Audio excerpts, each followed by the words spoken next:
Welcome to the Acer Predator pre-show. Welcome to the Acer Predator pre-show indeed. We're in Katowice, it's 2019, and it is time for the CSGO Asia Minor. My name is James Banks, and we are here on the last 2 days of the Asia Minor to decide who will be going all the way through, who will be making to that one playoff spot to fight against all the other regions, and also how exactly we're going to see these games go down. Now, joining me as always is Pimp and Blair, and you guys are ready to see exactly what's going to happen in this crazy day ahead of us. But before we get into that, we're going to discuss the whole scenario of how we got to where we are now. Well, we got our playoff bracket with 4 teams basically consisting of Renegades, Vici, MVP, and Greyhound. 4 teams that I believe were the 4 best playing team throughout this Asian Minor as well. And what we saw yesterday was a little bit of weakness from the Australians. I would say Renegades losing a map to Vici Gaming, that can't be too good for them, you know. They weren't really proud of that either. Yeah. I remember Asa saying in an interview, we're very disappointed in ourselves that we let it go to 3 maps. So in that regard, we saw a little bit of weakness. But, you know, on the other hand, we also saw some strong performances from both Vici Gaming and MVP, showing that they can really play some decent Counter-Strike play. Yeah, absolutely. If you look at the playoff brackets we have today, these are kind of the 4 teams expected to make it out. To be very honest, though, I kind of felt like Gosu had a chance. They were looking very solid in the group stages, but unfortunately, they fell short. They lost 2-0 to Vici in a very close fashion, of course. And here we have the brackets. Renegades taking down Vici Gaming earlier on. They faced off against Greyhound Gaming, and there's going to be the winners matchup, so to speak, right? There's going to be one of these teams qualifying to the major, and the cool thing is we're going to be seeing at least one Australian team guaranteed to make it out. I think we're going to be seeing a lot of Australian fans on the chat, but you know, yeah, the boys, or yeah, the other boys, depends on who you're supporting. And of course, we have Vici and MVP. That's going to be a rough game because these are even though it's 2 Asian teams playing against each other, it's 2 very contrasting styles. Where Vici is more about crazy firepower, being unpredictable, and you know, always kind of throwing the curveball, so to speak, to their opponents. And MVP PK, we've seen this solid, fundamentally sound team. We saw them playing with Nuke yesterday, and their T-side was actually really, really good, right? Something you don't expect to see from Asian teams generally, especially in a map like Nuke. So that's actually the game which I'm more curious about, because it's 2 contrasting styles, 2 styles of play, and knowing it's Asian CS, it's going to be one hell of a barn burner. I think it's fair to say that it's the game that's sort of like going to decide which of the 2 of them are the best Asian team playing right now that is not an Australian team, so to speak. Or Tyloo. Or Tyloo, for that matter. They're not here, obviously, right? But the best of the rest, so to speak. And I think that's going to be, as you said, a fun matchup, because I feel both teams have showcased some individual brilliance, so to speak. Yeah. As you said, MVP more as a team, whereas Vici Gaming individually-wise, they have some solid players that is fun to watch, James. And that's the thing, right? When you speak about contrasting styles, I think that's also the case for this Renegades versus Greyhound matchup. We saw it yesterday, where Renegades, they came in and they were obviously feeling very confident against who they're fighting up against, end up dropping a map, but then they switched it around. And you mentioned it in your pre-talk there, Pimp, that Azza, he was not happy. After they won, it was literally like, cool, we expected that, we should have done it easier. They know that they can't afford to make these mistakes, right? Especially with how close those games were earlier in the week against Greyhound. It's a no-brainer for Renegades that they have to qualify for the major. It's simple as it is. If you look at the past history, the past, let's say 6 months, you know, they had a few roster changes. They brought in Lias and Gratisfaction. People were a little bit in doubt, you know, is this going to be a good team, or it's just going to be another Renegades team where we see them do a little bit of upset, a little bit of upset potential, so to speak. But in general, I think the team of Renegades have been on a rise. They've been better and better and better. We saw it in Pro League this season as well, posting some great results online. And in general, the consistency of this Renegades lineup have just seemed to elevate a little bit. So the fact that they're here now in a minor qualifier, the fact that they didn't qualify for the major itself is a little bit of a rough situation for them, so to speak. But the fact of the matter is that is a team that has to qualify for every single major. They come from this region, which is arguably a little bit easier to qualify from compared to the Europe or to the NA minor for that matter. So in regards to that, Renegades is a team that is always playing with this favorite role, so to speak, as well. So we have to see them go through. We have to see them beat Greyhound. We have to see and believe they're the powerhouse of, don't want to say Asian CS, but like Oceanian CS, so to speak. I mean, they do have a Norwegian playing there as well, right? Yeah. But yeah, I completely agree with you. If you look at Greyhound, they're the only team in this Asian minor where they're not. If you look at every other team here, even if you look at Greyhound, even if you look at MVP or Cybers and Avicii and all these other teams, for them it's about we're gonna try and make it to the next level. That's what that's the objective they have coming into the Asian minor. And for Renegades, they're already there. Right now they're playing in tournaments. We're trying to make it to the playoffs, often ESL 1 Cologne, for example, or make it to the semifinals. So sometimes even trying to win a Tier 1 tournament. That's their objective. That's what they're looking for. So for them to come into this minor, it should literally be a cakewalk. It should be them operating on cruise control and winning this very comfortably, which is why, you know, we saw Alza being a little miffed over the fact that they lost at a particular map. And it's a super tough position to be in, right? Being the heavy favorites every time you go in and play a game, you know that if you lose, that's a big disaster, whereas if you win, that's expected from you. So what is it you're really playing for besides your own pride in that regard? You can only disappoint at a tournament like this. So it requires a lot of mental preparation, and it requires a lot of, I would say, like a strong backbone, sort of, to say, of the team that requires for them to qualify with ease. Well, one team that certainly is wanting to take their CS to the next level and represent their region in style is Team MVP from Korea. They've got a good mix of the young guns in there with some very old school heavy hitters who were playing far before many of you probably even knew what Counter-Strike was. So let's have a little bit of a detailed look at this team.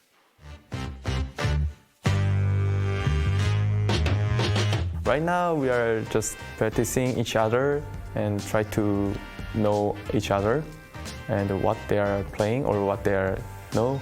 And before we came here, we practiced a lot, and we are boot camping in Poland near the Katowice. Our boot camp were just fine.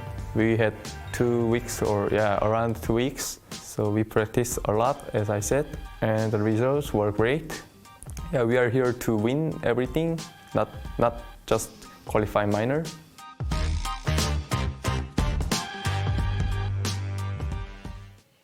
You certainly hope that they are here to win everything, but they've got a long road ahead of them being in that lower bracket now.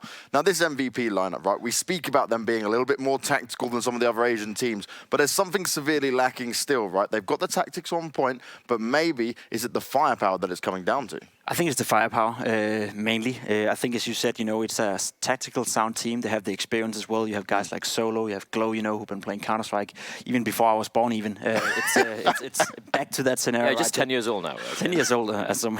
Haven't had puberty yet. 10 years old. Anyway, they play Counter-Strike for a long, long time, right? And they have the experience, they have the know-how, they know how to deal with pressure situation. They can definitely share that experience with the other guys on the team. But where I need to see more from them is, as you said, I don't see a clear star of this team. And if there is a star, I don't see him perform consistently at a star level, and that's a problem. Yeah, I completely agree. I mean, for those of you like, you know, watching in and who got into CS only through CS:GO wouldn't know many of these players. Are like some new Korean guys playing. The thing is, players like Solo, Glow, and Zeph actually started playing for them in 2011. It's been a while for him as well, right? These guys have been winning championships and playing against the best teams in the world since 2005, 2006. Like, these guys have the experience, and that's a sad part. When it comes to Asian teams, my biggest complaint is they don't have anyone to teach them how CS has been played for so long, and they always have crazy firepower. Look at the Tylus and the Vichis and all these guys. They don't have the experience. This team has a lot of experience, but they don't have the firepower. And two guys who I need to perform today would be Zine and Zeta. They've been the two young players to perform. But to be honest, the old guard, right? Solo has been doing his job, but Glow and Zeph have really, really fallen off. And we saw Zeph yesterday was struggling in that game, and he needs to really step it up if they want to win this game. Well, let's see if they can step it up. It's going to be our opening game of MVP versus Vici coming up real soon. But just before that, and before we get into our little pre-match, our Vodafone pre-match of all things, we'll be back real short. It's just going to a quick break.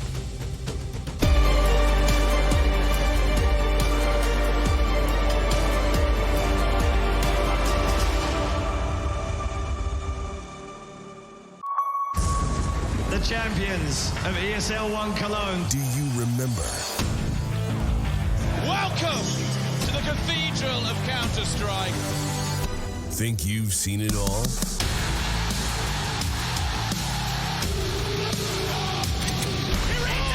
reads it!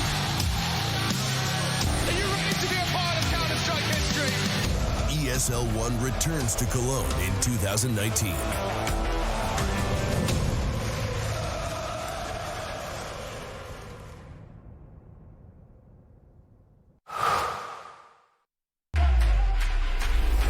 Think you can't capture a clutch in full resolution while streaming the play to the world?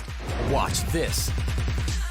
Game, record, stream without compromise on Intel Core i7.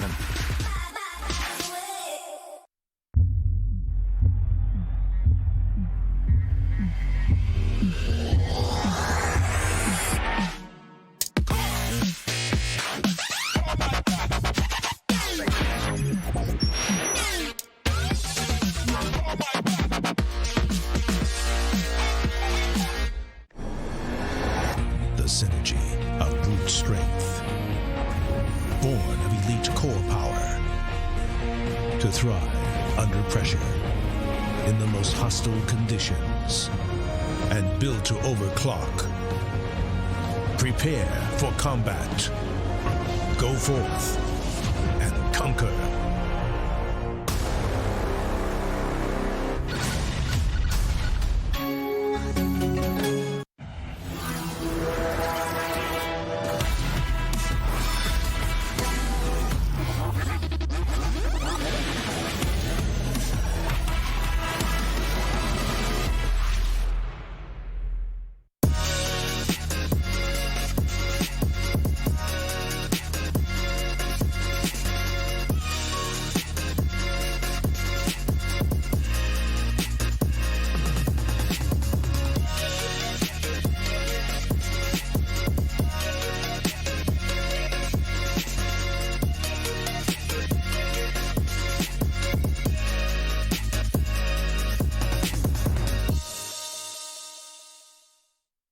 I've been there since the beginning. Every map, every frag, every moment. I run, but I never hide. With knowledge comes power, and power is to be wielded wisely. Which is why, as the expert, I bet with Betway. If you know CSGO, then you'll know the best way to bet on esports is with Betway, for the love of the game.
Vodafone presents the pre-match. Get yourselves ready. It's time for our opening match of the day. It's a best of 3 between MVP and Vici Gaming. We're going to have Koreans going up against the Chinese, and it's an elimination match of all things because the Australian teams have set themselves up a little bit higher than everyone else. And to break this one down ahead of the game, I've got Pimp and Blair, and this is the time that we get to see, like you said, Pimp, which one is going to be the best from the Asian region specifically. The best of the rest, so to speak. Yeah. Both teams have shown some great tendencies. Both teams, have fought their way to the playoff. That's a big step in the first part of it. MVP have done it more impressively, I would say. They've looked better. They won their group, obviously, as well, playing some great, solid Counter-Strike. As we talked about in the pre-show as well, we do need to see some star performances, though, for some of these individuals to take them that extra step that actually makes us believe they can go up against a team like Greyhound or Renegades, for that matter. Whereas Vici Gaming, it's been classic Chinese Counter-Strike, dare I say it. Yep. It's been flashy, it's been fun, it's been entertaining, and it's been frustrating. To a point where you wanna bang your head down in a chair sometimes. But in that regard, it's fun, it's entertaining, and they have, rightfully so, secured themselves a spot here in the playoff. And I think they have potential to play even better than they have so far. Yeah, absolutely. If you look at sheer firepower, I think that team is extremely legit. Like we have Freeman and Kaze, ironically, the two non-Chinese players in that lineup. We have Kaze, the Opera from Malaysia, and Freeman from Hong Kong. They have been performing out of their minds. It's been impressive for me that Allman as well, he's not necessarily known, he's more of a support role player in that team, and he's been like fragging hard as well. Advin, the in-game leader, I think he's the guy who's put in at least a semblance of structure, so to speak, in this team. We have here in the middle over there, Advin, he has been in-game leader. Zoking has been kind of hit or miss. He used to be kind of the one player I personally thought would be the star performer to come out of China a couple of years back, but he has kind of fallen off, but he's doing his job. But as long as Freeman and Kaze, these two guys doing what they do, they can definitely be a force to be reckoned with, especially like we mentioned when you talk about MVP PK, they don't have the firepower to match against these two guys. They have Zine, and they have of course Zine, and they have who's the other player? They have Zeta, right? The Star Rifler and the Oppa. They performed as well. And like I said, the counterparts for them would be Freeman and would be Kaze. But if you look at the rest of the players, Almond, Advent, and Zoking for Vici are man-for-man better individual players than Solo, Glow, and Zeph, even though they're more experienced. So in that particular, so it's a matchup of raw skill, raw firepower coming off against sheer experience, right? And sometimes, like we saw in the CIS Minor, sometimes you might have all the experience in the world, you need to still click some headshots. And that's the main thing, right? You've got to click these heads, and this is the only problem I see for MVP, because these guys, right, we talk about the experience, but at the moment, just in general, how Counter-Strike is played around the world, we have a good mix of maybe 1 or 2 experienced players in there with some of these young guns. But the problem we have for this region in particular is the young guns that are coming up are so far and few between. We don't see that many stars. They're relying on Zeta, they're relying on Zine to come through and be like the heavy hitters. But like you said, sometimes they just fall apart and they're non-existent, and it's the consistency that we're really lacking here. Yeah, but that said, though, I think MVP have consistently played well. I think we've seen their level, and I think we're not going to see an MVP that's going to fall flat against Vici Gaming. We're not going to see them come in here and lose 16-5, 16-5. Simply their fundamentals are too good for that. Whereas we're not going to see them come in here and win 16-5, 16-5 either, because the highest level is simply not good enough for that either. So we know what we're getting with MVP. We have a unknown quantity, so to speak, going up against this very unknown quantity in Vici Gaming. That's why it's going to be such an interesting matchup. I still think that MVP are the favorites coming into this one. I think they have a better map pool. I think they have the better experience. And as you said, sometimes you have young guns coming up, and sometimes you have aim-heavy players. But if you don't know how to utilize that on a team or how to play off each other, there's only so much work one man can do consistently throughout a best of 3. It works better in best of 1 scenario. It works better when both teams are playing that upfront Counter-Strike style. But when you have a team that is fundamentally strong, there's only so much space that guy on the other team is allowed to take, so to speak. So in that regard, I don't really see a problem for MVP. I think it's going to be a close one, and I think Vici Gaming definitely have a great chance of winning the matchup. But overall, as it stands right now, I've been more impressed by MVP than I have by Vici. Yeah, and that's fair to say, right? Because it was how they approached the maps, how they were looking individually at times, but what it came down to was them not being able to step it up when required. Against Vici, this is where they should be able to do it, right, Blair? Yeah, but then again, there's just going to be one big problem here for MVP, right? The big ace up the sleeve they have, and everyone knows about this ace, is Nuke.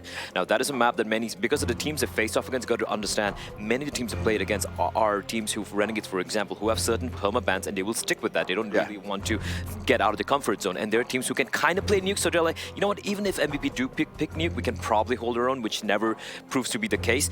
But Vici historically, and also they generally do ban out Nuke first. The last time these two lineups, and the only time these two particular lineups have faced off against each other, was the the EPL Season 8 Chinese close qualifiers, where Vici did beat them 2-1 in a very close fashion, of course. But Nuke was taken out. Now, with Nuke not in the picture, which is, in my opinion, like almost a guaranteed win for MVP, then it gets a little dicey, because they're going to come down to maps like Dust 2, maybe Inferno, I think is going to be picked by Vici, for example. It might be Mirage. These are maps where Vici, if things get going and if MVP just don't start hitting the shots, and no matter how good your tactics are, no matter how great your flashbang and the smoke setups are, you have bloody Freeman just running in through a smoke with just going in dry and taking headshots. What do you do against that, right? So I think the map pool is going to be the biggest problem for MVP here. Well, let's take a look at that map pool and let's see if you are right about what's going to be picked out and banned here, because it's the best of three. Will they just chop away at the little hope that MVP has in grabbing Nuke? Yeah, I think MVP is going to ban on Overpass. That's the first ban which is going to be coming in. That's a perma ban. Now, this is the thing. This is, if Vici go for the Nuke ban here, things are going to get a little troublesome for MVP. I personally think Dust2 is going to be picked by MVP. Despite the loss of Greyhound yesterday, it was a pretty close affair, bear in mind. And if they started on the T side, it could have been even more interesting, right? Yeah, I definitely agree. And Dust2, I think, is going to be picked. There we go. Nuke's out. So Dust2, I really think is going to be picked by MVP. I think Inferno is going to be picked by Vici. They look very confident on it, even though they did have that loss against, I believe it was Renegades. And of course, I think the final decider might just be Mirage. Yeah, I definitely agree. I will disagree a little bit with you, though. Now, Mirage has been picked. That's interesting for MVP. I would have reckoned they would go with Dust2. Yeah.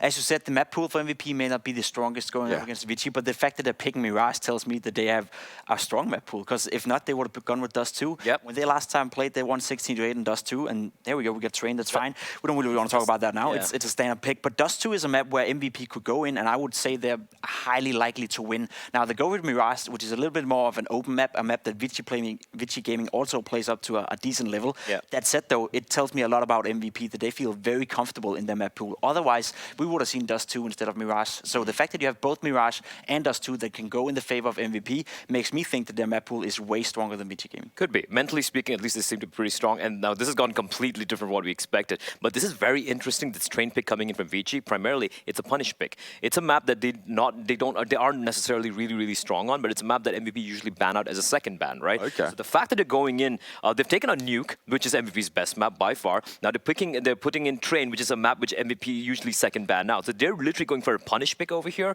Now, I don't know how great they are. They do have Kaze, who is phenomenal on Train with the AWP, but Train is a map, I keep saying, Train is a map where you might have two really good operas, you might have great rifles and everything, but if you don't have a solid fundamental understanding of how the map is played out, especially in the T side, you can get completely choked off, have no room to work with. So this could come and bite them in the ass, to be very honest. And MVP right now, with Dust2 getting taken out of the equation, this is a tough decision here. I think they have, let's see here, not many options for me. Cash or Inferno, right?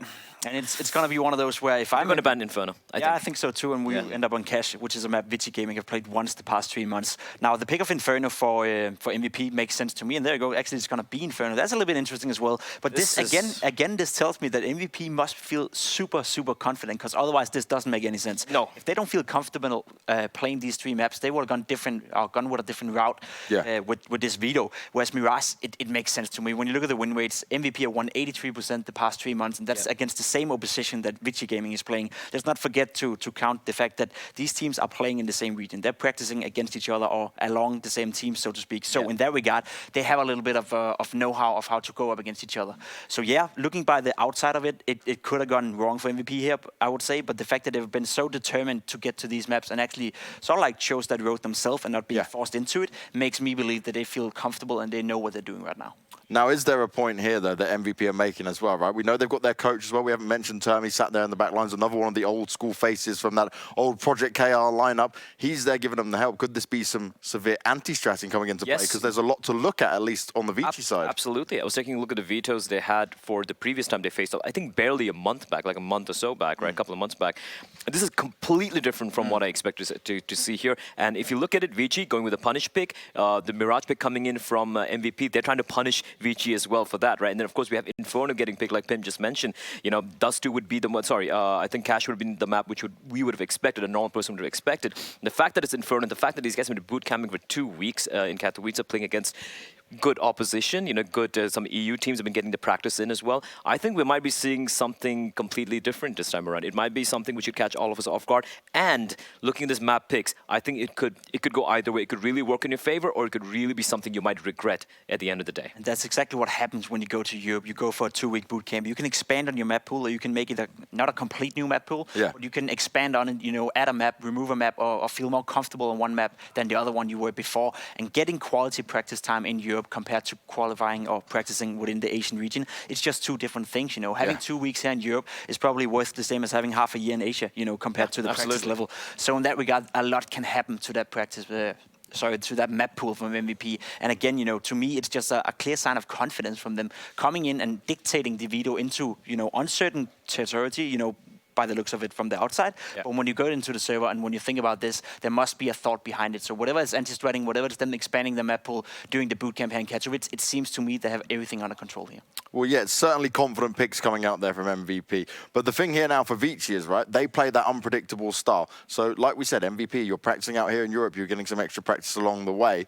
But it's very different styles, right? They're used to what Vici can throw at them, but are they going to be able to handle it, Blair? I think that's the real question when it comes down to it. Yeah, I mean, that's the entire risk of playing Counter-Strike, but I'm sure you can attest to as well. There's so much preparation you can do for a team. You'll be, all right, we know how they play, we know this is what they're going to do, and you counter that, and you have your own play style as well. Again, two approaches. One thing is you go hardcore anti-strat, where you just try to counter them with, whatever you understand about them. But what if, there's a big what if, they've switched it up as well. Maybe they're like, maybe these guys have thought about countering us, so we're going to switch it up completely. Then you're caught off guard, and what happens then if you only anti-stratted? You don't have your own default, you don't have your own game style, right? So it is a very risky pick coming out, but I like it. I like to see something a little crazy, because bear in mind, it's an elimination game. There are no second chances after this, right? If you're out of here, you're out of here. It's a best of 3 series. It's the best opportunity you get to at least the top 3. And bear in mind, if you get to the top 3, even if you don't get top 2, you do get to play the last chance qualifier, right? So this is a high-stake game, and they just put in everything. Just put in all the cards, and they're just going for this. It's a fun discussion to have, because I definitely agree with the point that Vici Gaming is probably going to come in with something that you can't really count on. How are you going to anti-strat a team that doesn't even know what they're doing themselves? Right? It's very the same, true, it's the same mentality you use in that regard.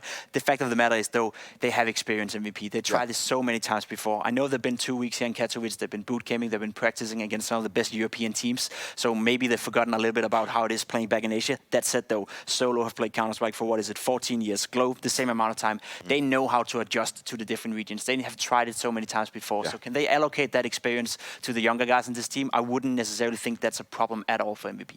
Well, let's see if it will be a problem for MVP or not. Thank you very much, guys, for your time. It's Mirage for the opening map in this best of 3 between MVP and Vici Gaming. And we're going to be going to our commentators in Hugo and Harry and their beautiful faces and voices to take you through these games. James, there's a reason we're on camera for about 30 seconds and on voice for about an hour is because we're known for our voices, not our faces. I'll at least say that. But Harry, first best of 3 of the day, elimination match, 1 Asian team going home, both Aussies through to that other upper bracket. We got quite the storyline today. Yeah, and I think this is going to be a super interesting one to keep up with, right? Vici, obviously, I think, yesterday they weren't really a big fan of how they flopped, what was looking like a pretty decent game for them, right? You took a look at that first map, I was pretty impressed. I was like, these Vici guys, they've got it. They've got it in the bag, playing some of the best CS that we've seen them play this whole event. And we know how that panned out, but can they return to that form, Hugo?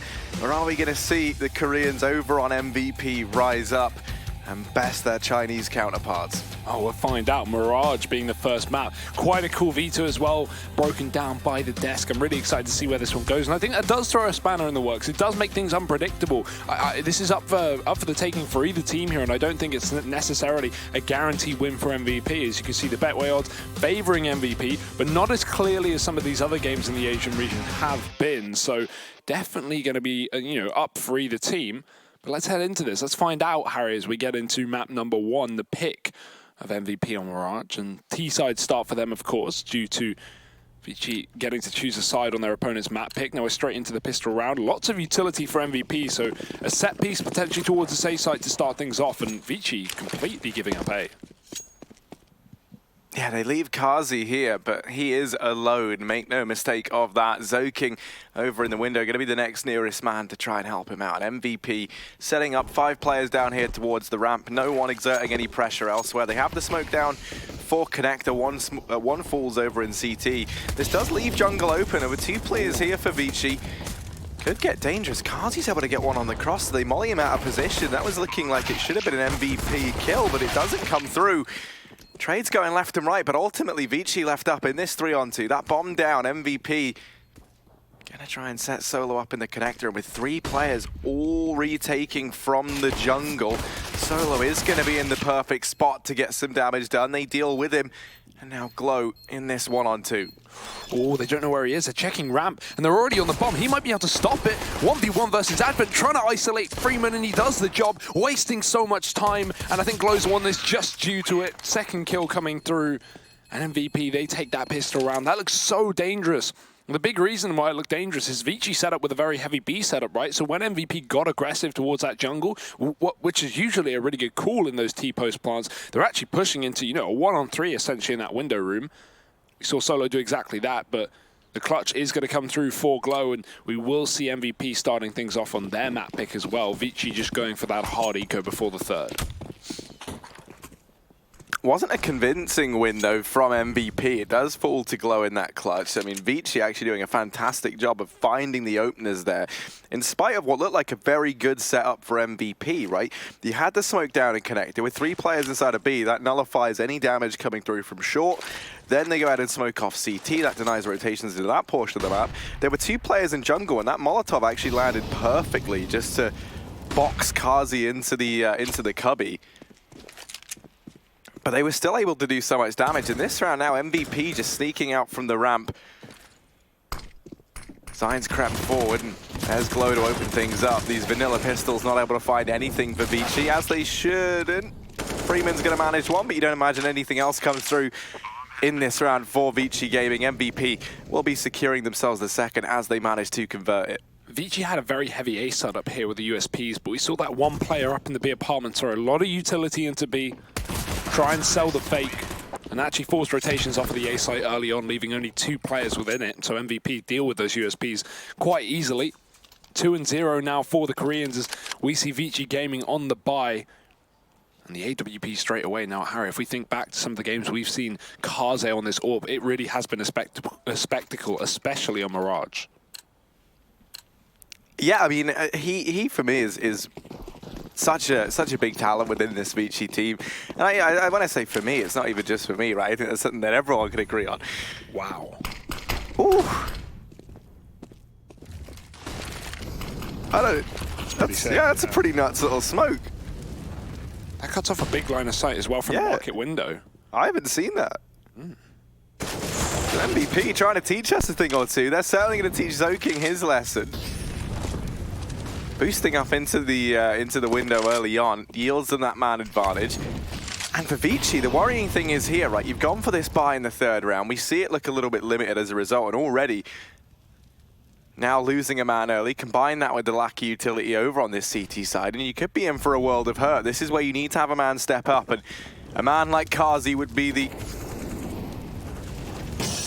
perfect applicant, really. Zeph going to go ahead and try to pressure CT. Now, that's allowed Advent to create this 4-on-4. The bomb goes down for MVP regardless, but Orman, quick double from CT, and in the blink of an eye, it's only Glow and Solo left standing. But this wraparound, they have no idea. Glow's going all the way back to ramp, and they spotted him last in the palace, so that will be a surprise, but here's the main one.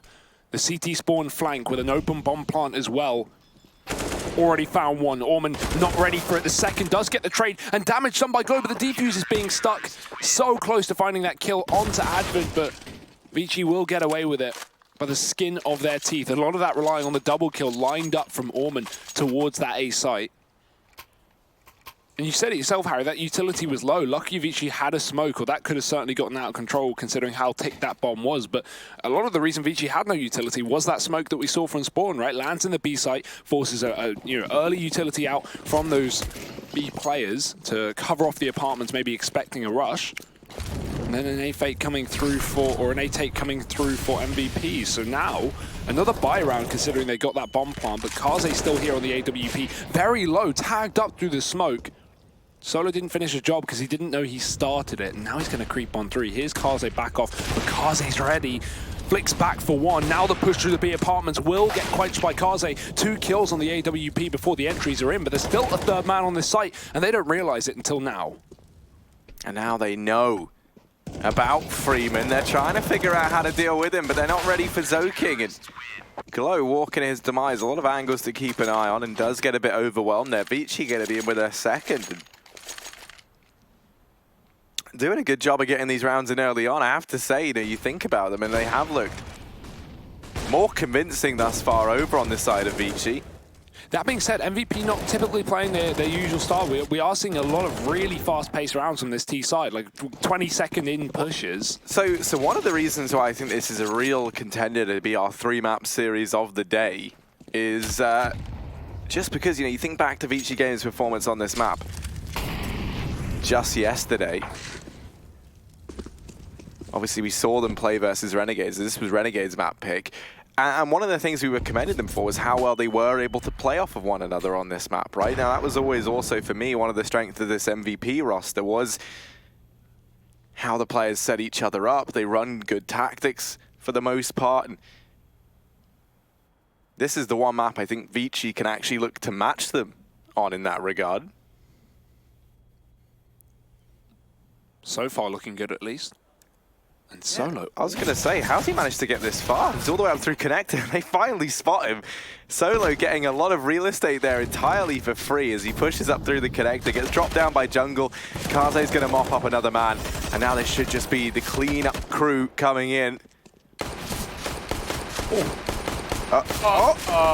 Excuse me? Don't give him any more. No, it's not on. That's not on. The Glock doesn't get 2. The Glock's meant to struggle to get 1. There we go. Thank you, Kaze.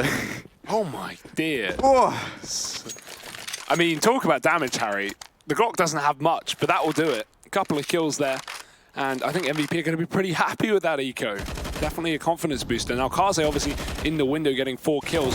We did have a player on the balcony watching that jungle push, but he was not wide enough to spot it until it was almost too late. Luckily, did catch that one Deagle player sneaking up through the connector. But a nice try from MVP to abuse some of the map control that was free.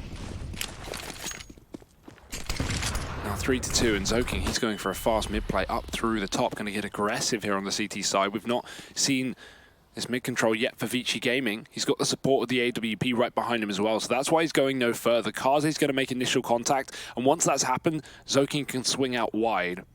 But for now, he's just watching the underpass. MVP being very patient with their mid control as well, not wanting to burst into here early on. Maybe expecting this somewhat, because like you said, we've seen Vici have success on this map, and I think MVP are going to be somewhat aware. They've definitely watched back the demos. They're definitely at least clued in as to some of the game plan for Vici. And a smoke towards the mid window will mean now the push comes through into Kaze's AWP. Great shot. Now Zoking does get caught. They do check for that, but Kaze is just tearing them apart from connector. He is always a joy to watch as Kaze, as once more he's finding his footing here for Vici Gaming. And now MVP, just 2 players standing. This is where I think they could struggle, is, are they going to have the ability to match the firepower of Kaze when he's popping off? Are you going to be able to go toe-to-toe with the Freemans inside of the B-bomb site? Let's see. He's stood here alone right now. Rotations are coming in. These smokes are down, but this is actually allowing Freeman just to hide behind them and buy that much more time here for Vici. Kaze's over towards short, but Freeman's going to beat him to this first kill. Only Glow left standing, and Kaze's in with 4. So Vici, a 4th round, convincingly so, making it a real staple to take control of mid early on, and then we see them reap the rewards of that with Kaze in the connector. Yeah, MVP are not looking comfortable due to Vici's aggression and constant need to take gunfights. This has been a great start from the Chinese with the Malaysian, and you wouldn't call him a Hong Kongian, but that's Freeman. Yeah, this is a great start there. If Kaze can keep this up, I think MVP are going to have their work really cut out for them. And Zeta, he's been good, right? But he has also been hit and miss. Definitely not as consistent. Yeah, no, 100%. It's kind of hilarious. You mentioned a good start for the Chinese, but it is the 2 non-Chinese players, I would say, that have gotten off to the brightest of starts right now. That is always the way. But yeah, I mean, Zeta, he looked good yesterday. He definitely had his glimmers of brilliance. There was no doubt about that. We remember the Dust 2, couple of AWP shots he was able to land there. That was a fantastic game. And, he was like a reasonably consistent force with an MVP, but he wasn't that man who you could just count on to always be fragging out in the server. That's a pretty big responsibility to have, to his credit. But the one thing you haven't been able to admire Kazi for is even if Vici lose, he's always posting a good scoreline. With the exception of that first day, maybe you can put that down to first day nerves or something along those lines, because since then he has just been on fire. Yeah, I think the comparison would be Kaze is an AWP who can take over a game, win or lose, as you say. Whereas, you know, Zeta, we haven't seen MVP struggle that much, so we haven't seen him have to bail them out of these very difficult games. But this could be one of them. 4-2 up for Vici. AWP still here for Kaze, and keep your eyes on that man and the CT spawn. But for now, it will just be that A execute. I say execute, no utility behind it. Molotov will slow things down as well. Zeta not going to be able to get through this ramp. We have Zoking close under the palace as well. And this wrap through the connector or window is going to be the distraction play from MVP. It's already being watched by Kaze, as we said, but it will be coming in late from Solo. He's trying to catch both the cat rotate and the push back into window as they eventually go through this ramp. Now that will be very shortly, as 35 seconds on the clock. MVP are running out of time.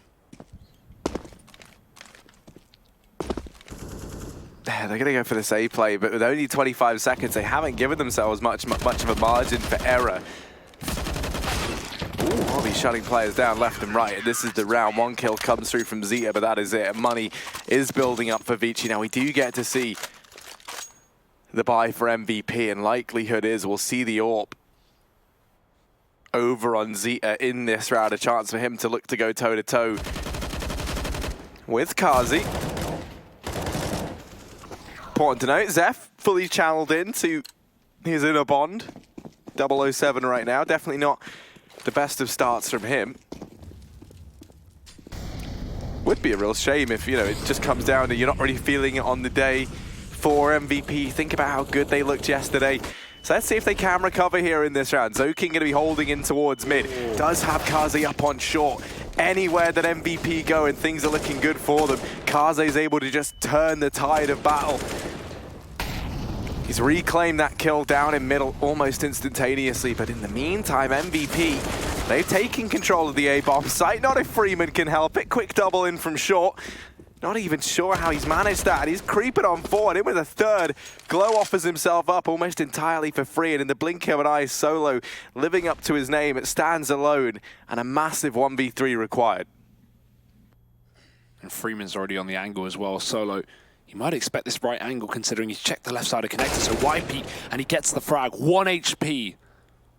That's going to not be the best of situations for Freeman, but the flank up top mid should be able to solidify the round for Vici. The knife is out, and Orman's found him.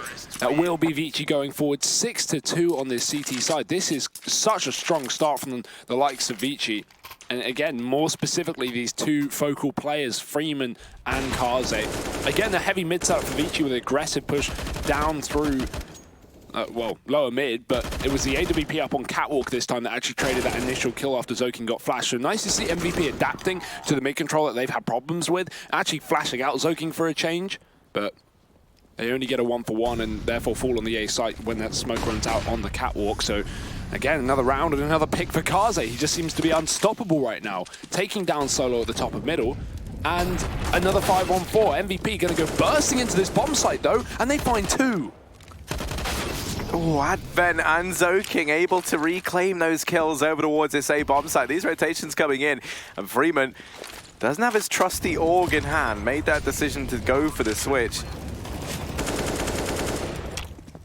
Orman rotating in through CT spawn, and he does perish at the hands of Glow, but Freeman not done yet, and with the first, now down at the 1v1. Bomb is planted for CT, and Glow is just homing in on this angle. MVP, that's going to be a third round locked in for them. Nice recovery considering they lost that player at the top and middle to start the round.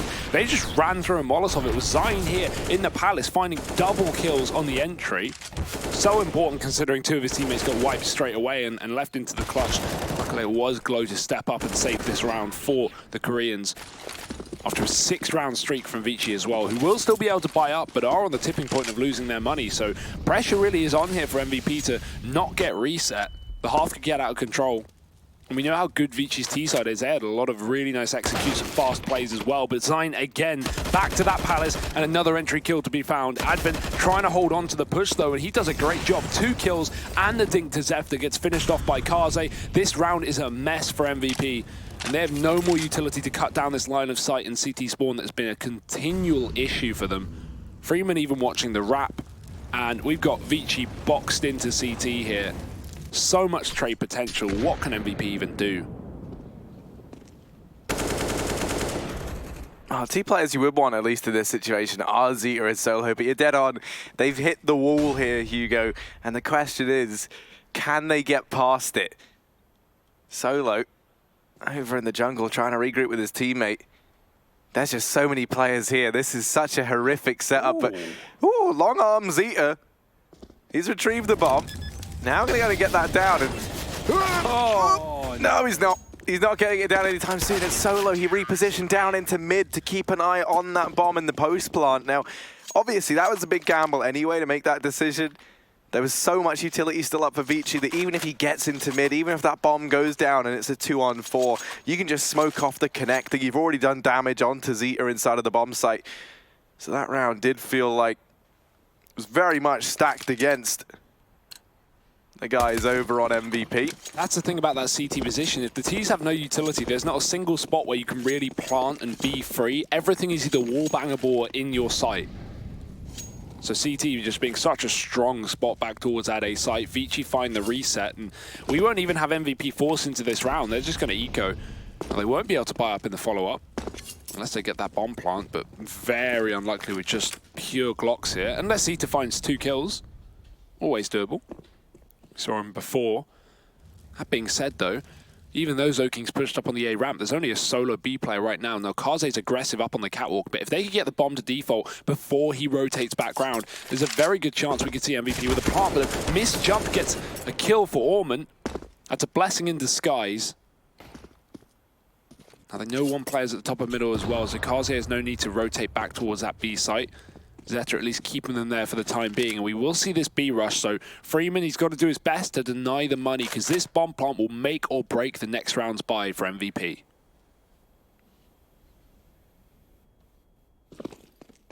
They've only got the Glocks, but we've seen the MVP, they can find more than they should be allowed to with them. Not in this round, though, because you run into the dynamic duo of Freeman and Kaze. These two, I honestly love watching this Vici gaming team just for these 2 players. I mean, I remember, when I first started seeing Kaze appear, there was a bit of hype around him. Everyone saying, hey, keep your eye on this guy. He's a real force to be reckoned with. Now, obviously, he's been around a little bit now, and he just looks... I don't know what it is. It's like his decision-making combined with just fantastic aim. It's like everything he does... You know when you're having those days, Hugo, when you're playing CS and nothing seems like it goes wrong? Yeah. Like, you just do the dumbest things and you're like, well, it's working. Every day is like that for Kaze. 17-4.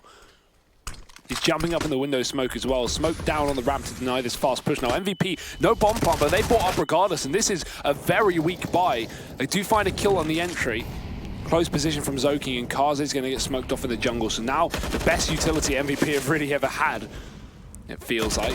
Oh no, that gap. Advent, he might be able to find 2. The push through the smoke from Zion catches him out though. 3-on-3, close CT position for Freeman, and he's had a great game as well, so looking to drop this while he can. Both kills. The third back in middle.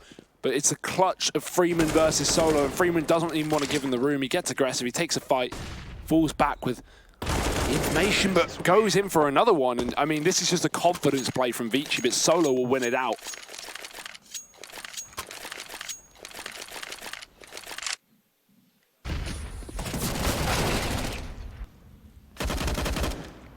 MVP are slowly but surely clawing a more respectable T-side half. Once again, though, it coming down to that 1v1. MVP, you're not out of the woods just yet. They have to invest into this round, Hugo. You can see that Zeta's relegated down to a Deagle. Zeph's on the Mach 10. This buy arguably worse than the buy in the previous round. And now, with the economy close to being broken, Kaze peeking over here in mid. That's a nice little smoke he's throwing himself there. Yeah, he did this in the previous round, but they didn't go mid. It's actually really cool, yeah. So he hangs out the window on that little boost bit that you typically see T's get put up into position, the old porch. Now, it does leave you very exposed to the underpass, so he has to fall out once that smoke fades. But even just these little tricks, that's something I've never seen before. Kaze with a big brain plays here to find Vici in an 8-4 lead. As you said, the buy is here for MVP after winning that clutch, but still on the edge of a potential reset. Kaze wants to get aggressive. We've not seen this before as well. So Zeph with a Mach 10, he may get caught off guard. Ooh, nades as well. Kaze gonna go for it, but a missed shot. He's gonna have to fall back now, get stuck in the window. No, he stays there instead, and he's gonna go back in for more, overconfident, and it finally doesn't work out for him, it seems. Freeman will defend that B bomb site, but Zoking's got to deal with the connector push as they both go through the smoke. Now Advent from CT, he's got a lot on his plate here. So many players pouring in to this A-bomb site. He's already fallen off the angle, and at this point, Vici looking like they might be considering going for the save. Does go peeking back in.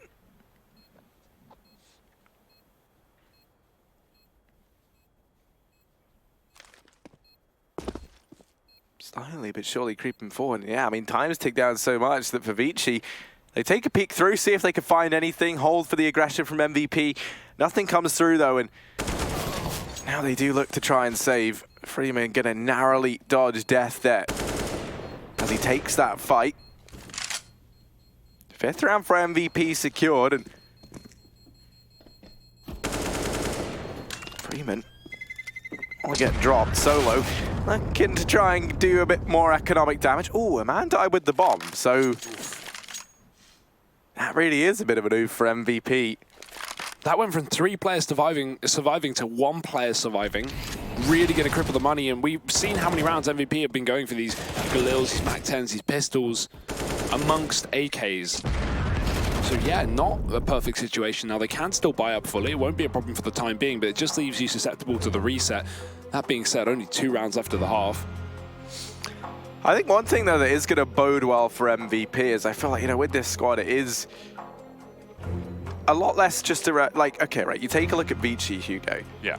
And you're really looking towards Freeman and Kaze. You know, I think Advent's been having a good couple of games as well. He's impressed me, but they're going to be the 2 driving forces. Over on the side of MVP, I do think you have more players that can kind of occupy the upper echelons. You're noting over on the CT side, right, Vici, they are struggling. They'll lose someone like Zoking who's trying to hold down connector. So suddenly you have Kaze trying to do the work of 3 men, essentially. And while that is what he's so good at, it's difficult to replicate that consistently.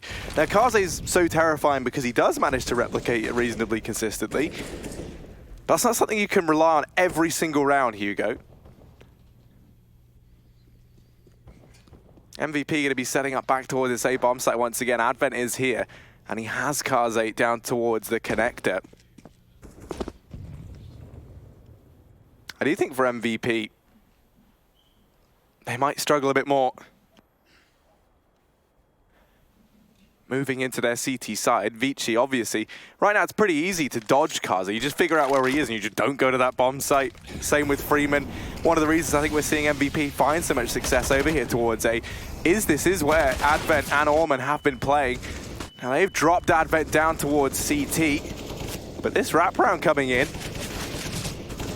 Zoking and Orman on the flank. He is ready and waiting, though, holding down the angle and actually is able to find both. Yeah, huge read there. MVP slowed down. I thought that they would get caught out considering they're not in the site, but they were ready for those rotates. Now Freeman hiding in the smoke, no armor org, so every bullet counts here. Bomb plant going to try and come in. He attempts to deny it, but 1 second too late. And the killer's there anyway. MVP, they're going to be up to 6 rounds. They've recovered this half very well. Now, this was a huge start from the likes of Vici. They were at 6-2 at one point. They got an 8-2 with a reset. Oh, sorry, 8-3 with the reset. Have recovered at least now to a 6 T-side round. Now going into the last buy round of the half, we have got that AWP coming through once again for Kaze. He's back towards that CT spawn because MVP have been doing good work when they've hit this A site immediately. However, it won't be that for now. It's looking like the mid split with a late A play. Glow up in the palace. 3 players going towards middle here for the likes of MVP. Advent smoked off in the window. We are seeing him rotate round to the connector, which he might have to step up in because 2 players coming straight through the smoke. Zion's going to get the immediate trade, and MVP, they will be able to get themselves out of ramp. Solo's dropped the player around the edge of the smoke, and Kaze, the only player left up on this A site, he's got to hold it down. But if there ever was a man for the job, it's going to be this one. Orman gives up the man advantage down in mid. Missed shot from Kaze, uncharacteristically so. Going to force himself into the bomb site. Bit overzealous there on behalf of Kaze. Does get pincered in by Glow on this push-up from Connector, but Freeman taking that duel falls a little short. An MVP, they managed to salvage a 7-8.5, taking those last 4 rounds consecutively. Can they keep bringing the heat in the second? Find out after the break.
Half number 2 here between Vici Gaming and MVP. On the Koreans map pick, they certainly started slow with Kaze tearing them apart alongside Freeman, but the recovery is there, and 7 rounds on the T side is a respectable scoreline. We're going to be moving into the second half to see what they can muster, and it will be a faster A play for Vici, but look at this setup from MVP. Retake on A, 4 players on that B bomb site. The wrong read coming through for the Koreans, and they are going to pay the price.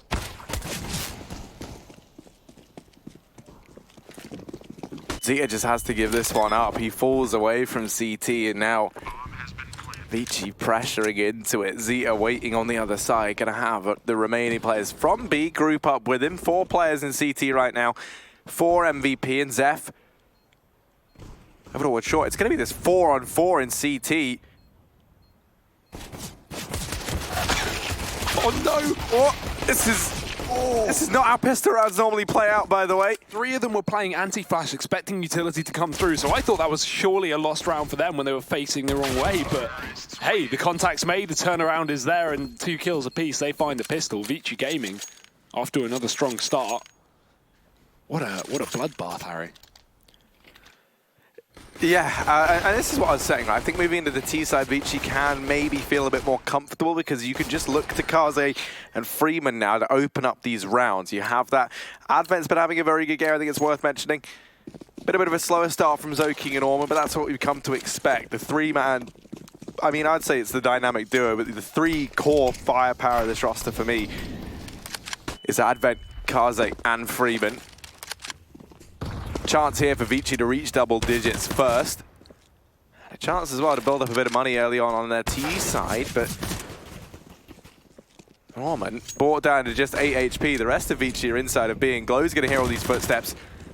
He surely goes down over towards short. Yeah, he's allowed to escape.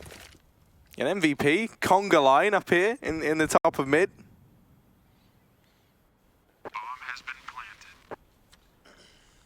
Congering to their death, Harry. Vici are already in the apartments as well. There's Orman, who's extremely low, and he should definitely be dead here. No way he gets more than 1 kill. Oh, yeah, not even that. Peeks into 4 of them. Solo's going to get the frag. Kaze, you know he wants these kills, but he doesn't want to give away the gun, so staying grouped, Vici will continue to move through these apartments side by side. And the guns are saved here for the teasers. MVP give up the apartments control. They don't want to give away more money to SMGs, but Vici, I mean, they're on 3 AKs anyway, so it wouldn't have made much difference either way. 10-7, anti-eco successful. And here's the buy round now for MVP. Exactly what we've been waiting for. And Zeta's going to have the option for a glass cannon AWP as well. Be interested to see if he pulls that in very early on now. Kaze won't have his, so that may be a bit of a deterrent for Zeta. But he goes for it anyway. Nice. Nice, yeah. Nice. I love a good AWP, Harry. You know me. Yeah. I am an AWPer. I think, you know, we all are deep down. Oh. Solo going to find some meaty damage in through that smoke in mid. And there's Zeta from atop the ticket, dropping Zoking. Man, advantage taken for MVP here. Vici in desperate need of finding something to trade or equalize them back into this round. Hoping that somewhere something gives for MVP and maybe they get a little too overzealous. Solo. Ooh. In with another. Oh, right, reasonable. Just gonna turn around. Destroys the man up in Palace as well. This leaves Orman and Kazi standing at 2-on-5 required. Now Kaze might hit with the force of 1,000 men, but it still feels somewhat unlikely. He's wrapping over towards B. Likely we see him drop in through lower tunnels. I wouldn't be a big fan if he tries to sell this fake. I mean, he can throw in his utility. He could try and make some noise, pull some of these rotations away. It won't work in a 2-on-5. No one's going to rotate till they see the bomb. Yeah, that's sort of the only problem. Well, that said, you know, 50% of the team, they'd be like, yeah, he's over here towards B. And then Orman will walk out Palace with a UMP and die. Because it really is like matchmaking 2, isn't it? Yeah. That's why I could hear the saltiness in your voice, because that's the strat that gets called sometimes. But no, they just decide to save. And I like this from Vici. I think this is the right call to make. They've impressed us with their ability to find success in rounds where really they shouldn't.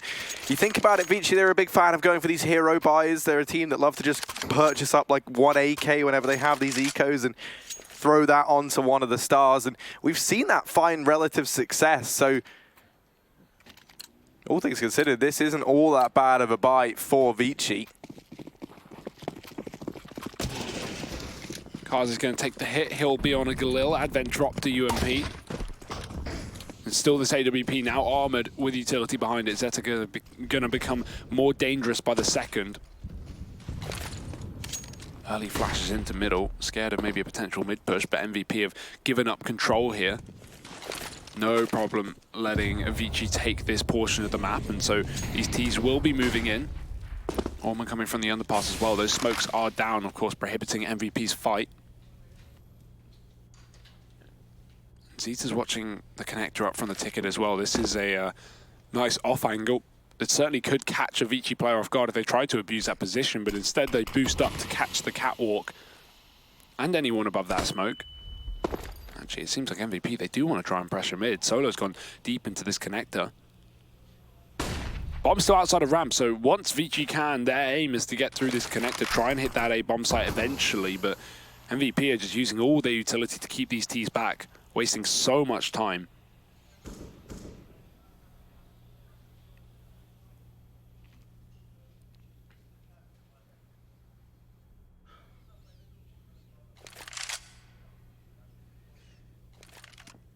Just 30 seconds left. Vici now trying to turn their attention in towards this A bomb site. Zeta from a top ticket. Raining down death once again, down into the connector. 20 seconds, you got to pick up the pace. That bomb over towards ramp is on the back of Kazi, and it runs to its demise. Zine doubles down at ramp, looking for the third as Freeman, hopping out from the palace, has retrieved the bomb, but surely he can't get it planted. They're just going to push right into him. Advent, they had him up one. Freeman able to get off the bomb, tries to take that initial fight, but Glow bests him in the engagement, and that will be MVP securing themselves a 9th.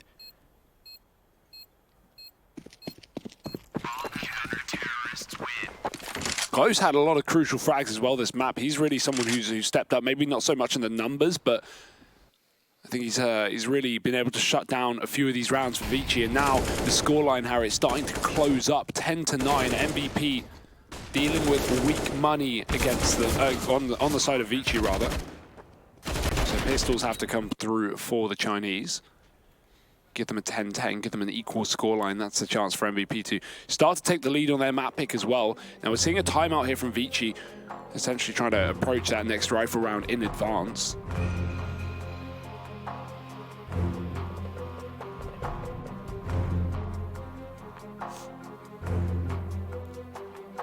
Pretty decent bile things to consider coming out from this T side. They've got good amount of utility to get into a bomb site, go for a set piece, 3 smokes, a few flashbangs. What I like to see. But they'll be going straight in towards these B apartments. Plenty of executes you can do on this B site, cover off those short arches, get market window taken. Already with 3 players pushed down, Glow's going to be jump spotting, so much info in advance. The nade a little bit too early, as they weren't around the corner just yet, but now that's going to tempt them to do so. Glow, all the timing, he almost jumps up, but instead has to fall back as the flashbangs come through, and Zeph, he's going to be able to line up one. These arch smokes are not down, and as a result, it's a clean line of sight for Zeph. Advent does find the kill onto the site, and Zeph doing loads of damage, but not being able to convert a second kill, gives a bomb plant away to Vici. And now with these pistols and a decent bit of room to work with, Vici have time to set up these post plants. Bomb went down there and it's planted for the apartments. There's 2 players up in this position, Kazi and Freeman,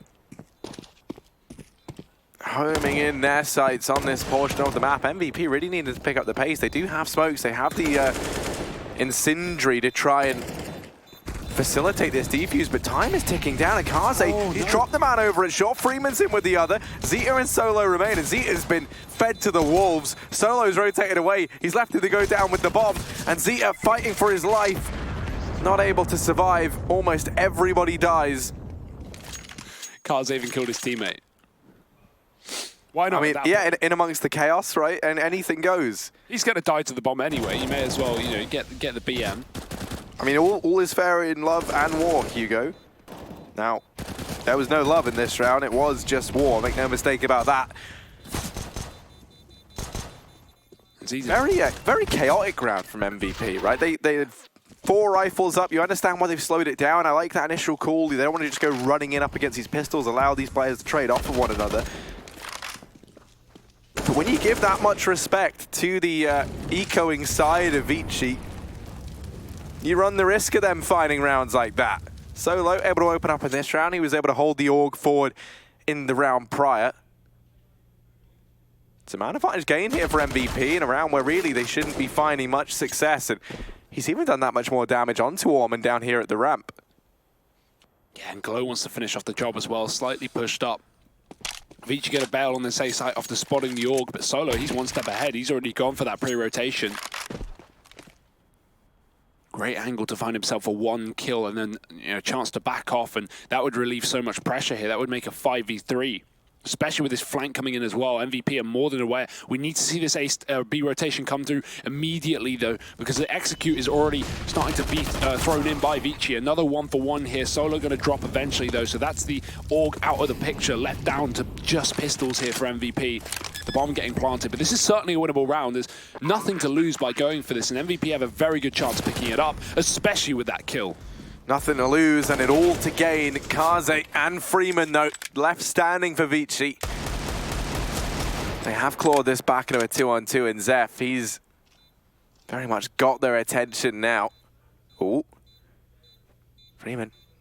So on the tip of the gun, Zeph creeping forward. Now spots Kaze at the bench, but a missed shot. And this round's falling apart. It was looking good for MVP to potentially upset and pick it up. And now I can assure you that will not be happening. There's no time, even if Zeta is able to take these players down with the bomb. Try as he might, he does manage to find absolutely everybody, which leaves us in a very odd scenario. You know, both teams going to have no money looking to this following round. So this one that we're about to head into becomes so important.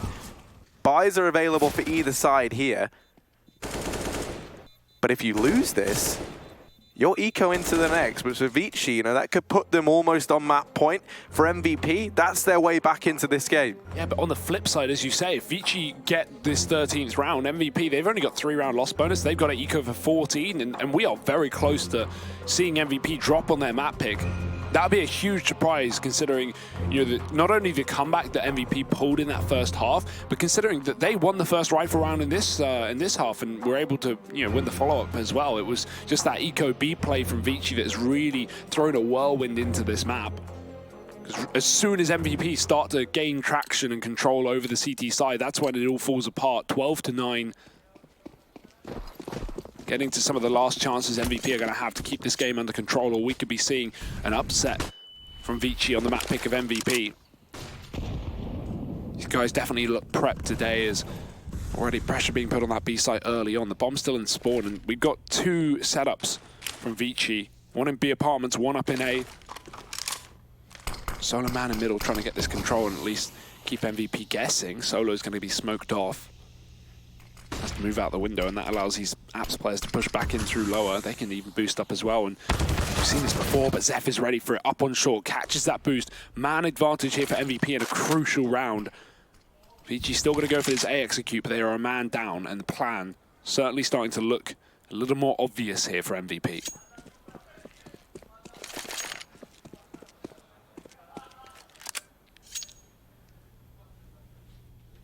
I mean, yeah, you can see they've rotated another man round. There's 3 of them inside of the A-bomb site right now. Zeph even being in the ladder room, that's a bit of a faster rotation. But this bomb, back it goes over towards B, Hugo. It was all a ruse, and Vici, they fooled us. They might have fooled MVP as well. You know, obviously they're not graced with the magic of X-ray. At least you certainly hope not. But this push about to come in towards the B-bomb site. 25 seconds. Vici going to have to pick up the pace if they want to get this down. Fully flashed off the angle is Glow. And now he's relying on Zeph over here at short. That's the bomb dropped, and critically it's fallen out into the open. This allows Zine and Solo to keep an eye on it, but it has been retrieved, and somehow Vici are getting back into this. Zine! Oh, he's almost found the bomb, and he's dropped it, but Freeman trades. Oh, you get very worried there, Hugo. Vici, by the skin of their teeth, able to pick up a 13th round. Only 1 man surviving, so they don't build up money. And now the question for me, a tactical timeout called for MVP. Are we going to see this force buy? Because I can't say I blame them if they're tempted to go for it. No, I think they need to eco. Give away that 14th. You can still play for the win here. You don't have to necessarily let it go that far out of control. If you force buy here and lose it, boom, you're against 14 with no money. It wouldn't make sense here for MVP. But what a massive round from Zoking. You know, it's like, you know when you aquaplane in cars, you like slide in when you're on water, the wheels? You ever done that? What? Aquaplaning, it's like, I think that's what it's called. Drive your car on water? No, like if the roads are wet and your car slides, yeah, you start to aquaplane. Okay, well, point is, right, your car can slide out. Okay, yeah. Why wouldn't it be called aquacar? Right, look. Planes are in the sky. Like, but point is, what some people mistakenly think you should do is you should accelerate, you know, like try and get yourself out of it. Now, that's how things go from bad to worse very, very quickly. Now, MVP, luckily enough, they're not going to aquaplane here, Hugo. They don't try and accelerate down the path to destruction. They've made the right decision. Was that worth it? Probably not. They've shifted down gears. That's how you stop, by the way. Great bit of advice. Thank you. If I'm Could save your life. If my plane is ever in water, here, as someone who drives, I can't believe you haven't heard of it. It's an important safety consideration. Well, I'll keep that in my mind.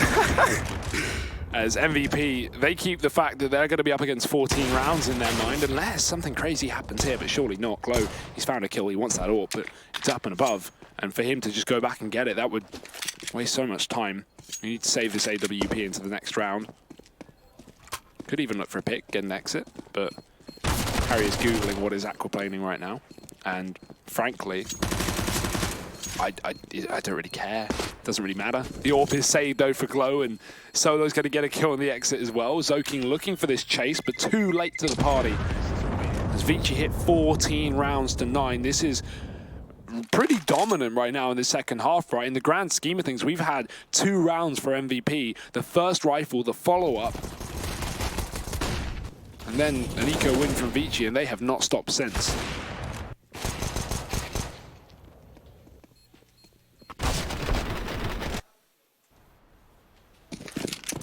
I'm curious about, as we see this AWP for Zeta and one thrown over to Glow, is the double AWP going to be the solution to Vici's problems?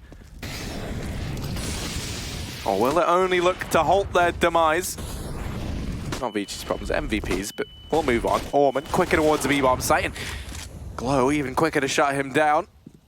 Zoking is out, and Zoking's over it short. They're not entirely ready for him, but that's a quick shot from Zeta. Zeph dealt with Zine, in with one more, and Zeta now holding close. Advent finds him, so we're back into this 2-on-2. The trades are good from either side, and it feels like all of these rounds coming so down to the wire. Now it falls once more to big individual performances. We're going to need to see them on either side. Kaze up in the apartments. The bomb, crucially, is planted for him. If he's able to win this fight, this should be Vici's round all day long. And Zine creeping forward, he's dealt with the man. The anchor up in the apartments, and now there's a real shot for MVP. Advent, quick shot landed onto Solo, and now just one more to find. Advent's gonna get the job done. 15-9 as Vici reaching map point here on Mirage. Only one man survives. Look at those smiles. They know what this means to them, Harry. Of course, the loser of this best of 3 is going to be eliminated in this lower bracket playoff match. The winner at least guarantees that 3rd place slot for the minor, and therefore the qualification could even come through beating the loser of Renegades Greyhound as well. So Vici already looking to be a map up, only 1 round away from that fact, and they'll tag down Zeta early and mid. Forced off of that window peak. Zoking going to go quick towards connector. He's had such a resurgence in this second half as well. Very slow start from him, but coming up clutch when Vici needed him most on that B site with multiple entries and multiple rounds. Now a man advantage taken. He'll double back towards the A site, not wanting to split this connector. They'd rather just play the trade game. They have the manpower for it. Zine up close to the palace. Zeta already tagged in the jungle, but he's got to focus on that connector as well. He has no assistance, with the exception of Zeph, who can only watch lower mid. The Molotov lands here, Zine is going to be in a tough trouble. He's got a smoke for it, but the push coming through for Vici. There's the molly, forces him out, and he's so blind. Advent's found the kill. Vici now all over this A bomb site in a 5-on-3, and they still have nades everywhere. Oh, Zeph. Only good for one. We really need to see a little bit more, and Glow. Pull it down low and finished off. It falls to Zeta in the 1-on-3. There's the shot to Freeman. Zoking and Kazi left standing over on the side of Vici, and it is going to be the clash of the Titans. Zeta in CT, that's what I meant to say. Takes the peek, and what a scalp to find. It's Kaze dropped. Zeta trying to pull this back from what was a 1v3, and Zeta is the man of the hour. Take a bow as he keeps MVP in this map that little bit longer. 10-15, and on the back of that, they've reset the economy of Vici Gaming. A chance for MVP to try and build back into this now. A much-needed confidence-boosting round as well for Zeta. And look at the speed of that wrap as well. He gets the kill from the stairs instantly in the CT spawn before Vici were even ready for it. 15-10. Vici, now they're the ones struggling with money here, Harry. We even have a Glock on Orman in this round. This is certainly not over for MVP. They can bring this the full distance, and Solo going to start off this round with 2 towards the underpass. Hey, close, smoke to cover it up, but Orman can span through it with the Glock. He's not going to be able to get away with the kill, and the CZ will get swapped out as Zeph comes in for a bit of assistance because Solo is tagged. In the meantime, these Ts go back to pushing the B site. Going to be alone and tagged already, down on the bench. Not been spotted. Advent getting confused as to where he was, but he's going to be able to find him that time. Issue is, shot not connecting, and he's even got the assistance from Zeta as well on the site. MVP, flawless round. Exactly what they needed to keep this streak going, because it cannot let up. Not here, not now. 4 more rounds to bring us to overtime, and Vici don't have the money once again. I like the call from Vici though. They had enough cash to invest on a few players, right? They were sitting around that $3,700 mark, which is always a sketchy amount of money to have, because you're going to be tempted to go for the 8K in armor, right? Because you got enough for the bare necessities.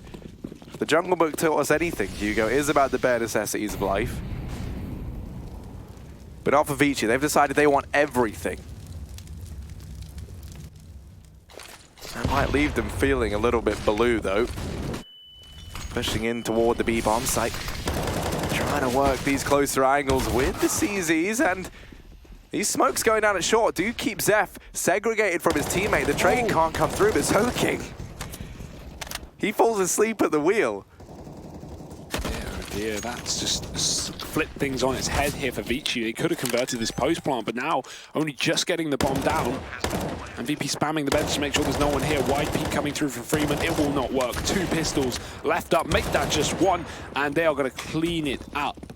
MVP, 4 players surviving. They are starting to take the most convincing rounds we've seen all map for this Korean roster. These guys are believing in the overtime right now, Harry, and I can't say that it's looking unlikely. 3 rounds needed now. 1 step closer. And this is their map pick as well. They do not want to give it up. AWP is here for Kaze though, and Vici have got the full by now. Things are going to get interesting.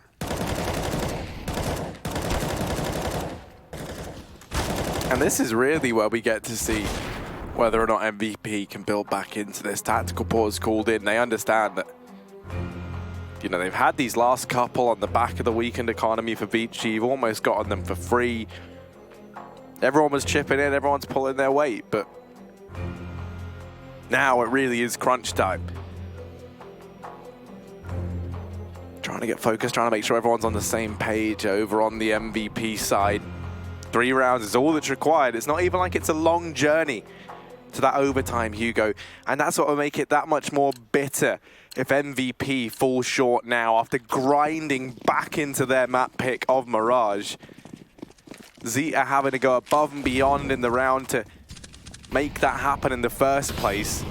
This is where you set yourself up for heartbreak if it all goes wrong, because you've gotten so close. Vici have Kaze up in Palace. Alongside him is Freeman, that dynamic duo that we so often talk about.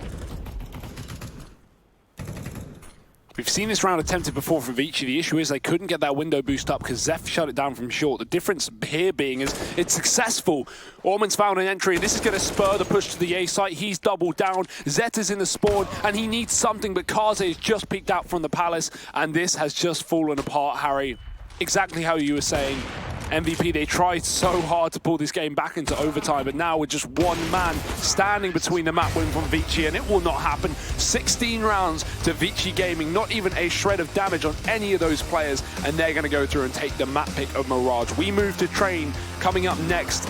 There's a chance Vici could even 2-0 this series. Join us after the break to see if that happens.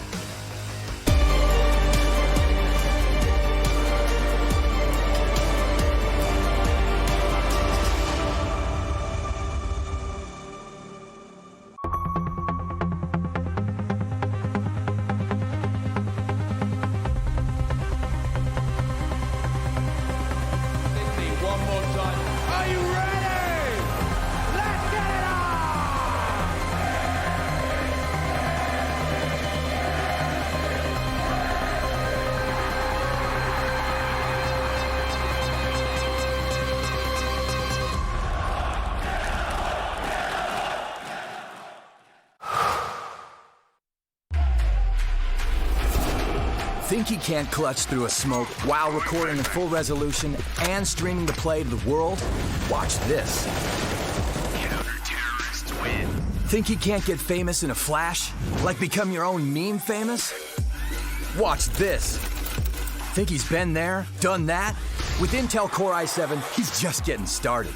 Game, record, stream without compromise on Intel Core i7.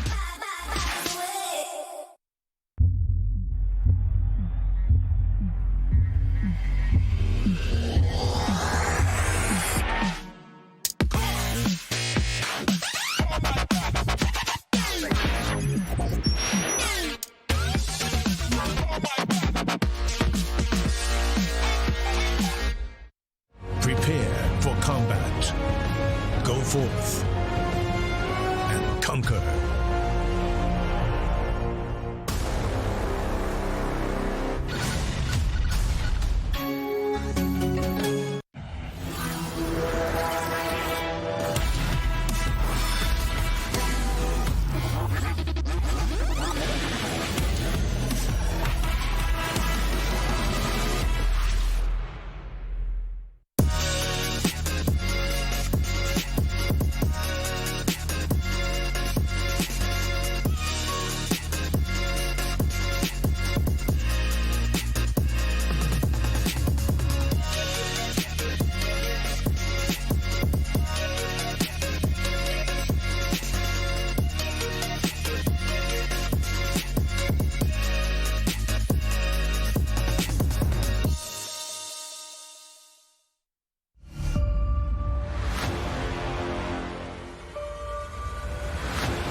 MVP started off strong, but it wasn't meant to be. It was their map pick of Mirage, and sadly they faltered because a very strong Vici Gaming came out to play. I'm joined by Blair and Pimp once again, and it's time for us to break down the madness that is the decision-making that MVP had this. We spoke about it in the veto. There should have been a plan behind it, but it certainly didn't look so. Or was it just Vici completely outskilling him? I think Vici were outskilling them. I think there was quite a difference between the two teams in terms of raw skill, so to speak. Yep. You have guys like KC, you have Freeman, top fragging, plus 14, plus 10, respectively. You know, that's some big scorelines coming in there, whereas you, for MVP, don't really have anyone standing out in that regard. Yeah. We talked about it. We don't have that clear star player from MVP that is able to take over a game and sort of set the pace and take charge over things.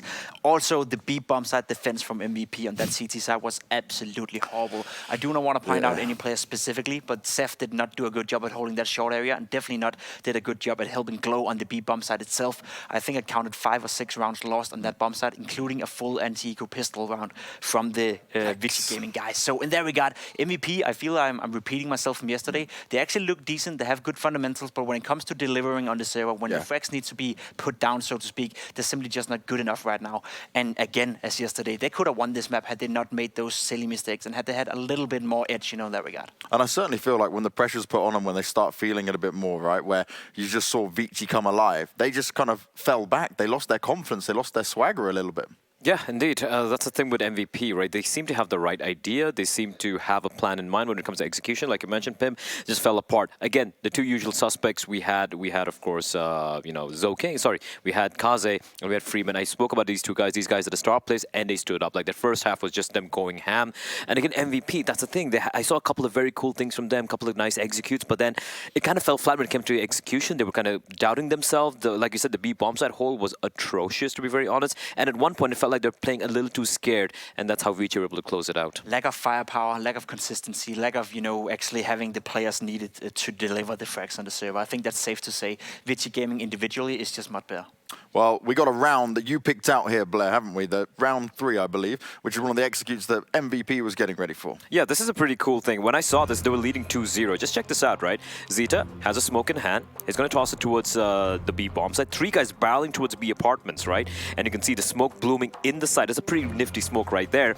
And if you take a look at the minimap as well, the second a Molotov comes in, and that is Zion selling this fake. You can see the other 2 players making their way towards underpass, and you see the minimap. Look at the rotation. 3 guys already at B. Advent and Zeta, there's no one at the A bomb side. MVP literally have a free side. We have Zeph boosting solo towards jungle. They have control of jungle as well. They get the kill, but this is where MVP fall apart, because when you are committing yourself to that particular fake, you take that A bomb side real quickly.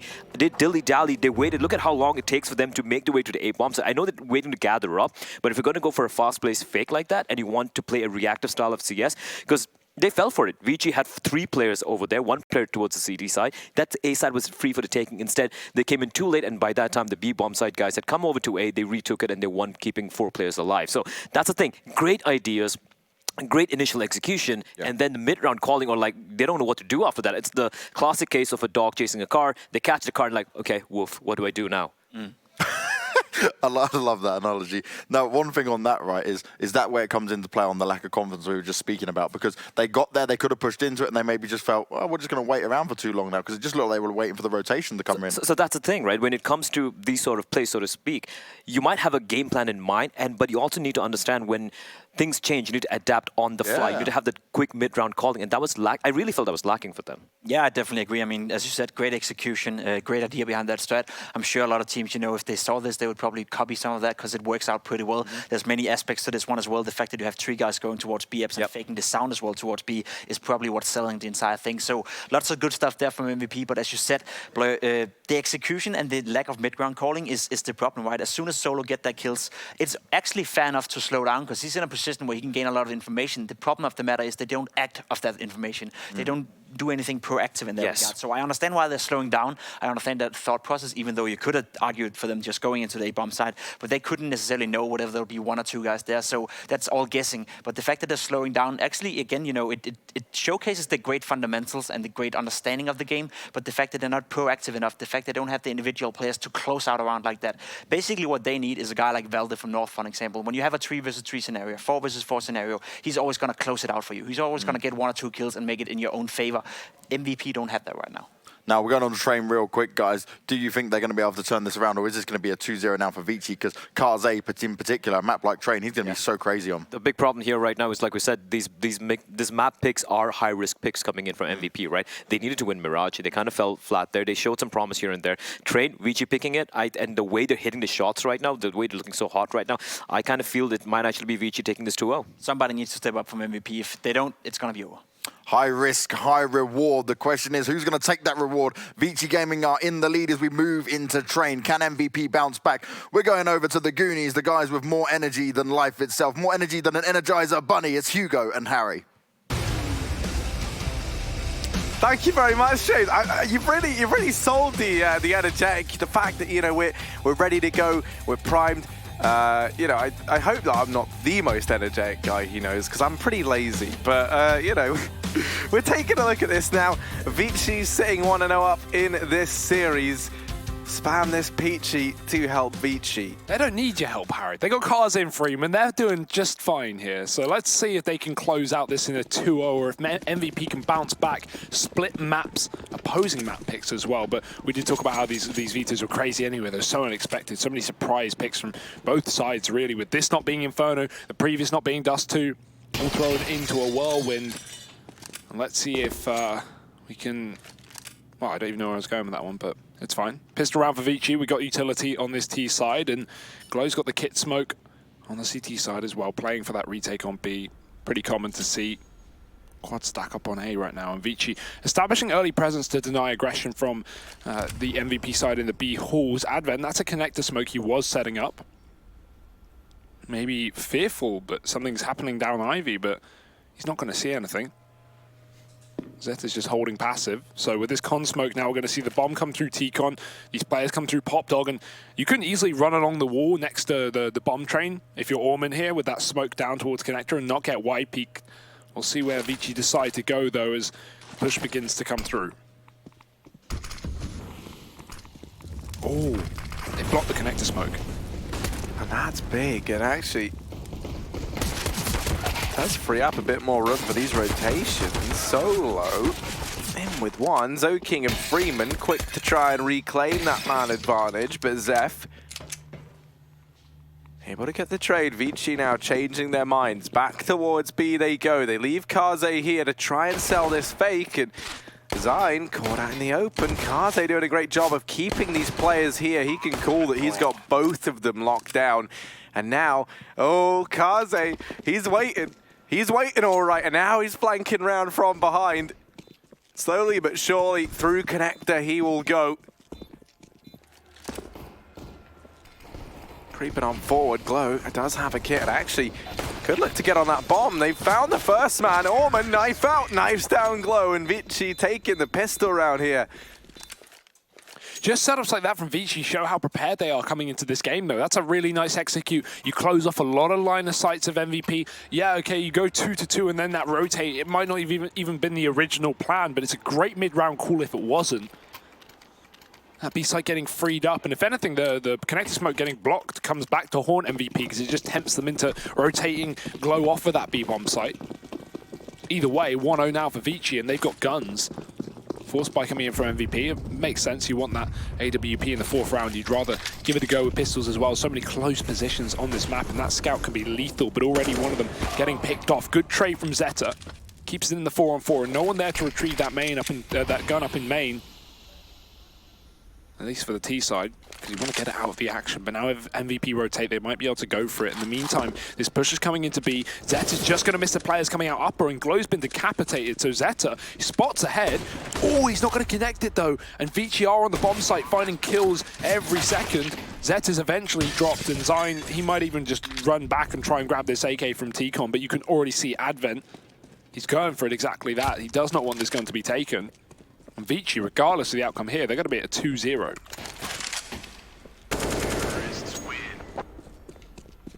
Easter egg hunt won by Advent.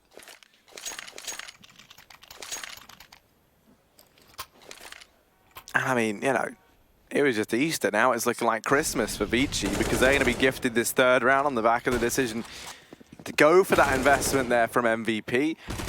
You understand why they go for it, of course. You know, I think we've seen that these 4 spy rounds from either one of these two teams has had a good tendency to upset in the past. And on top of that, it does facilitate you now getting the AWPs out in round number 4. Zoking actually going to go to take a nade early on. He's brought down to just 2 HP, so a chance to find a bit more damage here for MVP. For me, I do really think that the AWP is going to make a big difference to MVP on this map. You know, you think about Mirage, think about that 1v3 clutch from Zeta with the AWP. That was the thing that almost got them back into the game, right? And even if you think back to yesterday in their matchup versus Renegades, he really was one of the players we were looking towards. On the flip side here, I think another big factor is the fact that Orman started off this game 5-1. He's looking great. Now, obviously, only eco kills there, but 3 of them, bit of a confidence booster. And when we've already had Freeman and Kaze going off on that previous map, dropping over 50 kills combined, adding Orman to the mix is certainly a terrifying prospect for MVP. So here's where they can try and keep things alive. 3-0. The AWP is here for Zeta. There's none yet for the T side. They just want to keep up this faster pace. And the MVP, how will they have a response to this? F's up towards the B halls. We've got a triple setup down on this site. 2 on ramp with the AWP, a bait setup. This Glow just waits for the flashbang. Vici, creepy crawly in. They don't know what's about to hit them. Oh, bait shot missed. Glow turns around, he finds one. And the AWP continues to rain dominance down on this B site. Zeta picking up a double, shutting down this push. Now the Ivy flank is already here for Orman, and he will push through that smoke. Big play potentially, but do they realize? Advent. Ah! Okay, he's able to get it. It's all good. Everything's fine. But it's only 1 kill. Oh, is there a screech? And now he's in a 1v3. You don't fancy his odds here. That was guttural. Where did that come from? Honestly, I don't know. There's a lot of pent-up stress and... chilies. And chilies, yeah. Solo's on this wrap round. And there you go, that's a real spicy one from him. MVP 1 and 3, as they do find their first round on CT side of this map.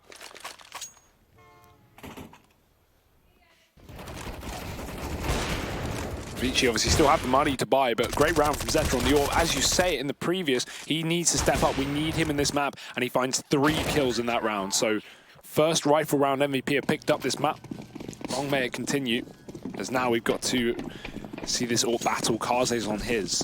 Crucially as well for MVP, they keep it pretty clean, and that's something we never really got to see them do back on Mirage. If you recall, you know, it was always their economy being down in the dumps, and it never really facilitated having these AWPs. Now this time, they've already dispatched of Kaze.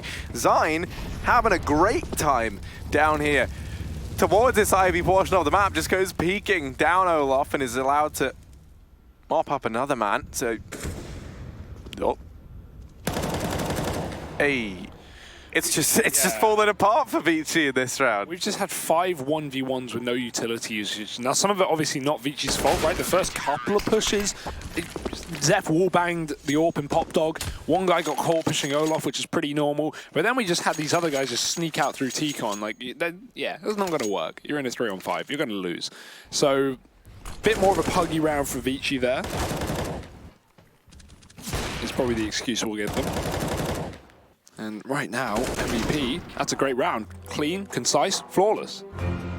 And this was the problem with Vici Gaming just yesterday, right? You remember, Mirage, they played some downright fantastic CS. The strategies were there.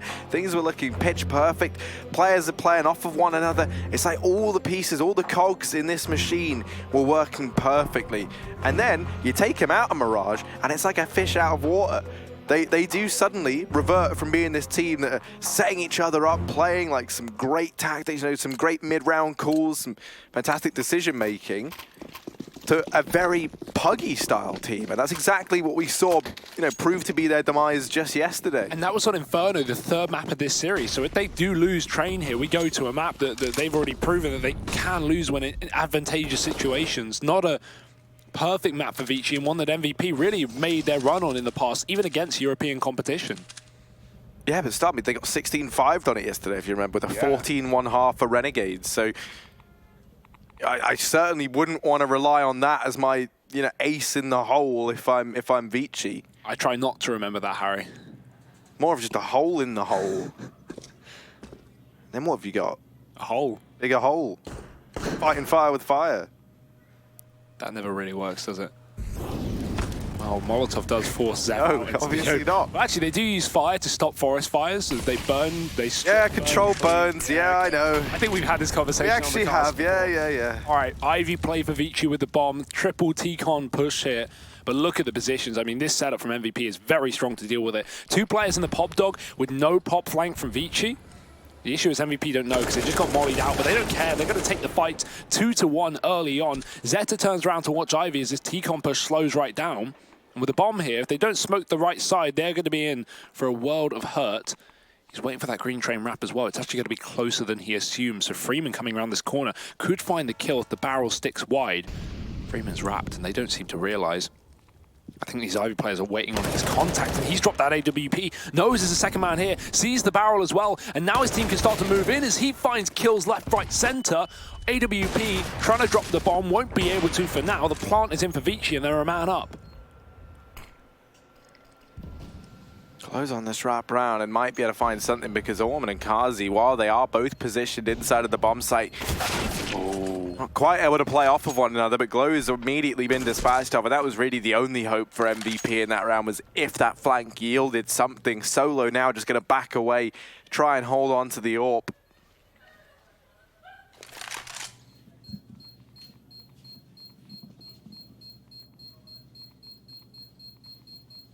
Vici able to recover the AWP over on Kaze. I'll take that with him into the next round. 4-2 now.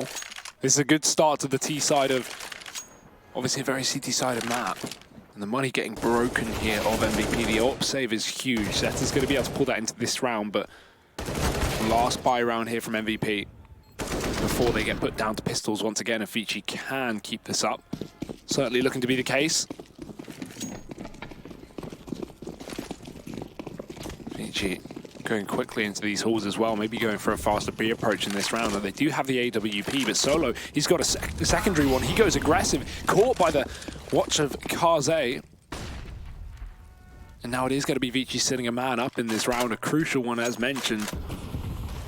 MVP not going to be able to retrieve that AWP either because it's deep behind enemy territory now as these Ts have gained control. Zion going to try and push the Ivy smoke to sit in the corner.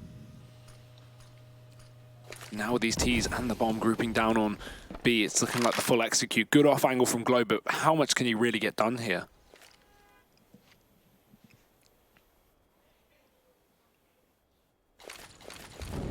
Well, let's see as the smokes and flashes rain into this B bomb site. Glow,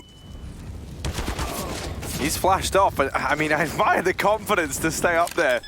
Hidden in plain sight isn't exactly something that works all too well in Counter-Strike terms, and for MVP, they've just got to back away. All of that really depending on if Glow is able to find anything. You know, even a 1-for-1 might have enticed you to go for it if you're MVP, but the fact he goes down and finds absolutely nothing seals their fate in this round. 3 players looking to try and hold on to these weapons for MVP. I don't think he intended to stay up there, at least I hope not. I think he was trying to fall down, but was flashed and didn't want to let go. I mean, I'm making excuses for it. I don't know the ins and outs, so. I think one scary thing as well, Harry, is if we remember back to yesterday where Vici, they did lose to Renegades on this map, but they had on that CT side, if you think back to their retaking, it was phenomenal. Yes, the amount of rounds very true. they were retaking with a man down was actually unreal, and a lot of that off the back of the AWP play as well. So yeah, they managed to get it was 2v5. It started with a 2v3. Okay. Then there was the 2v5 in the following round. Yeah. Then we had like a 1v2 in the round after that. They felt right at home over on the CT side. The fact they're already sitting 5-2 up and taking control of the economy in this game is a worrying sign if you are an MVP fan. Let's not forget, by the way, for those of you who are just tuning in, the loser of this, they are gone. They're going home, and it's a long way back there for either one of these teams. None of them wanting to leave empty-handed. Winner of this is at least guaranteed their spot as well in that third place minor playoff. So this is a very important game right now. And MVP finding themselves on the back foot. Zeta setting himself up inside of this B bomb site to keep an eye on the upper play. Glow holding close to the ramp, and this is the right call to make. Zeph pushing over into Pop Dog, and the aggression from Solo over here in main does mean these rotations come through very, very quickly, but we need to see something from Glow and Zeta. If MVP want any chance in this round, flash down the ramp. Vici haven't committed just yet. 2 players out from upper, both going to get dropped by the AWP, and now Solo on this wrap round. He hears the players heading back to the A bomb site. MVP, they might beat Vici there. Yeah, but Avon's found the entry kill. Zeph gets caught in the connector. However, this flank is about to pay dividends. Caught out Kaze, no gun in hand. Down a man now, Arvici, and the bomb site planted. Avon going to have to move away. He does catch himself to Olaf before this AWP gets in position, and Zeta just misses the timing. Going to flash his team back into this one, but Orman with his back turned is going to be ready for the engagement. The issue is Glow finding the kill up close. Advent now in the clutch, and they know where he is. They can just stick that bomb as well. He's got a long way to run, and he's got to try and get this man off it, but he doesn't know that they're on the full defuse. Zeta holding down the line, and surely not. Zeta with a wide peak, saving MVP there. And Advent, he almost dropped Glow. He almost stopped that defuse, but almost is not a round win. It's MVP picking up another one on the CT side. Such an important round for them with that double AWP. Oh, sorry, single AWP, because it was Solo with the SMG this time, but still a massive round and huge aggression from the CT side. Big flanks as well, so well, it looked very, very desperate for Vici. They made a recovery out of it. They at least got that bomb down and took plenty of kills. But 5-3 now, another rifle round for the boat.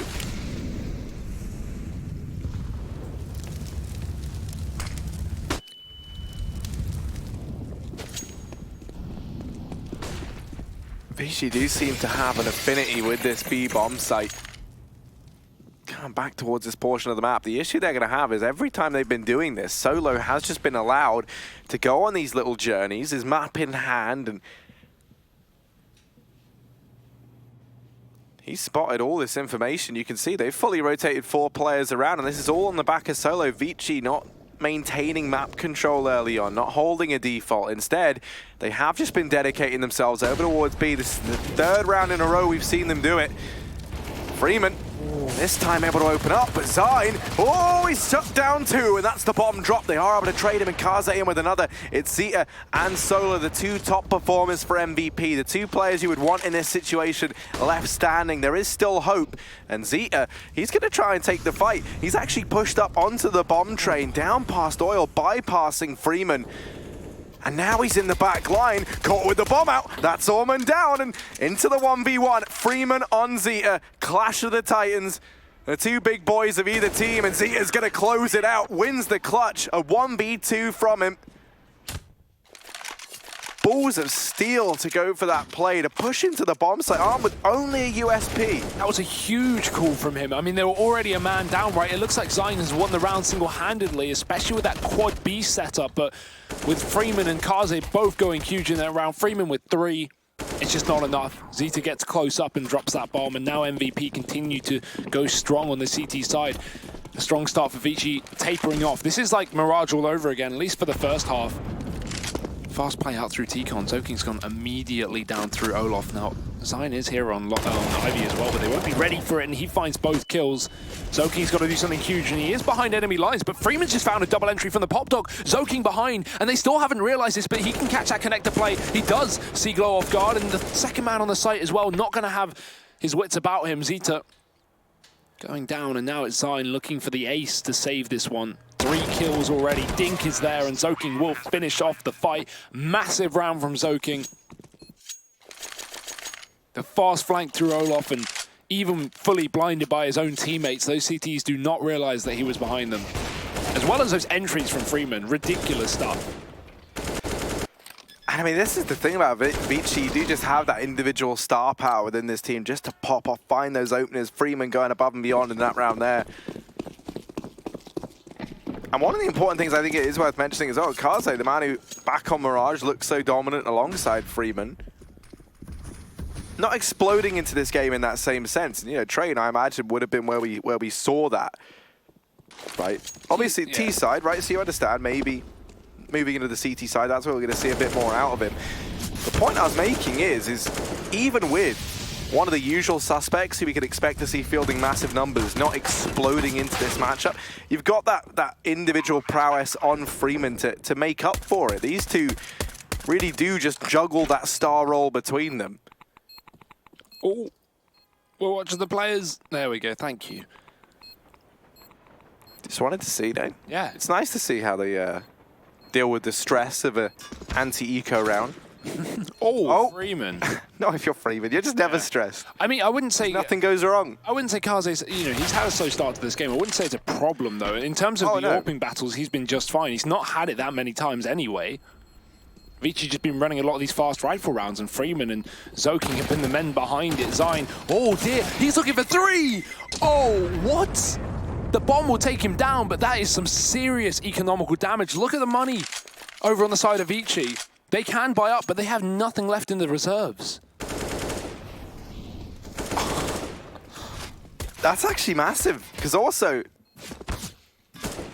I was going to say, it calls into question whether they're going to bring that AWP out on Kaze. Now, they make the decision to do so, but you're dead on, Hugo. This is something that could cause them some real problems now looking to the future. That could be a means for MVP to try and get back into this game, but they actually go for the double eco here over on that CT side.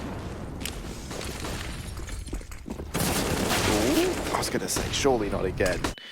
This time, Solo has been dealt with. Zine trying to relive his heroics, and Freeman will not let him get away with it. Molotov down and Glow.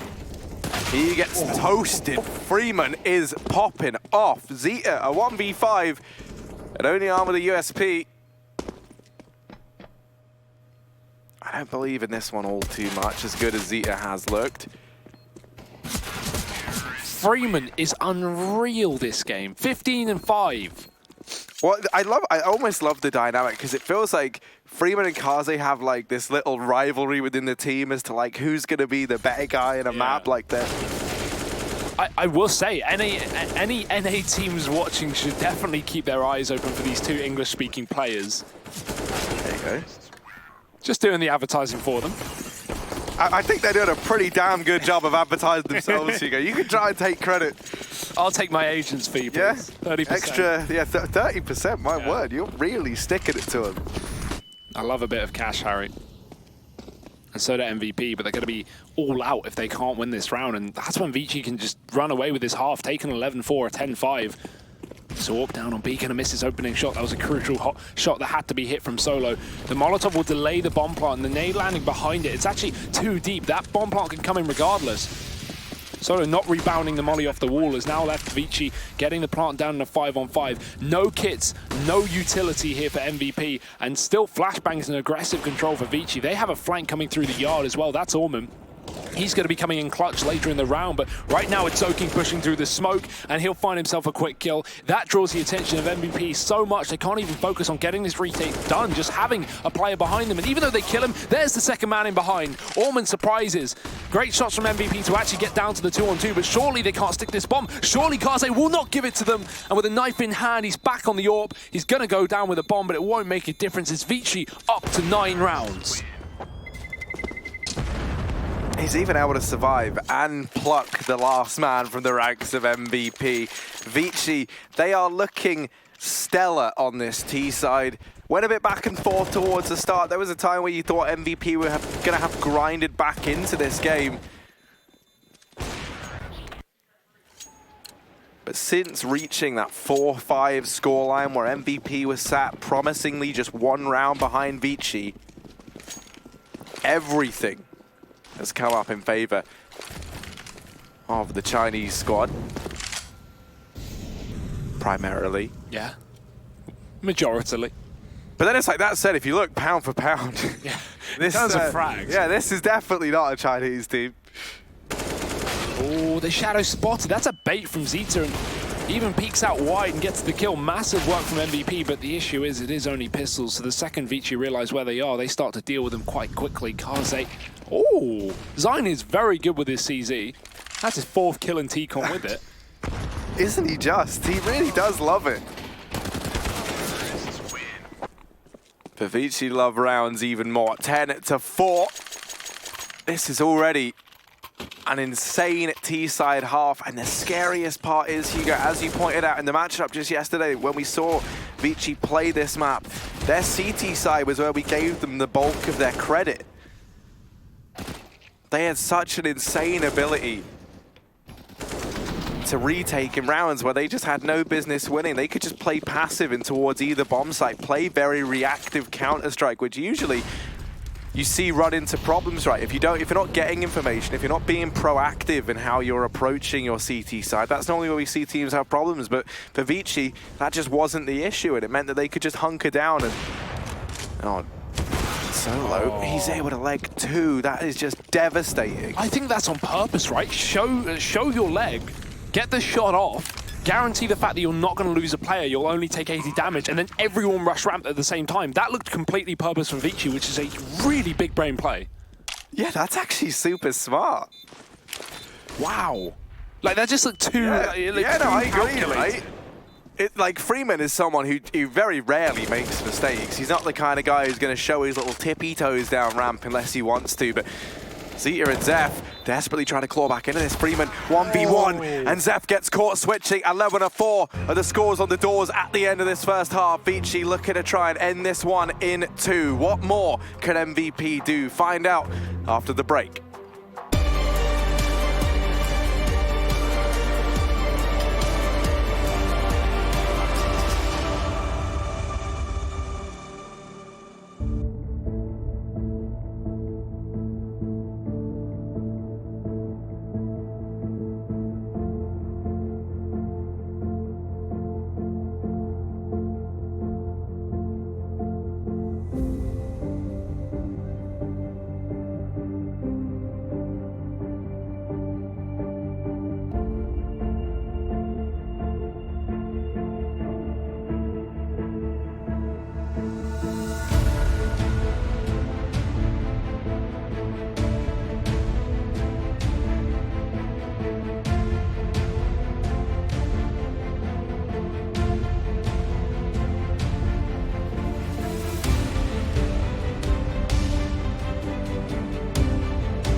A stellar T-side half from Vici, as they have impressed today, certainly showing up when it matters most. MVP falling flat at such a critical juncture in the Asia Minor. Let's not forget, the loser of this best of 3 is gone.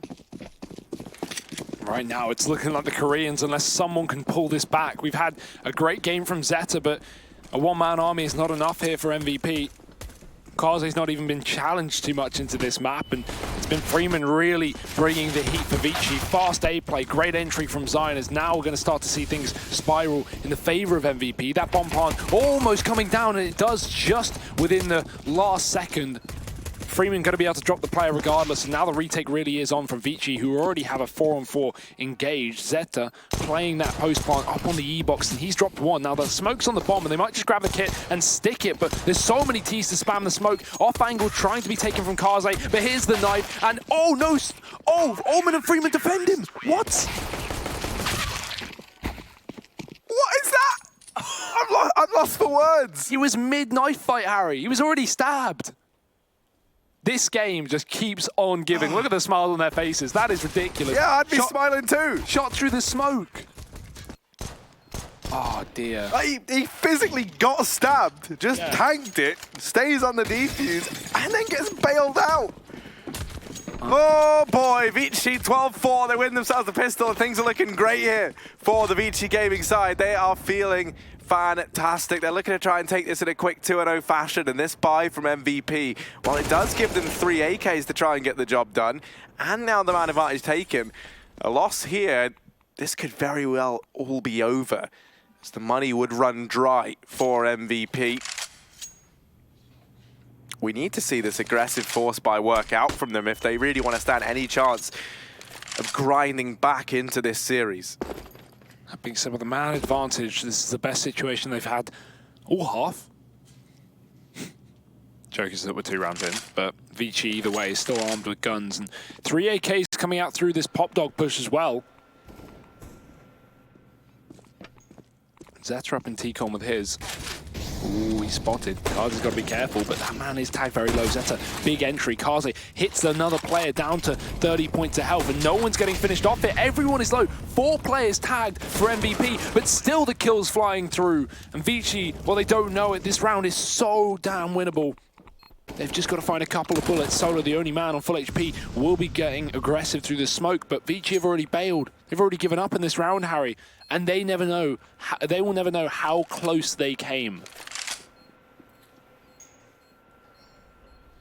Just 172 points of health across everyone.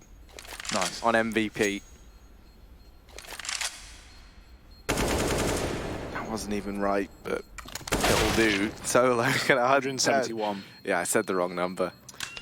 Nice try. Well, either way, it's a saved AUG for Freeman.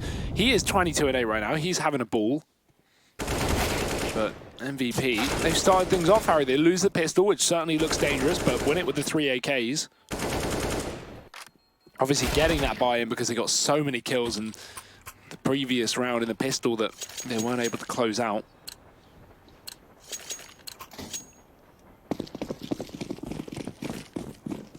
One man I want to see build up a bit more confidence is Solo.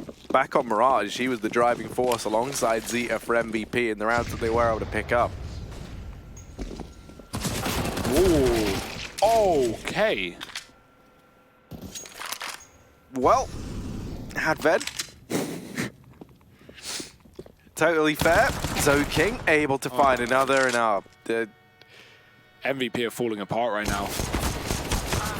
Thank God they won that. I mean, that would have been something else. But Zeta, he's been at least performing here for MVP, one of the few players that can actually do it, but the tag is there with the scout, the finishing shot from Kaze, and Solo, the man that you need to step up, Harry. Can he do it? Well, a 1v4 will be required, so this would certainly be the time to find your footing once again. He's looking curious as to what this B-bomb site has in store, and Freeman watching the ramp. That's going to be the big issue. He's got the AUG, and Freeman, we know he loves this gun. He's also been performing lights out throughout this series. He's one of the 2 top performers back on Mirage for this team. Of course, Kaze finishing just above him, 29 and 26 kills respectively. Here on Trade, Freeman has looked right at home, 23-8. Another star-studded performance from him. I love that peek from Kaze there. They get the information where Zeta is, and they know if there's one man who could build back into this round, who could play off of his teammate and create some space for MVP, it's going to be Zeta with that AK. So Kaze just goes, I got the scout, I know where he is. Takes that fight, wins it. Ooh, ouch. Well, Glow and Zion, they are not going to be feeling too great after that. And another nade. Oh! Just can't catch a break. Yeah, no. Oh no, here we go. Yeah, no luck this time. Vici It's only Glocks, at least. They're shutting it down pretty easily. Yeah, but is Zion and Glow like wearing a bell or something? Like, it seems like Vici always know where these, the bulk of MVP lie. Double nade down Ivy, just a fantastic read as to how MVP might have approached that round. And now the remaining players over here at this B-bomb site, they just can't seem to put a foot right, MVP.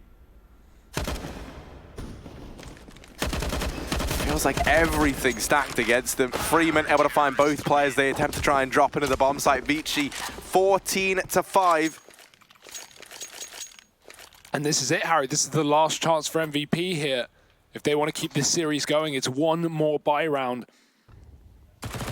Solo's already gone for a Mach 10, so maybe a faster B approach, but that's a weird buy considering he had more money, but I guess he wanted utility. They will have full belt to them. Pretty much everything MVP want, including that AWP. Vici, I don't know what's about to hit them. It's looking like a bit of a faster approach to this round. As I say that, though, smokes towards the A site. Not going to be pushing off the back of it here for MVP. Just trying to get utility out of Vici nice and early.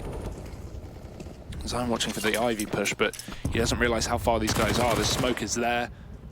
Spamming through it again. Vici just trying to keep MVP contained, being very aggressive on the CT side.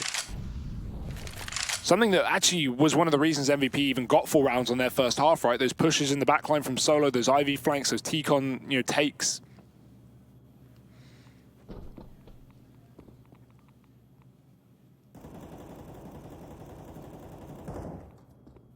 Vici looking to one-up them at that. And even with this AWP close to main as well, Zion has got to be very careful. Oh, he most certainly does. Kazi is not the man you want to tangle with, especially not while he can just hone in on an angle. This is something he's so strong at, is Kazi. You know, just because we've said it, now nothing's going to happen. Yes. But let's see, I like it. We're stuck in the standoff once again. We saw a big one of these yesterday. Someone's going to break at some point. Oh, flashes over. Kazi gonna maybe get given his chance here, and there we go. First man found it, Solo to hit the deck. The push going to come in towards the B-bomb site though, and Vici, they were very, very quick to rotate everybody into A. That means Zeph, he's already up and in their face. Orman gonna get dropped, and Zion flanking onto Zoking. The hunter becomes the hunted, and this round turn on its head. Advent falls, and it is just Kaze left standing. A 1v3 needed. This round flipped upside down. And he's even been flanked from that A site as well. Look at Zion, he's right above the pop dog. Will not be going for it. So that gives Kaze the room to save down Ivy. He's going to get away with his AWP, actually playing closer within the site. Probably a better prediction because it's so common to see Ivy saves on B plant round, so this is a bit of an off one. And MVP are too split up to find him anyway, so Kaze does find his gun into the next round, and this is to be MVP at least getting 6. Winning a crucial T-rifle round, but you can see by the looks on their faces, not looking too happy. They know this is going to be a huge comeback required. And Vici still have the money to shut it down right here, right now, and get that reset. And that thought, that's going to be looming in the back of your mind if you're MVP. Now, they were able to make the comeback, get so close back on Mirage. And they're the sort of games that are going to get into your head. Here on Train, we have to see that resilience. And here's Zeta, a man who is certainly resilient. He's opened things up in this round, glows in with another. Zeph just barreling through Ivy. And this A bomb site has fallen. Vici already looking to be locked out of this round. Trying to deny the bomb plant, and Freeman! Oh, he might have just made something possible, but in the blink of an eye, they're able to trade him. Kaze, a 1v3. Bomb down, and Kaze on this rotation. Solo actually going to go creeping up. Might discover him. Kaze seems suspicious. The no-scope misses. An MVP, a 7th round. 3 players staying alive. Money now building up a little bit here for the T side. They are starting to get a bit of a buffer, meaning that they won't just be onto the force buy if they lose this. And critically, broken economy over on this CT side. Hugo This is going to be how MVP rather get back into this game. You take control of the money, you take control of the rounds.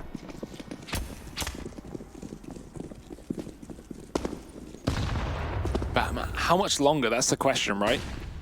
You just call me Batman. I said, but, and I messed up my word. But how much longer? Batman. Well, let's see. I mean, maybe Vici could be Robin MVP of a round. Who knows? We'll see. Zeph, the real bane of Zoking's existence. That's pretty much it. That's all there.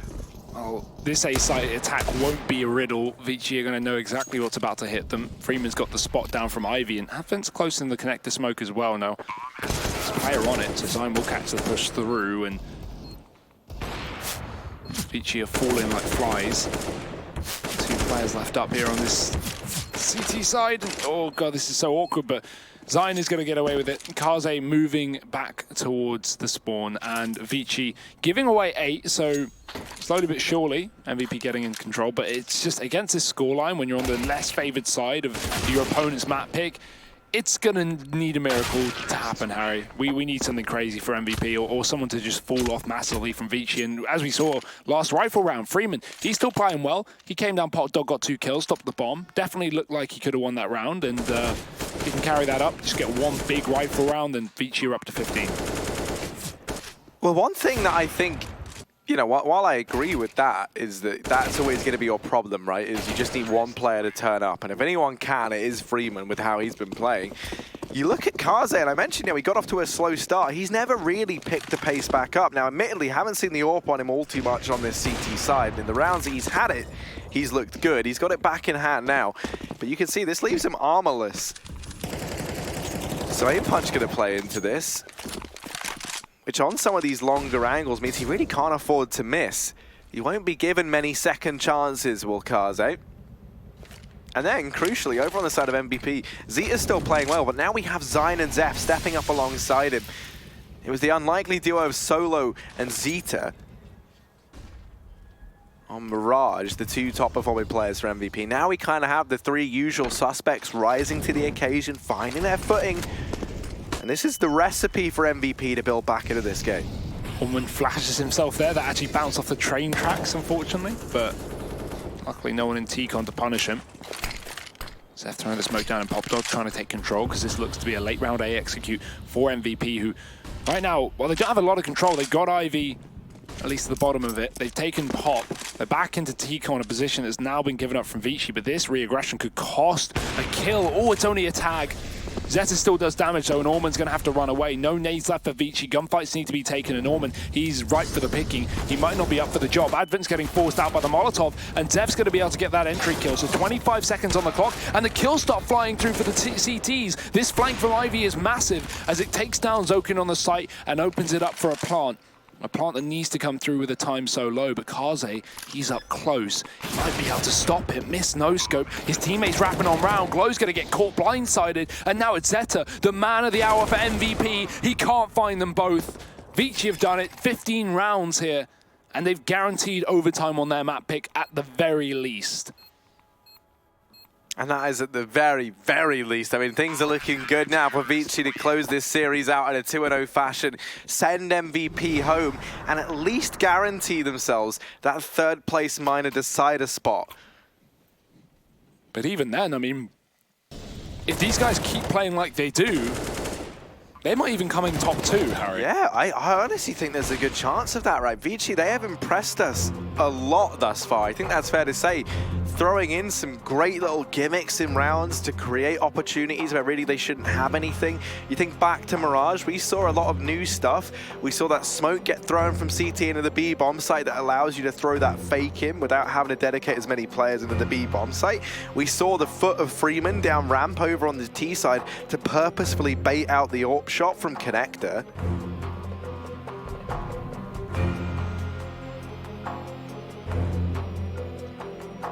They've been doing some very interesting stuff, and Vici now sitting 1 round away from potentially sending MVP home and locking in a game versus the loser of that Renegades versus Greyhounds matchup we have later on today.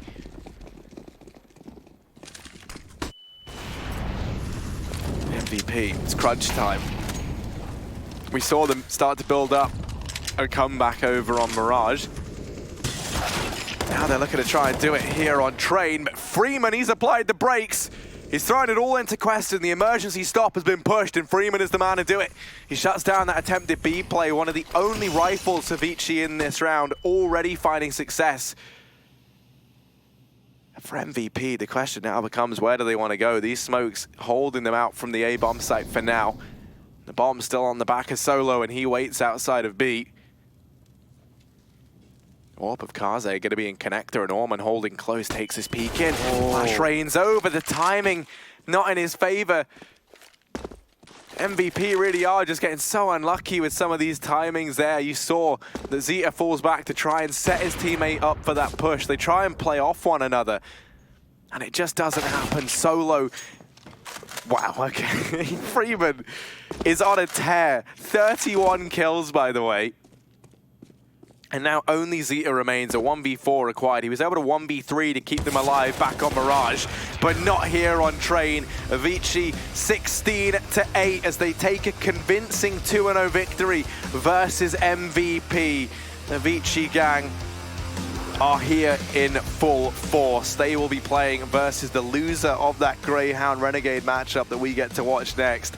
What a game that was. That was an incredible, sensational game. I mean, and nice to not have to see the reliance on Kaze in that final map. Freeman had a great game. Zoking sitting right behind him as well. So, you know, the usual suspects plus more. And now we got a couple more suspects over on the desk with James. I'm a suspect, clearly. Don't shoot.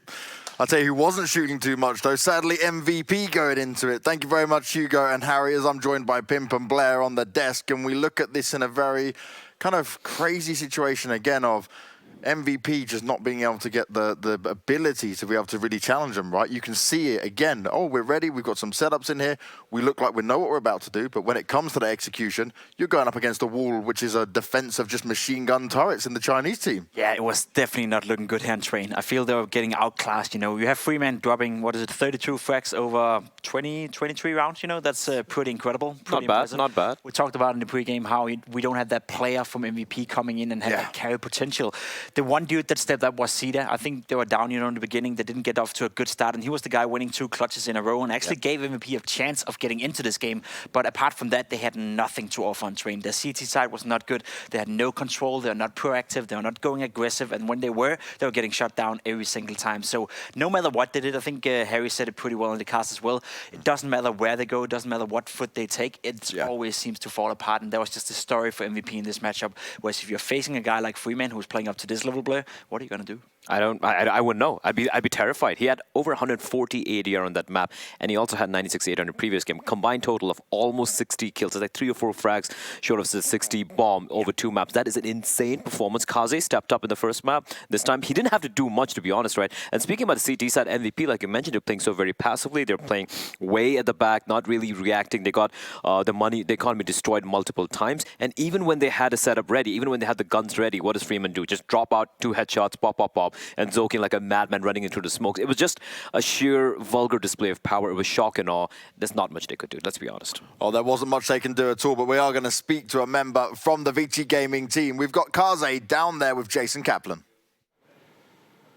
Thank you very much, guys. And yes, Kaze, I just want to talk to you really quickly a little bit about yesterday, because we were watching the green room. You guys beat Renegades. You're up 1-0 in the series. Can you kind of talk to us really quickly about how that match did go for you yesterday? Our Inferno and what's the third map? Train. Our T side wasn't good. Like our coordination, communication wasn't that on point. So yeah, that's why we lost that. And then have you guys had time to watch back that VOD, or have you guys been focused on that match at all to potentially go for a rematch if they lose to Greyhound later? Yeah, we did review our demo, find out our mistakes. So today we fix our T sides and make it loose a bit, not so structured, make it unpredictable like that.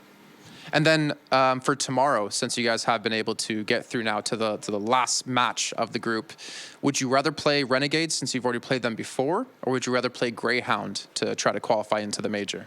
We would rather face Greyhound, I think. Okay, well, at least he's concise. He's honest about it. That's it for us. Congratulations once again on your victory, and we'll see you guys tomorrow. Let's head back to the desk, though, to break down the rest of that match, and, of course, the match coming up. Thank you very much, Jason. And one thing you've got to say there, right, is when these players from the Asian region give us their thoughts and their understanding in English, they are trying to dig deep as much as possible. But it's nice to finally get to hear some of these players. And Kaze, alongside Freeman, there were some heavy hitters from today's games. Yeah, some heavy hitters. And those two they're going to need tomorrow if they want to make it all the way to the major. We don't know yet whether it's going to be Greyhound or Renegades, but neither of those two teams can be too confident going up against Vici Gaming if they're playing up to this level, Blur. We saw it yesterday, Vici Gaming, they were able to take a map from Renegades, then they fell a little bit flat. They didn't have the depth in the map pool, didn't really have the stamina, so to speak, to go all the way. But if they're playing up to this level as they did today, I would be worried both if I were Renegades or Greyhound. Yeah, absolutely. And what worries me even further is what Kazi just said. He's like, we reviewed our demos and we mixed it up to make it a little bit more loser so that we're even more unpredictable. Look, if you're gonna, if they play any more loser than this, man, like I don't even know if we're gonna be watching Counter-Strike. It's gonna be Chaos Theory in action. Oh yeah. It will make no sense. But I completely agree with you. You know, when it comes to situation where you're facing off against a more solid team like a Renegades or a Greyhound, right? This complete chaos factor in Freeman and Kazi just going off just could work out. I don't know.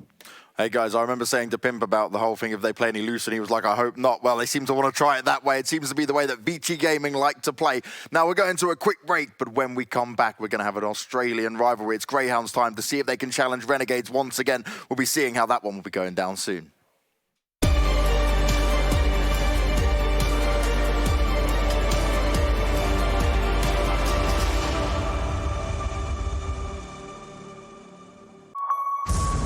The champions of ESL 1 Cologne. Do you remember? Welcome to the Cathedral of Counter-Strike. Think you've seen it all?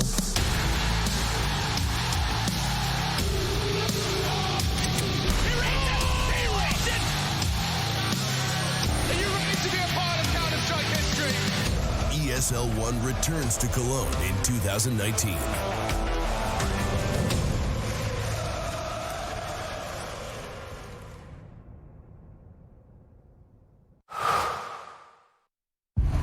All eyes are on you, so give them greatness with Intel Extreme Masters certified PCs and notebooks and game like the pros. When you see the unique IEM certified stickers on the outside, you'll find high-grade components with Intel Core i5 and i7 processors inside. Every purchase includes in-game content and supports the prize pool of Intel Extreme Masters. Game like a pro, because the world is watching.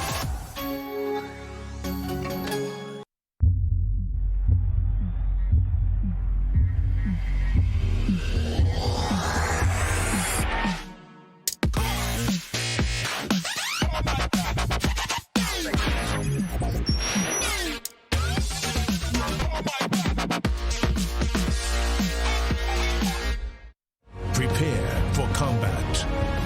Go forth and conquer.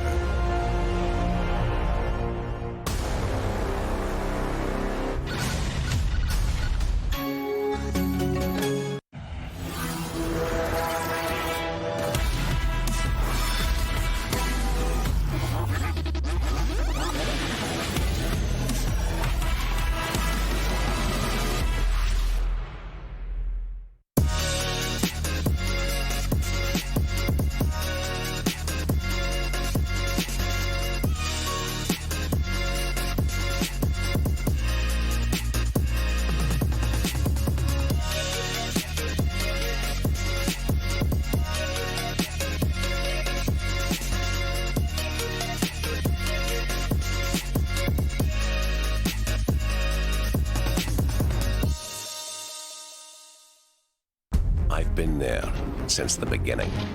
Every map, every frag, every moment. I run, but I never hide. With knowledge comes power, and power is to be wielded wisely. Which is why, as the expert, I bet with Betway. If you know CSGO, then you'll know the best way to bet on esports is with Betway, for the love of the game.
Vodafone presents the pre-match.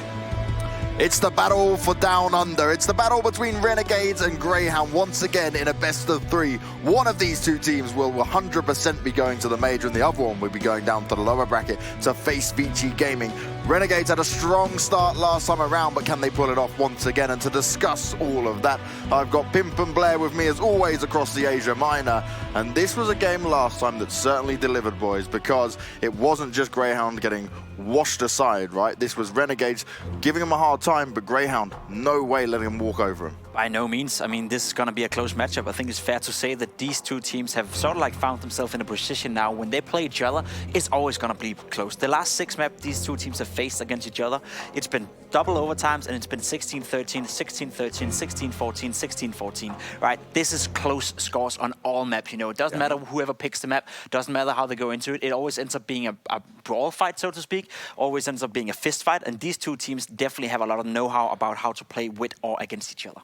Yeah, absolutely. Like you're talking about, when you talk about domestic matchups especially, right, it gets very interesting. And I think we do have the veto coming out right now. All right, Overpass ban train. Here's an interesting thing about the bans coming out from Renegades. They usually go for the nuke ban every single time. I didn't pick nuke. Because they can't play nuke. That's the thing. Renegades usually ban out nuke, but they did this the previous time as well. They banned Overpass because Overpass is Greyhound's best map. So they're kind of punishing them for that. Overpass out, Train out, Inferno pick coming from Renegades, Mirage getting picked, and I forgot what the last map was. Cash it was. No surprises here, to be very honest. The only little surprise here is the Inferno pick coming in. That can be a little dicey, so to speak. I would have liked to see them pick into nuke. I know they played nuke against MVP, and that wasn't necessarily too pretty, but if they're willing to play nuke against them, must mean they have practiced just a little bit. Yeah. And they haven't been able to win against Renegades as of late, you know, especially not when it comes down to land. So take that little risk, you know, and go in there and give it a go. But they went off with the safe route, so to speak, and I guess, you know, they feel so close. It's a rematch, right? Literally. It went on so close the last game. So let's see how it pans out this time around, James. Well, I'm sorry, guys. I have to cut you short here. It's the fastest ever pre-match in the history of the Minors, and we're going back to Hugo and Harry to let this one get underway.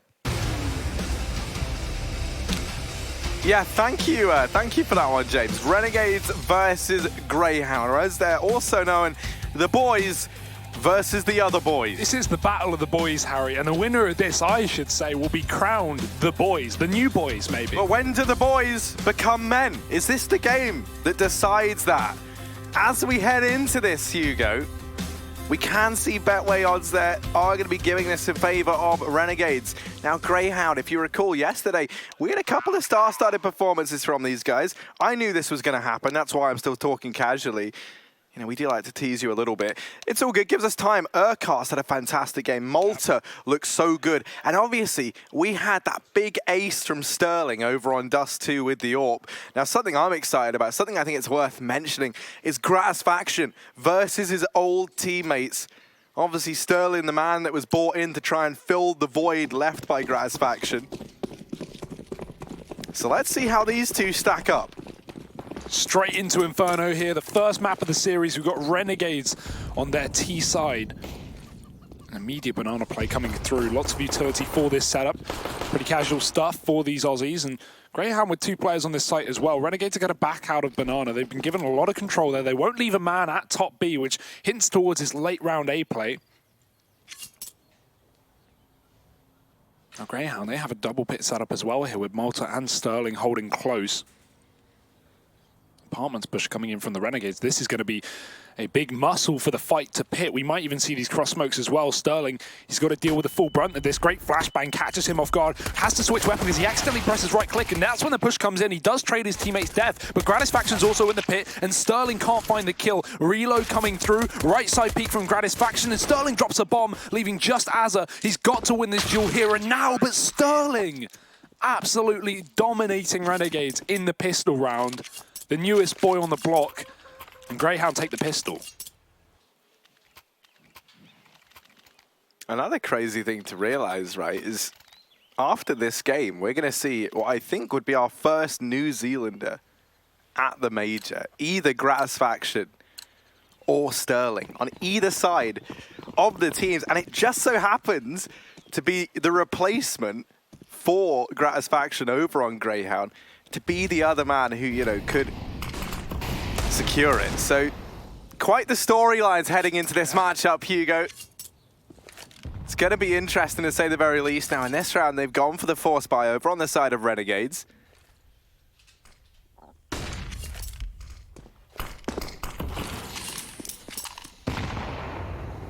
Taking control of the top of mid. Smoke falls over here at long, and that does hold back any hope of aggression from Sterling or Dexter for the time being, and now they just take a more passive angle. Sterling holding with the AUG. We know how dangerous this is in the current iteration of the game. Now the smoke might be down, but that doesn't stop Sterling from finding two.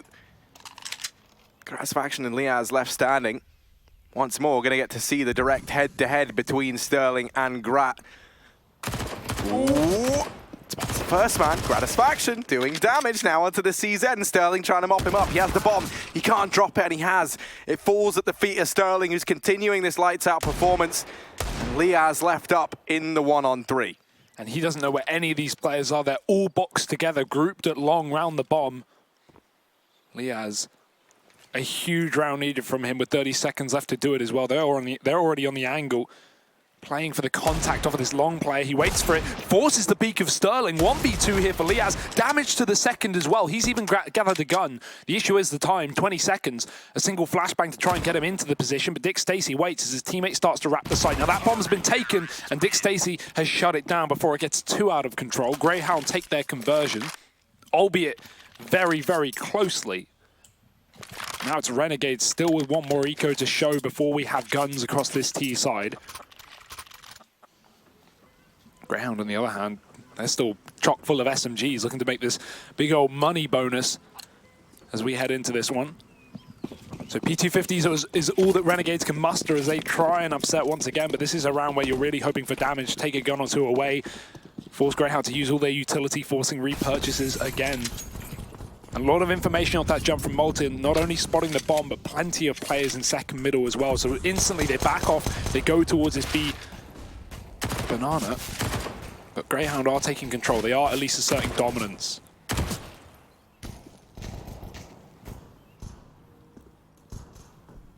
Yeah, not going to go for what we so often see teams do, which is just this fast mid-aggression in these anti-eco rounds. Instead, they're setting up Urcast over here.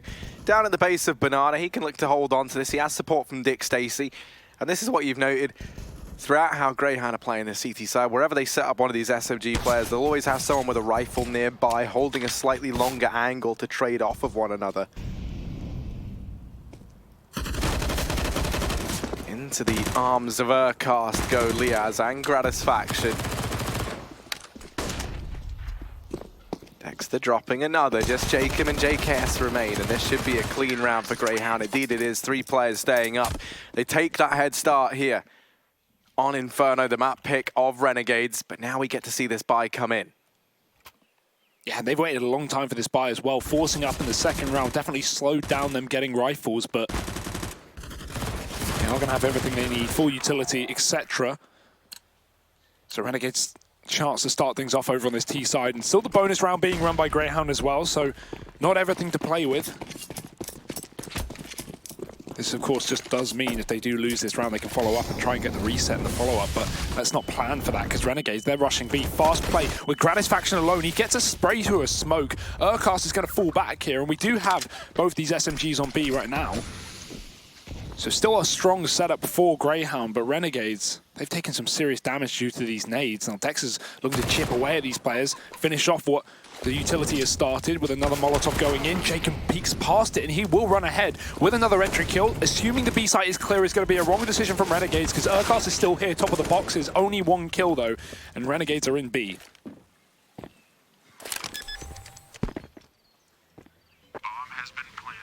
Malta and Sterling a long way from this retake, or making it a reality. Oh, nade through on a JKS. They have been out and out tempt themselves a bit. They do look curious, although Sterling not too keen, definitely not as invested in this as Malta is. He only has the MP9 to lose, and he knows he can destroy this Renegade's economy if he keeps a couple of players inside of the bomb site. Sterling waiting down at the base of Banana. Malta picked up, and now only Sterling remains. He's looking good to get away with the save. The nade doesn't find anything. So Renegades early on securing their first round. I would like to see Sterling drop this Orc over and Urcast drop him an AWP, because we can get 4 guns here for Greyhound regardless of that loss. And that's exactly what happens. The AWP coming straight into this rifle round. Now, Gratisfaction isn't going to have the money for his. So Renegades, they don't know what's about to hit them, but Greyhound looking to find this reset early on into their CT side of Inferno. If they did, they could be off to a seriously strong start to this map. Let's see, because that up for now, down on the B side. Aggressive positioning from Sterling, who did have a stunning start to this game with that big pistol round. Now, a blind shot will give away the fact that they are running this AWP, so Renegades will remain a little bit worried at this B site, I imagine.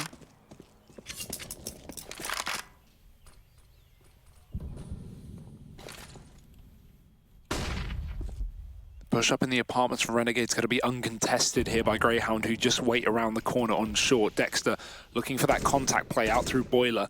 And Jacob, he might give him a little bit of a taste. The flash forces him back, and the smoke up on long keeps Dick Stacy contained for the time being. But we've seen Renegades go through these in the past, and Dick Stacy, he's gone in the corner, playing contact off of his teammate down by Library. That's Urcast. Now, Renegades looking to go back towards this B site where only the solo AWP sits, so Sterling, he's going to need a big round.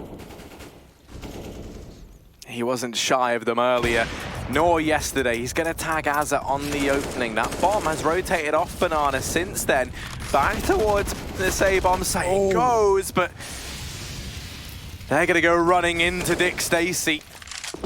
Liaz able to retrieve that bomb and does just manage to skirt on by. Azza up from mid, coming in late from Banana. Now looking to try and set up in the Boiler here. Keep an eye on short. Cast and Dick Stacy brought down so low, and Greyhound, they're just going to go ahead and save. They back away. They give this one up. Renegades will be securing a second. This is a good decision from Greyhound, given the fact that they aren't going to get this reset with this low HP plus the AWP. The only problem with it that is going to come back to haunt them is they don't have loss bonus. So what do you do in this upcoming round? You, I guess, get 2 pistols on Dexter and Malta, but it means that Renegades still have a very likely chance of equaling up this scoreline to 3-3 unless you have one of these rifles really pop off. So gun saved for Renegades, and their second round in a row, dodging that reset. A nice call once they get the entry up on A. It definitely looked like they wanted to go back towards that B site with the bomb, but upon seeing Sterling getting tagged and then Gratisfaction finding an opening kill on short, that's what spurred Renegades to just do a complete 180 in that round. JKS follows up with a kill, and even though Dick Stacy gets a double, by that point, Renegades looking solidified in the round in that 3-on-3, so their timeout called. As they are themselves trying to work out how they think Greyhound will approach this round, given the fact that this save was called.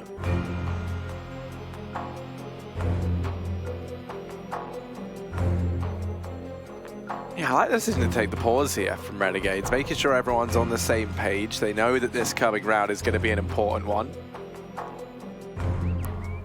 I bet Kassar gives the best massages. I mean, hey, probably. JKS looked like he was in. Yeah, he definitely did, right? Oh, here we go. 2 pistols up on Dexter and Malta. The fast second mid play from Renegades, and the Molotov to deny this AWP any presence, but Sterling will be watching middle. A bit more passive on this angle. Flash is there. Sterling, he wants a little bit more bang for his buck, or push for his pound. But instead just falls off. 4 players still here on the A site for Greyhound. So if Renegades do try and work B, this round is basically theirs for free because Dexter only has a USP, but that pick almost going the way of JKS. I get the info that Mr. Savage is up in the apartments. Now the push coming in through short. Urcast, Malta and Dick Stacy, they're doing absolutely everything. This is a complete and utter shutdown. Renegades, it's gone oh so wrong. JKS trying to recover this, trying to be the savior. But he's brought down to just 2 HP, and in the 1-on-3, the real issue here is Urcast on this flank round. Look at it coming from the apartments. JKS just hung out to dry here. Might have to throw in the towel.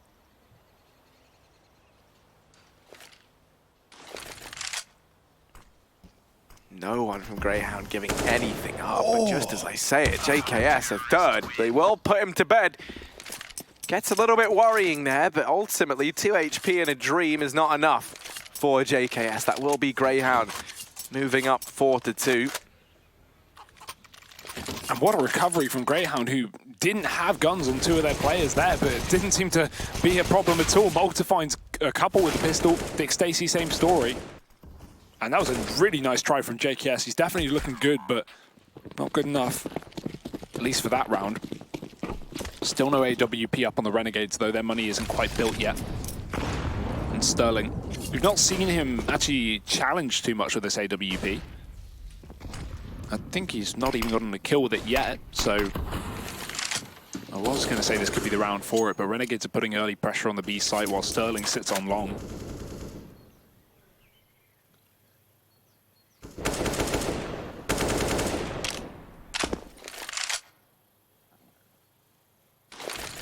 This is going to be where you're looking at Sterling to find the most impact, though, and you're bang on. I don't think it's through lack of trying with the AWP, but that's fine. You're right. He's only graced our scoreboard with AUGs and USPs. Renegade's going to be setting up for the A plate. At least that's how it looks right now, leaving Azza and Liaz down at Banana. Plenty of utility between them to try and sell this fake and make something happen. Smoke falls over at long, and that does send Sterling from this position off the angle. And yeah, the bomb has headed back toward Banana. It's Jacob and JKS trying to sell this. There's still plenty of utility on the 2 players inside of this bomb site, though. Dick Stacey and Urkast both with Molotovs. Keep your eye on that. As this clock ticks down and the play looks to come in, all it takes is for them to drop both their mollies, and this round is all said and done. There should be no means of getting back into this for Renegades. They hear that first Molotov go down. They're going to wait for it. They're going to wait. And that could be their undoing, because now Urkast lines up his. You have to go running through that. You've got no choice, Renegades. Time ticking too low. Urkast in with 2. Gratisfaction just able to get by. Will punch the numbers in with seconds to spare. And now it falls to Gratisfaction and JKS. In this 2-on-3, both playing over in dark. Ooh, that's never good. Here the nade connects. They know there's at least one man here. As they find Grat, they're not ready for JKS, but Malta is there, able to pick him up, gets the trade. Defuse will come through, and Greyhound a 5th round here on their CT side. Yeah, great delay play there on Banana with the Molotovs. I mean, just saving the utility for so long. Even those smokes down, you know, hit at the 40-second mark for Greyhound. Very much ready for that push, even though they didn't have the gamble stack. They only had 2 players on the bomb site, and Urkast, he goes above and beyond. If he's going to step up to the same level that we saw him yesterday, then that is a terrifying prospect for the Renegades, who are now on pistols, Harry. That money has been broken early on into this game. Remember, this is Renegades map pick. 5-2. Nice nade as well. Grat's going to get put down to 50. Dexter with the early rotate off of B as well. He's not used his smoke, but no need here with Renegades not putting pressure on immediately. Instead, it's towards the apartments in middle that Renegades look to progress. And Greyhound, they want some of this map control as well. They push 2 players down this Banana. Urkast's going to be spamming through. He's got the support of Dick Stacey as well. The issue is no utility left on that B site. Makes it very susceptible to a rush here from Renegades, who have flashbangs to force these guys back up top Banana. But they will look for a pick before that. So flash to middle, forces Sterling back.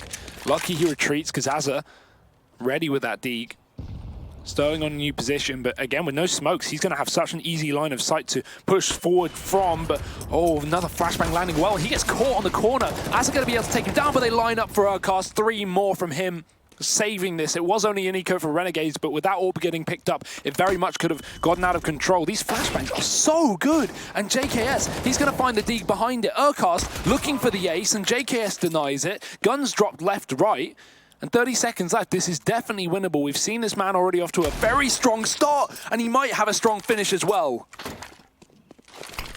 There's a reason they call this man Savage. A 1v1 now. JKS back to Dick Stacey. just misses him, doesn't spot that he's already creeped on down, and JKS, well, he does get to look Dick in the eye before he goes down. That's about it. Defuse will be found. The AWP carried forward. Dick Stacey holding his own in the one-on-one, and Greyhound a 6th round to their name here over on this CT side. JKS, some flashes of brilliance in these rounds. Such a valiant attempt. I mean, he's 12-7 right now, despite his team being so far behind. And Jacob, one of the players who we really have relied on for the Renegades for a while, he's 1-8. So a slow start for some of these players on the Renegades. JKS alone might not be enough to carry them through it. Another tactical pause from Renegades. If we remember back to that game on Train versus Vici yesterday, they called all 4 tactical pauses within 10 rounds. It wasn't a problem. They did 16-7 the game, so it was okay. But you know, you don't want to get ahead of yourselves. You're 8 rounds in, you're 2 pauses deep. You need some of them for the second half, especially with Greyhound already leading by a good margin. I mean, one of the reasons this is so exciting to me is it really does show that, you know, change is inevitable, right? Renegade's always been, and also always had players in it that have been the faces of Aussie CS, right? But even now, you look at this Renegades roster and you see the new bloods rising up and into the ranks in the form of Liaz and Gratisfaction. And Greyhound, this is a team of, you know, relatively much less experienced players on that same level. Azza able to open things up in this round. That's Sterling to hit the deck. Urcast now looking to rotate in. I just love the clash of new and the old. And there's Urcast feeling bold. 4-on-4 secured, and the top of Banana taken back. Greyhound re-aggressing over here. And I love seeing that from them. Urcast even retrieving that AWP. If he peeks down Banana now, he'll see no one there. Dick Stacey, you can see on the back of the information gain, starts this rotation round towards the A bomb site. He's going to get there just in the nick of time. At least that's how it looks right now. The issue is they don't have long, so Dick Stacey's got to focus on the potential of a CT wrap from Renegades. He doesn't know if they're behind the enemies.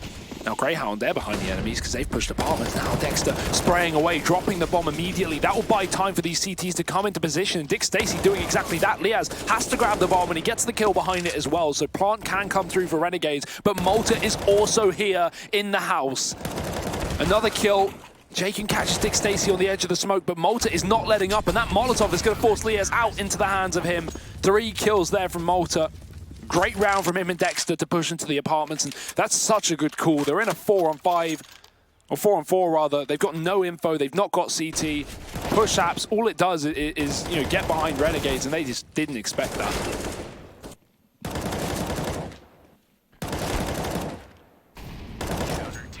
And this CT side from Greyhound has looked damn near flawless. Aside from a few big individual moments, on the side of Renegades, everything really has been coming up Greyhound, at least right now. He down onto Jacob early on in second mid, doesn't find too much damage, but now he's already aware that there could be a player up in the apartments. This slows down the initial play from Renegades. Not going to be too much of an issue. I mean, the exception of that round, Apartments has always been Renegades. They've never had any problem getting in or out of it. Setting up for these A plays, running through the halls, so instilling a bit of fear, Greyhound are. Fast mid push here in Dexter. Ooh, he might catch a free kill, but the teammate is going to be a trade there. Not even a trade, an entry.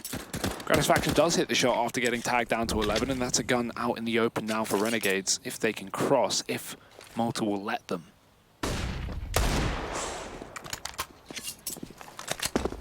He's made a crossing of his own back into the bomb site. That won't matter now as Renegades have their sights fixated.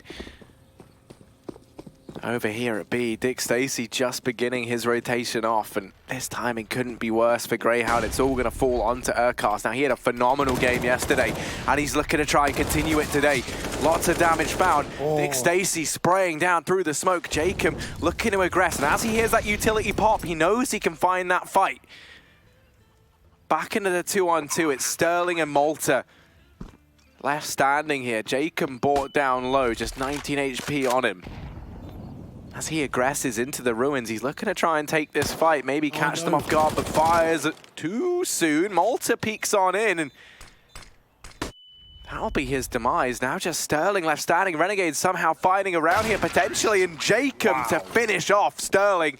My word, 3 kills from him in that round. We mentioned how he'd fallen quiet early on, only had 2 frags to his name heading in to that 10th round. But almost single-handedly, Jacob's able to haul Renegades across the finish line in that one where really he shouldn't have. Renegades have been doing so well on these eco rounds, and a lot of that is this utility usage, these flashbangs thrown from Azza and co. They have been setting up these Ts every single time, blinding CTs, catching early kills. If Renegades can keep that up, they can certainly pull back this scoreline on the T side, because right now the money's broken for Greyhound. They lost to an eco near wallbang in the apartments. Greyhound are here, but not a lot to play with. Pistols, 1 armored player on Urcast. He's down on B. Jacob has his back turned. The angle he should really be focused on. And oh, Dex is going to shoot, but it's a bait. Malta's there, and now they know there are 2 players in the apartment, so Renegades could even speed back towards the B site, but they'll commit, at least for the time being. Held into middle, flash from the CT side, but the last smoke, the last bit of utility for Greyhound going down, and that will send Renegades packing.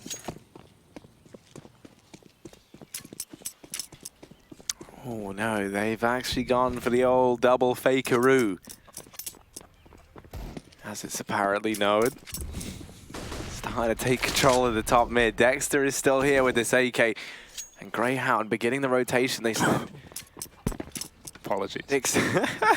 They sent Dick Stacey and Sterling away from B, and now they bring them back. They bring them back. It's like they can tell they're in tune with this game. Sterling gonna get boosted up on the cross. This B play about to come in. 3 players here for Greyhound. One of those is Urcast, and he has this Teague, but he's been bested. Falling at the first hurdle. Sterling able to get one before the trade comes in, and Dick Stacey trying to deny that bomb plant, but Azza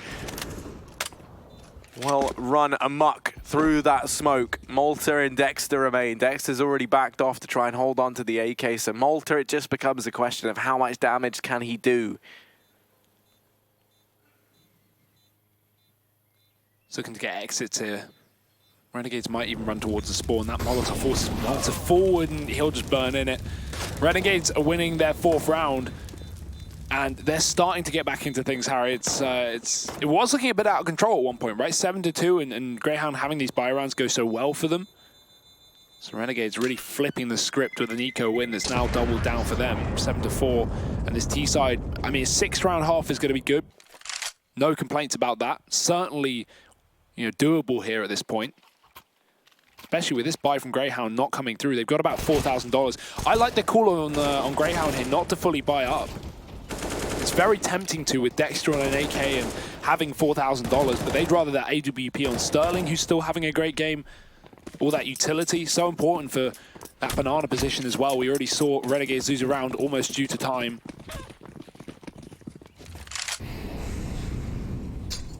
Oh, nice nade. And the bonus of these half buys is you can still get a lot of nades because they are cheap if you're not buying rifles around them. So Liaz getting hit early on by a HE down banana.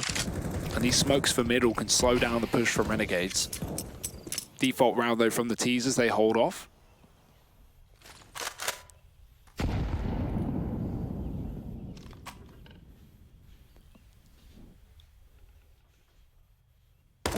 Touched upon this a couple of rounds ago, but Renegades, yeah, they've been able to take control of apps pretty much when and where they want it.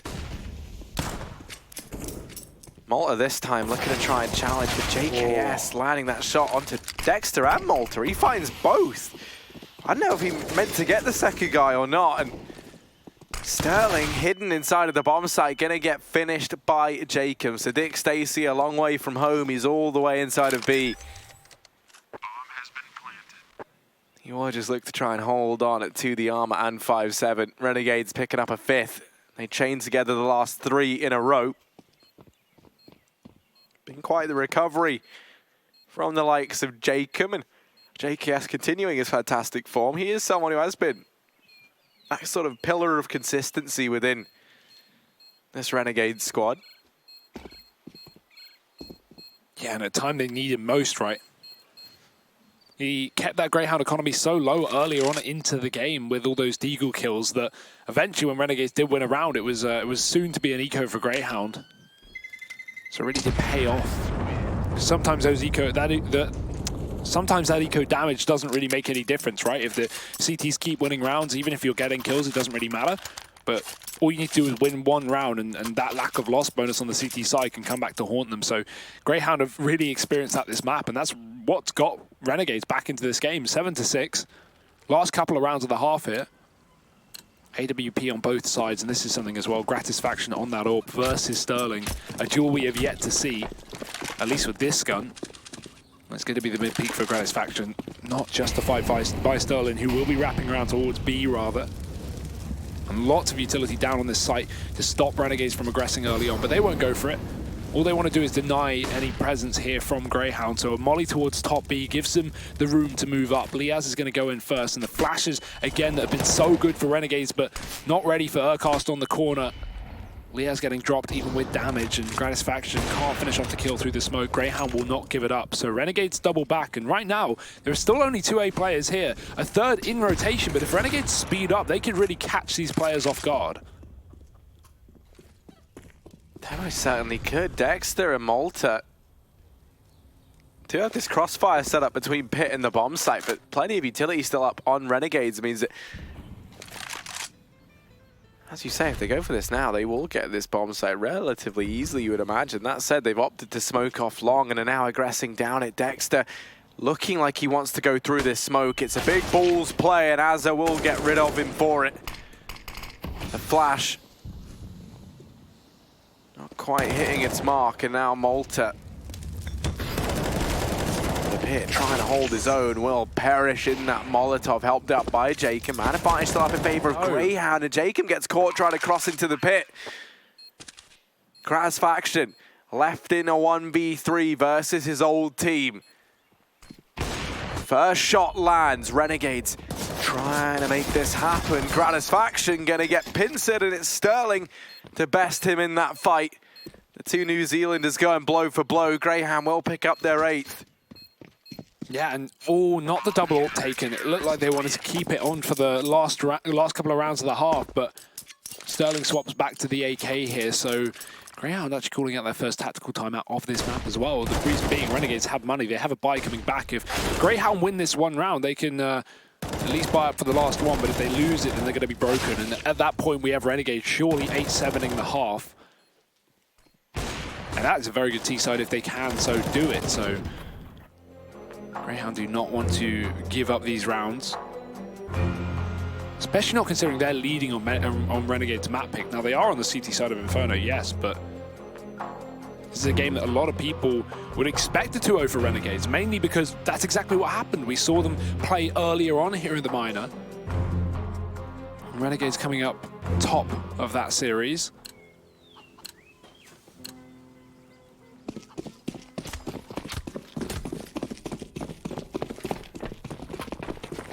Inferno, however, was not played in that matchup, so I like the fact that we have a bit of a different map pool. Obviously only for one map. Mirage and Cash will be coming up later, and already a fast top B play for Renegades. Urcast finds both. Gratisfaction there with a trade, but it might be too little too late. Still a couple of members on this B site for Greyhound. Push coming in. Dick Stacy hidden away, takes this initial peek. Damage done, and he's picked up everybody. Helped out by Sterling there toward the very end, and Greyhound at 9-5. That's not the hours that they've been working on this. That is the scoreline right now. Greyhound feeling good heading into this last round of the first half. Renegades on their map pick. 5 rounds over on the T side. Some would say that's enough.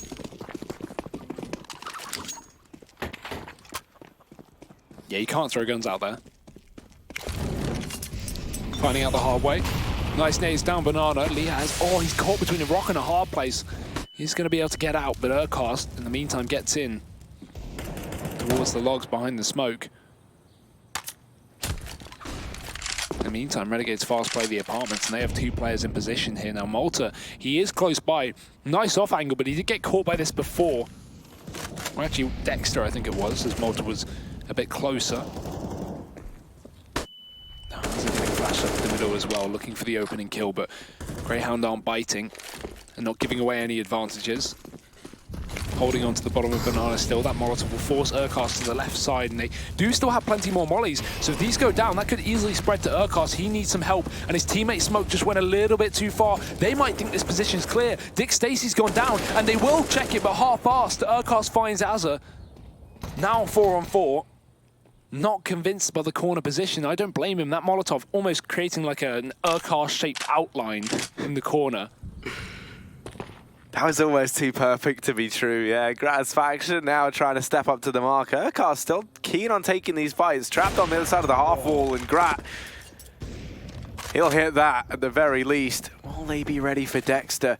Does not look like it, and they haven't checked for him. There's only one man here, though. That bomb resides back at A, and that means Malta and Sterling have to try and hold their own. Dexter will be coming in on this flank with just 15 seconds. If they land their shots, this round could fall apart for Renegades, and indeed it will. Sterling and Malta locking down A, 10-5 at the end of this first half. Greyhound Gaming fielding a decent CT side over on the Renegades map pick. Now the question becomes, are Renegades going to be able to grind this win on map number 1 in their CT side? Find out after the break.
Today's the day that some boys will become men. 10-5, Greyhound currently sitting 5 rounds up over on their T side.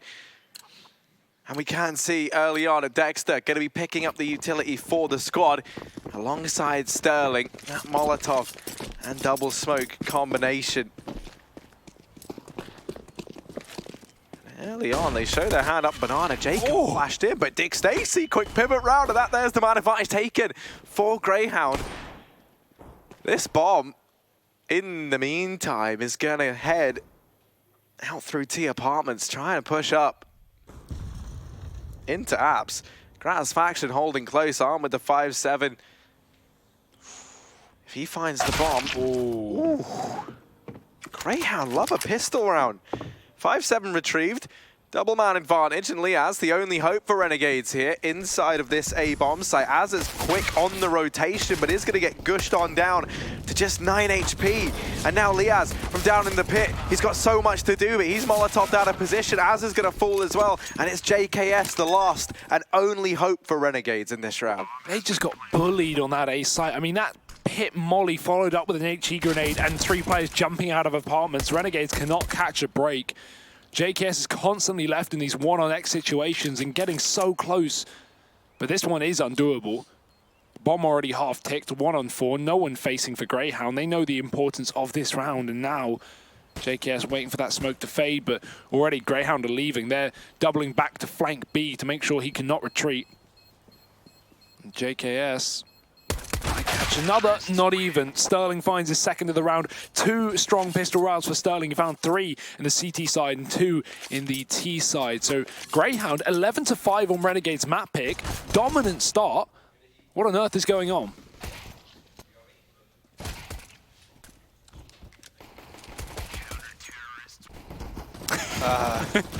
I assume these are highlights from the game they played the other day. Yeah, that's pretty cool. It caught me off guard. I was like, I swear we're in Inferno. Yeah, I mean, well, it looks different. Yeah. Times have changed. But Renegades, they might have tried to take Aussie CS out to the States. Greyhound showing it should be CSGO to Asia. 11-5 right now. Pistol round gone their way, and looking good to secure themselves another. Dick Stacy loves making a bit of cash, making a bit of money. Sterling and Urkast get their piece of the pie as well, and that will be Greyhound. 12-5 up, but a buy at least is coming in for this Renegade squad. And a pause as well. I mean, the third one coming through rather for Renegades. Glad they didn't use them all in the first half now again, because look at how strong Greyhound are. I assumed coming into the second half, this is where we'd see Renegades start to pick up the pieces, start to, shape on this CT side. But Greyhound have just looked so good individually as a team. Some great mid-round calls as well on the CT side. Their rotations even went off. It would come down to 1 or 2 players on the stacked on the wrong bomb site, and we'd still have a big individual play multiple times. Urkast was alone towards that B site, for example. Still able to get multi-kills. And he is just keeping this game up right now, 19-9. But everyone really having their moments. And one of the big issues was Dexter, right? This is mentioned on the desk yesterday. He was struggling, and it was a bit of a problem for Greyhound. Luckily enough, he may be bottom of the board here, but it's working wonderfully. Everything is falling into place for Greyhound.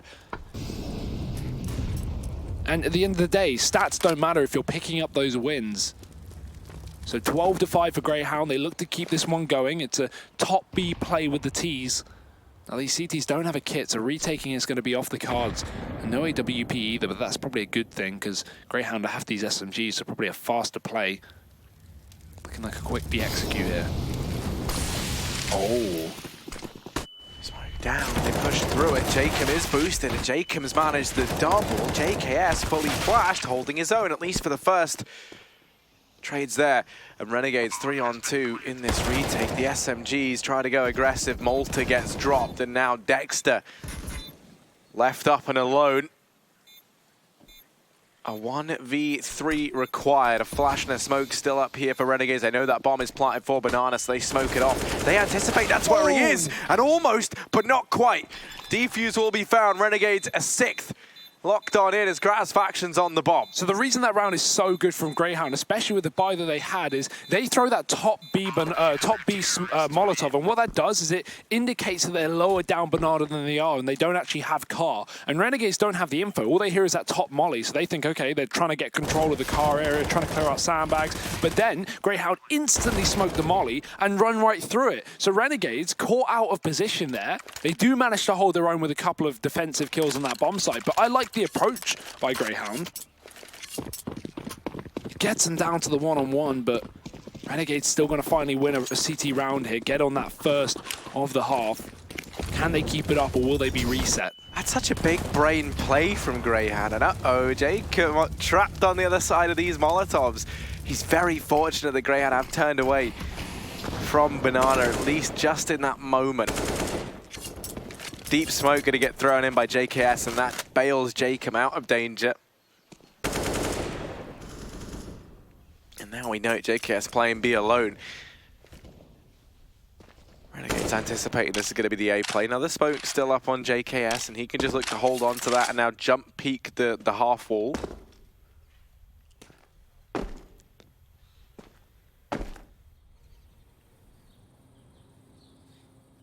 Greyhound can't allow JKS to keep getting this information. We have to see Dick Stacy return to Banana, try and pressure it.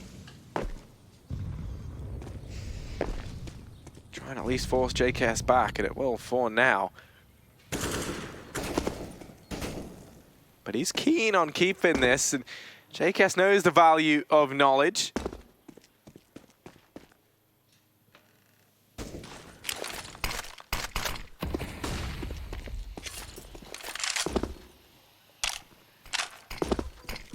This is well played from Greyhound. You can see now that they've taken back Banana control, JKS had to fall back into the bomb site, and Renegades in their head, they anticipate this could be the B play. They've rotated Jacob off of A. Malta out from the apartments, damage down on a Gratisfaction, 14 seconds, and it falls to Grat versus his old teammates. He's the only man who can make a difference now for Renegades. Rotations here, but he loses Azza trying to deny the bomb plant, but runs out of ammo. Down to the pistol, fighting for his life. A 2-on-3, and they manage to flush Grat out. Urcast and Dexter left standing, Jacob and JKS. The B-bomb site buddies of Inferno. In for this retake. They do have flashbangs to try and open things up. It's a tall order and no kits on these players. They have to pick up the pace. They have to try and get into this bomb site, or else Greyhound will be securing a 13th. Dexter and Urcast hold their own. They win their fights. 13-6, and no money left for Renegades in this next round. I mean, that round looked undoable even when they were going into it, right? That bomb already halfway done and no kits left up. They barely even close their way to the site. And then to make matters worse, Greyhound even win their duels. So 13 rounds, Harry. This is a hard reset to Renegades. This late in the game, it might spell disaster, despite Gratisfaction's best efforts on that A site. The issue is here, they can't even force, right? Because they've got to give away the 14th to Greyhound, and even then, Renegades won't have the money for a full buy. They get $1,900, so basically add 2K to everything they have here, which is nothing. We're going to have 3 to 4,000 on the majority of these players. And then what do? You play for overtime, 15-6 down? Or do you buy up early? Who knows? Right now, Renegades are stacked up over on that A site. And Greyhound are already looking to walk into B. 3 players at the top. Bomb still yet to be committed, but Greyhound are creeping their way in, and they're about to figure out that this is completely empty.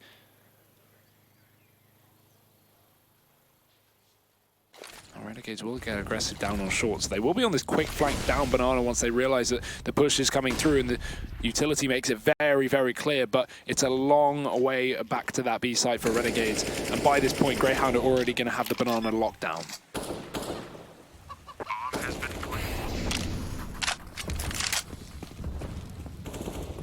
For Renegades, things really looking dire. In this matchup,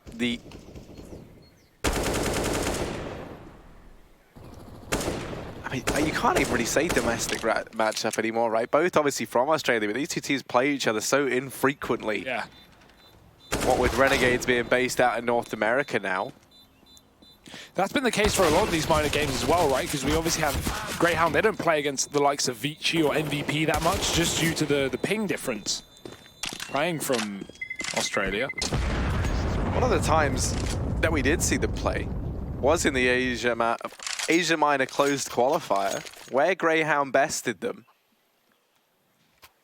in a 2-1 fashion. That was the one that Renegades flew back to Australia to play, of course. Yeah. I don't want to make excuses. I mean, Greyhound are smashing them right now, but, you know, if you fly back to a country on the other side of the world, that's definitely going to, you know, hurt you. Most definitely.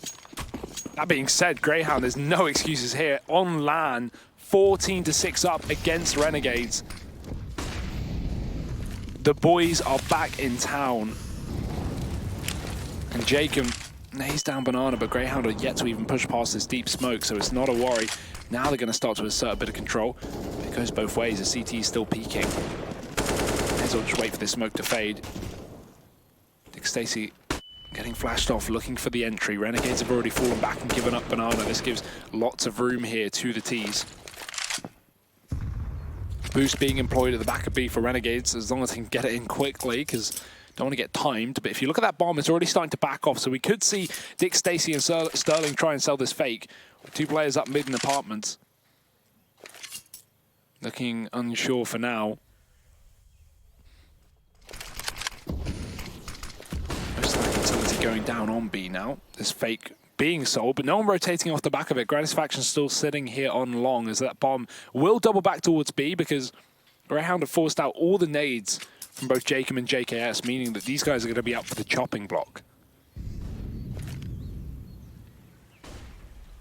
One of my favorite things about Renegade's Inferno CT side is this B site hold between Jacob and JKS. I think they play off each other so well, but we need to see that synergy now more than ever. As this site take comes in, JKS very uncomfortable for him there as things heat up. He gets mollied out of position, and Jacob, they know that he's tucked away in the back of the bomb site, but there's only 15 seconds. They have to deal with him. Urcast able to pick that up, and the bomb now looking to go down. That CT smoke fades. They're trying to find it. That bomb has to move.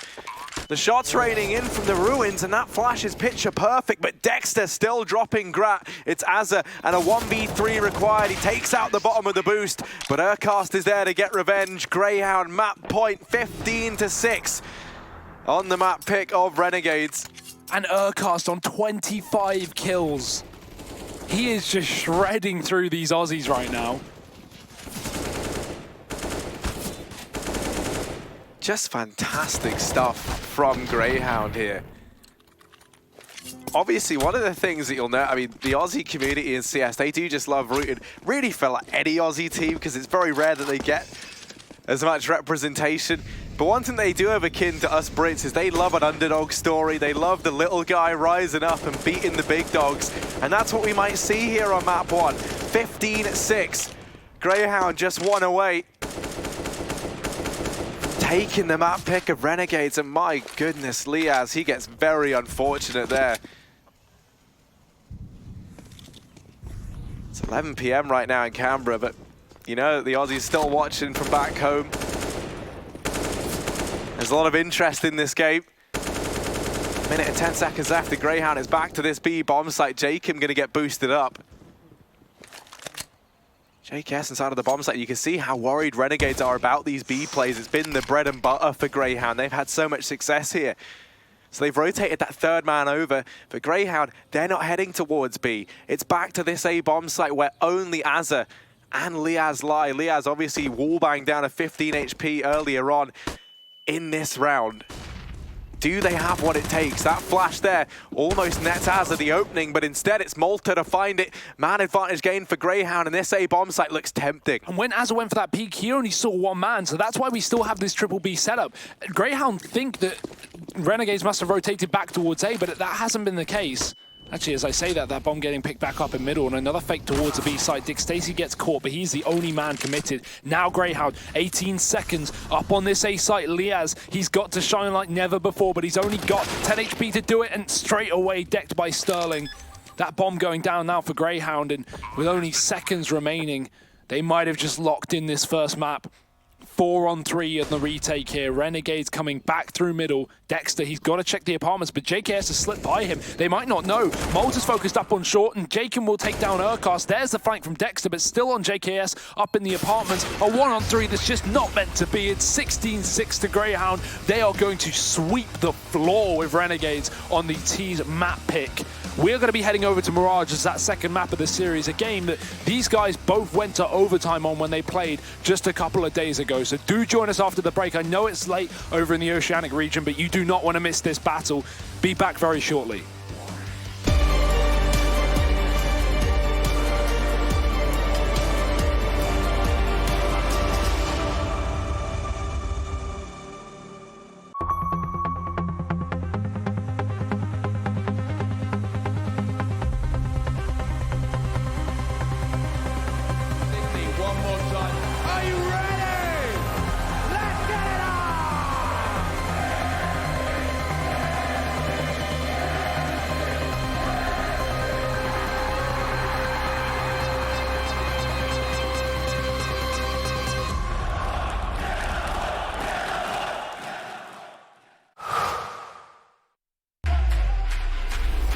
Think you can't capture a clutch in full resolution while streaming the play to the world? Watch this. Game, record, stream without compromise on Intel Core i7.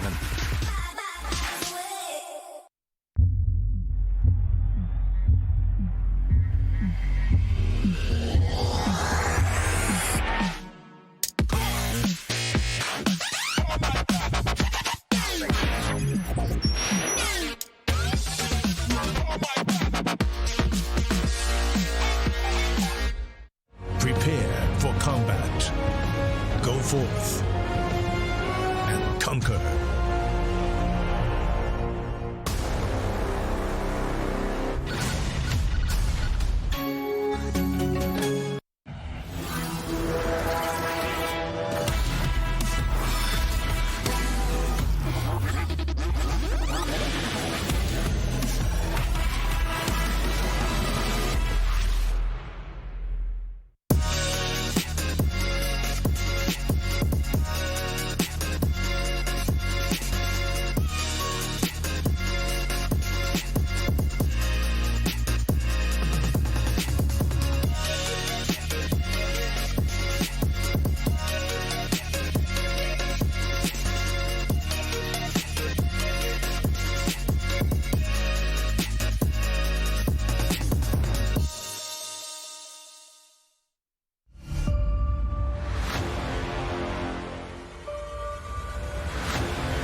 A Mongolian and a Norwegian decide to move down under and fight off in the Aussie scene. The question is, only one of them could make it happen, and this time around it was going to be for the Greyhound side. A fantastic start here on Inferno, Pimp and Blair, and one that I guess many might not have predicted. Is this just a case of Renegades falling asleep on the first map again? I don't think they're falling asleep. I think they're highly motivated to get this win. Now, they fought their way through the playoff. They fought their way to the deciding game, whatever they're going to make it for the major or not.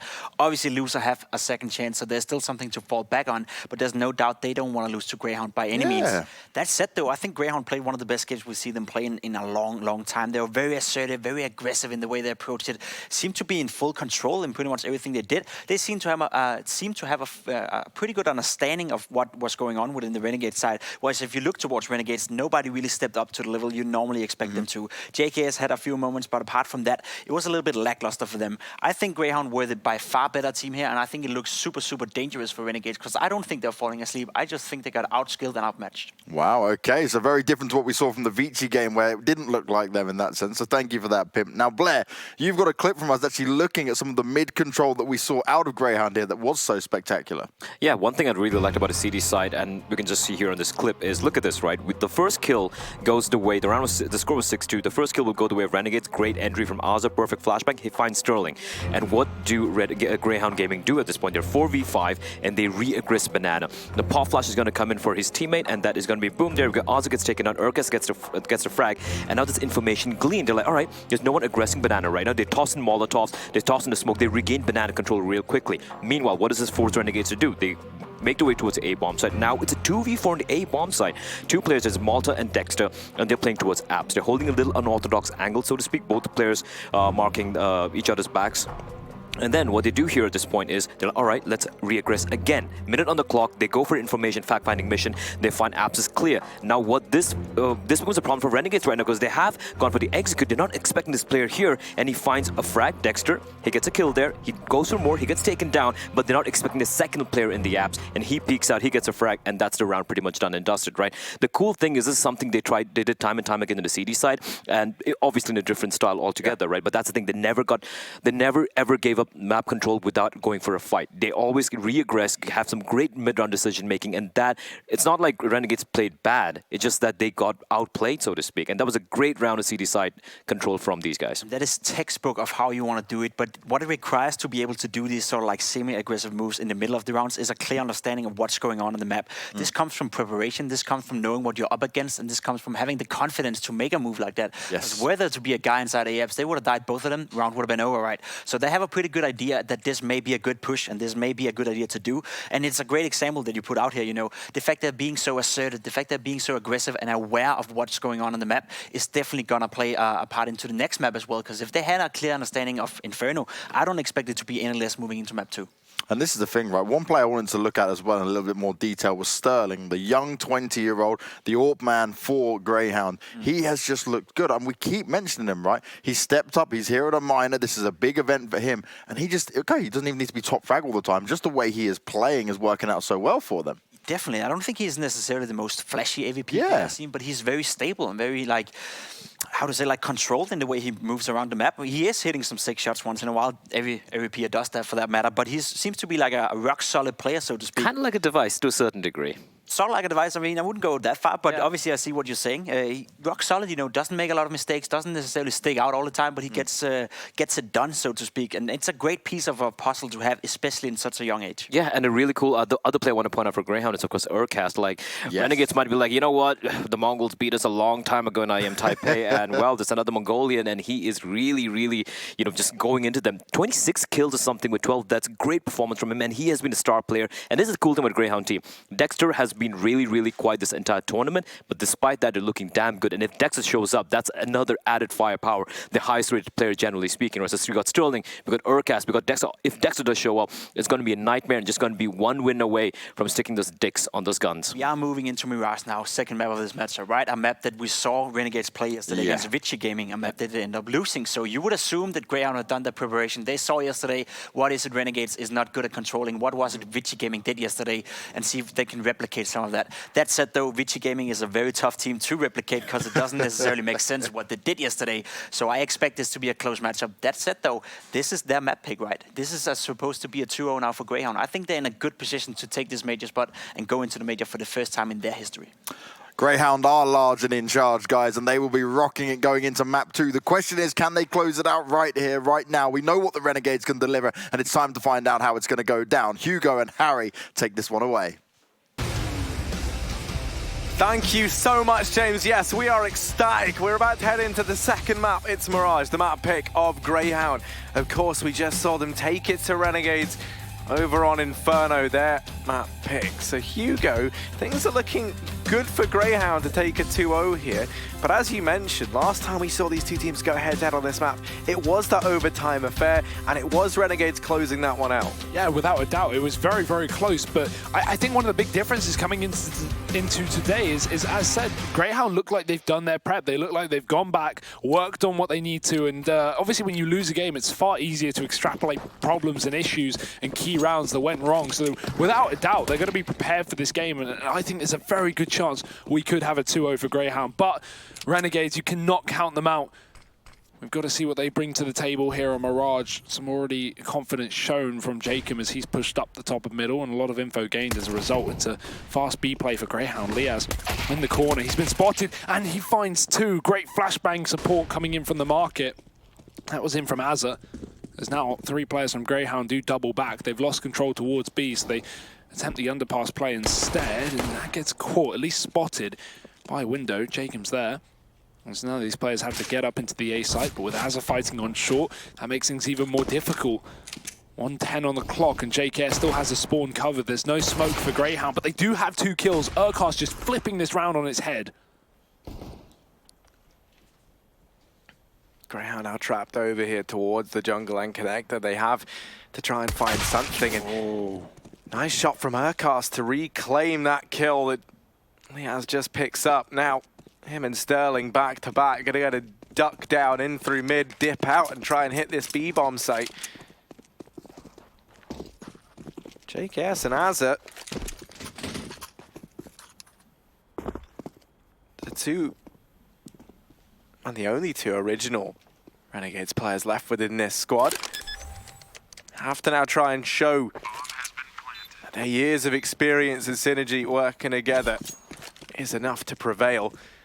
Urkast already on 3 kills in this pistol round, looking to try and take that much more. He's posted up at the short position. Urkast hold the angle, and they peek into it. Sterling, missed shot, and JKS and Azza, they're closing the gap. They're getting closer. They make Sterling feel very uncomfortable indeed. Renegades will pick up the pistol here on Mirage. Yeah, a couple of missed shots there for Greyhound, but you could see confident fights being taken either way, especially for Urkast after that 3-piece.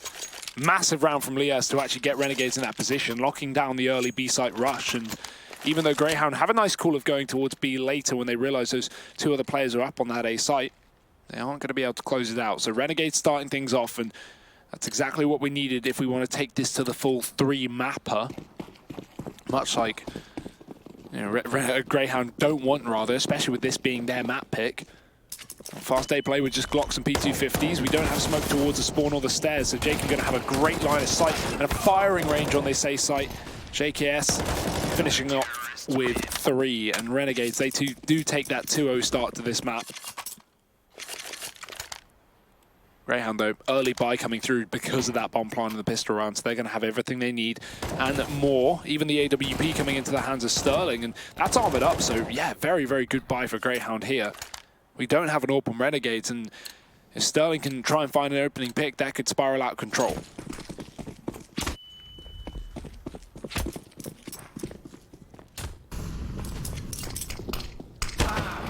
There we go. Sterling got a Veskraz faction, the man who came in to replace Grat in Greyhound, opening up this round. This is what Vici did a little bit up against Renegades. So Greyhound, I mean, they definitely watched the game. They've definitely seen the demo back, because even they are learning little tricks. That angle is very favorable for the T's. But this one is for Renegades. JKS pushed inside the palace while Greyhound set up for this A split. The wrap is coming in all the way from the backline from Jacob, but this connector play is about to come through. Azza, oh, the timing. He catches 2 players, maybe even 3, but he jumps. It doesn't matter, mid-air. Azza finds it. JKS emerging from the Palace, and surprise, surprise, it is a clean round for Renegades so far. The flank is in there as well, and what a great round from Renegades. 3-0, despite the pick from Greyhound, despite all that map control. It's going to be Renegades coming out on top.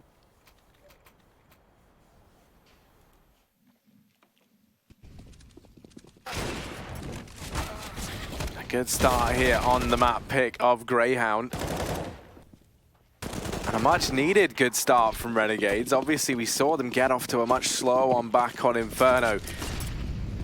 And this is a must-win map for them if they want to try and take us through to map number 3. That, of course, would be cash if we get there, and it would be fitting. This ended on the cash is the one map that... I don't know if it's every Australian or if it is just Chad, can't say correctly. I feel like if we get there, we have to call it cash, just to, we do, yeah. as an homage. I think, yeah, by law. Yeah. International law. We signed a contract. Renegades up 4-0. But a buy back in for Greyhound in this round. You're going to have the AWP on Sterling. We've already seen him. Best gratisfaction once.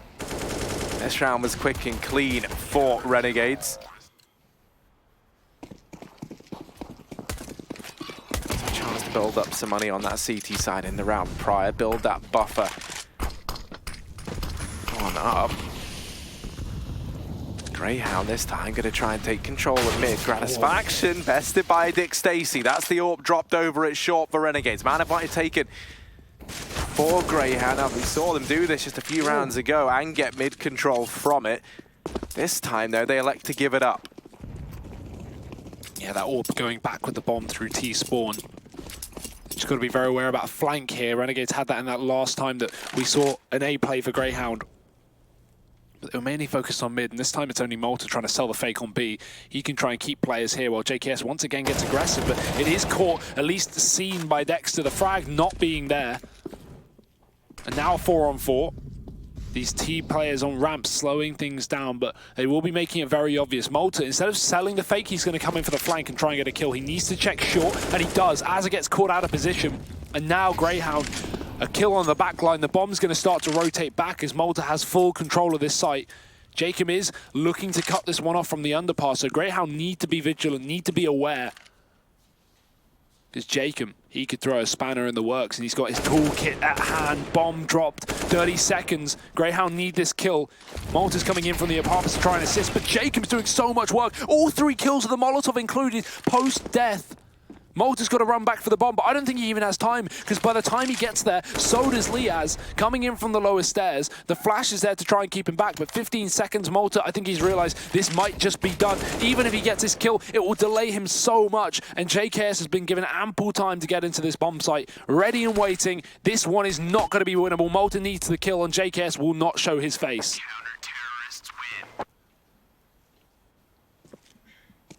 By the skin of their teeth. Greyhound losing another round. And it's JKS continuing this good form, but now we do have players stepping up alongside him. Most notably is going to be Jacob.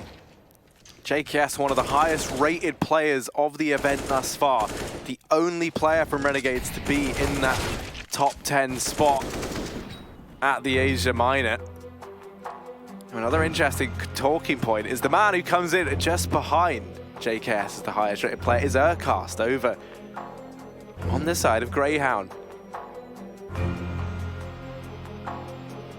Doesn't surprise me in the slightest. No, not at all, right? I mean, JKS has looked phenomenal throughout all of these games for Renegades. You think about just the other day, the one map that they lost to Vici, if you recall, I think it was JKS's worst performance of the minor thus far. That was the only map they give away. So certainly not having that same issue this time around. He's sat 8-1. Urcast, top of the board for his team as well, but we need to see a little bit more, especially when you consider that in the last few rounds, Greyhound have been finding the openers. They have been taking those man advantages.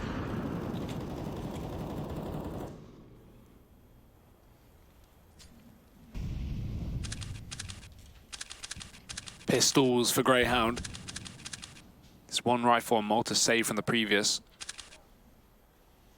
He's going to be looking for a pick-up on the catwalk right now, but that bomb is still left back top mid. Even the boost again. They're going to keep using this, but you can see Renegades fearful of it. Don't want to go anywhere near that connector position for now. Malta does catch that first, though. So Jaken's been picked off over in the window. Now Greyhound, if they can get a boost in, not only will they get a weapon, but they'll get behind enemy lines. Could be a huge way to start off a round that, really, you do have no business winning if you are Greyhound. Well, Liaz is watching his backline for this potential boost, so he's very, very attentive here. But the only issue with that is Greyhound have no one here. Not that Liaz can know that. So Greyhound creeping up through the catwalk. It's going to remain on Azza to really hold this one down. Gratisfaction, he will just miss the timing on that connector peak. Greyhound really taking their sweet old time. Now here's the rotate back. Liaz in with the flashbang to the apartments. As it jumps, he sees nothing, but he does know they're up one short. And there's another kill from him. Malta getting dropped. The 1AK removed as these T's hit the bomb site. And Azza, he's going to get overwhelmed. He's gone, and actually so is Gratisfaction and Liaz. Dexter on this flank comes up huge. JKS left in a 1v4. But if any man could get you believing, it is going to be JKS. Urcast holding close, JKS in with the first, waiting to see if Dexter goes on this wrap, and Dexter is going to. JKS a second, but he decides he's done. That's it, he's had enough, he has his fun, now he backs away. Knows that if he holds on to this AK, they're going to have a buy, no issue. They can afford to get the AWP back out on Gratisfaction. They're going to try and keep the economic damage up. Always a problem is JKS. Even when he's not winning rounds, he's wrecking the money for Greyhound. 3 kills for him there. And he has just looked so good. Yeah, just really, really nice work. Azza's jumped twice during a gunfight now. Once with the York, there wasn't a problem, and neither was there, but needs to be very careful that his finger doesn't touch that scroll wheel again. I know you're giving me that look, Harry. Spacebar's trash. No one uses it. 5-1 here. Greyhound, they do win that pistol round, so now they're going to have a lot to play with, including the AWP, despite not getting away with more than one weapon in the previous. It's far better than they could have expected, considering they did save money, assuming they would lose that round. And oh, what a shot. Gratisfaction, he takes down the point man of the previous. Malta, who did find the entry, has been picked off, and Gratisfaction almost getting killed by the nade. He'll just avoid that. And so not traded here for Greyhound. Very unfortunate start to what would be a reset round for these Ts. Molotov going to force Urcast out into the middle. But no one here to stop him for now.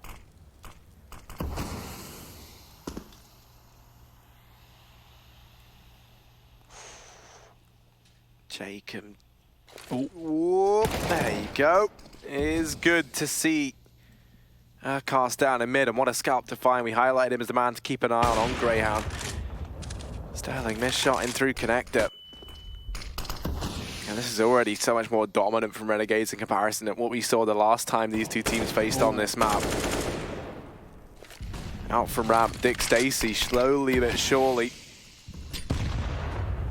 Slogging along, it's going to be JKS to get rid of him. That bomb now dropped, and these rotations coming in. Sterling, the only man left standing. 1v4 required and 25 seconds left on the clock. And he's been found. That AWP's going to be dropped here. Not saved for Renegades, because even considering it, but they have one for Gratisfaction, so they're just fine. And this is a fantastic start from Renegades on a map that, you know, was picked by the likes of Greyhound when they're already down 1-0 in the series.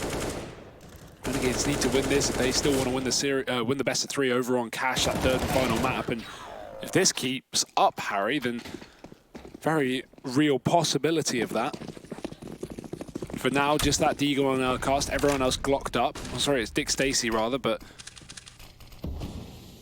let's see what he can find. He has extra money, so why not?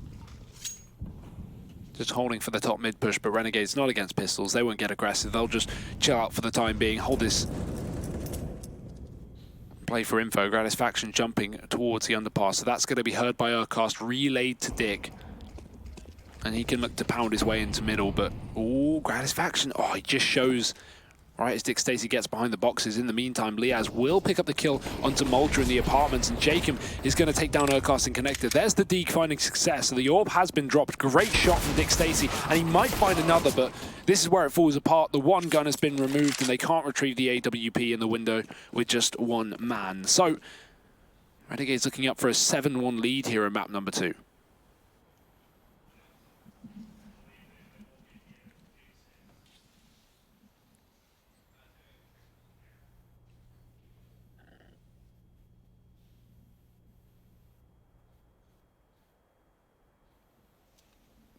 Not much hope for Dexter to get anything done here. I mean... You sure? Yeah, I think I can safely say that, Hugo. One thing I was going to say is JKS, a man whose worst result at any minor in history is a 2nd place. And, you know, you could tell that he's not keen on the idea of that this time around. In this map, sitting top of the board, 14-1. It's pretty unreal. And then just behind Jacob there, 12-5. These were the two that we were highlighting back on Inferno. And a part of me even wonders, you know, we know over on that CT side, Renegades, I like to play JKS and Jacob as that B bomb site tag team duo. Part of me wonders if maybe that could have been the downfall, right? You had the two top performers, both over towards B. Well, Jacob struggled for so long in that first map. And that, yeah, that's very true as well. AWP back for Sterling. A fast pace into middle. He's alone here. Very dangerous setup, but he does get a pick for it. No aggro cat play, so he's not going to get punished from that, but Jacob wins the fight in the connector smoke. A execute here for Greyhound, and JKS, he's got to go huge. Indeed he does from CT, JKS. What more can he do? That nade might deny the bomb plant. Lots of damage done onto Malta, but no, man advantage maintained for Greyhound, as they do have this 4-on-3 in the post plant. Urcast put in a very awkward spot, but they've got this long rotation from Dick Stacey. He's rotating all the way through mid. You gotta be wary of Dick Stacey in the back door. Urcast, first man found, that's Azza trying to push through the bench, but Urcast beats them to the punchline. Greyhound, a 2nd round maintained, and all 4 players surviving once that bomb went down. It's very rare to see an AWP solo rush mid when your team's going for an A execute. So I feel like, you know, the CT's got very caught up in that and expected of more players to be coming through the connector after Jacob got this kill. In the meantime, the A push for Greyhound worked wonders while their attention was diverted. And great round from Urcast again. He only hits headshots, it seems. Now this is a slow recovery from Greyhound, but the start at least, the 2nd round taken on this T side. It is going to break the money somewhat of Renegades, who are calling in a tactical pause. So this is a bit of a way back into the game for Greyhound, and a very, very rough map for them so far. But remember, they did 16-5 Renegades back on Inferno, so, you know, it's fair. Yeah, out for revenge here, though, are the Renegades. And they might just find it. However, not really in this round. Pistols upon pistols for the CT side.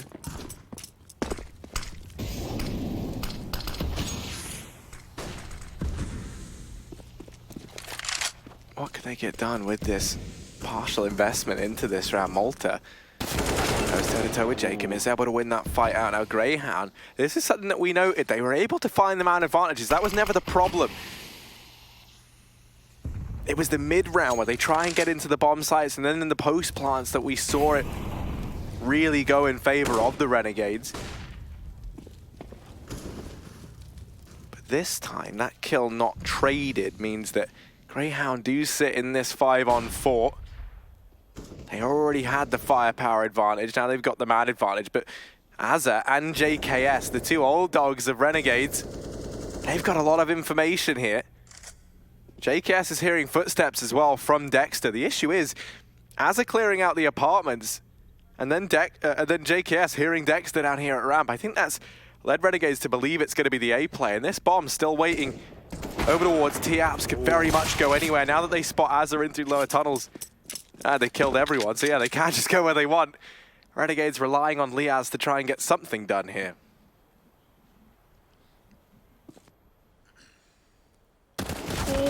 Yeah, against Urcast, good luck.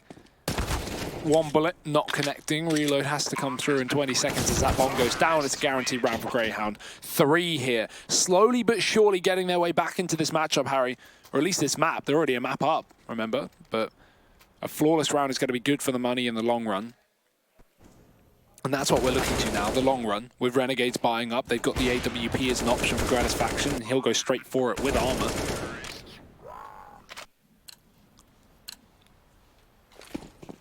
Seven to 3.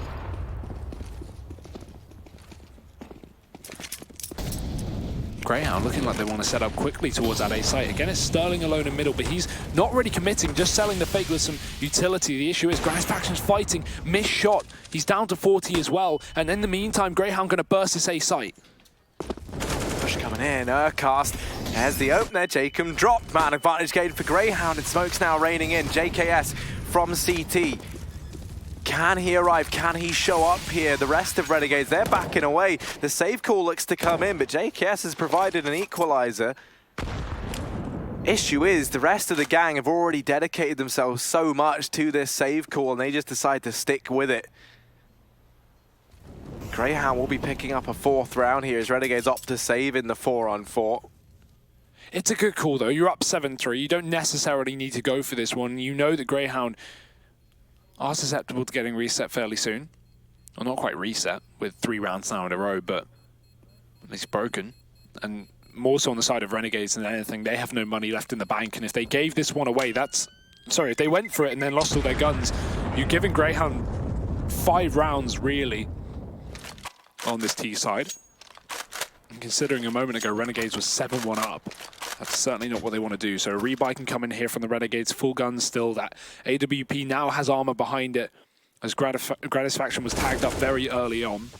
And we've not really seen too much of this AWP battle between Sterling and Gratisfaction. There's not really ever been that engagement yet. Yeah, we saw it in the first buy round for Greyhound, where he bested him down through mid. But aside from that, you're dead on. We haven't seen the AWP battle between these two all too much. Definitely something that we'd like to see more, but Sterling, while he's been making an effort to take mid, we haven't really seen all too much of Gratisfaction in this portion of the map ever since his initial death there. Yeah, I mean, last round was the attempt, right? We had that fight from Connector, but no one hitting their shot. It seems like Greyhound has spent the last few buy rounds just fast playing this A site once the attention of these CTs is diverted to middle. Now, they can't keep doing that because Renegades are going to catch on. So they may have to switch things up with a mid take, and that seems to be the play. Already smoke's being thrown and 2 players coming out the top. Window going to be covered. And underpass as well. I imagine that's for short that went wrong. Might not be a problem. The boost is up again, but there's a player on top of Ticket. Gratisfaction just falls back in Urcast. His head can't be spotted, luckily enough, because Az is up on short. And Sterling's watching the cross right back, so Az it. Oh, timing. Might not have hit that shot anyway, because it was a jump around the corner for Azza, so would have been very difficult. Sterling going to get tagged in the meantime by that utility.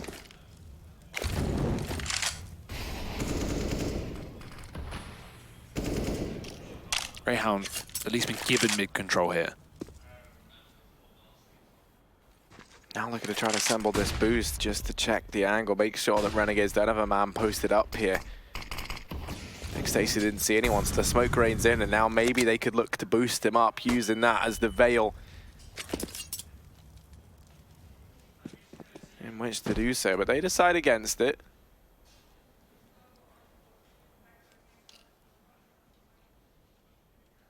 Greyhound full mid control still, but what are they going to do with it? Because that timer up at the top of our screens, 30 seconds left on it, time ticking down, so they have to pick up the pace.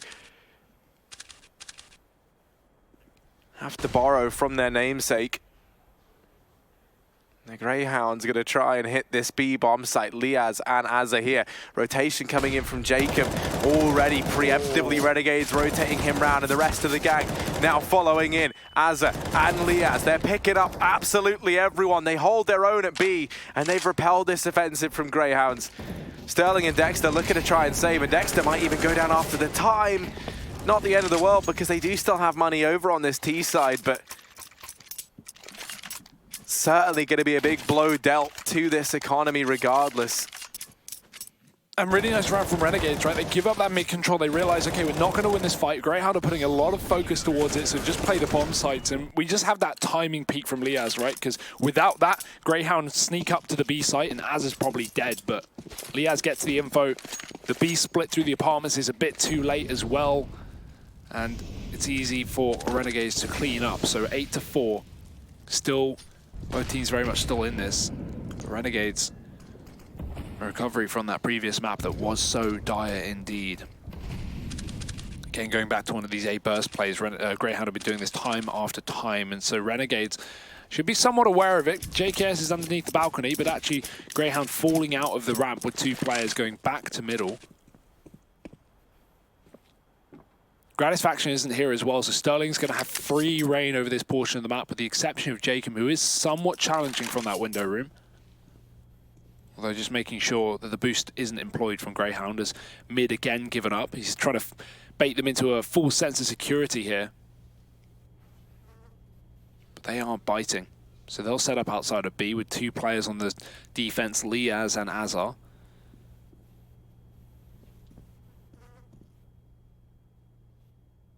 "45 seconds on the clock as Greyhound just go for the full execute.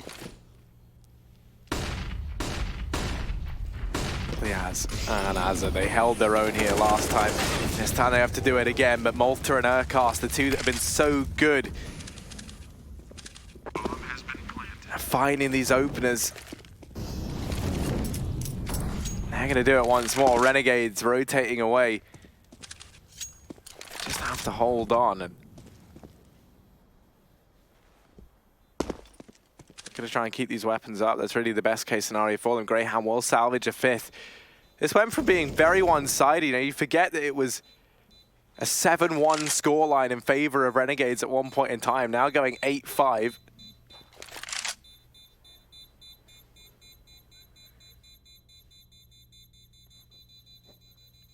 And all guns taken away as well, or at least 4 of them for Greyhound. So money being the most important factor here for them as we reach the end of the half. It will no longer be a problem. They can chase as much as they want.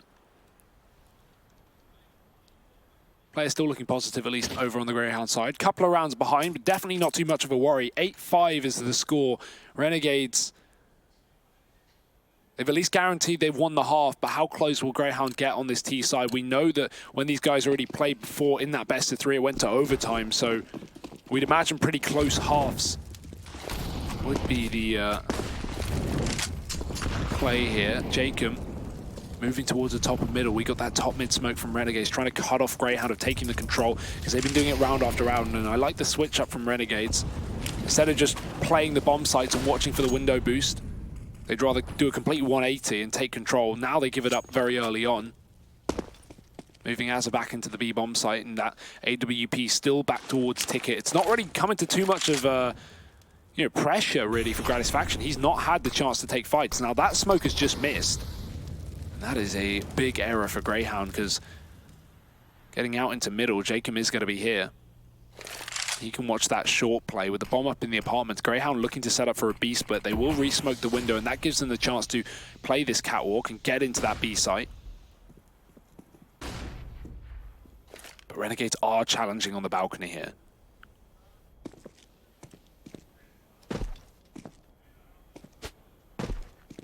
Yeah, it's just jump spotting for this, and now he's going to spot it. The bait and switch between him and Azza, and that flash.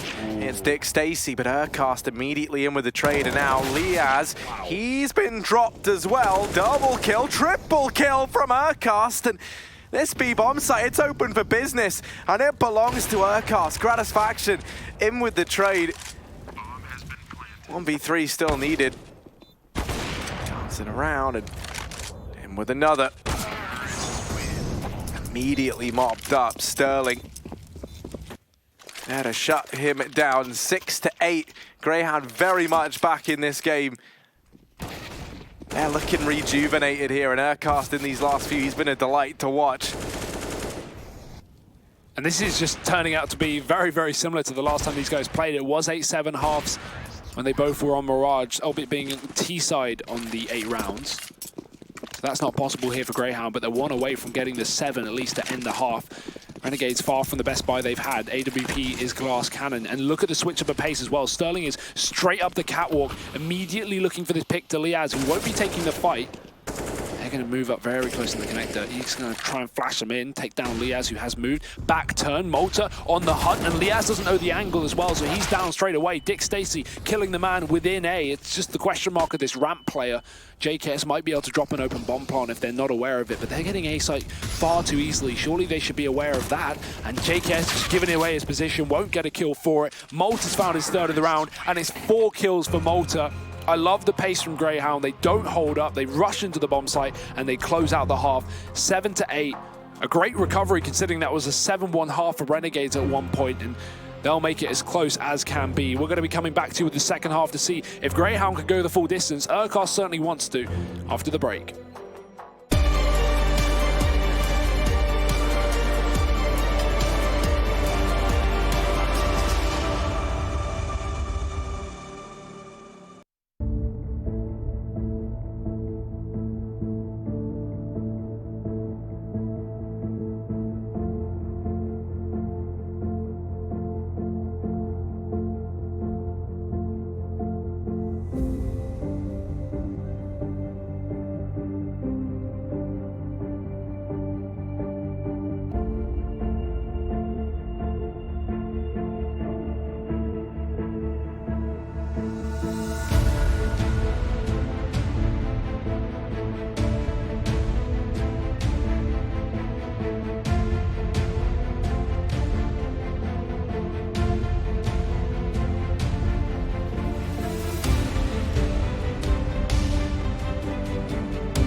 Greyhound recover the half nicely, and now we sit with an even split heading into the second. It's still all to play for. There is so much on the line here, Hugo. First place, they take home the lion's share of that $50,000 prize pool. They lock in a major spot, and they get the added bonus, the real prize of that title of the boys.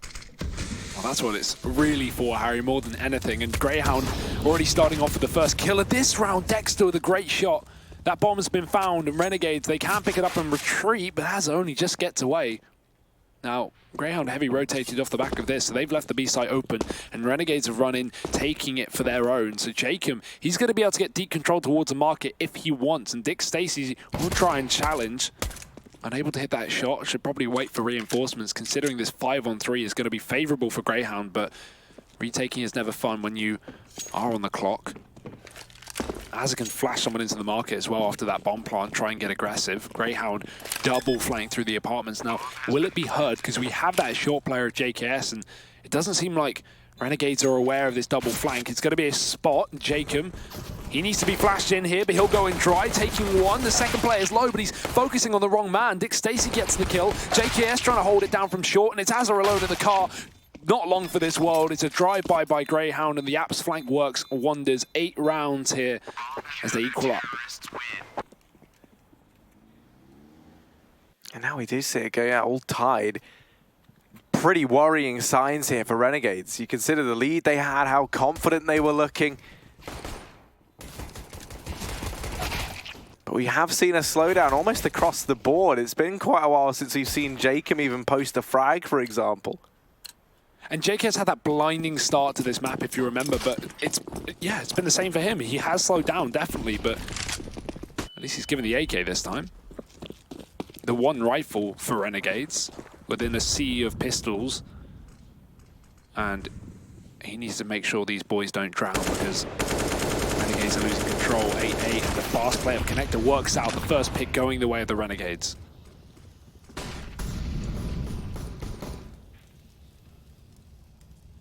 I've secured that at least, boosting up JKS to try and clear out short. They didn't spot Urcast getting into ladder room. And that could cause some problems here for Renegades. Big Stacy, ooh, good for the double down here in mid. Will get blocked by Liaz Jacob. There we go, Grayson the scoreboard in with another man advantage gain for Renegades right now. Urcast and Malta left standing, but these two have been consistent top performers for Greyhound. They're the two you'd want in this situation. Azza gonna make noise over here at this A bomb site, and that's got the attention not just of Malta, but of Urcast. He rotates in, and now the call comes through. There's no one else here, so Urcast is back to this B bomb site. That bomb already going down, but he has picked up Jacob. That's the one rifle drop, and now it's Liaz. Only a Glock and a dream. It's not happening. Greyhound managing to convert this second. They will lock in a ninth, but a buy still open, and Renegades in the next does not leave them high and dry. Yeah, considering how little Renegades had to work within that 3-on-2, they really made the best of a bad situation. That flash from the spawn sets Azza into the A site, and although he finds nothing, no surprise, he had a Glock. Renegades do at least get a bomb plant out of that madness, and it's still going to be the buy regardless. So AKs across this T side as Greyhounds sit in the lead by 1. Full rifles here for Greyhound, and already that mid-smoke coming down in the window from Renegades, looking to maybe establish some faster control towards this portion of the map. And with no AWP to fight back, Greyhound have just got to relinquish control, give it away. And look at the pace, Renegades. They wait for no one. Already up towards his connected. Dexter getting tagged down through the smoke, and he's going to be met with a lot of angry Aussies on the other side. Oh, how is he alive? No, he's not. Jacob's going to be able to take him down. And as he retreats into the jungle, Renegades find a double opener. Bomb now looking to go down inside of A, and a 3-man retake here for Greyhound feels very unlikely unless they're able to find something soon. Bomb planted for CT, and Renegades already have full control of this portion of the map. Flashing Liaz in, he'll spot the Greyhound haven't occupied CT yet, and it is just this attempted save from Urcast, Dick Stacy and Sterling. Renegades tying things up, and as we discussed before heading into this map, last time we saw these two teams meet on it, it did head on through to overtime. This one feels like a contender to do the same, Hugo. Yeah, it's looking that way. Renegades at least drawing things up here. I like the double boost as well. 2 men and 1 head.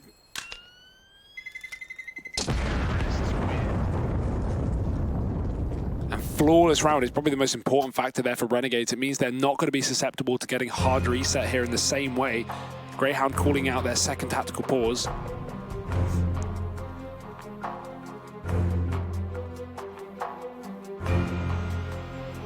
I mean, this is as close as you get, right? 2 tactical pauses used, 9-9. The only difference being that Greyhound have a map advantage here in the series. They are sitting comfortably with Inferno in their pocket. They'd love to take this in a 2-0 rather than this to go the distance. End on Cache, as they call it.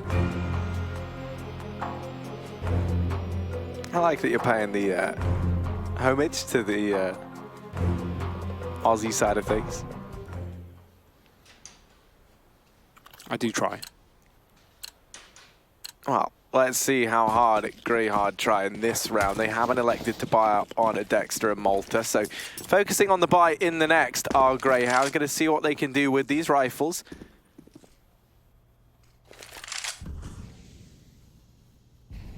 JKS and Jacob holding towards the top of mid. Urcast gets curious as to what this might hold in store. He He is able to find that first man, but Jacob instantly trades him. That's one of these rifles dropped now for Greyhound. You bet that losing Urcast in that fashion going to be felt hard here by this CT side.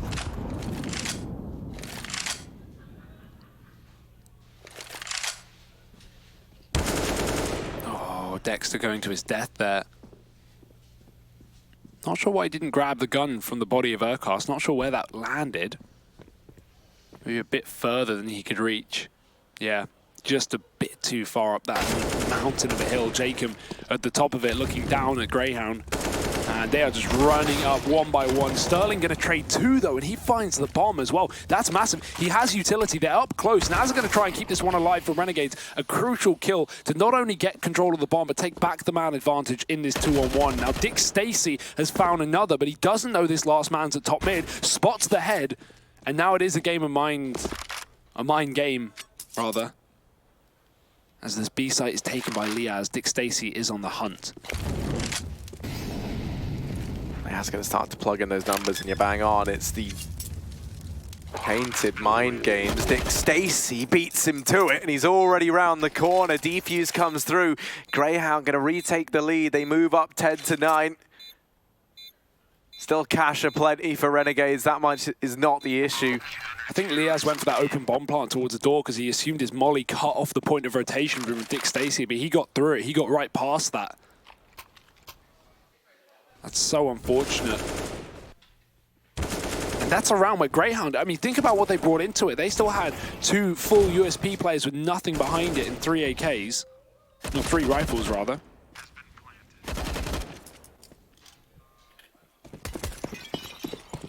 Renegades still do have a buy. They've come very, very close to winning a lot of these rounds, but just can't quite take it over the line. Now it's full AKs, and this AWP out for Sterling. Nothing on Grat to fight back. Renegades back to a mid-take.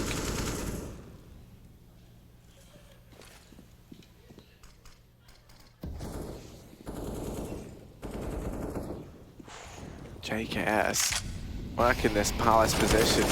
Oh, in with his second. This lone lurk of JKS and Liaz in this A-bomb site. Now the rotation in from mid.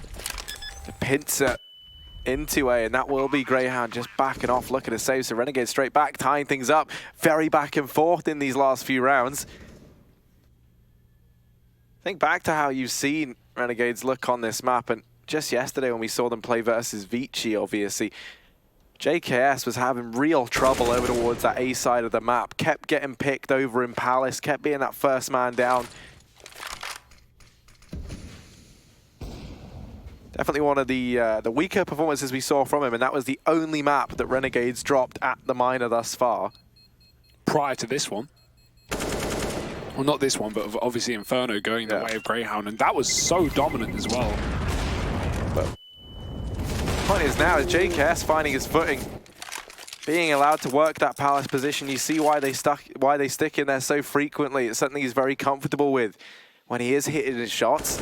And Jacob sitting side by side with 19 kills as well after, you know, struggling series so far.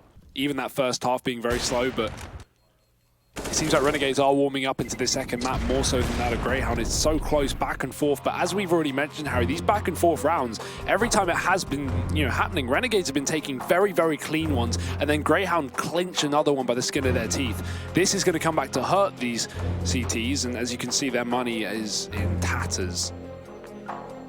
The AWP saved, that'll be it. They can't really buy anything around it in terms of rifles.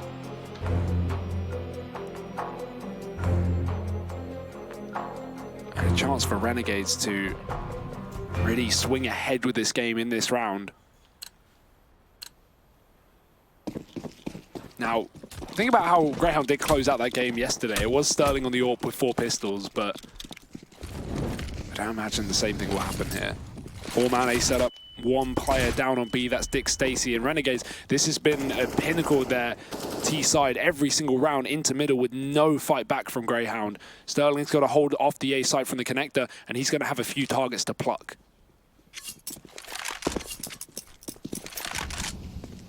Well, that was work cut out for him, and you need to have Malt to protect this AWP from the wrath of JKS once more up in the Palace. JKS, one of the men who really is royalty of the Aussie CS scene. Looking to try and create space for this connector play. Now those flashes rain in. Cast falls and down on the ramp. They're able to find another. This A-bomb site swarming with Renegades at this point in time. Sterling backing off the angle, and they will go hunting for him. Liaz might just get to CT in time. Az is there to put a stop to Sterling. And now for Dexter, he's going to get boxed in, finished off, and Renegades retaking the lead 11-10 as they go blow for blow once more with Greyhound. Yeah, very unfortunate timing there, right? That could have been a doable round with Greyhound, considering how many players they had on that A site if the AWP committed to triple, but Sterling rotated off just a few seconds before that execute came through the connector. And as a result, those USPs just land to the slaughter, getting mopped up. Renegades taking it nice and cleanly, not letting any guns get away as well.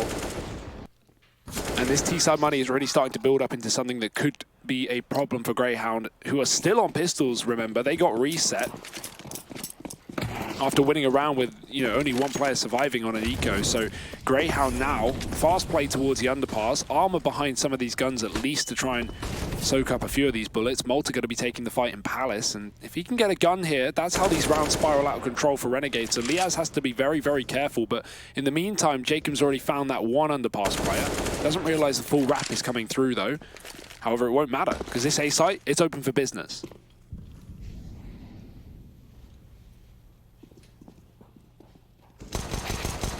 Oh. Dick Stacy would love to escape this round. The AK now going to keep on fighting and trying to deny him saving it. But Dick Stacy now with a second. They might be tempted to go for this, Renegades. How about a hunt down Dick Stacy? And yeah, now for Greyhound, they will get shut down. Renegades in with their 12th. Liaz, 3 kills from him.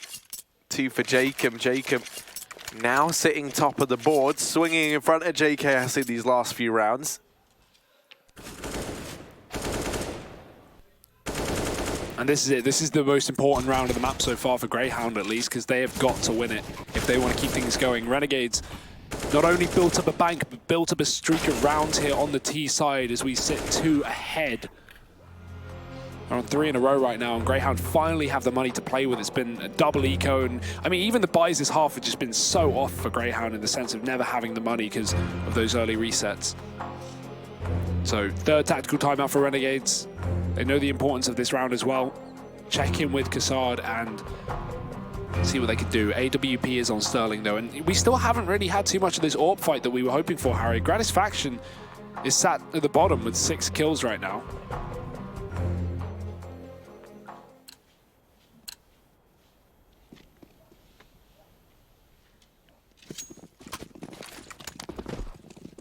Yeah, it certainly feels like pressure's getting a Gratisfaction, maybe just a little bit here. There is a lot on the line, and with Greyhound sitting a map up, you can't say you blame him for feeling uncomfortable. But look at this from Jacob, a man who's very, very comfortable indeed. He's rushed through short. He's already down through that smoke. A blistering pace as he's opened up the B-bomb site. Dick Stacy falls, and Jacob in with the other. Dexter is on this wrap round. JKS showing up now. And this round has been snatched away from Greyhound almost immediately. Just Dexter and Sterling remaining. They're looking to try and hold on to these weapons, but Renegades will be hunting down the Hounds. Such a good call from Renegades. They've been afforded this mid-control round after round, so they just take a pause, wait for things to slow down, and then just speed up in that cat play. Jacob, who is really coming to his own in his second half, sitting on 24 kills right now, make that 25. And he is just tearing through Greyhound right now. And when you have a player of this caliber to start stepping up, Greyhound are really going to realize how difficult this game can get in the second map. We may have cash on the horizon after all. 13-10, and another confident one from the Renegades with only 1 casualty.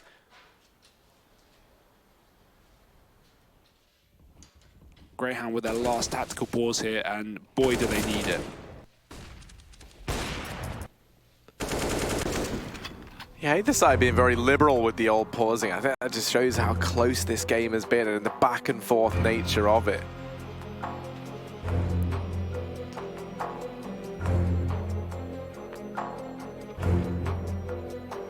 Now, Dexter was obviously able to hold the M4 and armor forward, but I'm curious as to what the call is here. Imagine that's partially what they're having a bit of time now to try and discuss over on this CT side, is how do they want to put money into this round? Light buys at a max. You've got that full loss bonus next time, and you know Renegade's only going to get 14. That's definitely winnable for Greyhound in terms of numbers, but it means they can't overinvest here, and they won't. They want that AWP most importantly. So triple setup over on B. Actually scrapped very early on. Dick Stacy. He's up in the ladder room trying to shut down one of these faster cat plays that Renegades have employed in these previous few rounds, and this time it's a fast connector one. Renegades just constantly taking immediate mid control. No response yet from Greyhound. Urkars has to be careful from that boost, but it gets disassembled as they start to push into the connector. Malta ready for his 1v1 versus JKS, but he's got no armor behind it.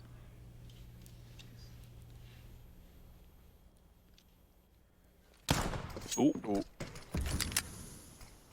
Well, that was one of the two players down in connector spotted. Gratisfaction graces our scoreboard. Malta able to get one where really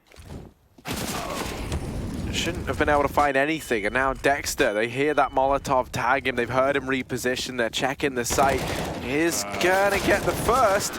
Not quite the second though, and JKS able to avenge his fallen teammate. 14-10 now. Renegades really finding their footing in this second half. They win last 5 rounds consecutively to get to this point now. And the double AWP coming straight through here for Greyhound. The loss bonus finally working out for them. This second half has been an absolute stomp from Renegades. As soon as we hit the buy rounds, I mean, they won their immediate first buy round, and aside from losing the follow-up, they have not stopped since then. Sterling, he made the catch jump. Oh, he can't catch the kill though. Nerves getting to Greyhound potentially as Renegades fast play mid. Once again, it has been their bread and butter, but Dexter, he's looking to shut it down in connector. 2 kills from him. He's somehow still here, still alive and kicking. Jacob looking to trade, but it's actually the kill from Urkast up on the catwalk that finishes him off. Finally, a switch up from Greyhound where they actually deal with the mid control rather than give the room to Renegades to get to the site. Now it's Liaz alone.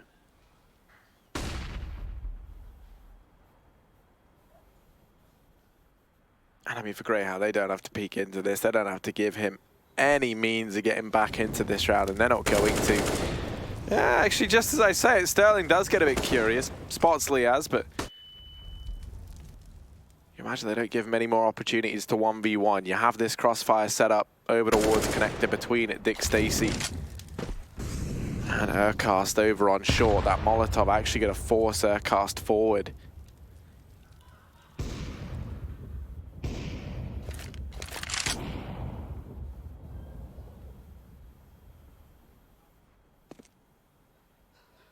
Liaz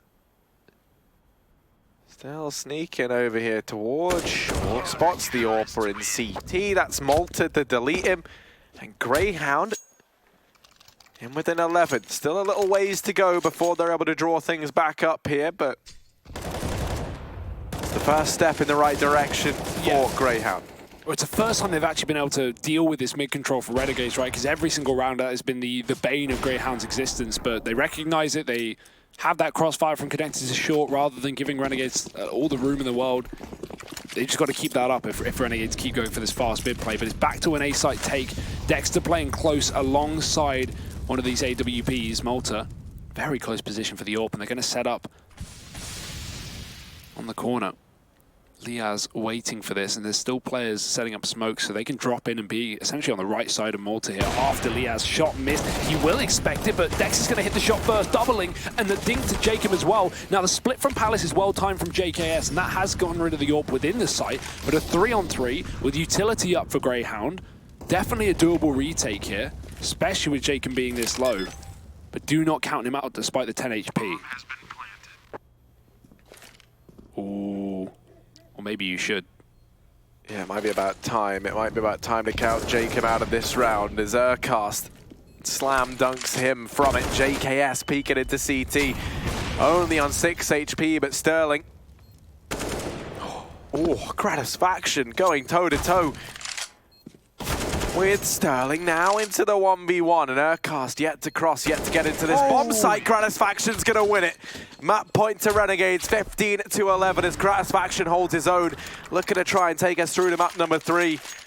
Looking to try and take us to cash, just one round away from tying things up in this series, splitting each other's map picks and going 1-for-1. Pressure's on now for Greyhound, as they have to try and win the next 4 consecutively, and they're not heading into this with the best of buys. You can see a couple of SMGs here and there, or just the one rather over on Malta, but aggression down ramp as they attempt to set him up early on here with it. Renegades back out in middle, Greyhound this time without the proper firepower to try and contest it.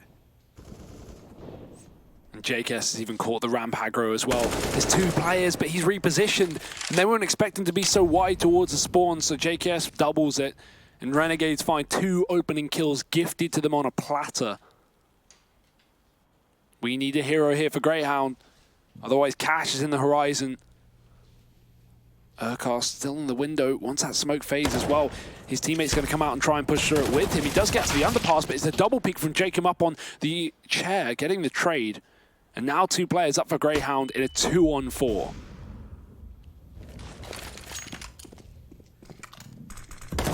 Urcast. Not able to find anything on that connector peak, and that bomb heading back towards A. For Greyhound, that's devastating. Dick Stacey pushed up in the apartments. He's going to be so far away from A. Urcast really has to do the impossible here as this play is about to come through. So much utility still up over on the Renegade squad. They're not even going to bother throwing smokes down. They just go running in dry. Urcast has managed the first. Will get a second, so actually that's a lot more than they bargained for, and the bombs drop towards connector. Dick Stacey, he can just look to keep an eye on it. He might better win this round on time alone, but they flashed him off the angle. JKS and Jacob peeking into it, and Dick Stacey tagged down low. Renegades, the boys are back in town, taking this map 16-11. We're heading through to cash. We're heading through to another map. This best of 3 is going the distance. Who will pick this up? Join us after the break to find out.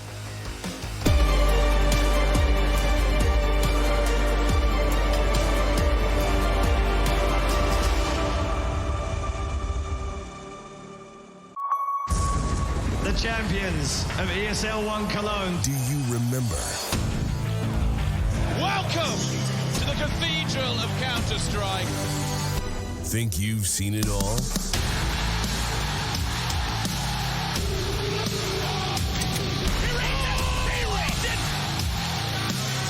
Are you ready to be a part of Counter-Strike history? ESL 1 returns to Cologne in 2019.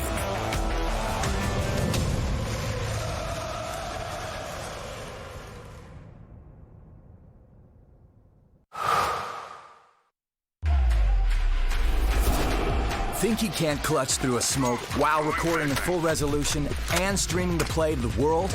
Watch this. Counter-terrorists win. Think you can't get famous in a flash? Like become your own meme famous? Watch this. Think he's been there, done that?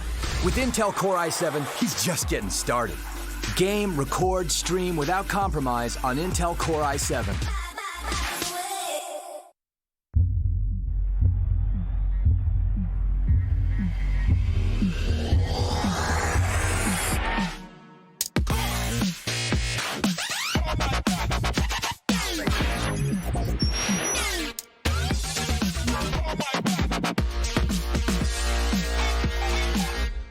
Prepare for combat.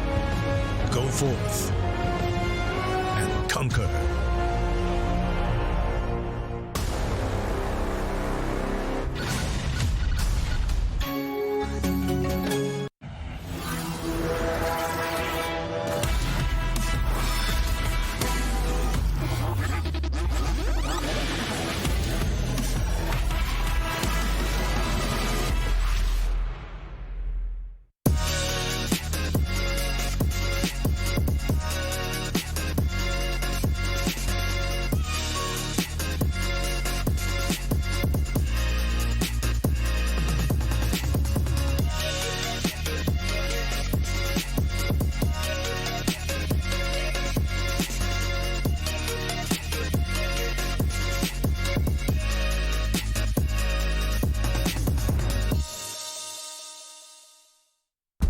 been there since the beginning. Every map, every frag, every moment. I run, but I never hide. With knowledge comes power, and power is to be wielded wisely. Which is why, as the expert, I bet with Betway. If you know CSGO, then you'll know the best way to bet on esports is with Betway, for the love of the game.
Renegades managed to even things up on Mirage, but it certainly wasn't easy. Greyhound put up a fight, but we are at the 1-1 stage. Pimp and Blair, as you join us back here on the desk to break this one down. And this is Renegades again, right? Showing that they won't be put down, they won't be caught off guard, even if they were yesterday against Vici. Maybe you're right when you said that it just need to wake up. I mean, there was a game where I would say Renegades were in charge for the majority of the time and looked good. JKS showing up big time. You know, some of those individual skill sets that the Renegades guys have seemed to be in control throughout the entire game. There were a point, you know, where you thought to yourself, all right, Greyhound, they made the comeback. It was 10-10, but then Renegades once again took over the game and showed them that they were the better team here in Mirage.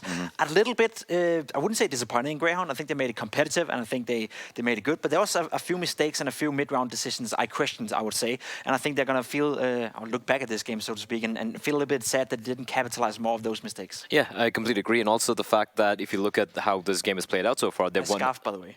Thanks, man. Natu's been throwing it around.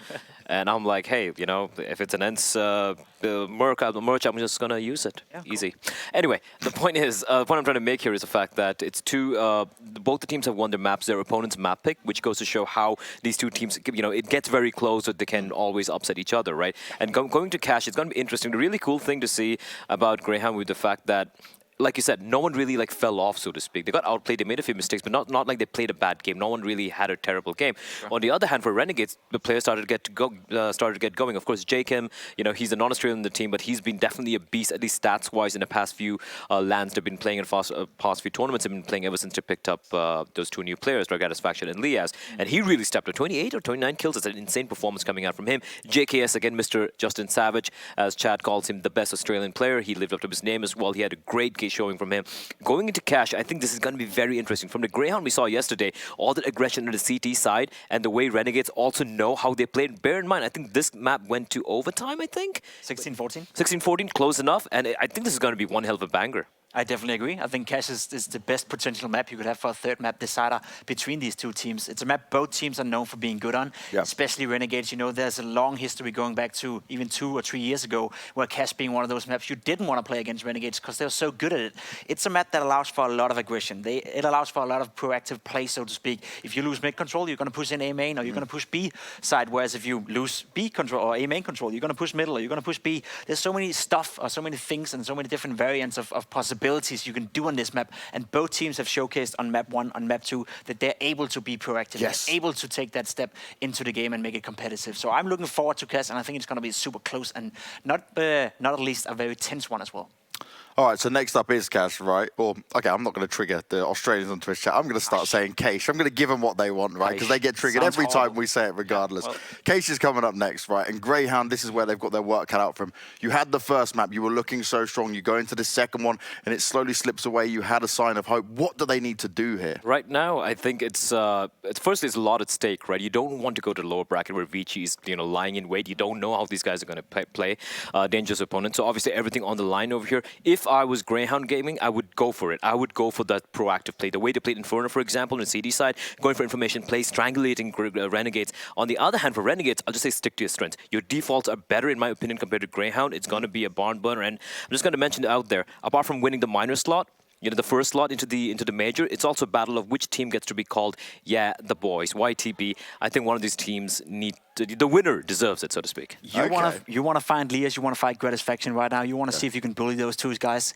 They're the young guys from Renegades. They haven't had a good showing so far in this series. Without pointing any fingers or being disrespectful to those two, they're not playing up to the best right now. So can you find a way to bully them and put even more pressure on these two youngsters? That's going to be a great sign for Greyhound. I think this is going to be a barn burner of a match. I think it's going to be super close. And I'm going to say right here, I think Greyhound is going to win and qualify for the major. Woo! Okay, some straight fire there, Pimp. Glad, are you going with that? Yeah, ooh, that's hard, right? You know what? I really don't know how to predict this one. I'm just gonna go with Greyhound because I like those guys. Okay, so Greyhound is where the desk thinks this one is gonna go, but we're gonna go over to Keish. I'm gonna keep pleasing the Australians in chat, and who else will keep pleasing the Australians in chat is gonna be none other than Hugo and Harry. Let's get this one underway. Yes, map number 3, and it's Cash or Case, depending on whereabouts in the world you might happen to come from. Greyhound Gaming versus Renegades. Hugo, We've seen this go the distance. Greyhound picked up a convincing win over on Inferno. Renegades turning it around, digging deep on Mirage and finding a pretty dominant victory there. And now we settle it on what used to be such an iconic map for Aussie Counter-Strike. And hey, long may it continue as we head into this one, Harry. Winner going straight to the new challenger stage of the major, and the loser getting a second chance to fight back against Vici. But that's all for later. For now, it's going to be this best of 3 finale. Greyhound, T-side start. They've got plenty of utilities they set up outside of this A bomb site. Dexter and Sterling waiting to throw it all in from main. Could even go for a bit of a mid-fake as well with a potential boost later in the round. The question is, Azza, he's aggressive and he's got a lot of information off of that. The door gets open and the bomb gets dropped, but he has for one. Azza can't follow up, and it's going to be Gratisfaction to try and bail out Renegades. Unfortunately for that, the bomb going down and all this utility left up. Greyhound didn't even need it for the take, so now they have it for the post plant, cutting off the highway with one of the smokes, and they still have another one left and flashes to force these peaks. That smoke is going to make things even more complicated for Renegades on this retake. Flash rains in, Jacob already up and past it. JKS with one more, and 32 players could get this done, could create the opportunity for Renegades. It's going to be these two. JKS taps that bomb, Sterling landing the dink, takes the peek, but Jacob able to shut him down. The defuse gonna come in with seconds to spare. Renegades successfully retaking that site despite being a man down. And I mean, JKS just exuding confidence there. I just saw him out in the hallway moments ago. He didn't look worried at all, Hugo. No, calm as anything, but that's so unfortunate for Sterling there, right? After he gets the dink on the defuser, he tries to wide strafe to finish off the job, but JKS and Jacob do a great job of swapping positions, so he ends up taking the fight to the wrong player there. If he kills the bomb diffuser, if he makes that a one-on-one, that's his round. It's surely undoable for Renegades just due to the time. Unfortunate, but a one round from Renegades puts them in the lead 1-0 as an AK is brought up on Malta. Everyone else pistols. Ooh, that AK is already gone out of the picture. And we do have armor on 2 more men here for Greyhound. So that can be retrieved and played with by Urkas, who's had a phenomenal tournament so far. Top-rated player of Greyhound.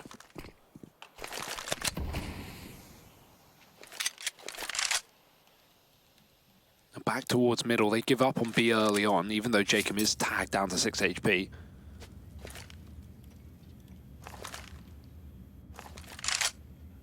Going for this mid boost, setting up the AK to try and find something, and there is a man on highway, that's Azza, but Renegade's fully rifled up here, prepared for every range. Not going to be any SMGs, which could be a bit of a problem up against his one rifle.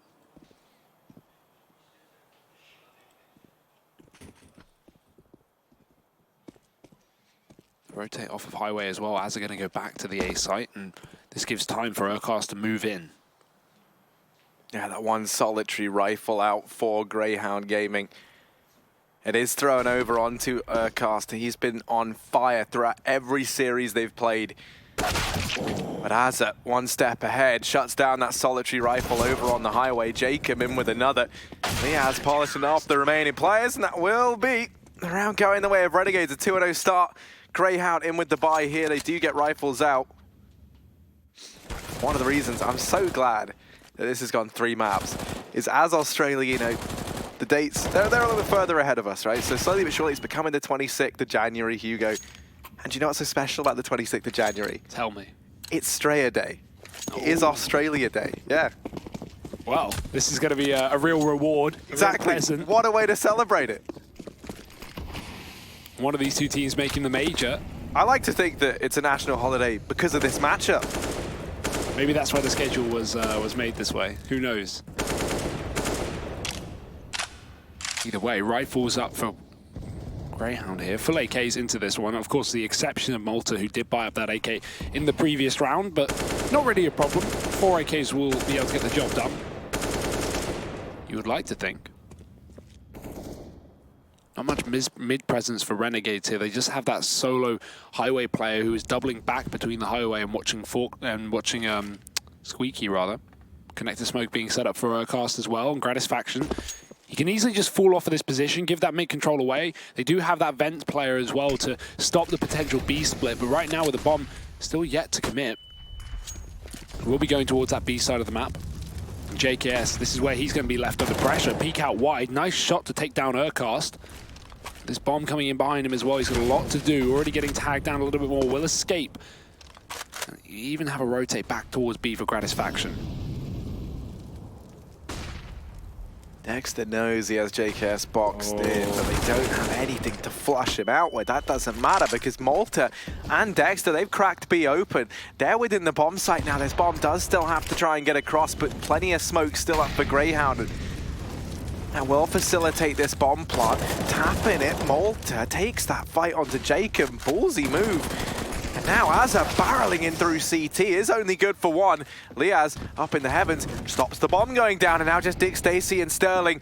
Liaz, 5 seconds, they have to get that bomb down, and I think they've missed it. Greyhound, they aren't able to get that plugged in time. Renegades picking up a third. Liaz, the hero alongside Azza at the end. The Renegades know that they should not have picked that round up. They are very fortunate indeed.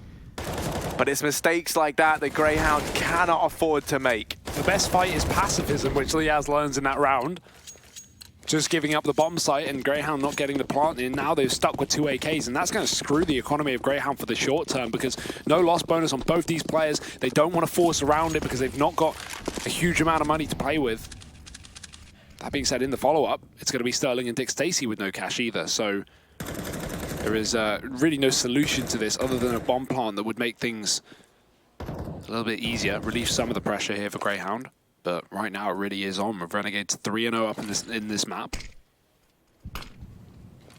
Utility set up into this B site. It is just that solo fake. The issue is the fake's not going to be sold. Renegades have very close positions. They're not going to heavy rotate off of this A site when they own the checkers. They do move their mid player back towards B, but still a couple of men up on this A site, so Greyhound getting very little done with that utility, and now setting up outside of A to go for the full execute.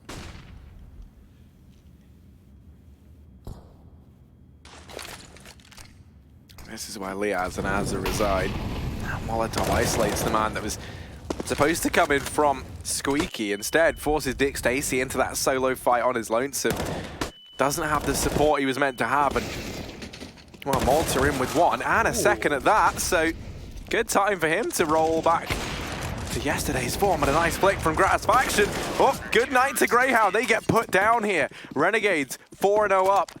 3 players staying alive. That round could have very quickly gotten out of hand for the Renegade side. Malta finding the entries, but Gratisfaction swooping in and shutting down that attempted A-side take from Greyhound. But as mentioned, this money is a mess for Greyhound with no bomb plant. Luckily, the damage did come through at least. So they got a bit of money off kill bonus and they're going to buy up, but you can see it's skew whiff. That AWP been dropped over for Sterling. Nothing to fall back on means that Renegades very close to breaking the money again from Greyhound. 4-0 start. This is a fantastic beginning to the CT side.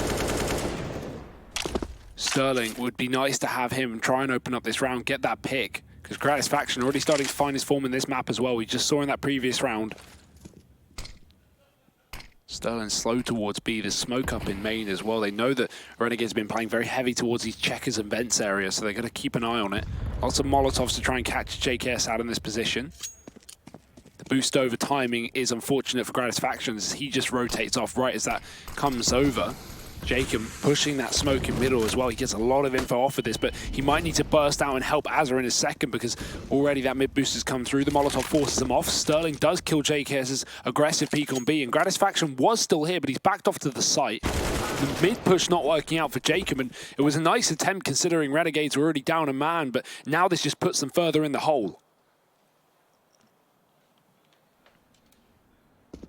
Azza and Gratisfaction, the two to try and dig them out of it. Flashing round, that allows Azza to take this peek. Sterling playing the anti-flash. Gratisfaction has to show up once again, and he'll get put down by Dick Stacy. So Liaz, long way from home, all the way inside of the A bomb site, will just have to concede this round. There's no way back into it for him. Cast is going to hear him on the rotation. And Greyhound will grace the scoreboard with their first round in the rifles. And now, as a result of those last couple coming so down to the wire, Renegades, they've run out of money. So a chance for Greyhound to start to build into this game early. Yeah, definitely. And off the back of that AWP pick down on B as well, Sterling finding the opening kill that we wanted. It was Urcast who actually really went above and beyond when we did see Greyhound win this map just the other day.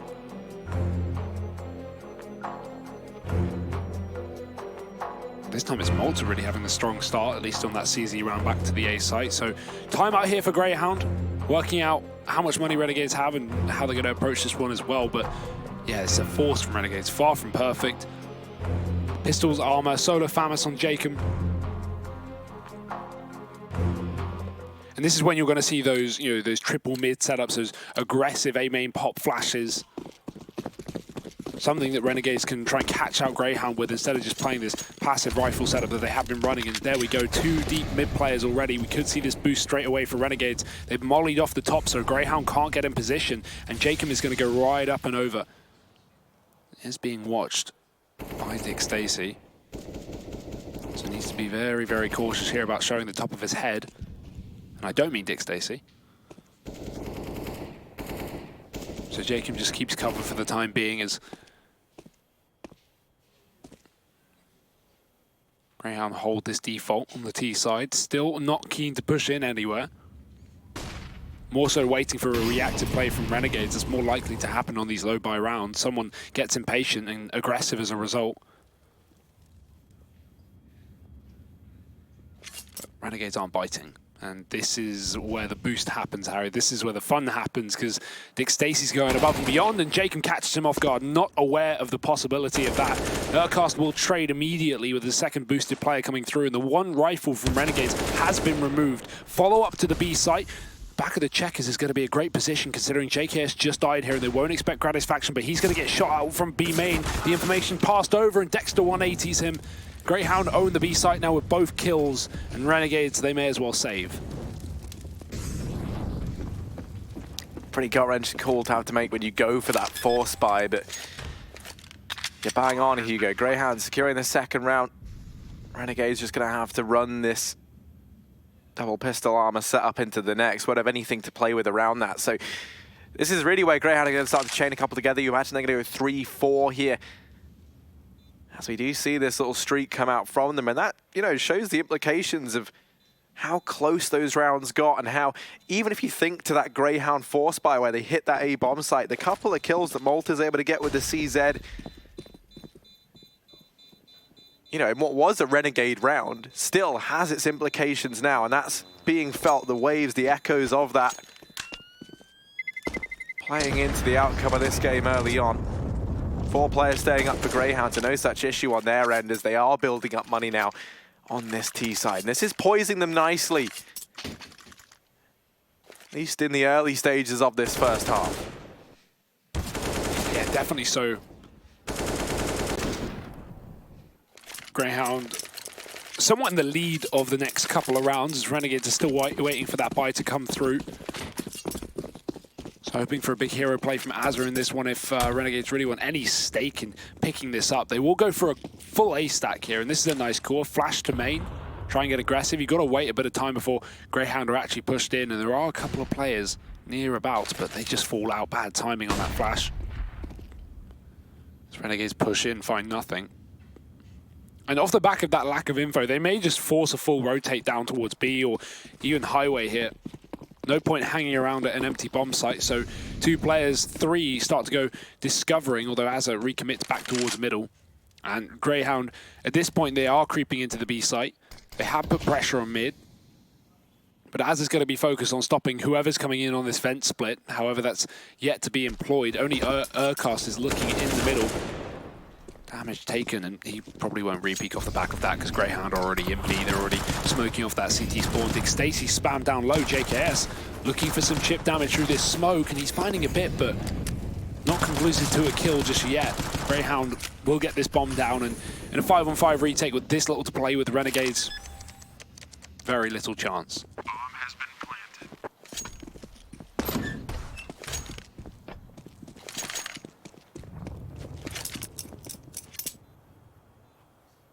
issue is another flawless round. That really does put Greyhound in such an advantageous position. It is so easy to fall into the trap when you're on that CT side of buying, losing around, having an eco, and then you just rinse, repeat that over and over again. You can see they're putting a lot of stake in trying to remove a couple of guns if they can. And that's a nice start. Jacob dropping Urcast. Won't be allowed to retrieve the rifle. Ooh, actually. Oh. Yeah, no chance for that. 3-4, but now the bite back in from Renegades over on this CT side. Taking a look at the money. They do have enough for the AWP over on Gratisfaction, so we get to see that. And now we might get to see the AWP on AWP duel between him and Sterling once again.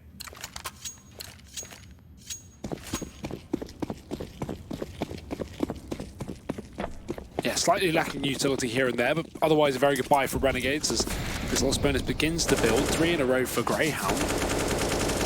Stacey spamming mid. Doesn't catch Jacob, who just moves into that close position in the trash, hiding below the boost. Something that Greyhound have employed from time to time here, but this time they're just focused outside that A site. Malta setting up utility up in the squeaky door. Sterling looking for a flash pick out this A site, and he did spot the head there. The issue is his re-smokes come through, and he's not going to be able to find the kill. As are spamming away and just chipping away at Greyhound, but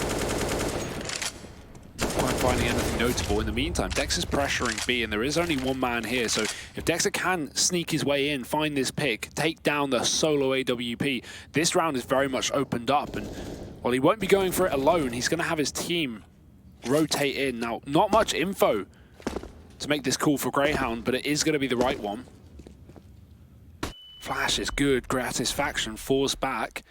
But Dexter doesn't expect the right side peek, and he will go down. That AWP now spotted here. The mid boost being watched by Jacob. He's got to worry about his close. And he won't. Dick Stacey takes him down. That opens up mid. 30 seconds left as Greyhound look to split this B site. Gratisfaction and JKS here. Gratisfaction, he was a man who just a few rounds ago really did throw a spanner in the works for Greyhound. This time it's JKS looking to try and do it with him. Grat does get burnt out there. Sterling's Molly able to find him regardless. They have to get this bomb down. 10 seconds. Dick Stacey able to mop up the man in the heavens. And now this bomb plant looking to come through. Sterling punching in the numbers. This time Greyhound managed to get that bomb down, but it's the wrap from Azza that is going to cause them problems. Sterling repositioning into the back of the bomb site. Peeks on out, and Liaz will go ahead and finish him off. So Renegades, a 5th round to their name. The AWP carried forward on Liaz. Potential to move into a double AWP setup if they'd like. Curious if they're going to. You don't imagine they do. The rifles have been working just fine, and indeed they don't. So not a necessity by any means. Renegades have been doing just fine with that solo AWP down on B. And considering how mobile you can be as a CT here, it's very easy to show your AWP down on B, get that quick rotate back to Z. No need to necessarily run 2 that can limit your ability to retake, and Cash is all about retakes, we know that. Gratisfaction this time, he's going towards the middle portion of the map. It's the spam from Dick Stacey again to stop any push.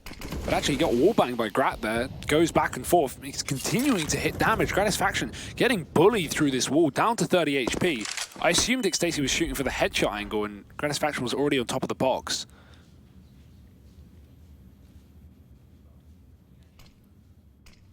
Well, tagged up low is a player from each side, but far more important that it is the AWP player.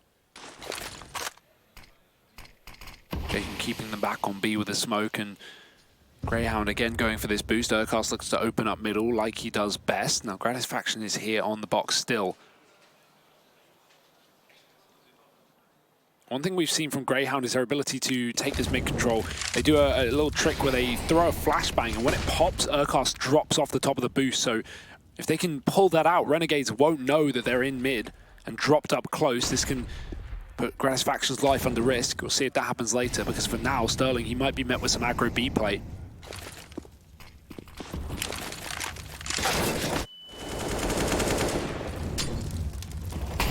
Dexter trapped by that Molotov. He's stuck on the other side of it, but elsewhere, Dick Stacy's been allowed to worm his way into this bomb site. The bomb goes down, but the issue is Dexter and Sterling are a long way from helping out anytime soon. Oh, no. They're beginning this rotation, but Malta has to hold his own. Dexter missed shots, and he can't afford to re-peek into that on 9 HP, so he's taking the safe rotation.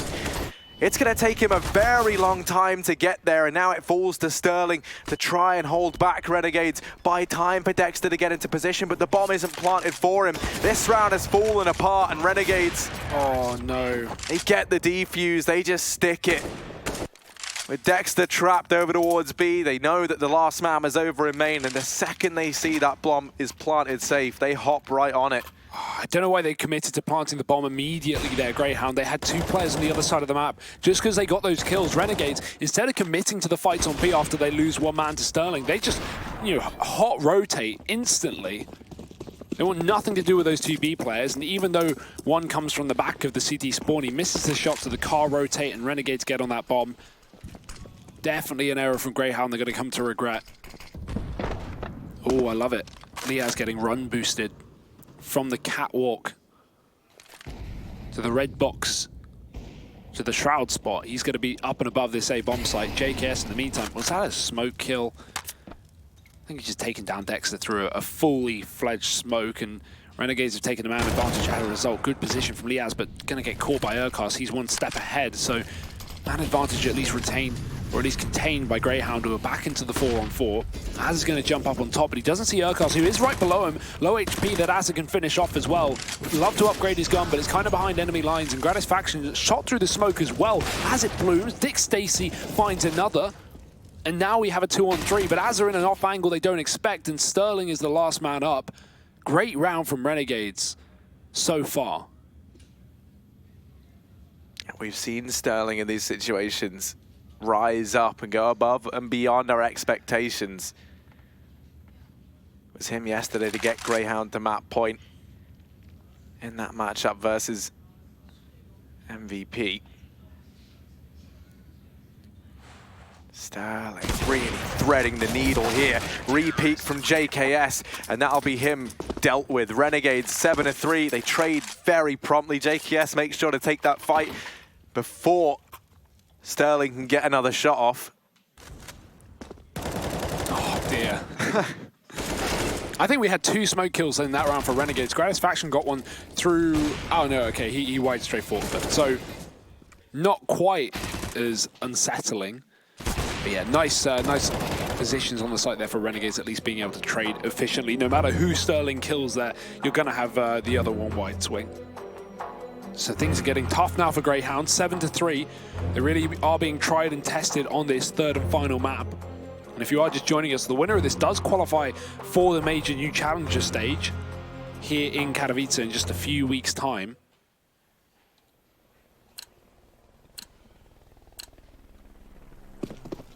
Renegades have never really been challenged in these playoffs before, with the exception of Tai Lu. So a new challenger has certainly entered the block. And it is the hometown heroes of Greyhound, bringing them to a 3rd map here on Cash. Yeah, I think for Renegades, at least they can take solace in the fact that if any team has given them a run for their money, it's been another Aussie team, right? Yeah. You know, you have 2 of the real faces of Aussie Counter-Strike in this Renegades roster in the form of Azza and JKS. These 2 have been to more majors than I've had hot dinners. Well, that's not entirely true. Only because I eat a lot. Gratisfaction keeping an eye on mid. Smoke rains down for the time being, so that's his vision denied. Casting Dick Stacy. Looking to take control of this portion of the map. Gratisfaction not being shy about his presence over towards Z, but Greyhound looking to give up mid now that they've taken it. Urkos will keep an eye on this potential Vents boost and might get rewarded for it, but JKS, how's he managed to win that? Now man advantage gain for Renegades, and they're sitting pretty with 3 players inside of this A bomb site. Gratisfaction's in with another. It's Dick Stacy to get torn in 2, and now Sterling and Malta, all that remain. They've got to do so much work here. Sterling, the last man left, players all around, and we saw Jesse has to MVP throwaway map point running into this man's AWPs. The Renegades aren't keen on repeating that. Jacob peeks wide. An 8-3 lead for Renegades here. It was very back and forth to kickstart this map, but now in the last few, Renegades chaining together 4 rounds in a row, very much coming into their own. Yeah, breaking the money again of Greyhound. It's buy eco. We said it was a potential problem for the CTs here after Greyhound started to pick up the pace on their T side, but oh, how the tables have turned. Renegades sitting very much in the lead here as Greyhound calling their 3rd tactical timeout of the map already, and we're not even a half in. Renegades, they've not needed to touch any of theirs. They are not feeling the pressure. And Greyhound pistols out. We can get a bit of armor, some utility, go for a faster B approach. Maybe a wall of smokes to mid and get that vent dive in. But being real, there isn't a lot you can do with this little money for Greyhound. They've got to wait for the future, wait for that full buy in the following.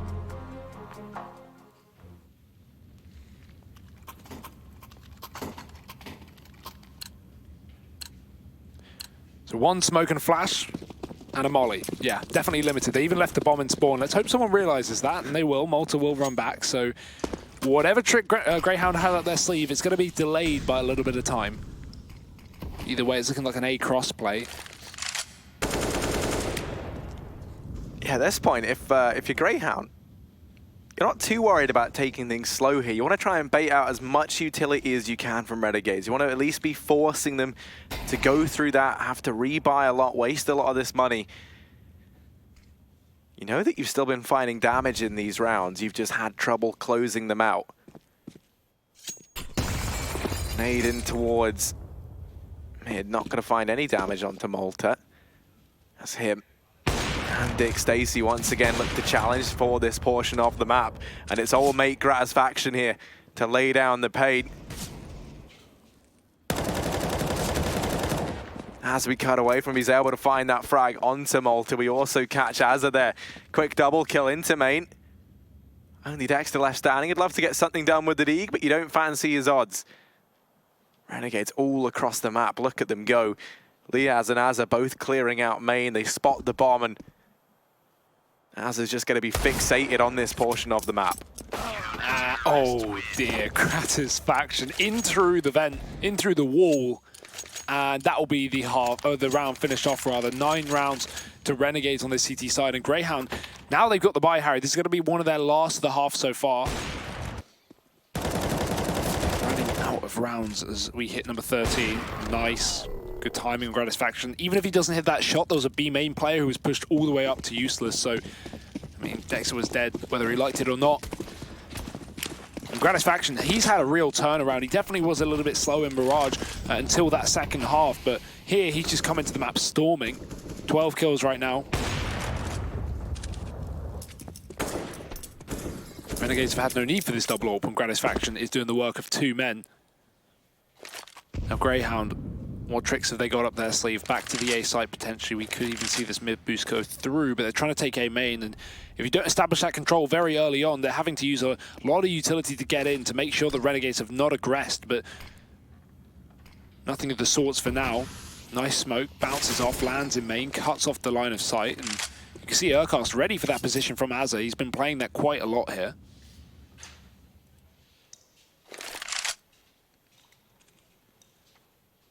Mid boost coming over for Greyhound. And they execute with no one here for Renegades. We saw Greyhound try and do this just rounds ago, smoking off Gratisfaction over here in Z.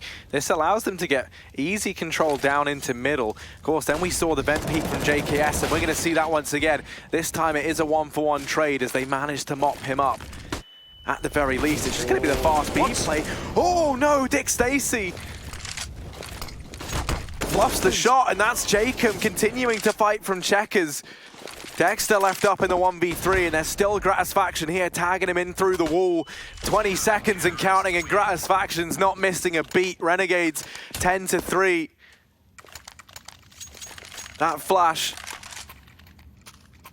granted them some temporary immunity from that push, and now Renegades sitting comfortably.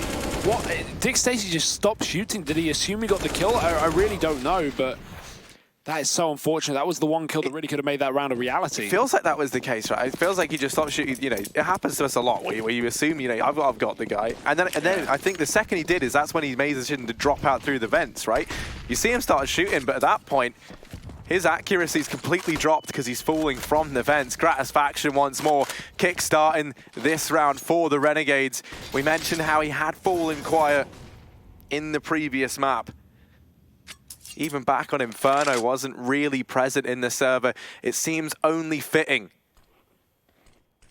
that the old Greyhound boy himself is showing up here for Renegades in map number 3. And look at the utility left for Greyhound as well. This is dire. A smoke, 4 flashbangs, 5 flashbangs, but these details don't really make a difference when Greyhound have 3 rounds. They've got to try and get something done here. Number 14, Jacob, smoke in, good position, but they're going to go right through it.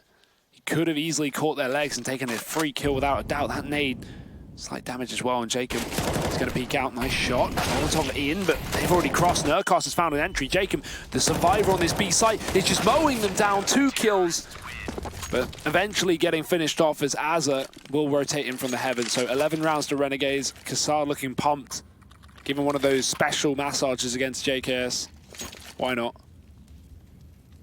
And right now, Harry, this is just a domination. I mean, I thought Inferno was a confident map for the likes of Greyhound. Well, they are getting taught a whole new lesson. 11-3 from Renegades. Last round of the half. And again, a mixed buy here from Greyhound. Not what they would want going into round number 15. Yeah, I mean, they've cobbled together what they can. You can see Malta, he's only on that UMP. That allows him to field a little bit extra in terms of the utility here.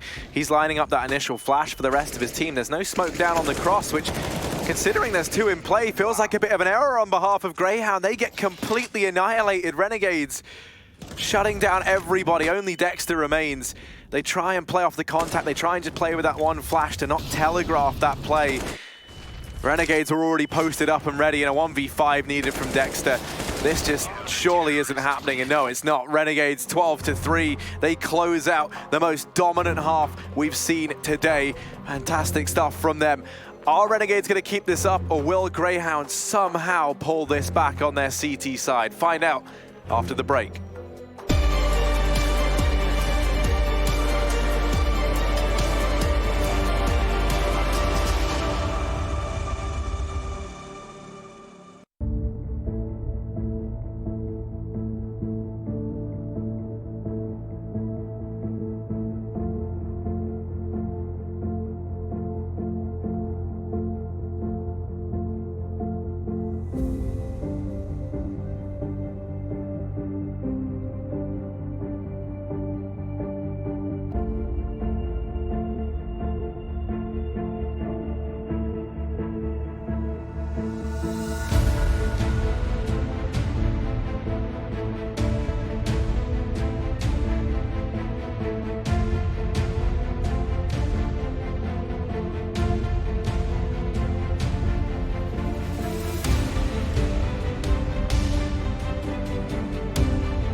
Renegades wreaking havoc there in the first half. 12-3 up in the deciding map. It's Cash.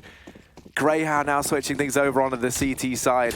They need to go above and beyond. They need to play at a new level if they want to get back into this. Renegades setting up for the B play early on. 4 players here with Azza over in main to try and draw the attention away from B. Gratisfaction throwing in that Molotov onto headshot. Smoke falls in CT. That's the B bomb site given up as Greyhound play for the retake. Yeah, and this is not an easy site to retake by any means. Now, they do have that smoke on Malta and the Kid as well, but Renegades still want more smoke for the CT spawn, or even Heaven if they like. It will go down lower. Another 15 seconds added to the clock, so if Greyhound want to go, they've got to go right through it right now. They can't afford to wait the entirety of that smoke as Gratisfaction picks off the Heaven player. The push will begin to come through. They're creeping on by. Jacob ready on the other side, but he won't hit the shot. It's Dexter with a double, and surely no more. Dick Stacy's found one as well. It's still an open plant, but Greyhound have tapped and stuck the bomb. Renegades need to stop this defuse right here, right now, and Jacob coming in on the side. They don't realize, but Greyhound just did stick the bomb and defused it. Malta gets away, and that is a one round by Greyhound. I have no idea how that happens. But fantastic work. That never should have happened. No. And if there ever was a way for a team to get back in to a matchup where they're down and out for the count, it's 12-3. Renegades looking good. And then you win it on just balls to the wall, stick in the defuse. That would be incredible, but we're a long way from that. That's what we'd like to see. We'd love a story where Greyhound do build back into this game, but make no mistake, they're still a long way from feeling comfortable. That round, even there, down to the wire, down to a stroke of luck as well. You're not going to have that going your way every time. Renegade setting up over towards the A-bomb site. Dexter here, boosted up, wasn't spotted, and Sterling trying to bait in Renegades. There's Dexter emerging. JKS with this one rifle. It's quick to get the trade. Flashes do rain through to deny this peek and attempt to push from the Renegades. That's the bomb dropped as well. Urkast's going to spot that. Look at Malta. He's gone all the way through B. They get the info that everyone must be here for the Renegades, and Urkast holding close. Liaz is good for one, but Urkast mopping up these players. Leaves just JKS standing. Oh, almost gets him through the smoke. He's just going to dive through. Reload needed, and here's the flank in play. But JKS almost gets it. Malta surviving with 15 points of health, keeping this round alive for Greyhound, and that was certainly a must-have. Too many times do we see comebacks potentially started by a pistol round win, only to lose to a force buy. Well, this won't happen for Greyhound. They've kept this one going. Now Renegades take an eco. Actually, sorry, rather a buy. They, of course, did only have 1 AK in that previous round, so they've still got the money for the guns, the exception of Azza. A tactical pause called out by no one. That was just me. It's technical, rather, so we'll be waiting on that really quickly. I did say player take off the headset. But things are looking good to get back into it, so Renegade's going to have the buy. Azza on a CZ, everyone else rifled up. And now, if you're Renegades, this is where you pull out whatever you have, the best call, because you want to shut this down before it even begins. If Greyhound are going to pull this game back, it's a long road. If you got gimmicky strats, now's the time to use it. If you've been holding on to something, now's the time to use it. If you just want to let JKS brute force his way into a bomb site, now's maybe the time to use it. Renegades, they still have 7 rounds to their advantage. They're feeling comfortable. There's no need to worry yet, but you're bang on, Hugo. They want to try and slow this down before Greyhound can even get their foot in the door. And if they do get their foot in the door, they want to slam it shut. This nade could be very well timed, but Urkast's not convinced. Oh, he's going to go for it. And there it is. Nice, good damage. Around 100, in fact, to those 2 players. That's about as good a nade you're ever going to get. If that was a double, we could have a kill here. Or both, in fact. Renegade's still dropping into middle. Gratisfaction, he's taking more on the way. Ooh, Sterling has to be careful from that highway while throwing the smoke, but it is all fine and dandy for the moment. Renegades do get gifted this mid control, and the only worry is this boost spot. Because right now it's still focused over on main. Luckily, the smoke will hide Dexter from them as Renegades back off into B with the push coming in through the vents at the same time. It's Dick Stacy at the back of Checkers there. They do have a Molotov on Liaz, but he's coming in through B main, so needs to throw it very deep if they want it here. Instead, Dick Stacy peeks out wide, 1-for-1. Az has now got a gun upgrade, and that Molotov going to force Malta into the open, but no problem for him to find one. The trade is there, and off contact, Urcast goes wide, and he finds one. It's so close here for Renegades, as they do get the bomb down on the site with 10 seconds remaining. Not an open plant, so this nade will not stop it, you would like to think. Whoa. Re-smoke into CT, and that's going to buy Renegades precious time to set up in these post plants. So you're going to note that bomb planted for JKS. Actually, it's not, rather. It looks like it's been planted safe, so Gratisfaction. Suddenly these fights become that much more important. This crossfire setup between JKS and Grat divides the attention of Greyhound. Sterling, 2 kills to 5, and they're just playing with their food. Renegades 13-5. Straight in with the rifle round win. And what a game to have Gratisfaction popping off in the 3rd map against his old team. 20 kills. He finds 3 in that rifle round on the AK. Not even just the AWP. Whatever he's got, he's getting it done.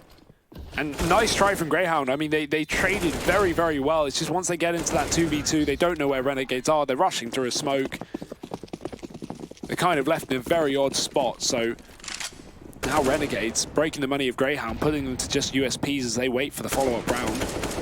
Dick Stacy already bought armor. I imagine that was not on purpose, and then realized the error, as now Greyhound are saving for that next round. And Jacob, nice shot. Dick Stacy's already dead, so that one armored player has been removed.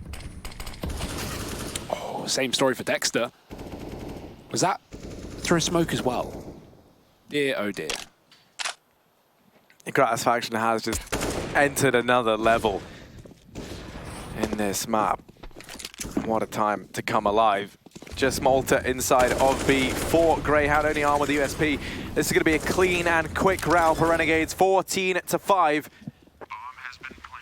By coming for Greyhound in the next, and this will be their last chance to put a stop to the Renegades train.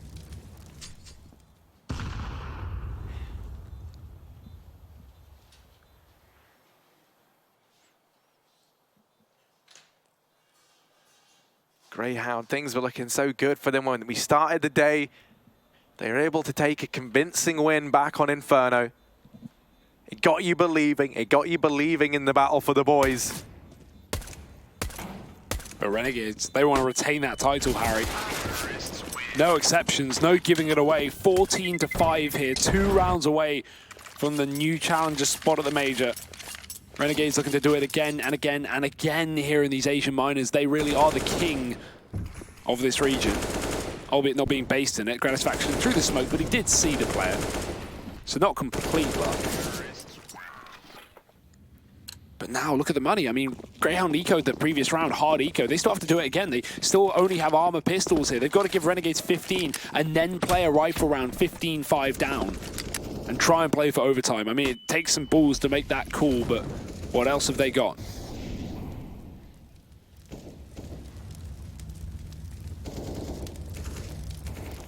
This really is a ballsy call. You bang on. I mean,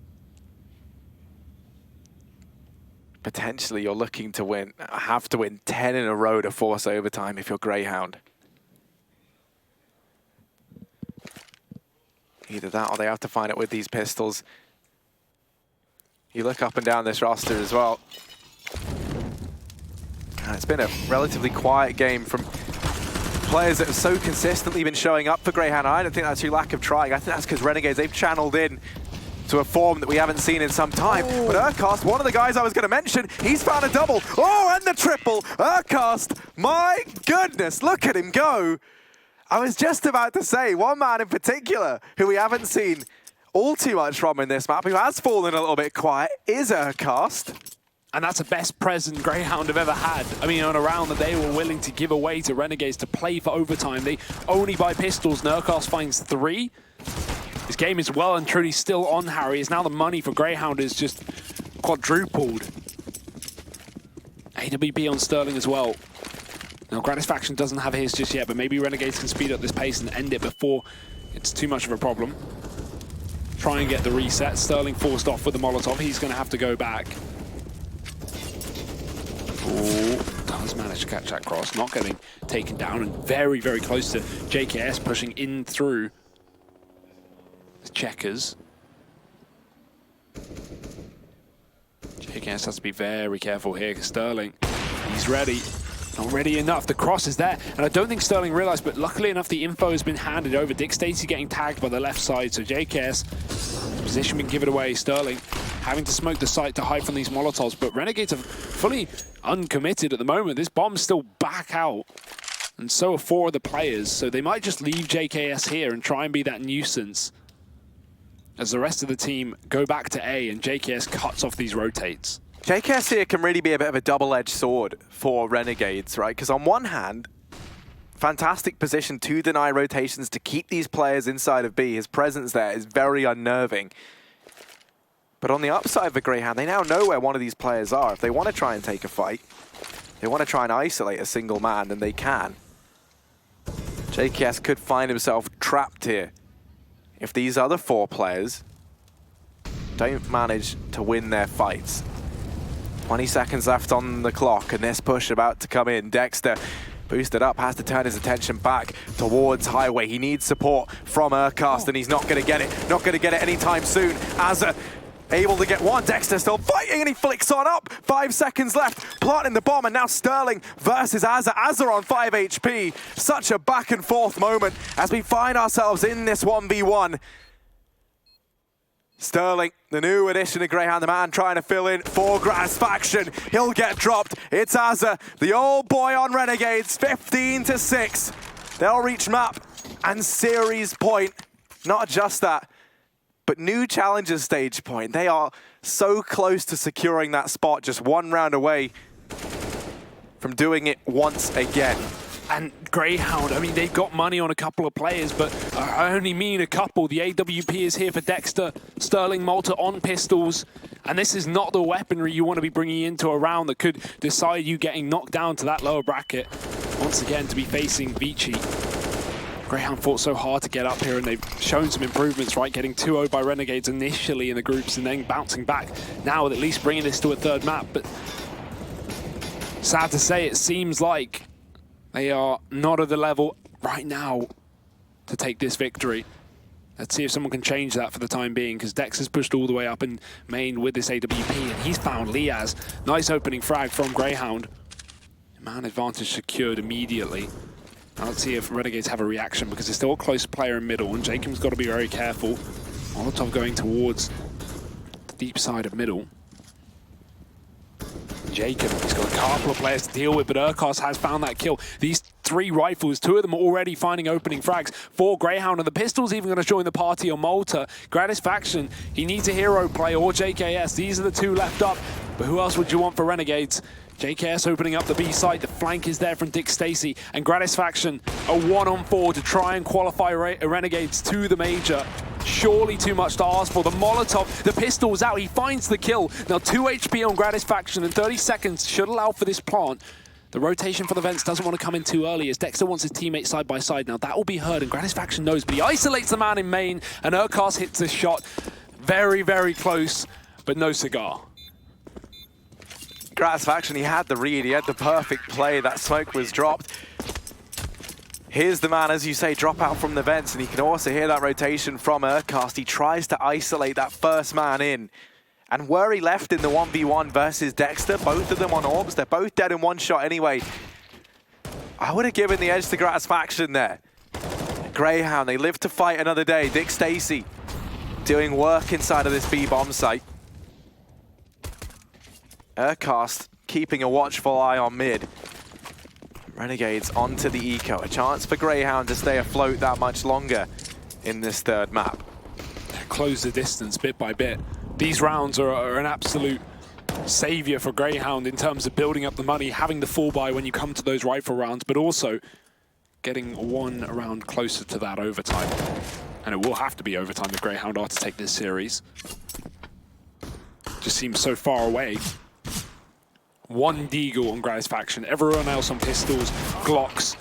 Dexter's already dropped that single man. He's going to go in for a little bit more to suffocate this mid play. Jacob will pick up the gun and actually get the trade immediately. So now we got to be very careful if you are Greyhound. You don't want to give away weaponry. You don't want to allow these Ts to pick stuff up because you don't know that they're full Glocks right now if you're Greyhound. Now, high flash on that B site. Dick Stacy with the wide peak. Good spray, but he gets killed from Jacob. Don't tell me this one Deagle is going to be this much of a problem for Greyhound. They need to deal with the threat at hand. It's starting to fall apart for Renegades, as you would expect. So Jacob alone, 1-on-3, bomb in the hands of Greyhound.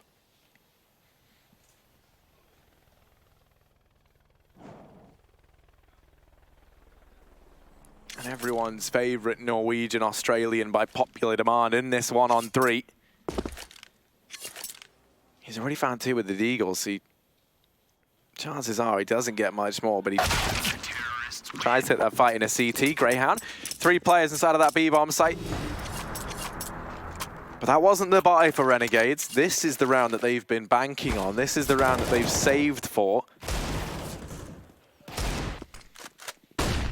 AK's out across the board. Not going to be picking up the AWP on Gratisfaction. You think about the impact he's had with it. They had the money to do so. So to me, I think we're going to see something fast here from Renegade, something explosive. You'd rather have those 5 AKs for. Yeah, the quick smoke's already coming over onto the boost to deny the Molotov. That gives Renegades immediate mid-control in this round. And look at the pace being set. Jacob's already all the way in. Urcast is going to get a fantastic spray to Azza, putting him down to 10 HP, but Jacob's moved past that position. He's already up to the highway. Should spot that left side peak, but fully flashed off. Dexter could have won that fight, but will decide against it. Might go back in for a little bit more, and they've got their back turn. Double spray down for Dexter, coming in at a clutch moment for Greyhound. In a 5-on-3 now as Renegades look to continue towards this A site. Now with that kill, the bomb's going to double back because Gratisfaction is already outside of B main. He's got a big kill to find here with the CT spawn being open and no smoke in the hands of Renegades. The Molotov to the wrong side of the site. Molt has been shielded by the smoke, and that just allows more time for Greyhound to rotate in. Finally, Dexter getting down on the flank, but it is only JKS within the site. Urcast able to pluck him from this round. Greyhound a 9th. They are grinding their way back into this. 6 rounds between them and Renegades. That gap slowly but surely closing. Once more, breaking the economy of Renegades down. It is starting to get worrying, right? At what point are we really worried? Because I still think if you're Renegades, you're not worried just yet, right? That round there, you try and change the pace. That was the whole thing. You're not playing your standard style. You've tried to just make a sudden call, maybe look to exploit a hole that you think you found in the Greyhound defense. You're safe in the knowledge that you still have such a big buffer to play around with. I don't think Renegades are going to be worried all too much yet, but you are right. And this is certainly confidence boosting for Greyhound. That's the worrying thing. In this one, Renegades just slowly trickling in towards middle. Cast here spots the first man. Dexter going aggressive in main.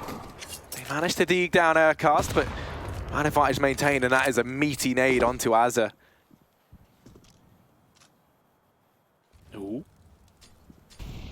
Flash over. We'll peek with it, but I mean, he's only got a Glock, so just uses it to try and get in the connector. That's spotted. Malta's going to be able to get away with the kill. And 2 players left, both degged up, and a solo man on this B-bomb site should hear the vent drop, and that's going to instantly call for Malta's rotation. The nade, oh, it's going to be good. Great damage to JKS. And he's given away his position in the spawn as well. Okay. And this is the thing, right? I think if Renegades give up this buy round, that's when we're allowed to start worrying. Tactical pause called on in. You want to make sure everyone's on the same page now. Renegades know that it is getting a little too close for comfort. They still have some room for error, but it's fast running out. That was the 4th round in a row for Greyhound Gaming on this CT side.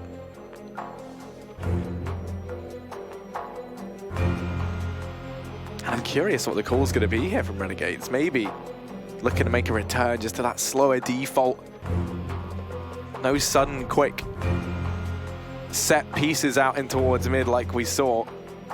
Because we've seen Dexter, for example, more than willing to go aggressive in main. The worst part is when Greyhound are 15-6 down, they're not believing in it. You know, a lot of the time you would have mentally written it off, but when you start clawing back, that's when it actually gets harder for Renegades, because Greyhounds start to think, okay, we can actually do this. This is 15-10. 5 rounds is not undoable. And with every passing round, Greyhound get a little bit more confident. Sterling with this shot. The Molotov finishes off Jacob as well. And Sterling's going to get caught from the side. The double vent drop from Renegades at least keeps him in the 3-on-4, but the nade does so much damage. Oh, but as has dropped Dick Stacey, they're not ready for Urcaster. Why would they expect the third man here already? Quick rotation in, the bomb site not cleared, and Urcast trying to buy time, but Liaz has mopped him up. And Greyhound, you said how they would have been believing. They would have been believing that maybe something was possible here. But this is where the pressure, the nerves can get to you. They found Liaz. It's Azza, 1v1, and Dexter's dropped him. This game's continuing. Greyhound at 11th round. We're not done yet, Hugo.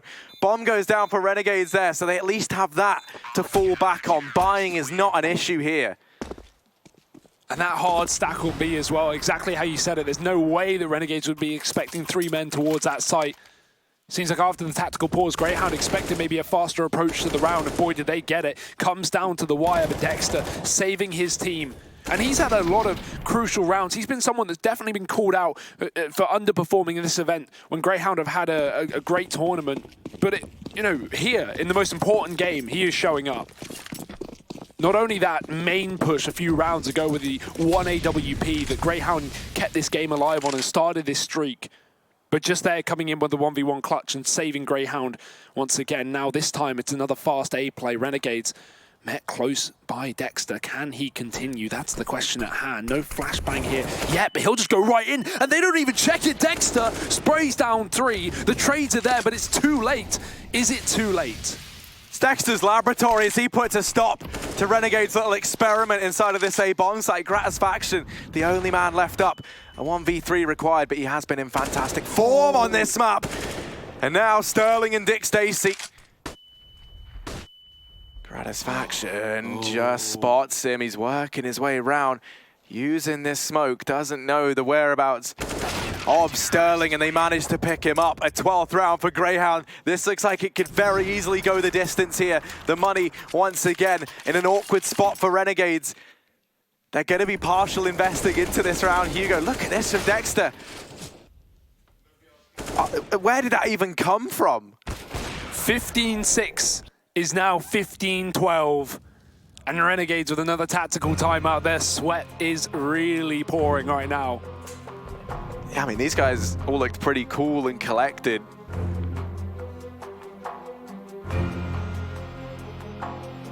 Certainly not feeling that way now. Greyhound. Kasar's just had enough. He's just gone. He's out of here. There he is. Where was he? He's hiding behind the monitor. Liaz, like next to Liaz. Oh, they've opened the Kassad pouch. They've let him out. And hopefully he's given some stern words of advice. The man stood behind Renegades could have been attributed with a lot of their success. You think back to the time where we had to see that Renegades roster without him, and that was a dismal sight indeed. Definitely. He's been able to pull Renegades out of a lot of ruts in the past, but this has got to be another one of those. 15-12 pistols for Renegades. Dexter again. He's built up so much confidence in these past few rounds and is surely going to pay off. A quick kill off the top of the boost, but that's a gun dropped over. That's the only issue. When you're up against pistols, you're giving weapons to the Renegades. Jacob's taken it, as has picked up the UMP. Now Renegades, they did want to go for the fast A play, but they've realized a gap in the defense of Greyhound and a gun upgrade on these Ts means that they can go somewhere else. Back to middle, smoke in the connector. Malta going to move back. Flashing off that close mid position, but Greyhound, they are far from playing aggressive here. Not against 15 rounds. Not wanting to give away a kill. It's Gratisfaction coming in through the vents, or at least faking it. However, Dick Stacey, he won't fall for it. He rotates out of B. This is a really ballsy call from Greyhound to stack up on the A side, but it is the right call to make. I mean, Greyhound have not been shy of making these ballsy calls, as you say. Oh, Down goes Azza. That is the only other prong to this two-pronged attack that was looking to come through. And a missed shot from Sterling. Jacobs in with another. Surely they don't win it on the back of this partial investment. Dick Stacey and Malta, all that remain. And Dick Stacey, there's the first missed shot from Liaz. And Dick Stacey's getting closer, ever closer into the bomb site. Jacob tried to go for that rotation, but now he has to play from main. Malta taps the bomb. Jacob, he's been spotted. They know it's not planted for him, and there's no means of getting back into this round. Greyhound, they will be picking up a 13th. They keep on fighting. In spite of all those kills going the way of the Renegades, and they even take Jacob down at the very end. 13 to 15, and we are poised to go the full 30 rounds. What a play from Dick Stacey as well. I mean, charging into the bomb site in that kind of situation, right after your teammate misses the AWP shot that could have cost you the entire series. And he just comes in clutch, 3 kills, chases down the last man. Renegades have no answer when the Dick's in their face. And a last tactical pause called out by Renegades here, 15 to 13. Greyhound, they are making this happen, Harry. 7 rounds in a row. Despite the great entries from Renegades with the pistols in that previous round, they're not going to be able to convert it.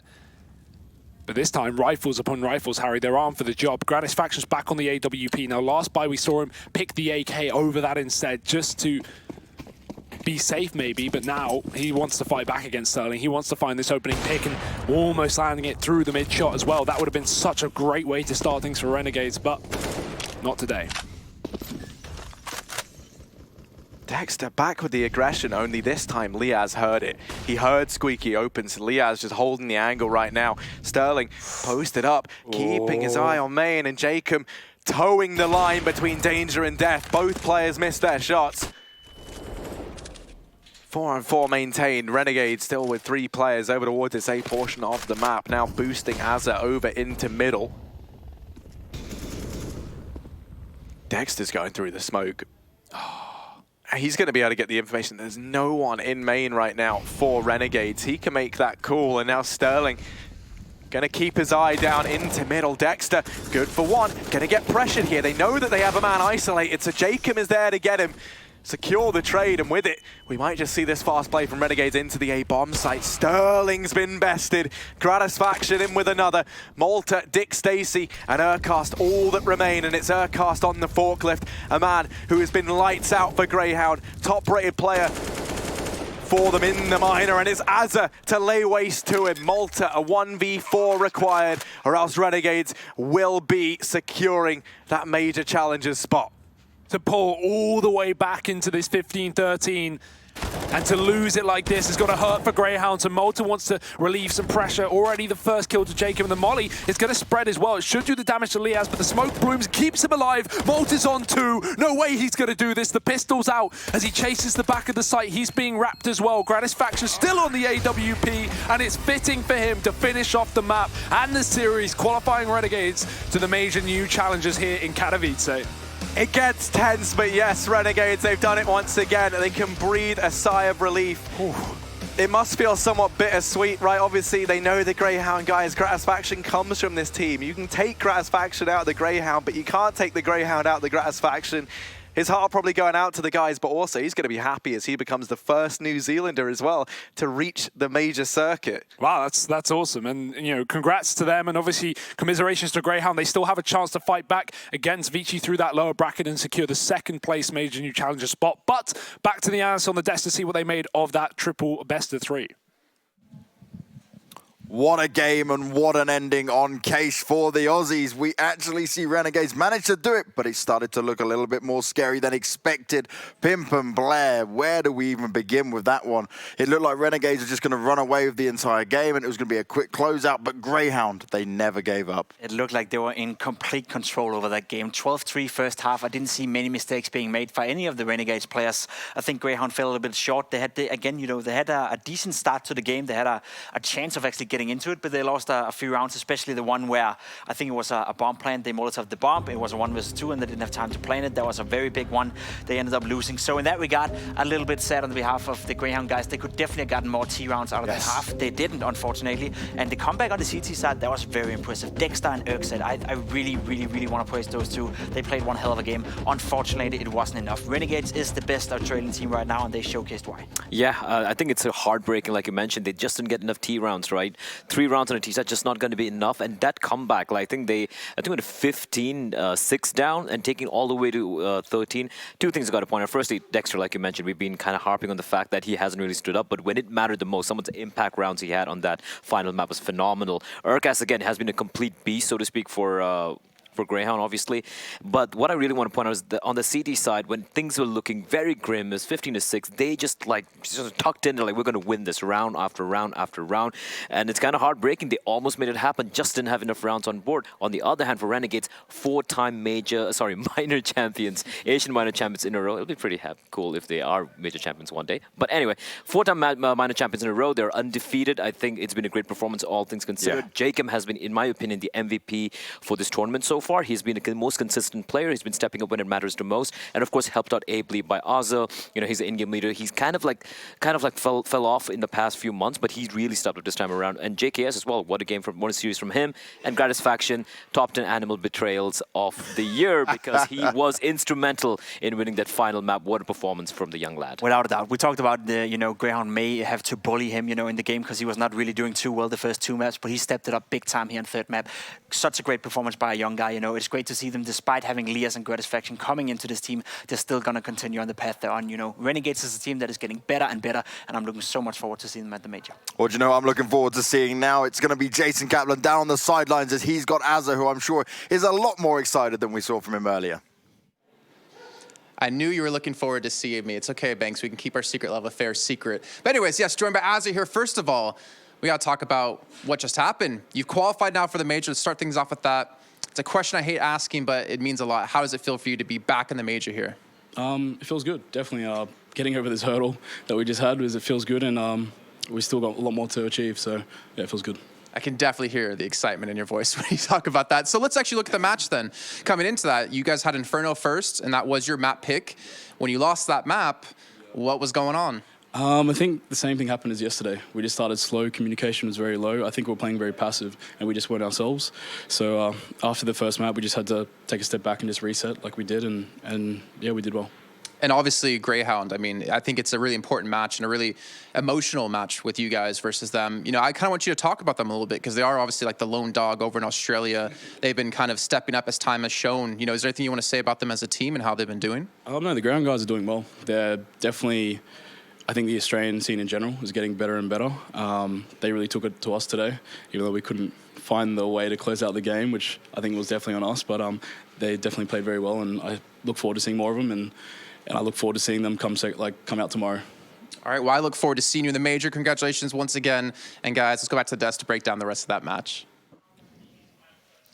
Thank you, Jason. Obviously, Azza, again, he is just getting used to it at this point, right? Getting through, managing to make it happen, but can they do the damage we want to see them do at the major? It's a good question. One of the things that worries me a little bit is the fact that they are slow starters. We're now seeing this throughout the entire Asian minor. They seem to be a little bit, shaking within the first map in a best-of-3 scenario, and that's going to be a bit of a problem coming into a major where the opposition is going to be way better than what they faced in the Asian minor so far. Yeah, absolutely right. And I think the one advantage Renegades have going is the fact that, not to demean them, they are obviously the best team in the Asian minor, but when it comes to the major, when talking about the big boys playing over there, they want to be one of them. They want to beat these guys as well, right? So when it comes to the best-of-1 scenarios, I think that's the prime opportunity for them to, kind of pull off the upset, so to speak, right? So I think that is one thing they need to fix real quickly. They're having really slow starts, and that is something that could be a problem for them going down in the major. Definitely agree. It's a team you have to look out for. I don't think any of the European teams is going to look at Renegades and not think to themselves that we're not going to prepare for this team. Yeah. It's a team that's proven they're on the rise, they're getting better and better, and they have potential. They have 2 new young guys, Lias and Gratisfaction,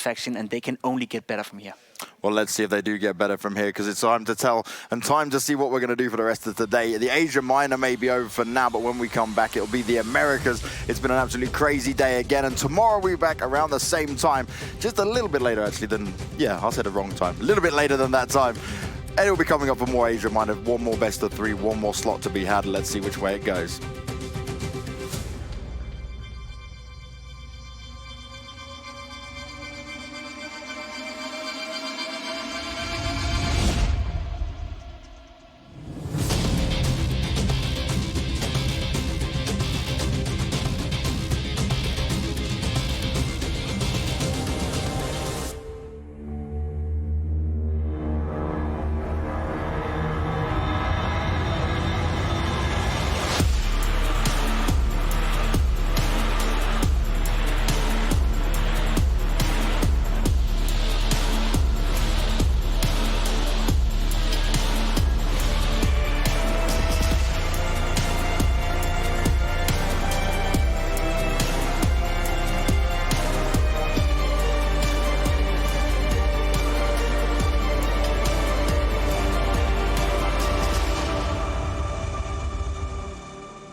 Welcome to the Acer Predator pre-show.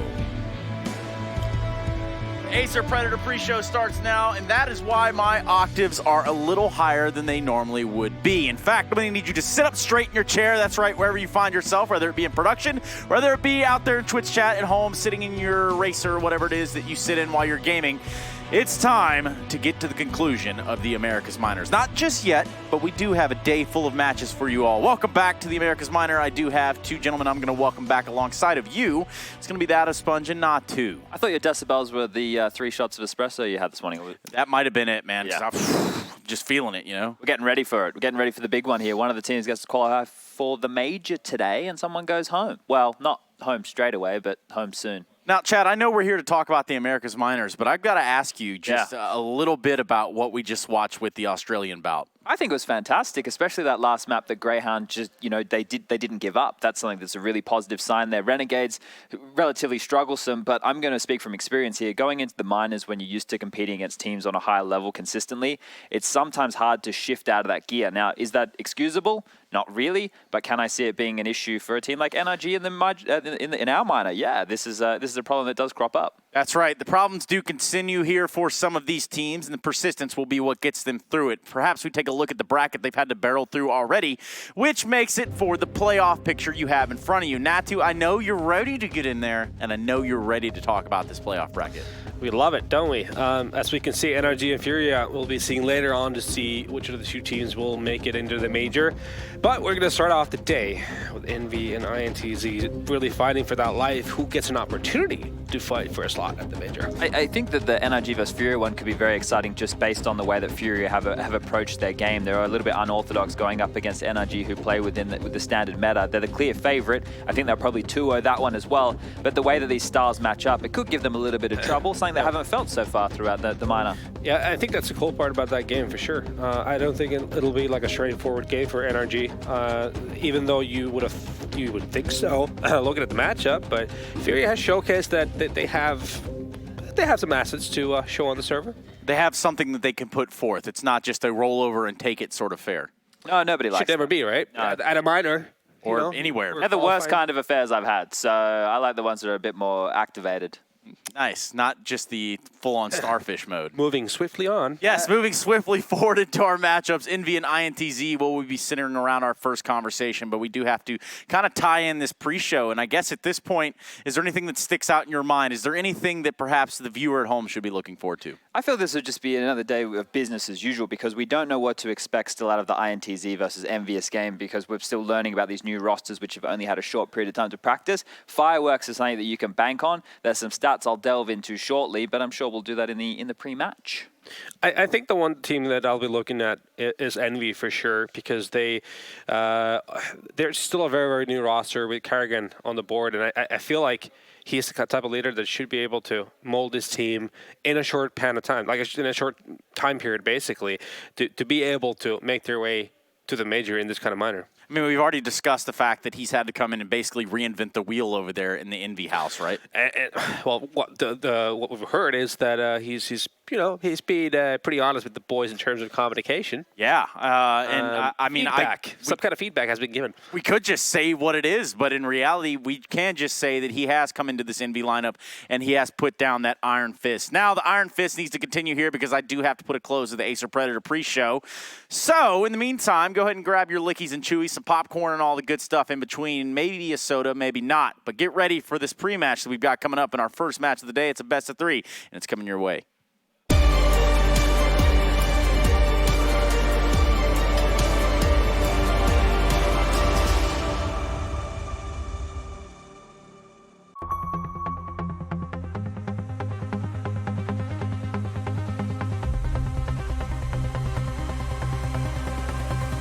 One more time. Are you ready? Let's get it on!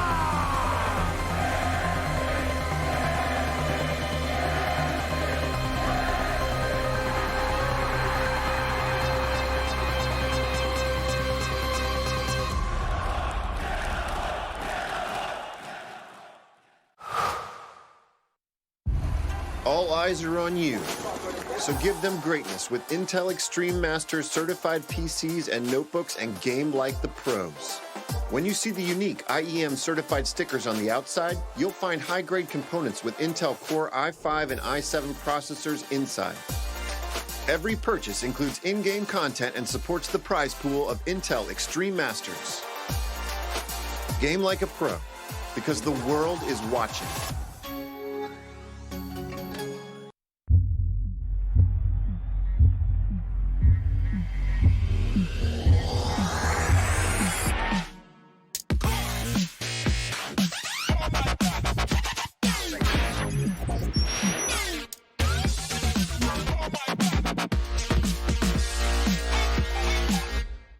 Prepare for combat. Go forth and conquer.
Vodafone presents the pre-match. Yep, that's right, the pre-match. Your eyes do not deceive you. This is not a mirage, and we won't be going there to my knowledge, but in fact, we will be diving into what the storylines, what the best players are, and what maps make up this matchup. Again, welcome back to the America's Minor. We're all trying to find our way into the Intel Extreme Masters Katowice Supreme Major. And, well, this is one of the first to last steps for these teams. Welcome back, Natu and Sponge. And, guys, in front of us, we do have a very interesting bout here, a very interesting fight, so to say, and one that could go all the way, could not. It's fireworks for sure, right? Yeah. And to back that up, the reason I say that is because both of these teams have relied heavily on individual performances and clutches. Now, if you look at the clutch stats on HLTV.org for the America's Minor, JDM comes in tied for first place with 4 clutches. Cello from INTZ has 4 of his own. Cutler has 3. I know that Nifty has a couple as well. So we know KNG also has had some mammoth moments. You look at him, he's towards the top of the stats in the entire tournament. Yeah. As well as JDM on the AWP. These guys are 2 of the best AWPers so far. Yeah, exactly. They're the top 2 in terms of AWP kills in this whole tournament. KNG also having the highest opening kill rate of the tournament so far. So I think that's a good matchup to be looking at when it comes to this whole game.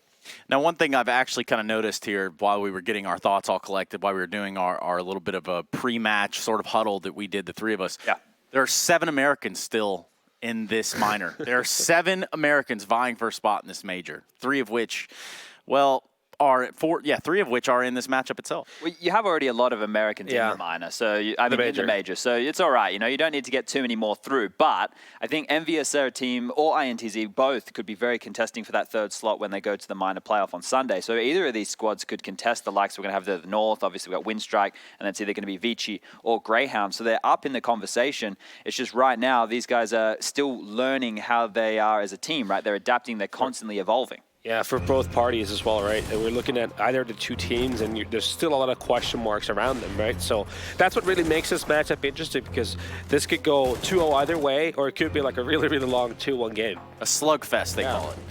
Well, the slugfest does continue. We can take a look at some of the highlights as of, NRG, Furia, INTZ, all the remaining contenders here in the minors. But I guess overall within this first matchup, guys, Envy and INTZ, it's just something where I feel like a lot of people don't want to put stock in this Envious lineup, and rightfully so. Well, I think if you look at the positives that they have going up against INTZ in a contrasting sense, Karrigan's mid-round in-game leadership should be much better than Yell's, and we already know the T-sides from INTZ have been relatively weak.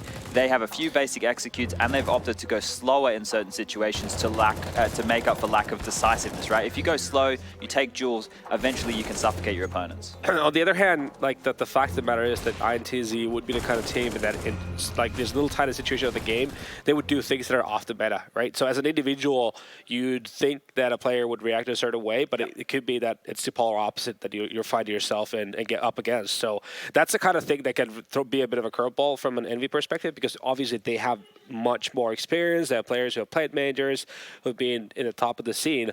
But on the other hand, you have INTZ, who could be, playing rounds down to the last 20 seconds without even taking much of map control, and then just walking their way through a choke point on the map, right? So that's really hard to play against. Yeah, having a hard time to talk as well. Yeah. Out here in Ireland. What we will continue to do is actually meet the teams, not face to face, but we're going to get the chance to see them as they go ahead and sit down, maybe kind of go over this INTZ roster just a little bit more in depth over here on the analyst desk. So I guess taking a big picture here, look, KNG has been the storyline that people have been following. Obviously, he's got a background, he's got a history. We've got a guy that ran it all the way through the brackets at the major before, and now he's having to start from the bottom, which has landed him here. Yeah, and he's the second highest rated player in the tournament under Breezy right now, and he's dominating the majority of stat lines, speaking about his AWP, opening kills. These guys have a relatively aggressive playstyle on their CT side. Inferno is a good point of that when they were so aggressive with the double orbs, getting opening kills quite a lot of the time. But we have to give honorable mentions to the likes of Zand and Cello, who have been stepping up with big multi-frag performances in a lot of situations. Destiny has been quiet, but it seems like he plays more anchor roles on that CT side. Yeah, don't expect them to be setting out some really pretty pop flashes and then one guy just coming in and making plays. Instead, you'll see them wall packing and then trying to trade effectively, taking duels when they have the opportunity.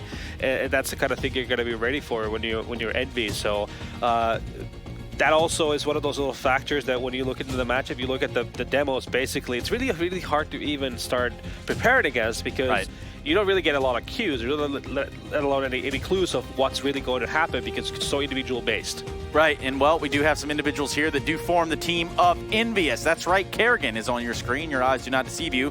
In fact, drone strikes all around, Cutler falling in there, and then I guess Nifty, 50, Swifty, all that stuff that rhymes with that. Of course, you can't forget about JDM, a guy that also has a tenured background, and one that we have seen a little bit of flashiness, but perhaps today he really needs to come online from the get-go. He was yesterday the only shining light for Envious in their matchup against NRG. Now, I'm going to be honest about that. I think they pushed them further than I gave them credit for initially, but that was off the back of his kind of heroics, him putting up a massive haul on that first map of Overpass, right? He had 29 kills, and I think I did some basic maths. 3 players on his team only had 28 in total. So he was getting a lot done. He was being a big factor, but they need other players to step out right now, and I think Nifty has to be that second star. Well, the stars are going to have to align regardless for either of these teams, right? They do find themselves in that lower bracket final, which makes for an interesting storyline itself. Also, the vetoes and the maps in which we could find ourselves. Maybe we could begin to paint the picture as they start to fly in. I don't think we'll see any nuke. Both teams don't play it. Overpass would seem unlikely as well. I don't think INTZ should really take a risk on that map because, to be fair, Envious looked pretty decent. There's a respect cache ban there, I think, coming out from Envious. So something they want to either or. You say potatoes, I say potatoes. Tomatoes. I think Dust 2 will be the pick of Envious. That's a map that they're relatively free-flowing on. It looks like they have a good, idea in the mid-round of when to go aggressive, when to hold back. But that also opens up a chance for a player like KNG to take over. Train was where we saw them beat Bravado. They look better the second time round. Pretty sure we're going to see INTZ just ban Inferno in this phase as we do. So we're Overpass. Yep. And Mirage would probably be the third, right? I would Makes think sense. that.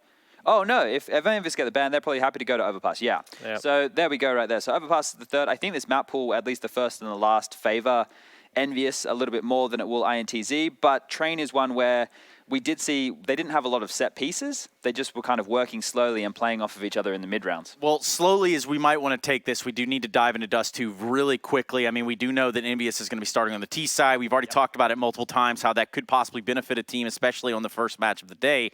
Where do we see this one landing on Dust 2, fellas? I see Dust 2 as a volatile map, first of all. I think in a best of 3 situation, like, yes, it's okay, but especially if you go into a best of 1, I'm not really a fan of going into a map like Dust 2 because there's so many things that can just go south in it, right? Especially that CT side is so much about taking gambles and things that are not necessarily in your hands, right, from the get-go. So that being said, I could see a world where INTZ does pick it up, but I'm still putting stock into this being a 3-mapper and Envy being able to take it up. I think that INTZ here haven't really started many of their games slowly. I think, they get going because KNG has been on form throughout. I think he's only had 1, maybe 2 average maps throughout the entirety of this tournament. So I expect him just to continue that form, whereas we have seen slower starts out of the Envious guys. It feels like they need to warm into things. So if JDM's not there putting up the numbers, then it could be struggle street for Envious. You don't want to find yourself on struggle street, especially with a flat tire, which is what neither of these teams want to find themselves with in this lower bracket final. But 2 guys that are never flat and always boisterous are going to be our commentators. We brought them in specifically, imported them right from Canada. Some of the finest and some of the best. It's going to be Scrawny and Launders. Take it away, boys. Thank you, gentlemen. Thank you, gentlemen. I'd say we may have flat tires over here, but this guy can't drive. So that's not a problem you'll run into, Launders. I can. I just might get arrested for it. You got to be careful. Right? Yeah. What about here in Poland? You think you could slip right in? If I have the Zloty, I think I could do it. Yeah, just enough bucks gets you anywhere, folks. So we have ourselves elimination on the line. It's a scary place to be for either of these teams, and I think Dust 2 is a scary place to be if you're INTZ, because this is where Envy, I think, were able to tap into some of their other players' potential. Again, you look at the ratings, and it very much has been JDM at the top of things. 1.15 for him across all these maps. Positive 26 on his kill-death spread, but that's about where it stops. And when Sponge says that, you'd hope it would be Nifty to step up, on this map in particular, my eyes fall on Cutler, playing crucial roles over towards Long and Pit in unison with JDM. So let's see if that does end up happening. There's going to be no presence here as Envy take up the T side. They've been afforded all the footing in the world because INTZ went for a curious little peek up middle. They didn't lose any bodies for it. Hell, they didn't take damage. But now the damage starts to sink in. We've got a couple of headshots, and both teams understand what's going down. But we do still have Drone all the way back in middle, coming up catwalk. He could just pincer these CTs. However, will he get there in time? Doesn't seem so. He's caught, popped, and Nifty drops 2 players off of his position. Then Kerrigan manages a headshot. I feel as though that entire round, we were just waiting for the kills to all come in, and it's a crescendo of frags as they finally fill the kill feed. Destiny down as the last, and it's Envy's T side to kick off with pistol. Extremely well handled at the end of the round. Really nice couple of kills there from Nifty with the P250, and there's maybe a new nickname in store for him with that, with those couple of kills. Really, really nicely done. Now for ENCE, they kind of let it drop a little bit. A couple of good kills come out. Destiny picks one out of the air, jumping across the site. The bomb doesn't get planted right away. Drone's flank goes down, and so there was a 4v2 for a moment, and you'd think, okay, ENCE are going to be able to pick this up, but NV stayed composed, and Nifty made a good rotate out of car as well to make that even more complicated for the 1v2 to go down. For Envy to start here on the T side is obviously, I think, a bit better if they're going to be slow starters, as it was mentioned on the desk. They, on the T side, can worry less about their economy, and they'll have more chances to buy. And so if they do mess up a couple of rounds, then they can still go ahead, save one, and have every gun they want, especially if they nail a lot of bomb plants this round, or this game. On this round, we saw a long take. 5 players go out, and they did it so quickly that even though ENCE went to check up on Cat, you saw them come back to try to pick up Long, but it came so fast that they weren't there in time, and Long was compromised, the site was compromised, and then the round ended. I think we have a bit of a tech timeout. It's JDM. It's kind of animated about something going on with his computer. Hopefully it's nothing too serious. This is not the player you want to get tilted on Envy. Right, no, of course. I mean, again, as we talk about, right, he has been the kind of top-tier performer, and this is a conversation I've been thinking about. When we have Nifty, who is obviously a very skilled player, and even though he's given up his role as the primary caller and the primary opper, I feel like in the server, we see him jumping onto that sniper as the secondary op quite frequently, and outside of the server, just seeing this team, observing them in their natural habitat, so to say, he does seem still very outspoken. He's very actively participating in team discussions after the matches, making sure that his opinion is heard and that his ideas are implemented. So that's why you'd expect him to maybe be up there succeeding with JDM. My thoughts are, what if the key to Envy is Kerrigan tapping into the potential of the older teammates in JDM and Cutler? That's something that I think we saw specifically here on Dust 2 because they play near one another, they support each other, and Cutler's form has been rising as well. You know, if you were to ask me 6 months ago, compare JDM, or excuse me, Nifty versus Cutler, that's a very lopsided opinion.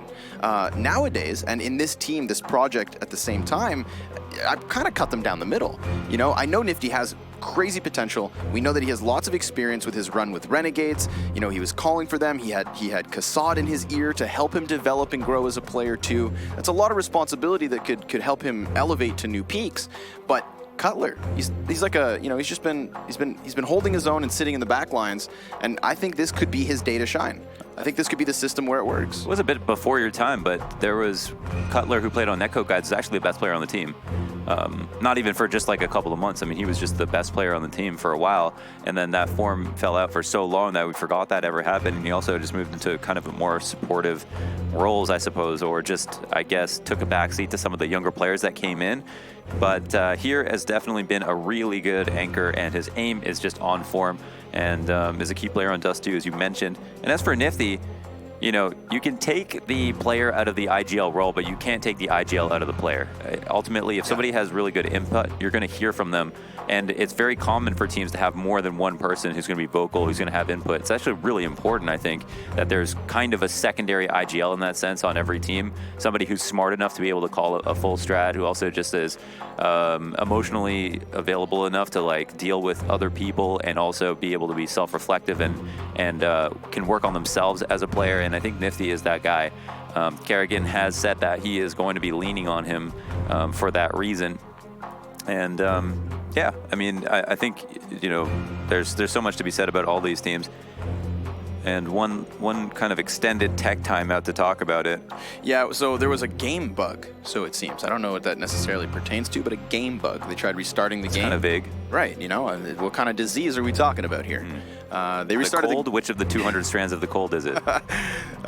Restart didn't fix it, so it seems as though we're starting to get closer and closer towards the swapping. Apparently they're super fast about it. Of the computer. Yeah, they don't even... Drone was saying that they would just bring in new computers. Just some guy would be like running in with a computer. Runner. As soon as it was an extended problem and they couldn't fix the game, or they had some issue with SSDs or the power or something like that, and there was a surge, they would just come out with a new computer, hot swap the SSDs, be ready and set to go. There have been a couple of pauses in the tournament, but they've been dealt with fairly quickly, and that's what's most important. The team here for ESL is essentially just like you know, like an F1 pit stop team. Right. Guys coming in with radios. We've got reinforcements now showing up. What does it sound like when they're on the radios? I'm gonna need an extra computer here into the envy room. Over. Yeah, they talk that fast. It's almost as fast as Tuna. Yeah, an auctioneer. I mean, you know what? Here's the thing. Here's the beautiful thing about Stunna. What's the beautiful thing about Stunna? I think it boils down to the same thing with Chad. They'd make great commentators. You know, we've had that. They have commentated. I know, but regularly is what I'm saying. Yeah. You know? No, that's true. It's they're awesome. This makes me wonder. Can I do their job? Probably not. Been on the desk? Have you not been on the desk before? Have I been on the desk? I think you have been on the desk once, if I remember correctly. Yeah, on my first international LAN, Mountain Dew League Global Challenge. They broke you in nice and early. Yeah. Cool. And then they never asked me back. We'll say that's because you're such a great commentator, you know. There was no reason to... Yeah, let's sugarcoat it. Let's sugarcoat it, folks. The confusion on the faces worries me. I'm not going to lie to you. So... we're not exactly sure how much time is remaining. IEM seem to be going back in potentially, but Nifty hasn't prepped his just yet. Oh, the sound-canceling headphones are coming on, folks. Oh. Well, they're about to turn the keys in the ignition.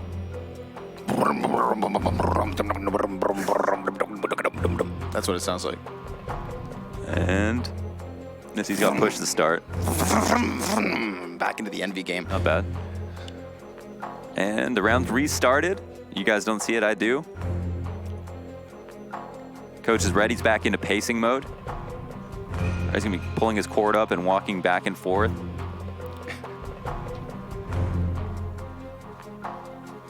Just wait till the engine gets going. Okay. You got something planned? I'm thinking about it. Okay. Don't want to spoil anything. And Kerrigan, he's geared up, ready to go. I think we might switch scenes here, folks. Feeling good about this.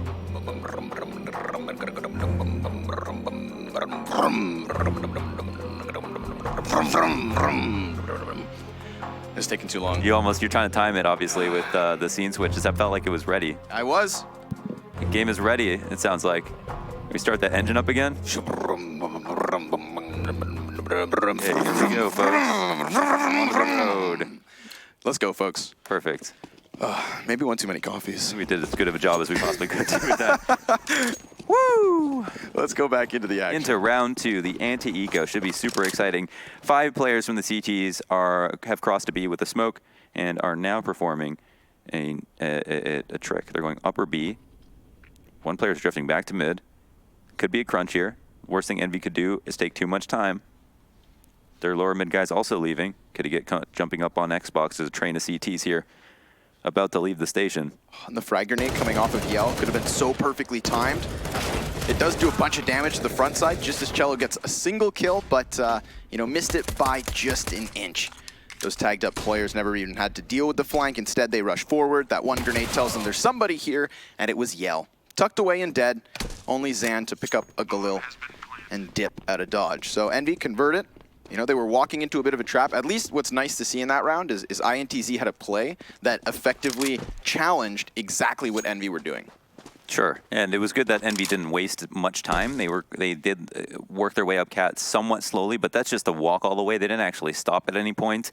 And then they just kept going, and when they got confirmation of all the CTs, well, then they turn tail and run at full speed. Drone goes out to get the last kill. 2 kills for INTZ this round, not a complete failure. And Drone goes ahead and upgrades the MAC-10 into the Galil. Got 2 AKs recovered. 2 rebuys are about to come into effect for Envy. And as for Ints, they have all the guns they want. There's not going to be an up. That's what we were kind of trying to keep an eye on. KNG, second highest player rated, I think is behind Breeze is what Sponge said. Yes. in the minor. Yep, exactly. Has had insane impact. There was one map that we watched where he was off and they won. He had 8 kills and they won like 16-9 or something like that. So it goes to show you that the team is more than just him, even though he's playing so well. Destiny covered in the pit. It looks like not. And Cutler and Kerrigan combined for 2, destroying Long, dismantling it completely, and now moving up at full speed. They're here ready to cross. 2 smokes go out.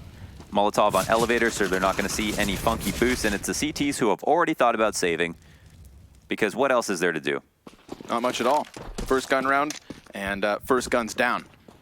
Envy straight up. That's the kind of setup as well on Long that could have easily gone the other way. And just as you were touching on KNG being there in the top 8 of the minor in terms of rating, he doesn't have any teammates with him. The only other person in the server currently that finds themselves at the top ratings of this minor is JDM in that 8th slot. So there is kind of this question mark, right, of KNG versus JDM. That's most notably what I'm looking towards. Yeah, it's pretty sick they're going head-to-head. Exactly. And then who else shows up? Who's going to be tapping into the potential? Because throughout the maps we've seen from these teams, which has been pretty plentiful, there's been a few best of 3 series with them. It's not like NRG where we have a smaller sample size. We've seen Drone come into effect. We've seen Cutler on Dust 2 particularly have great games. And you were just mentioning the Brazilians too. So it's always that great question as to who today, when it absolutely matters most. There are no further chances. Both these teams having lost the single best of 3 they can afford here in the playoffs. This one's for all the marbles. Drone basically scored the MOT with 1 round where he killed 3 players coming out the B tunnels versus a split that Team 1 had after such such an amazing comeback, to be honest. So he's somebody to watch. He's usually over on the B side, not on the Z side though. Obviously, he's going to be the front runner, the entry man, the mechanical all-star. And on this round, there is an Xbox smoke, and KNG takes down Kerrigan as he's trying to run up for the 4-1. Bomb dropped left at Long. Smokes come out for the cross. 3 players in the CT scramble to make up ground, but it's a player with a pistol who is here primarily to defend. Yeah, Cello's kind of been left behind. Everybody else is left, at least to give initial spacing to Team Envy. Let's see what their retake plan is. They'll go 3 on Catwalk, most of which with guns. Around the halfway point, if they don't get kills, they should probably just forfeit this. They've got no retake nades, and they have no kits. Yeah, it hasn't cost them anything yet either as well, so it wouldn't be too much of a shame to walk away. But here come the gun duels, and it's Drone and Cutler to pick up the initials. The boost on the elevator is not going to succeed in either throwing a player up or getting Cello out. So they attempt the entries back on the retake, and the only man to survive it all is Yell. He was the last in from Catwalk, so he'll look to keep his weapon, wins the duel versus Nifty, and these other Ts aren't going to come his way. Team Envy, 4-0. 4-0, quick one. And we have to be honest, and INTZ looked sketchy yesterday. They had some good rounds, or one good map, and a map and a half of maybe good play, but in spots looked totally discombobulated and totally relied on KNG and a lot of individual skill to be able to bail them out of situations. So Envy's Dust 2, I think, doesn't actually rely that heavily on individual skill. There's a lot of moving pieces, and we know that they have comfortable spots because they're fragging. I think that's a good sign that the players themselves are comfortable in their positions. INTZ are going to call attack timeout here, the first of the half, as Envy move into a buy up, but the recycled guns will matter. INTZ will go ahead and purchase 2 more and put together a buy for themselves. We'll also see an op for the first time this match, and not only one, we'll see 2 ops for the first time this match as KNG and Yell combine in their efforts to stop the momentum of Envy. Nice round here from Colors. We can see the 3-piece. We were on the perspective of Goose, but he was going in from the back of single box. Fast cat boost as KNG takes the lead. So many ways for him to work this pick if he wants to go for it. JDM has kind of secured long control. Don't know how fast he got out, and even if he has the best spawn, he has to be wary of the fact that the best spawn from the CTs could have crossed a pit. But in professional CS, you don't often see a CT run out with the best spawn and cross a pit dry.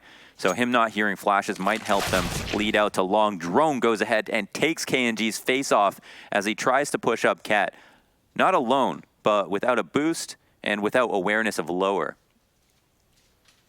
Cello's also up here, but he's in no man's land. I mean, he's got a teammate as well, but they're basically just waiting to hope someone jumps on an Xbox or at the back of short or lower tunnel, excuse me, to see if he can score a kill, and they're willing to take that risk because it's a 4v5. Speaking of risks, INTZ, they're going to actually throw Destiny to the top of mid, and Team Envy just skated by.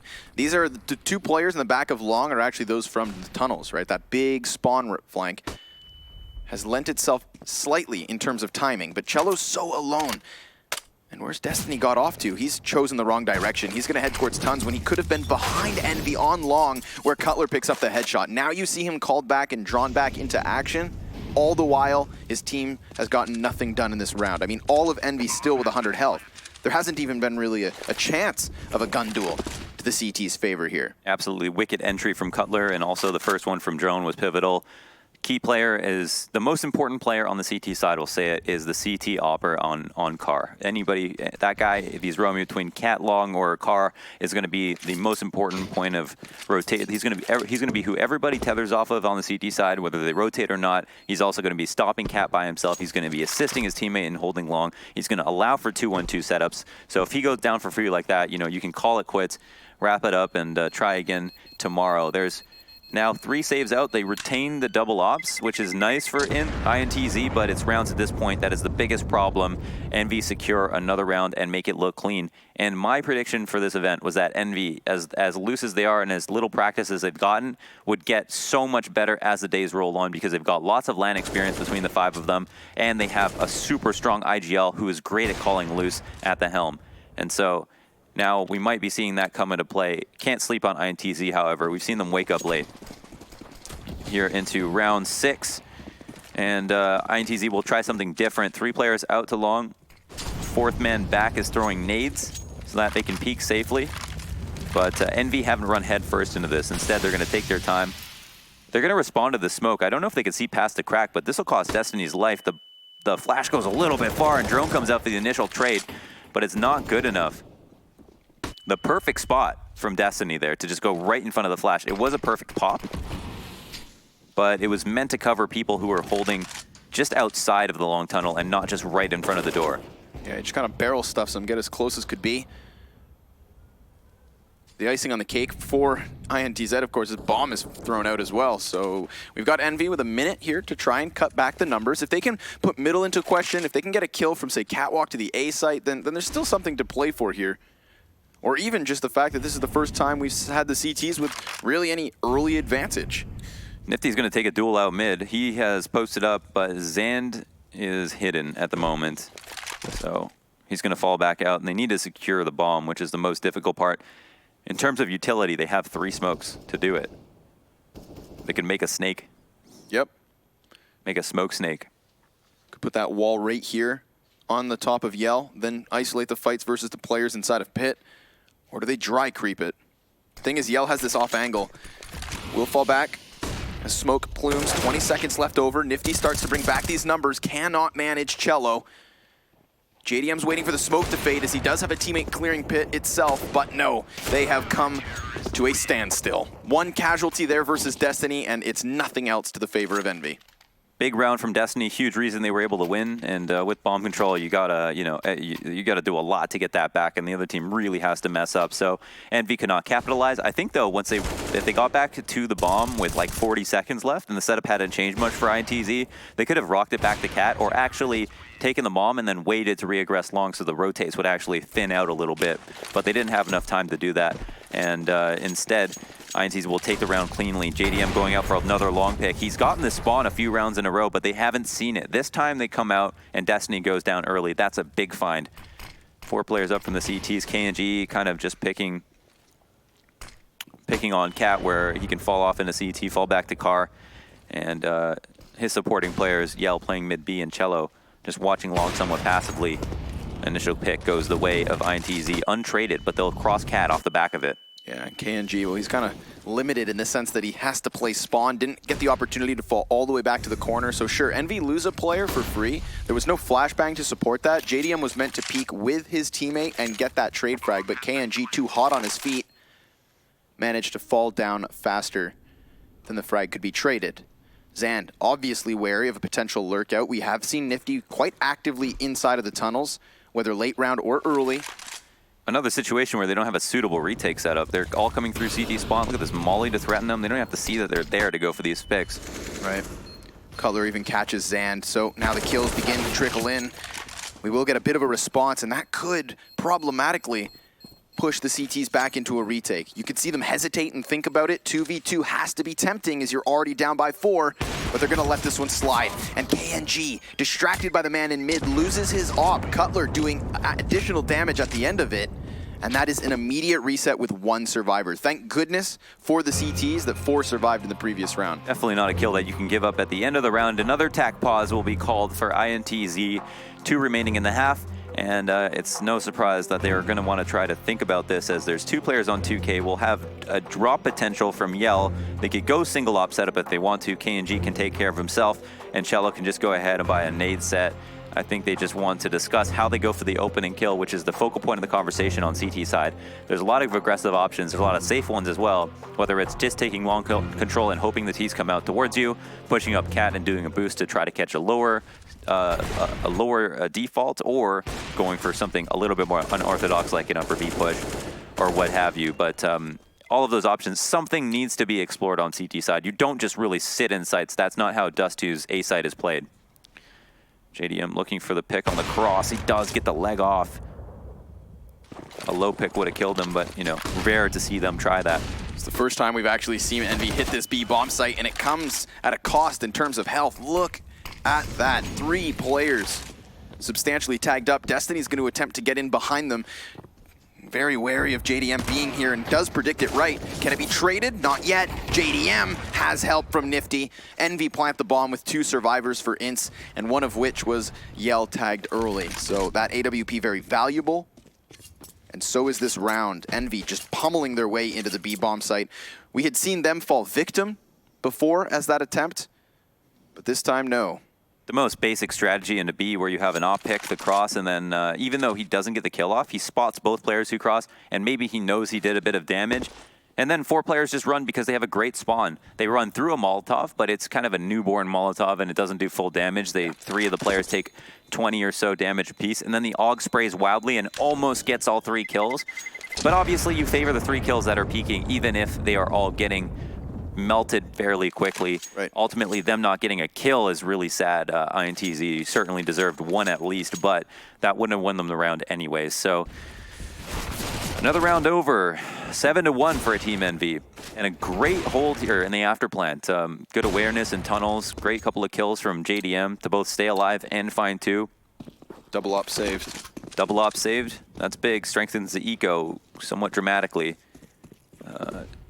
2 players from Envy going into lower. And it's a standard default out from the Ts. The CTs also haven't done anything that interesting to try to find a kill. They have been aggressive on Cat more than once and more than at one timing. But will they expect Cello to now push after this player at mid has been spotted? Ooh, JDM's head. Almost shot at Cello. Not going to find anything here. Kerrigan's actually managed a double kill. So the 2 players up catwalk, meant to corral them towards KNG, have now created an open route for the bomb to go push A. You know, I really like the ferocity. I think just the high tempo and just pushing when they need to. I think the #1 thing teams might do badly versus an opper like KNG is move too slowly. Just take their time, open up too many options. I feel like being scared is the only thing that could really count against them. And it doesn't seem like Envy are scared right now, which is a great sign for them moving forward. Again, this doesn't actually give them a spot in the major. This is just the first of 2 best of 3s that they have to win to be able to get that. This is just so that they don't get eliminated. Everything on the line for the loser of this series. All right, we see those hops Yell. Ooh, little hit marker as the smoke tags Yell. Yeah, he's going to get pressured from tunnels. That flash comes in deep mid, so now he's going to be worried about somebody actually being there when they're all really in tons. Bomb's going to go off, securing the round. Can he keep this off? Seems so. They've been fine at saving it. Somehow Envy have been good at avoiding them too. Even when there's 2 saved, they haven't had a problem like getting opt in a default, right? And typically when that'll happen, we'll be here pointing out, oh, this is how they lost the opening kill. Oh, this is how they lost the other kill. And then they couldn't come back into it. But Envy have done a great job not dying in these rounds, making sure to get into the executes before identifying where the ops are, or as they identify it without actually putting themselves at risk. Aggressive op picks have come out from long on both sides. KNG goes for a second one, but the chain flashes are strong enough to push him back. And now he'll need a teammate to either get boosted or fall back through CT. But that's definitely the worst of the 2 adjustments. INTZ need to trade for map control here to make up for the fact that they lost long. If the cross smokes come out right now, INTZ are in no position to win this round. Our #7 man, is that Nifty? It can come up Cat and stop them from rotating through mid. I remember the last time we saw Envy hitting this A site, your first words were, this is not a good retake position.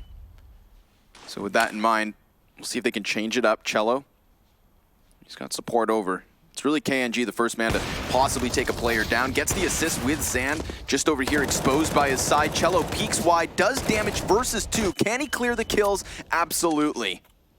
Bomb, at least delayed, but it is JDM standing with Nifty. You look to these 2 in particular as kind of the spotlight fraggers. And they are going to have a pinch coming in from both catwalk and ramp. There's the first duel one. Nifty peeks out, and JDM, perfect timing. Good work in unison here from Team Envy, at least able to cut this down into even ground. 2v2 with a plant, and they can even fall back Cat. Ridiculous. Those were the 2 players on the site. They needed to pull the hold off, and none of the other CTs even thought about rotating.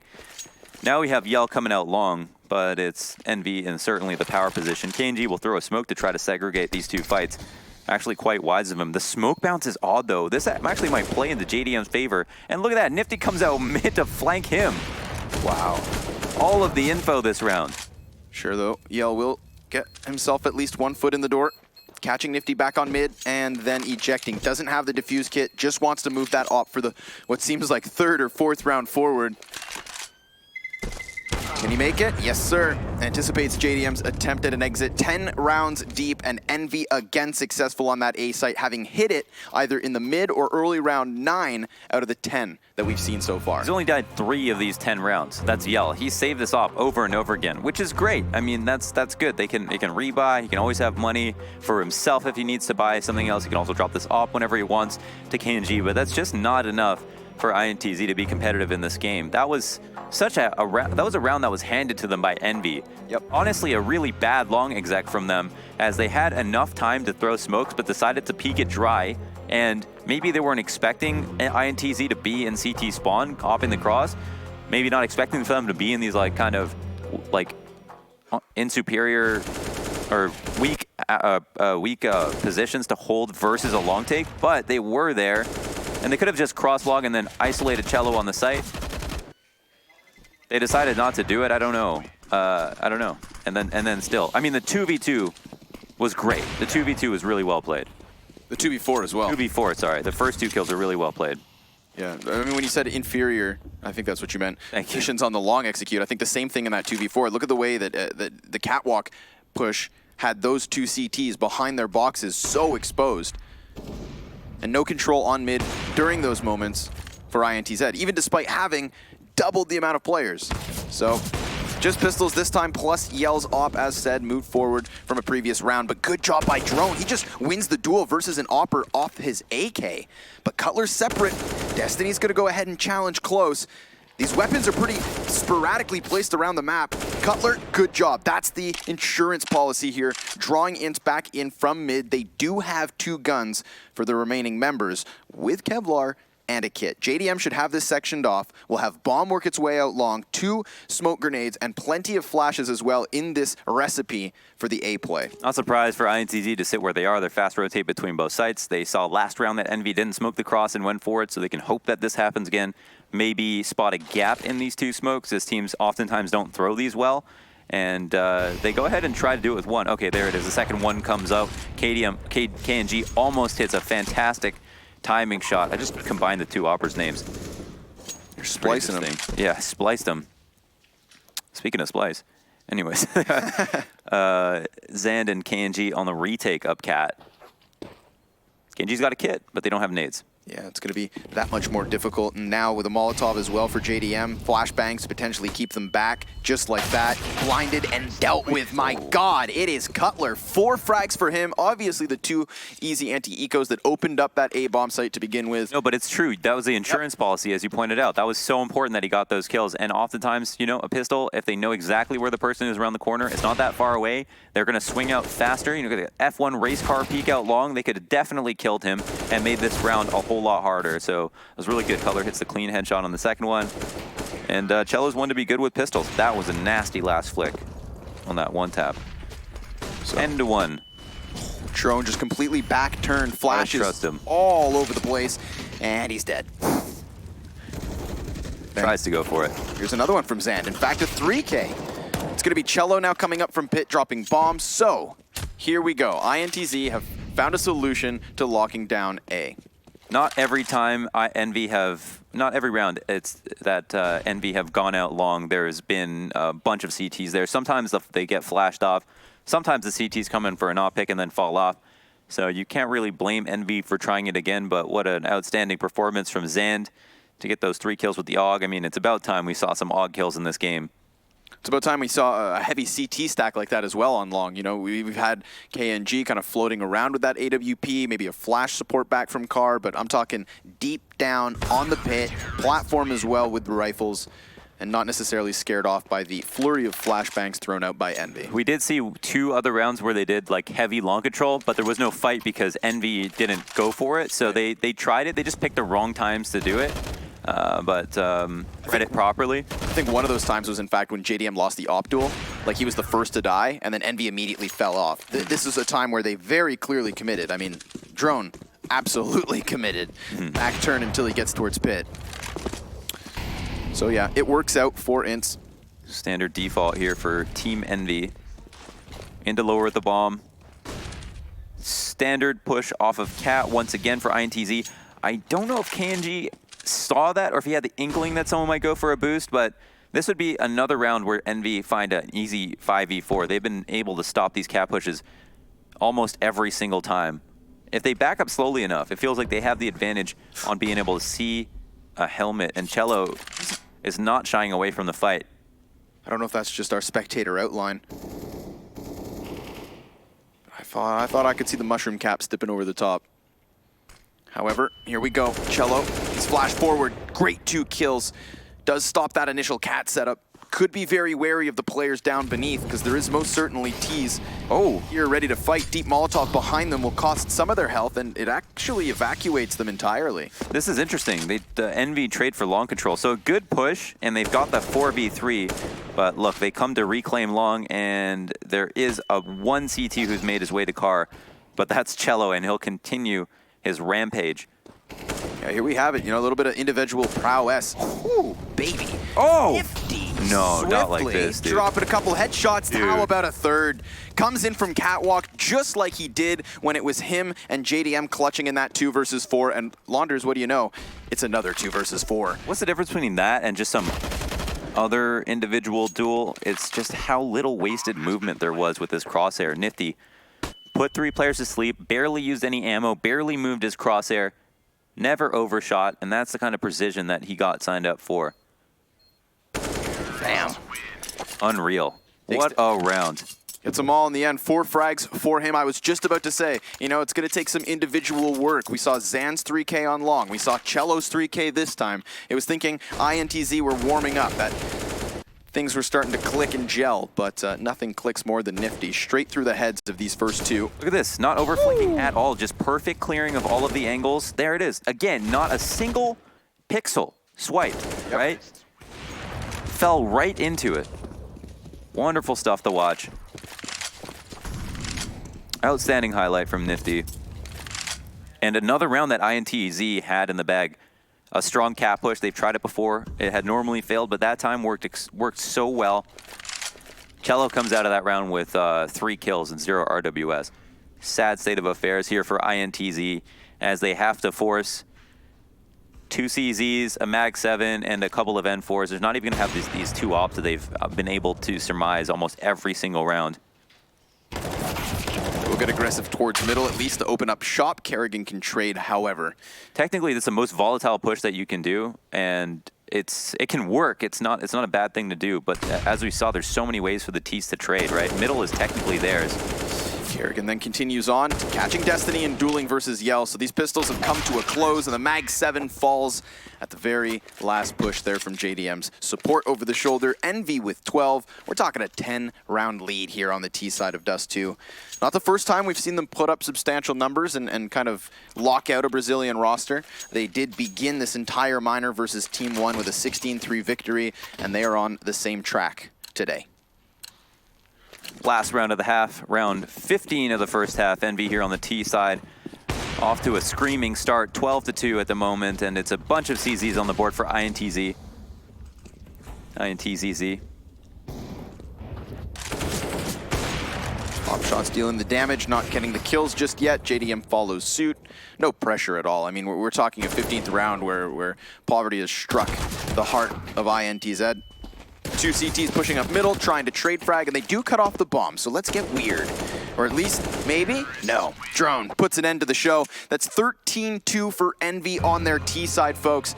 Could be a quick map. You'll have to stick around if you want to find out. We're going to take a break and see you with the second.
Envy's T-side seems unstoppable. They had opportunities, INTZ, but a couple of 2 versus 4, both of which including Nifty in the 10th and 13th rounds, really did leave us to this end result. So a pistol could very truly make the difference here. That's a missed Xbox smoke. Yeah. See, the missed Xbox smoke. Look at this. JDM can spot over top of it the entire time, and now he's not going to be totally exposed to lower. He's so aware of the thought that since they mess this up, they could spot the fake, goes out and gets 1 kill with the USP and does a ton of damage already on the second guy. Oh, last bullet headshot, and the Cutler from the back lines. Who needs a P2K? The split is shut down. Drone his only job is to peek every like 10 seconds to make sure they haven't run all the way through the tunnel, but not to die. And Nifty's on the big flank. Look at this. Oh my God. Are we going to get kill from this position? That would be the first time I've ever seen that. Catching someone flanking from B tunnels. How close do you think he is right now to his monitor? At what point do you think about knifing? Right now. Okay. He'll drop that bomb. Stuck in spawn. KNG 1v5. Locked down at the distance. Drone's playing whack-a-mole. Vito knows he's being wrapped upon. So that's that.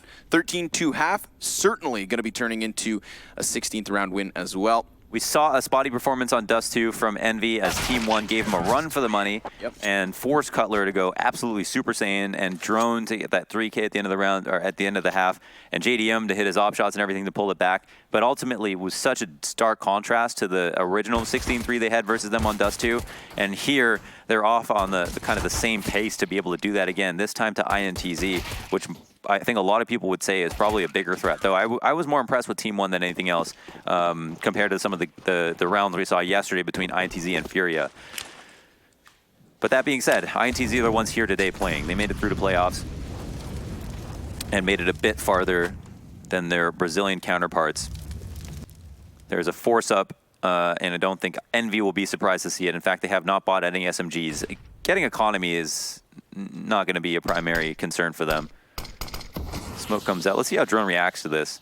It's understood that sometimes teams or CTs will come out to the right side of the smoke, but he's going to throw himself in it just as the flashes soar past. Sees the man flying through the sky, and of course it's Nifty on rotation here to help. So Drone sprays down, does actually manage to get out of the gunfight as well. So many of these kills having assists with them too, so Envy putting in work, putting in the damage from everybody there, and now that is overtime secured. It's overtime secured, and they're postured up to take the 16-2. One of the most lopsided scorelines we've seen in any of the minors for a map. So this is really pretty big for their confidence. What's wild is it's another one of the most lopsided score was the 16-3 from Envy on Dust 2 as well, being versus Team 1. So it's not the first time they've been in this position. Potentially a home map for them. And if it's a sign of things to come in the rest of the series, if they can take this momentum and performance and transition it throughout the series, then we have some Brazilians in trouble. Would love to get some extra content from Kerrigan as things go on, just to see how he feels about the team. And it feels like a lot of them are very vocal. As you see, they were talking about on the desk. These guys talk a lot about what's happened, and some of it may be unproductive, maybe it's not. It's hard for us to tell. But ultimately, it's great to have a team that it doesn't just go straight emo after a game and doesn't talk about anything, and instead, discusses things openly and honestly. And it's such a unique project as well. I can't, in my time, remember this ever really happening. An in-game leader from a top 5 team in the world going down into the depths of a North American minor, trying to, add whatever it is he does. No, it was crazy. Unprecedented. Yeah, he was very kind of independent with that move. Yeah, so it may be coming to a close here, folks. Kerrigan himself, speak of the devil, looking to support down spawn. KNG and Yell with a couple of kills, but it's that fast smothering rotation from Cutler that gets this one in the bag. Team Envy, 16-2, making moves here on Dust and closing out the very first map. Folks, we will be moving on to Train, where the Brazilians will look to bounce back. I wouldn't be shocked if they do so. It's one of those places where all of their players seem to shine and not just KNG.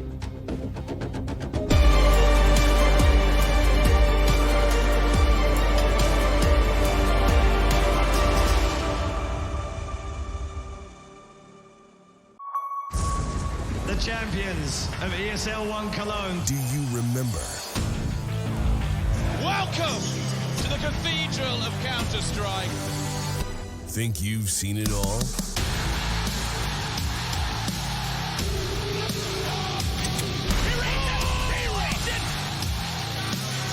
Are you ready to be a part of Counter-Strike history? ESL One returns to Cologne in 2019.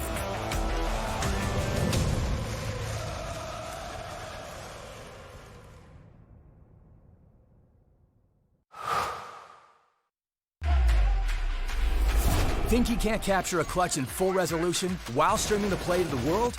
Watch this. Game, record, stream without compromise on Intel Core i7.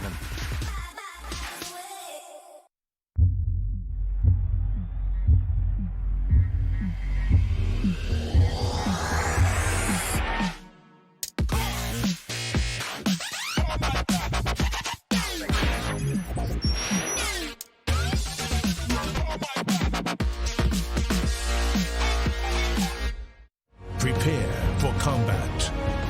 Go forth and conquer.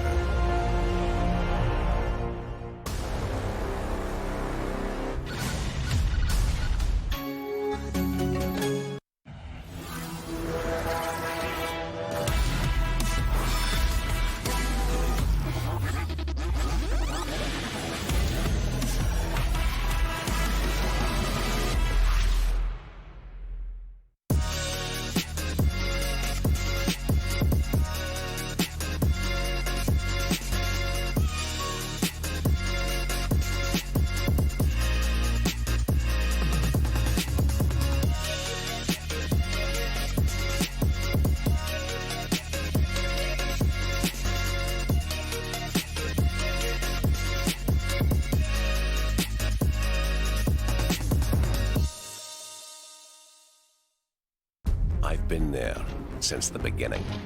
Every map, every frag, every moment. I run, but I never hide. With knowledge comes power, and power is to be wielded wisely. Which is why, as the expert, I bet with Betway. If you know CSGO, then you'll know the best way to bet on esports is with Betway, for the love of the game.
Sorry, I think I have something in my eyes. But right now, one thing that's definitely on our eyes is just how big of a beating that was. Envious delivering the swift D and defeat is what I want to say. And of course, that was a 16-2 showing there on Dust 2, another D that was delivered. Guys, Natu and Sponge, my goodness, could you have forecasted it? I got a C word for you, but it's not the one you're thinking. It's Clinic, because that's what that was, right? They had a fantastic, basically everything. I don't even know where to start. Their mid-round calling was fantastic. They had a couple of 2v4s pulling out rounds in post-plant situations that they probably shouldn't have been winning as well. The individuals were on form. The mix-up of pace and calling from Karrigan. They had it all. Dust 2 so far for these guys has been their best map, and they look poised on it. The problem is that when they go against the other team, if they win this game, against Furia or the likes of NRG, they don't play Dust 2. So anyway, I'm getting a bit far ahead of myself here, but a positive sign in a 16-2 victory is you don't allow a team like INTZ and the individuals to warm in. The fact they closed that out in such fashion is really good going into the next game. Yeah, 100%. I mean, like I said before the game, Dust 2 CT side is a lot about taking risks, taking gambles, and reacting to what the T's do. For example, if it happens that the T's are taking long control straight away, what is your action basically? Do you fight it? Do you fall back? They managed to fight it a couple times towards the tail end of it, and they won the rounds, but when they were playing passively, they didn't really react in any way. So what you usually want to do is you play aggressive cat, maybe you try to go in middle, try to make sure there's no flankers coming in, and make it harder for the T's to then eventually execute to the bomb side, right? But in these types of situations, it came down to actually INTZ managing to get a 4-man stacked on J bomb side, for example, but still Envy just found a way to win a round, right? An individual making a play, someone did flying through catwalk, for example, so everything just basically going the way of Envy in this one. And the real unfortunate reality is just how lopsided the first half was, because right off the bat, you've already worked yourself into a corner. You already know that frustration's running high. We can hear them in the hallway probably to this moment. If I took this headset off, we could still hear the frustration just pouring out of these guys in INTZ. And you got to kind of wonder, hey, you know what? They've got to wipe that off going to the next. I'm not sure if it's frustration or passion, because we know the Brazilians get loud, but having KNG in the hallway there trying to fire you up in what we could just hear through the door with it closed, to me, is a sentiment that, hey, let's get this going, because if we don't get the victory on the board right here, right now, we're out of the tournament, and that's definitely not where they want to be. Yeah, just to add to that, frustration has to be like, I remember this round where Enemy went for just middle control, basically just waiting for a reaction from INTZ. INTZ goes for an aggressive push from Cat. They get the first 2 kills, they create a 4-on-2, and then Nifty happens. He gets a 4-piece in the end, right?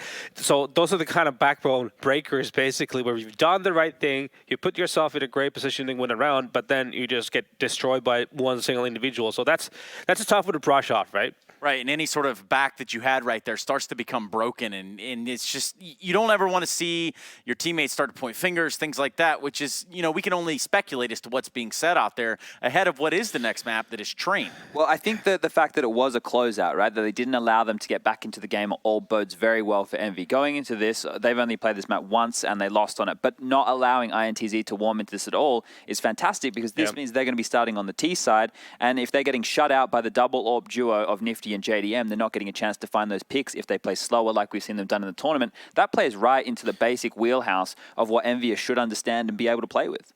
For sure. I mean, also adding to the fact that I find INTZ to be one of those like momentum-based teams, right? Where once they get the ball rolling, it's super hard to try and stop, because they don't have great fundamental things or like execute they can fall back on, right? It's just all about them individually doing good calls and then reacting afterwards.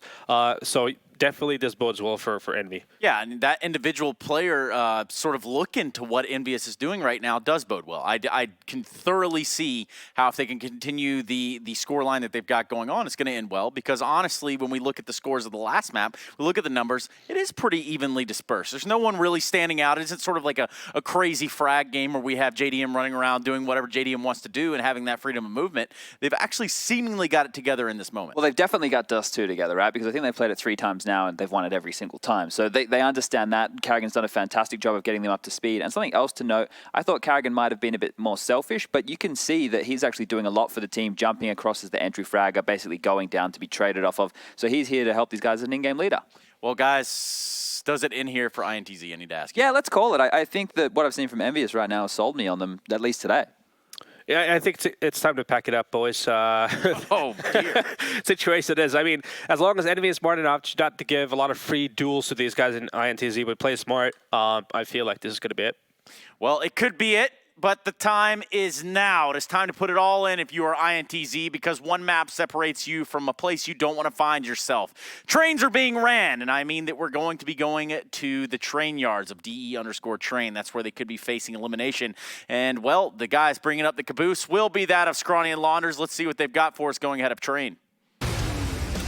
Train, the name of the game, some do say, and I may have to mirror the sentiment on the desk. 2-0, possibly looking likely if Envy can take anything that they did on Dust 2 and transition it into this one. We do have to remember, Launders, and this is what's always hot on my mind, is that the one map we saw KNG fall off, his incredible performance here at the Minor, was here. It was here, but they did win. They won like with a very lopsided scoreline, actually. Yeah, it was like 16-9 maybe? 16-8. 16-8, and he only had 8 kills, and they won. Yep. So, what does that tell you now?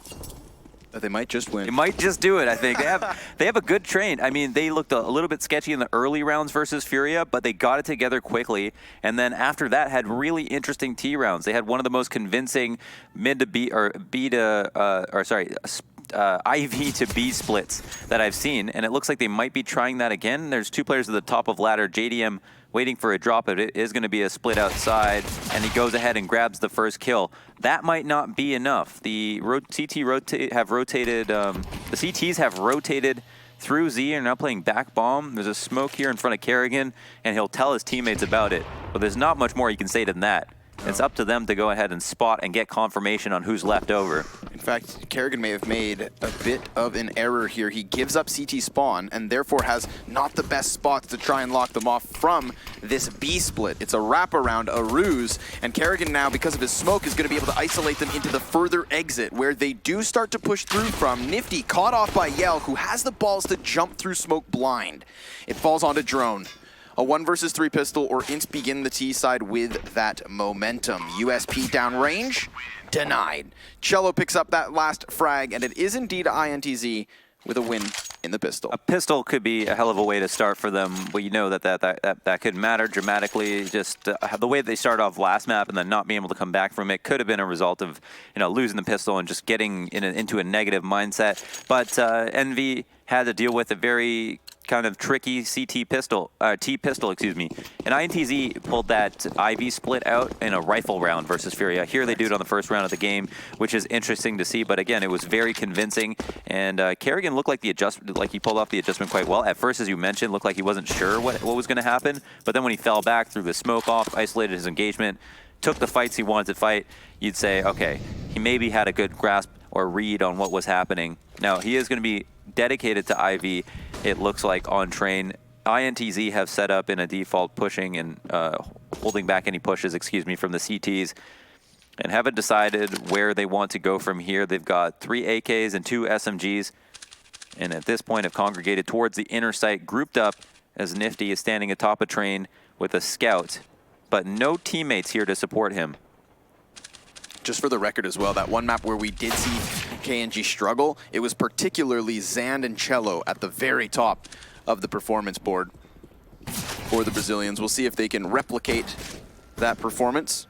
So far, so good into the B bomb site. Potential insurance policy with Yell wrapping on A.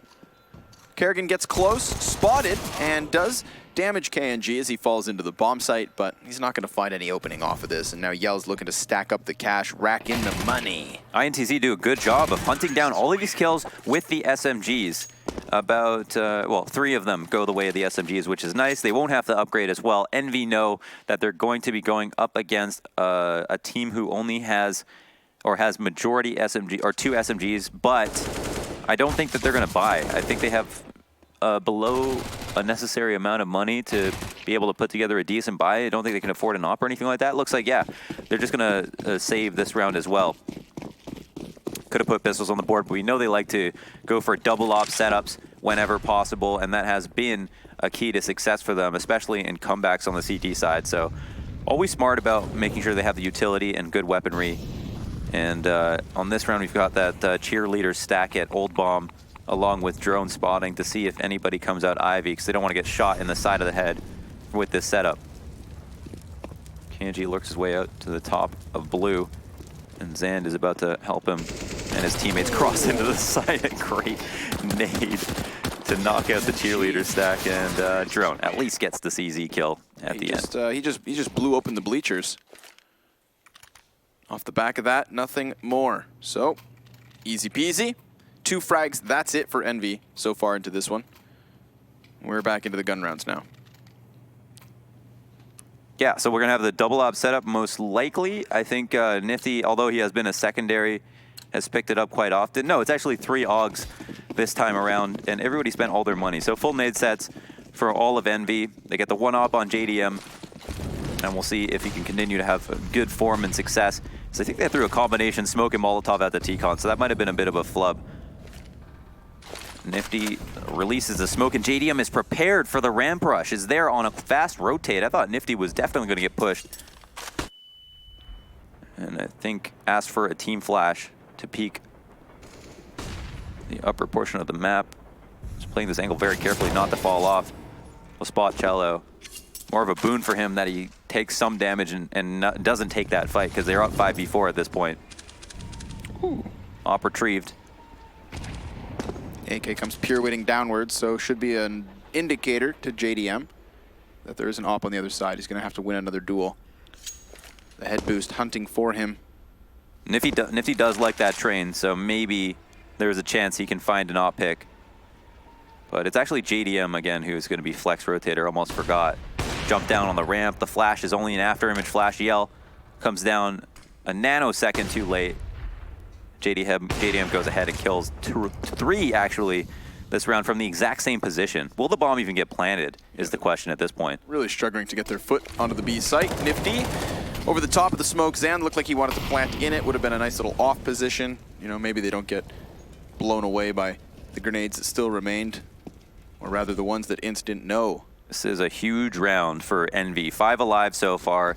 Cello will look for some type of exits, maybe, if he can get them. Because of the money spent from Envy, it would be nice for him to do this.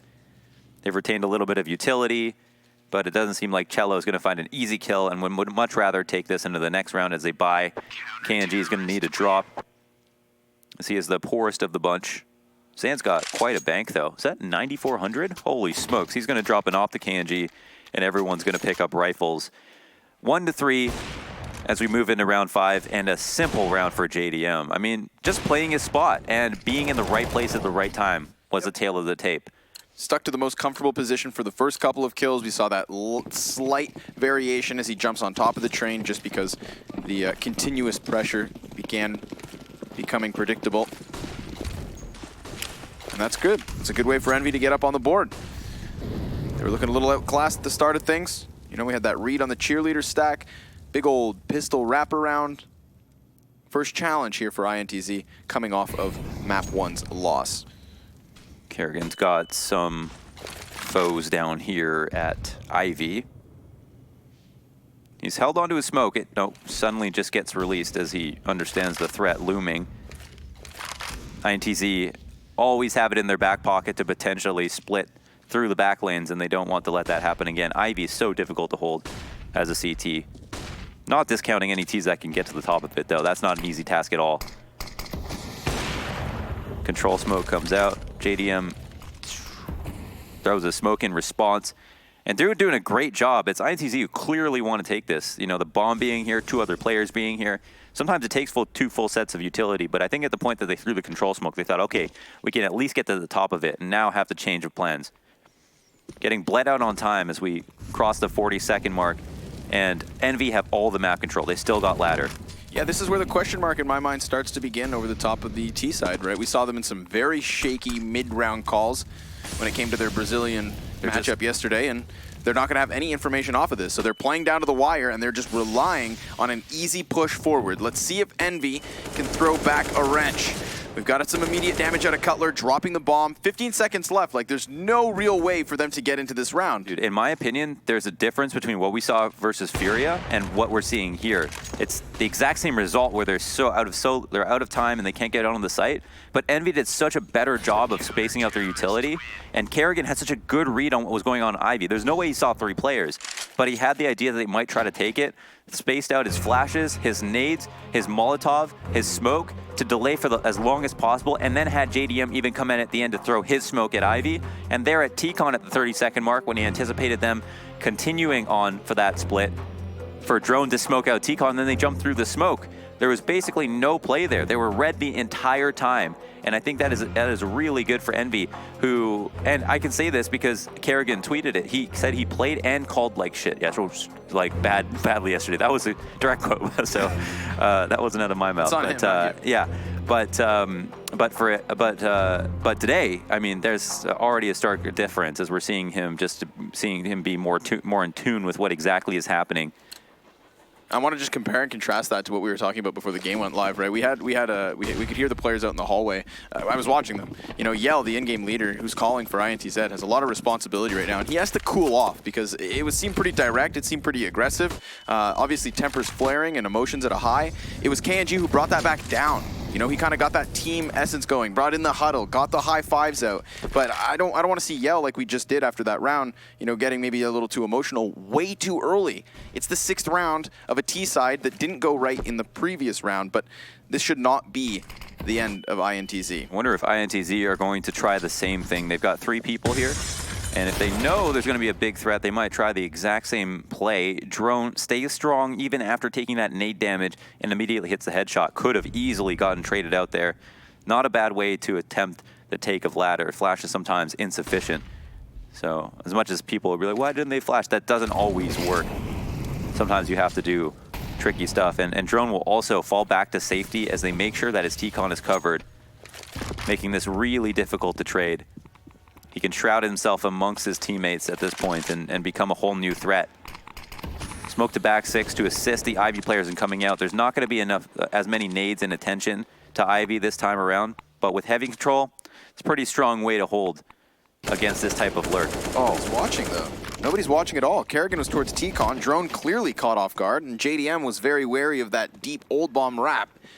Regardless, bomb's still thrown out into the open, so maybe they pick up these pieces. They do have somebody clearing out the back of Ivy at this moment, being in the form of Cutler, so now Int's just having to go for a standard push from what seems like T-Con into A, and it's not going to work at all.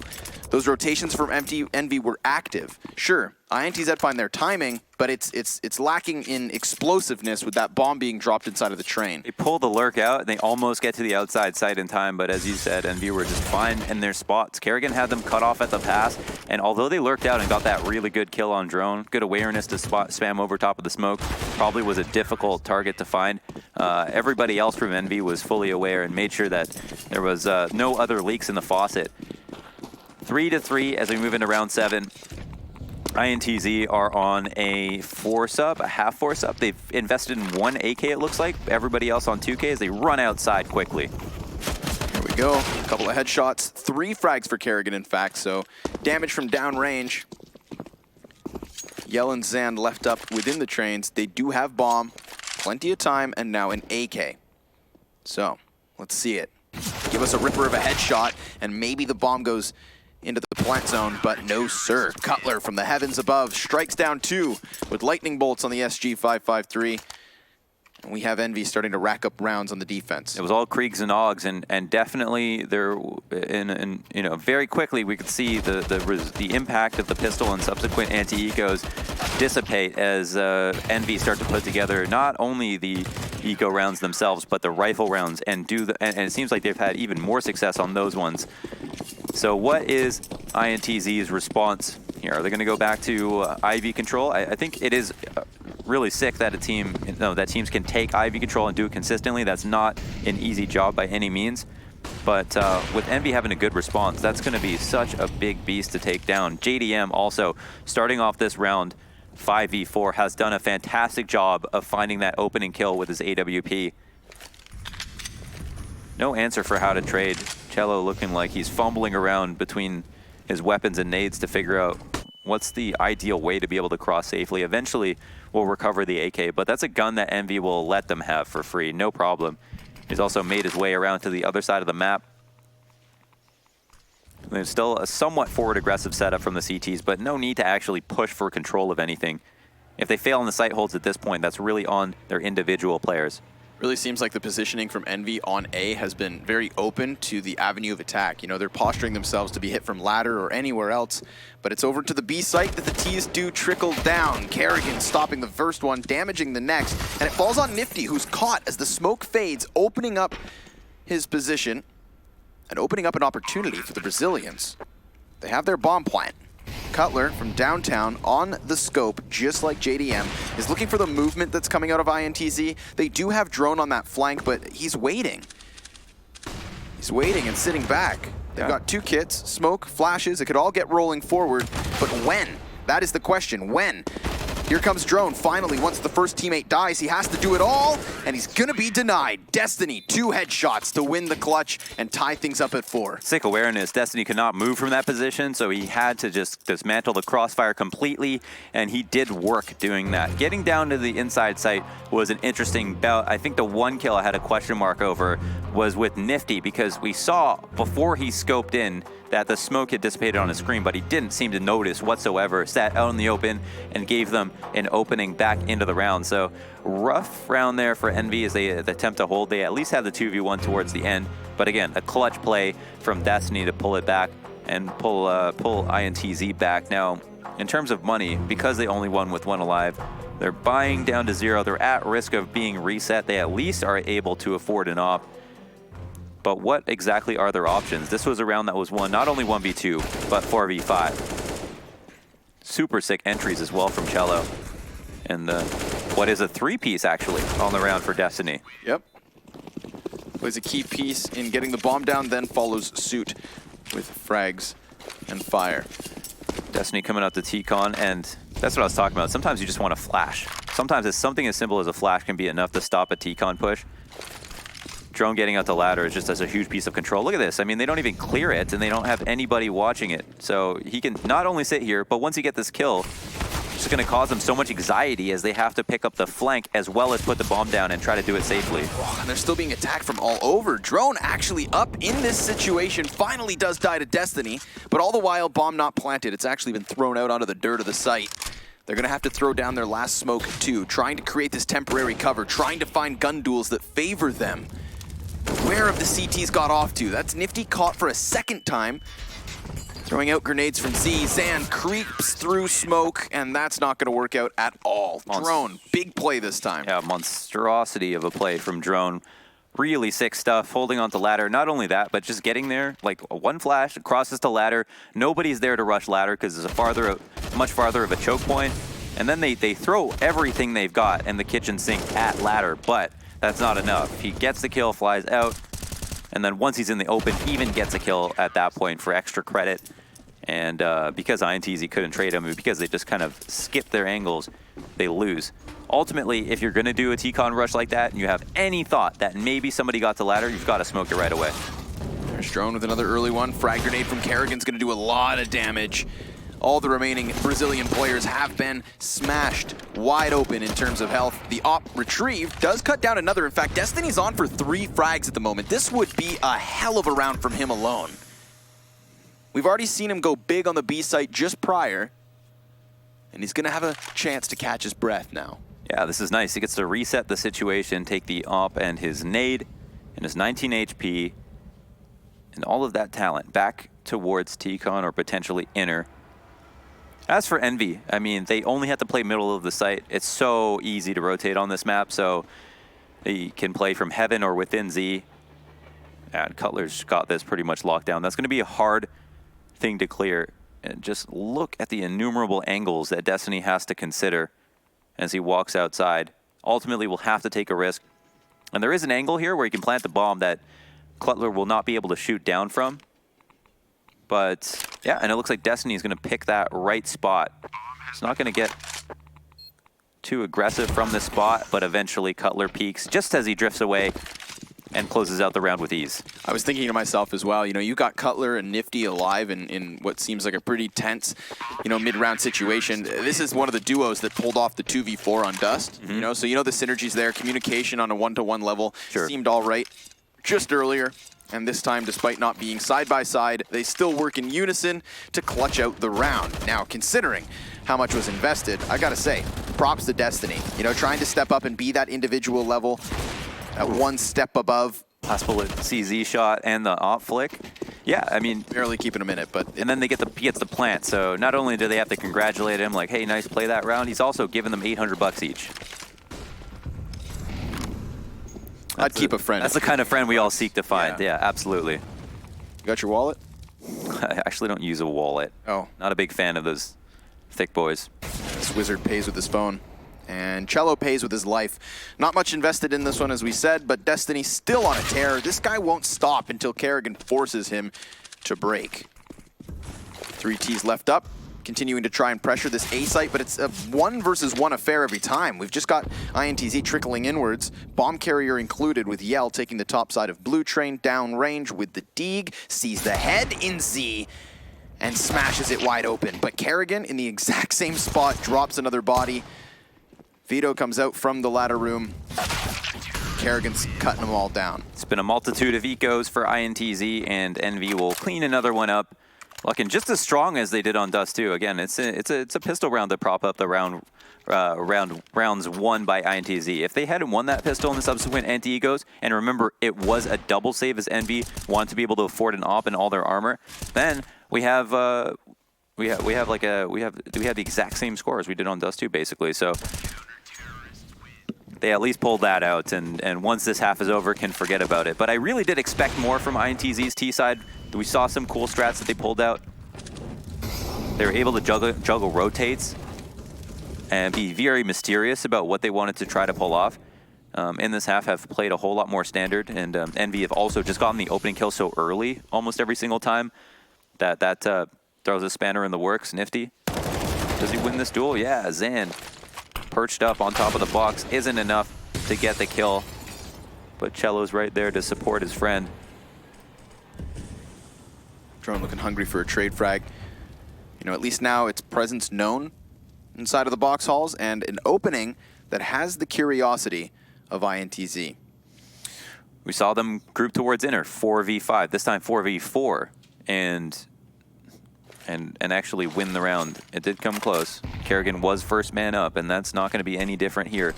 Smoke comes out, he'll call his teammates to potentially rotate over to help him, but he's not got the best gun to support himself here. Oh, wow. Damn. Cello just deletes him. So no hold at all until JDM gets his scope in position. We do still have Drone on that proactive flank, and more active this time than last. Remember, he waited for the other players to get that retake rolling before he made his move. Flash comes out versus KNG. Drone gets him completely blind. That was a solar flare. Now we have Destiny inside of the smoke. Look at a trade frag deep down. He goes to the hands of Cutler. Yell to clutch, and he's already been spotted. It's a smooth, easy retake from Team Envy. They'll follow suit with the defuse to 8-4. How important was that opper back pop? That was the most beautiful flash you could possibly ask for on a big flank. Right. You know, Drone just patient, communicative, and JDM lines it up to perfection. It was probably offhanded the way he ran in through it, but he had that trajectory down pat. Fantastic stuff as NV seal up around on the B site. This time, more success on the retake than the last, and started off with less players than they had, and also lost Kerrigan immediately. Kerrigan got 1.5 kills the last time, and he couldn't do that here. So a lot of things counting against INTZ. Not a single timeout called for Envy yet.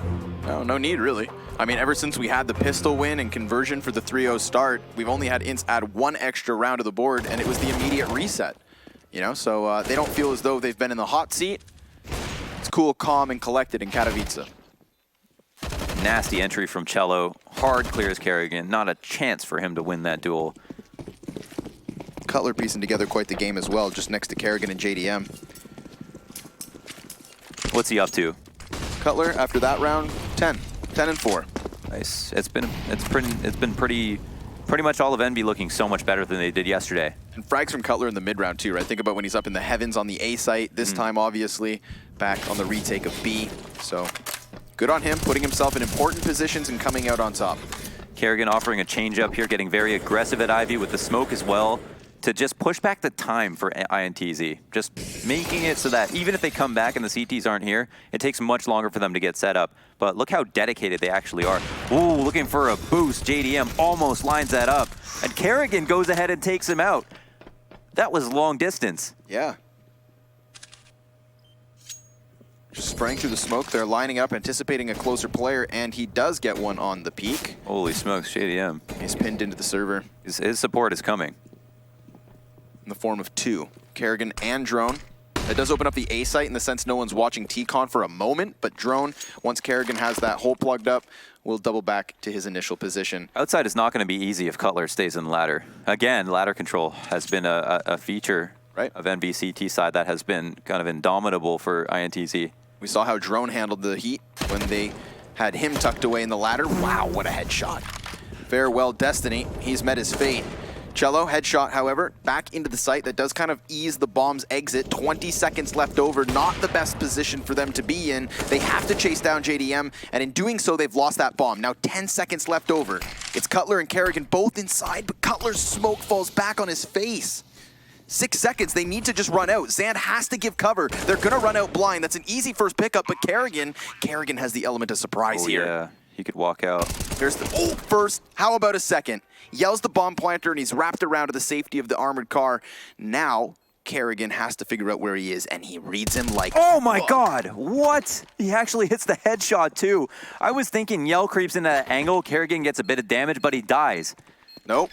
Not at all. Kerrigan, 3 frags for him. You think about that, Lunders. He was the player that helped JDM towards the server of Ivy, and we have him at the end of the round coming down ladder room. How could you expect it? Exactly. Yeah, a really good way to abuse the fact or just exploit the fact that he's such low HP, maximizing his potential in that round. Took the damage so early on.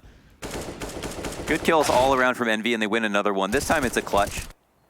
And it calls for extraordinary individual efforts, but they deliver on that front, and there's a lot of players who can on this team, as well as on the other team. But INTZ fall another round, and are they going to go fast inner? Nifty looks like it. Kind of prepared. What kind of nades does he have left? The 2 maybe most important ones. Initial smoke goes out. Rotate is in. Drone is here to fast flank. They've seen him fast flank many, many times in situations like this, and yeah, KNG goes ahead. Tackles that frag, but Nifty's still up. Yep, Nifty is up, but he's let a flare pass. Cello clearing him from the bomb site itself. Kerrigan completely nullified because of the smoke grenade, so the terrorists have an opening, a big one at that. But we've seen fantastic retakes so far on Train. So let's see if Envy've got one more in their back pocket. JDM fully exposed, almost hits that flick up, but he does fall in the end. Man advantage is sustained for the time being. Kerrigan creeping inwards, bomb near halfway gone, and Yell will give up his back. Kerrigan inching forward as Cutler serves as a distraction. The utility here will cover off the defuse from Kerrigan. Zand's gonna have to go for the peak, but it's not a stick. This one is. No, not even. Kerrigan putting in all of the work, jumps back on for the defuse. Does he have it? Absolutely. Double digits for Envy. What can you say about that one? Insane play from Kerrigan. I was just going to talk about how INTZ did a good job of compromising all the positions on that site. A second round where they get out and take out Nifty. One of those rounds they even took out Kerrigan without him getting a kill, and they perform another retake. That was pretty sick stuff. I'm surprised Yell didn't check his right side, but I mean, for whatever reason, Kerrigan had a good feeling he could walk the entire way, and it was the correct play. So Envy, get into double digits nice and early as we move into round 15. Looking, again, just as strong as they did on Dust 2. This is rapid, though. They want to make the T side come to a close. JDM cuts off Yell, but it's not going to prevent this forward footing. Check it out. 2 Ts on the bomb site with some smoke up to cover. They could plant. Destiny's going to go ahead and activate bomb. Cutler strikes from above yet again. He's been a constant nuisance from this position. And Team Envy have been consistently winning on the retake, so let's go one more time. The last round of the T side here for the Brazilians, and it falls onto Cello entirely. Peeks out from T-Con, giving his position away, and Nifty just needs to keep him pinned in. Someone's eventually going to jump on the bomb, and Cello, well, Cello's nowhere to be found here. That is it. 11-4 on the half. Team Envy denying the Brazilians success, and now we'll swap over to see who goes home. It could be right here, right now, folks. Don't go too far.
Welcome back, ladies and gentlemen, to the second half of the second map of the elimination best of 3 here. The last half, Connor?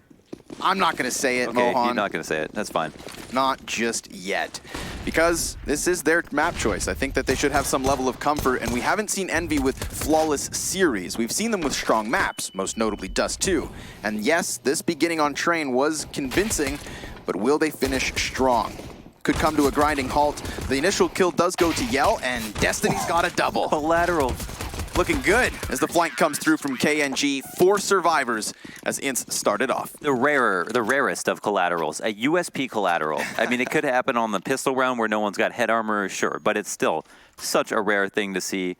The 2 kills coming from 1 bullet, really nice stuff. 6 rounds of difference, and INTZ have already dashed the hopes of people who were thinking this was going to be a simple and easy Envy winning 2-0. Just as you mentioned, have not been able to pull that off so far, so that would be new territory for them. But, oh boy, would it make tomorrow's match interesting if they were able to pull off something like that. A test of their composure, certainly, as we move into this anti-eco. Yeah, just straight up aggression. Zan's actually going to lose his life, and the top peek from Drone does have KNG keeping his head on a swivel. Will there be a bomb plant? That's the question. It has been thrown forward, and Destiny saves the day. Man, that's like the fastest second round I've ever seen. As good of a start as it was, they didn't get the bomb plant, so that's going to affect things kind of. The thing is, though, that there's not actually going to be a free farm round, which is an interesting turn in the meta. Envy will call their first tac pause of the half, I believe, and it's INTZ to have to figure out how many SMGs they want to buy. So with the amount of money left over... Oh, wait a second. That was the one save. Oh, what am I talking about? That was the round that they could have bought. They could have forced AKs. Yeah, they have enough money to buy. They got the bomb plant. Or they didn't get the bomb plant, but they have the extra round saved. I'm going crazy. I'm losing it. Y'all good? But INTZ are going to buy up, and I guess will not be probably buying SMGs unless they're crazy. Should I keep some space between us? Yeah, I mean, you never know. Listen, I've got a long reach, so depends how long your headphone cord is. John Jones over here. The John Jones of Counter-Strike, folks. Yeah, I skipped leg day too. Into the guns, no op up for either side. So the sniper duel that I was hoping for, just not going to find itself in the early days of Team Envy's T side. Yeah, we might see the sniper duel come out, and it's probably the best matchup of any miner that we've seen so far. Both operas are totally on form. So you guys know what I want. Let's see if Envy can get what they want. Clean entries? No, sir. 2 immediate frags come off of the defense. Drone on site trying to clear bodies. Doesn't actually finish the man up and above, and Cutler can't catch any.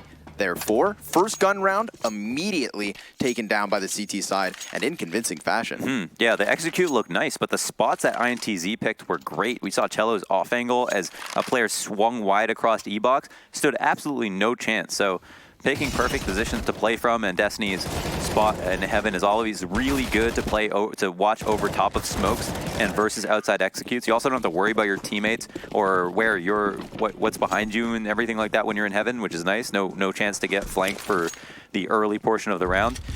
And just like that, Envy are back on pistols. We know they'd like to turn up the pace on their T sides.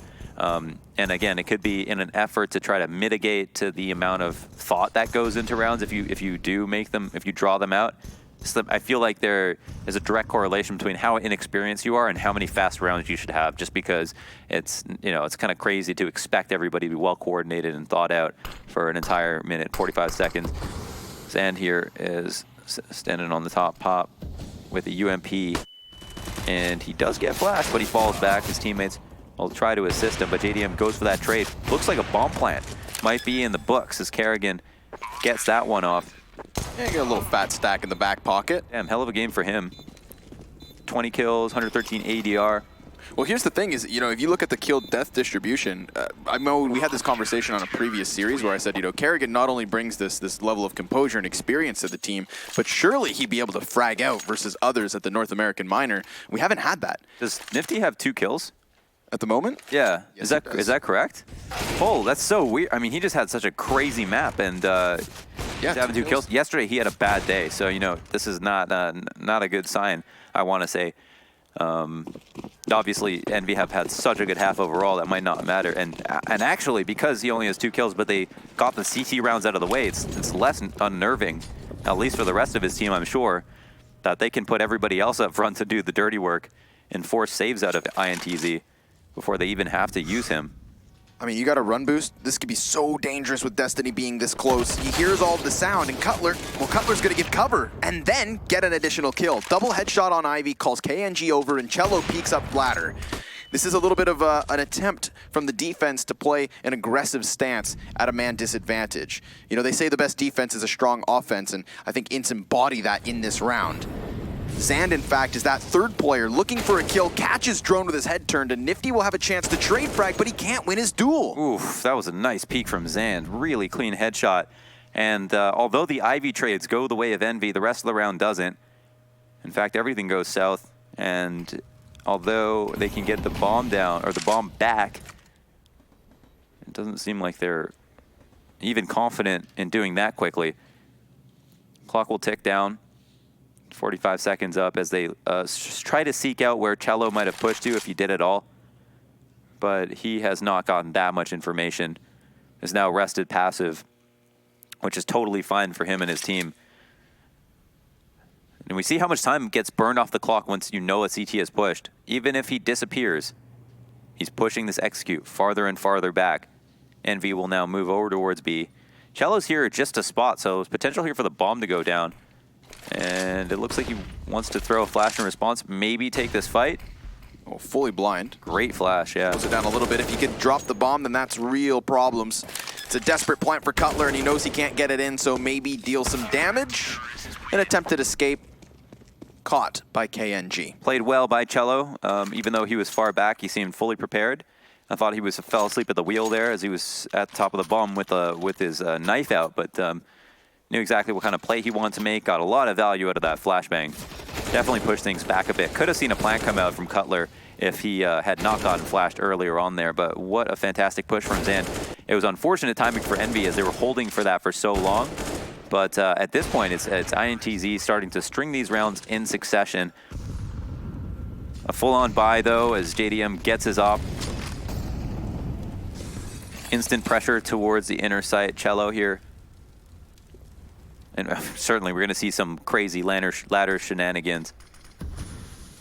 So we let the rounds move forward.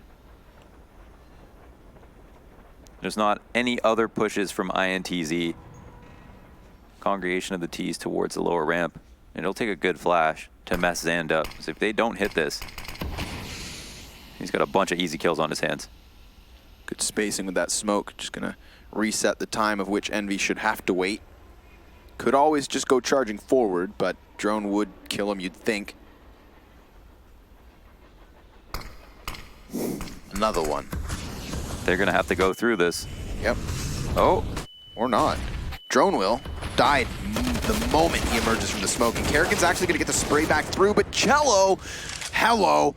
3 headshots from the bottom of ladder, and it's all on Kerrigan. Through the floor, he'll find him, but then what? How are you going to get out from this position with 35 seconds? You won't. Bomb thrown down and Ints double digits. Disgusting round from Cello. We definitely need to watch that back. I mean, he probably didn't have to move his crosshair very much, but he had lined it up well. So, I mean, that's something you freeze frame and take with you into your next match.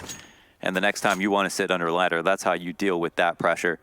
Tough round for Envy to lose. Kerrigan actually does get the trade through the smoke and the trade at ladder, probably the 2 hardest kills of the round, but it's only after his teammates die, after Drone dies going down the lower ramp, after 3 of his teammates die trying to rush down the ladder. And it was a change of pace and a change of heart, I should say, towards ladder in the last few seconds, because they didn't expect 3 smokes to come down the lower ramp. That was a perfect play from INTZ. The same thing that we lauded Envy for doing in the first half with Kerrigan re-smoking Ivy, having JDM re-smoke Ivy, until the point that it made the other team look stupid. That's exactly what INTZ did to Envy.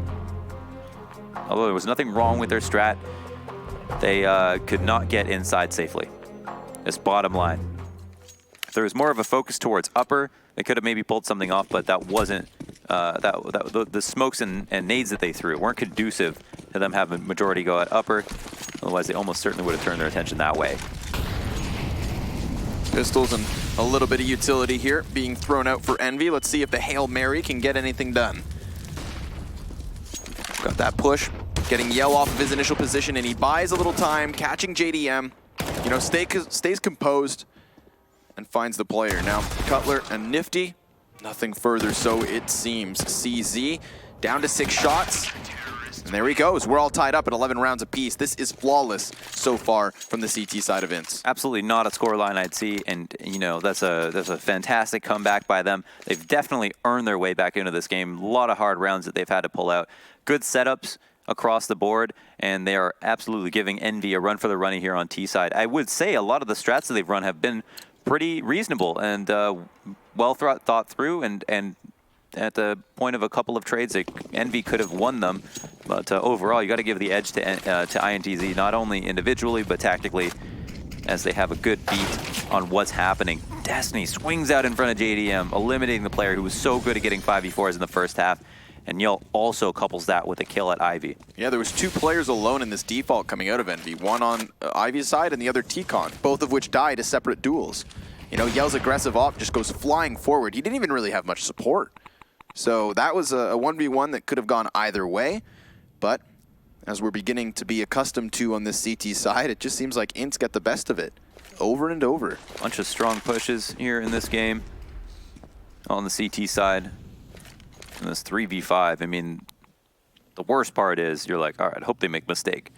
But if they don't make a mistake, we've got a minute to try to save. It might not feel like a competitive round. There is definitely a way back into it, potentially. But will NV find that exploit? What do they have to work with? See, if we look at a lot of these duels, you know, it's angles being held. If the right angle is cleared, they could go down. But you know that they're sitting in these spots because they're comfortable here. They can also fall back once they take a shot. If they get info, they can alert their team. And there will be some kind of attempt, a smoke to help them get outside potentially. Good flash across, but Yell and Cello are right there to clean up. Bam. 5 alive for the CT side, and this is looking flawless. I mean, you take into consideration that they only had 4 rounds in the first half, but 3 of them come by way of pistol. You know, they've won both pistols for the full 6 points, and now it's 4 real gun rounds, if not 5 real gun rounds after the fact, all being added to the tally. So it feels like ages ago since we've had Envy in any control of not just, you know, the game, but rounds in and of themselves. Like, when was the last time you saw them with a man advantage? When was the last time they had a bomb plant? Well, there was only 1 defuse so far on this second CT side. Then add in the fact, right, with all of that, that you had 5 defuse wins for Envy on their CT side. That means at least we've had this active attempt from INTZ. They've had accomplishments, but just poor post plants. It's not as though they were out of this game despite the score saying otherwise, and I feel like I'm only now realizing that because of how convincing the defense is. I think all the CT rounds from both sides have been pretty convincing. Even some of those retakes, I mean... We're straight through. They were straight through. Yeah, they were alive and whatnot. Yeah, they were pretty... It didn't look like INTZ could get much going. They did get the one, you know, even the round that, like, one of the retakes that came close, they won 1v2. Yeah. You know, that was basically the only round they got, actually. What's wild is that even though those retakes looked like they were always going to win, and the terrorists really didn't seem like they had footing, at least when it was INTZ, they had more of a chance. Sure, and they get money from those post plants too, which is huge. Envy are having less chances to buy in this second half because they haven't been able to plant the bomb. Envy out here starving in the second half. This round 2, no difference. You know, we've got a scout on Cutler. Great scout player. You know, he's good when he takes it over JDM and Nifty. But nowhere to be found at the moment. His 2 players in front of him go out to die, and he has to double back so that he can support bomb possibly at the B site. Or do they go down ladder? Yeah, maybe Drone's just gonna, all right, they're ready for me, that's fine. Cutler goes ahead, finds a scout headshot. Puts things in some question. Zan's gonna get aggressive. He finds JDM, and more importantly, the bomb. Gifted on a silver platter, it falls at the feet of Zand and the CTs. Cutler, last one alive, only one on the board for Envy this round. His death is looming near. He can feel it, he can smell it in the air. And down he goes. Destiny catches the headshot. INTZ now 13-11. This right here is going to be 9 rounds in a row at the moment. Mm-hmm. Yeah, and that's daunting to have to think about coming back from, for sure. Really, really tough. There's only going to be a couple more rifle rounds. And again, maybe the biggest beast at this point is just Envy even getting the bomb down so they can have chances, more opportunities to buy. They do have a very healthy one here. Might be the last one we see of this health in this match. So could be a pivotal round. Round 25 starts to roll on. The smokes and flashes come outside. No players have committed apart from Nifty just yet. He has snuck out to Olaf, and it looks like they are trying to bait out a rotation or a push from Inner. That hasn't come, however. And INTZ, will they be scratching their heads? They don't have anyone forward enough to see over top of these smokes, so they don't know if people have snuck out.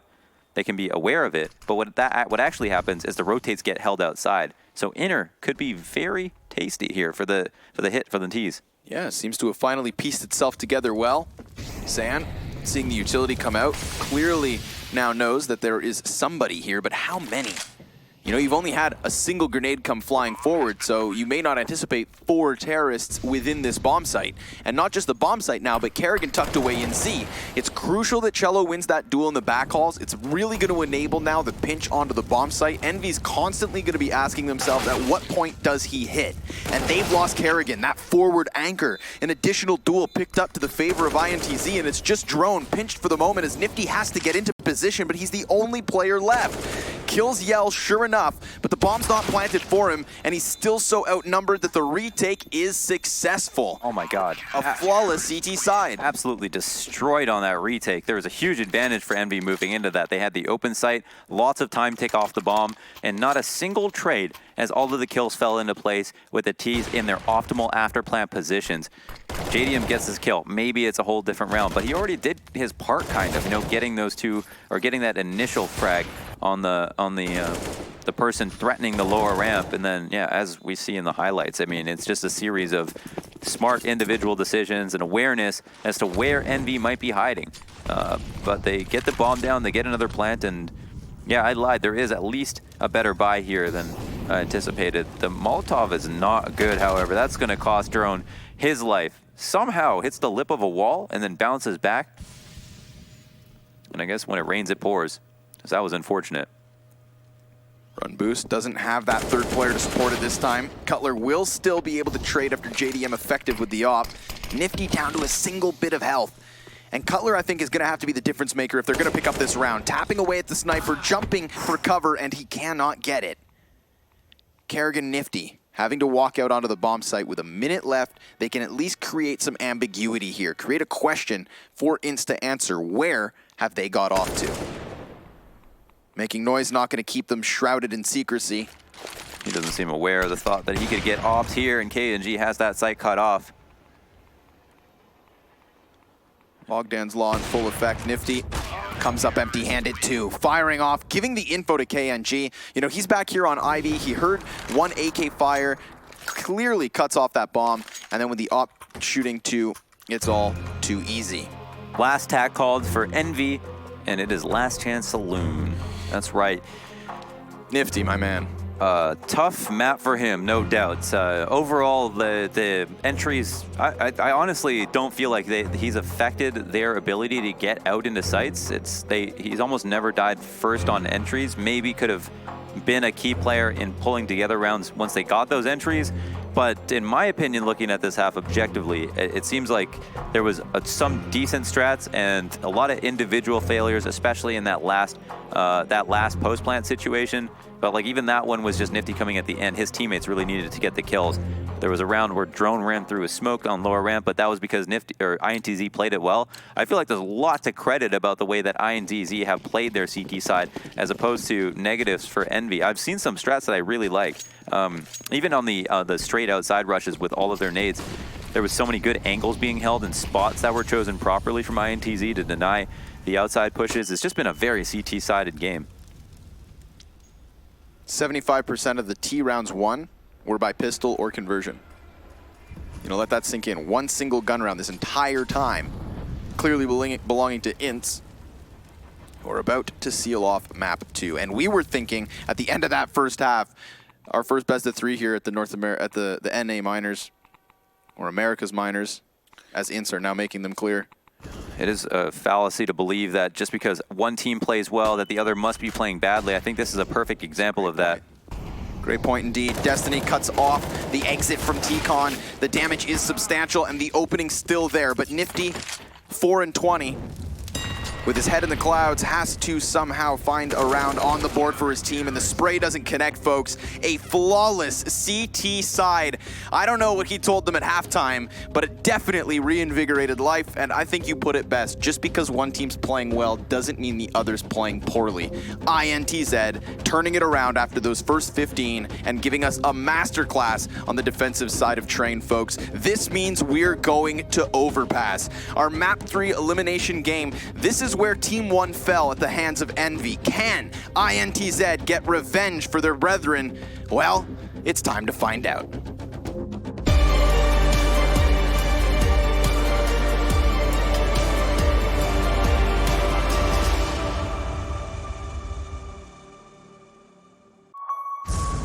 The champions of ESL 1 Cologne. Do you remember? Welcome to the Cathedral of Counter-Strike. Think you've seen it all?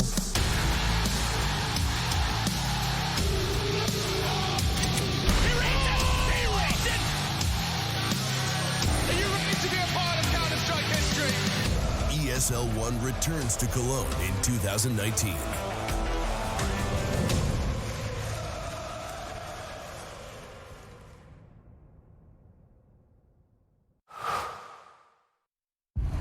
All eyes are on you.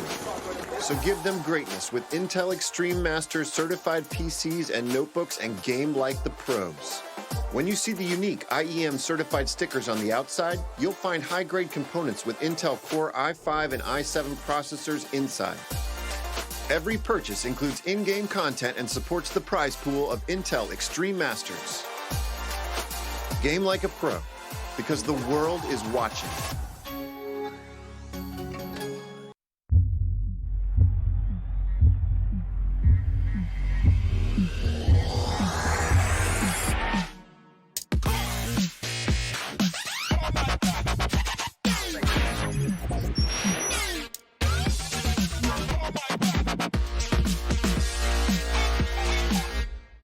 Prepare for combat.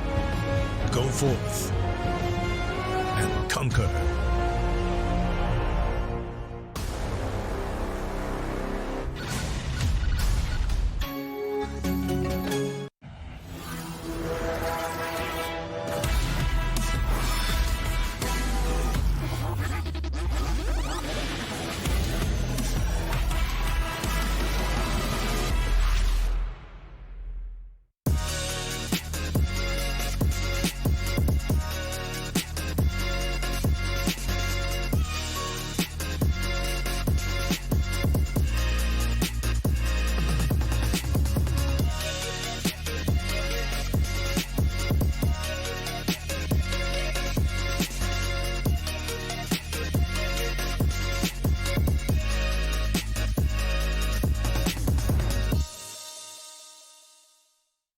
I've been there since the beginning. Every map, every frag, every moment. I run, but I never hide. With knowledge comes power, and power is to be wielded wisely. Which is why, as the expert, I bet with Betway. If you know CSGO, then you'll know the best way to bet on esports is with Betway, for the love of the game.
Envious not having an answer on their T sides. That will be the story that is remembered as we look back on a train and as we try to dissect it here on the analyst desk. Welcome back to America's Minor, here live from Katowice, Poland, as all of these teams are just one step closer to getting into that Intel Extreme Masters Major. Chad and Natu, or Yona as they call you where you're from. Guys, looked like a real rough one here from Envy. Not what we saw in the first map. Where do we even start?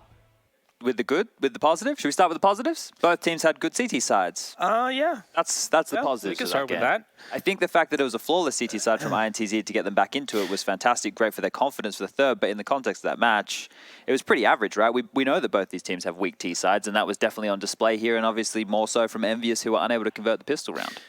Yeah, if you want to continue with the positives, I mean, Karrigan definitely being a positive factor for Envy, really letting it up. On the CT side, I think there were a couple of moments where had Karrigan not really stepped out on the plate, it could have been a much more closer first half. So that says he basically brought Envy the opportunity to be in the game.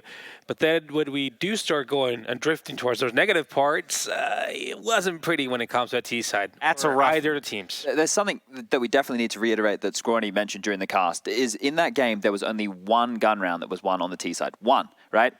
You have the guys from INTZ, they won pistol, they won against the Force Spy, and then they won against an Eco. And that one gun round that they're able to win came down to a 1v1 that Destiny had to win against Drone, who was flanking from behind. So that just shows you that on the T side, there's absolutely nothing going on for either team. Like just about zero substance, which makes it a real weird affair because obviously there is a CT component to this. Yep. And if that's where you're putting all your strong sides into, well, you're not making it any easier on yourself. Yeah, I mean, sure, it can be a tough map to set up a T play, but there's definitely ways for you to, first of all, get through that first part of Outer Bomb site. Felt to me like there was a lot of issues just getting, having anywhere near equal numbers once they were anywhere near even the bomb site. And the other thing that we saw here, I mean, I guess taking a look at what was the T sides, which was the big struggle, the big worrisome point, is the fact that often we were seeing that clock just ran down to the wire. Chad. Yeah, we have a clip of this, and INTZ actually did a better job of getting into the bomb sites than Envious, but this clip here, don't adjust your sets. This is fast forwarded. This is crazy speed. Look at the clock tick down. They don't have any map territory at all,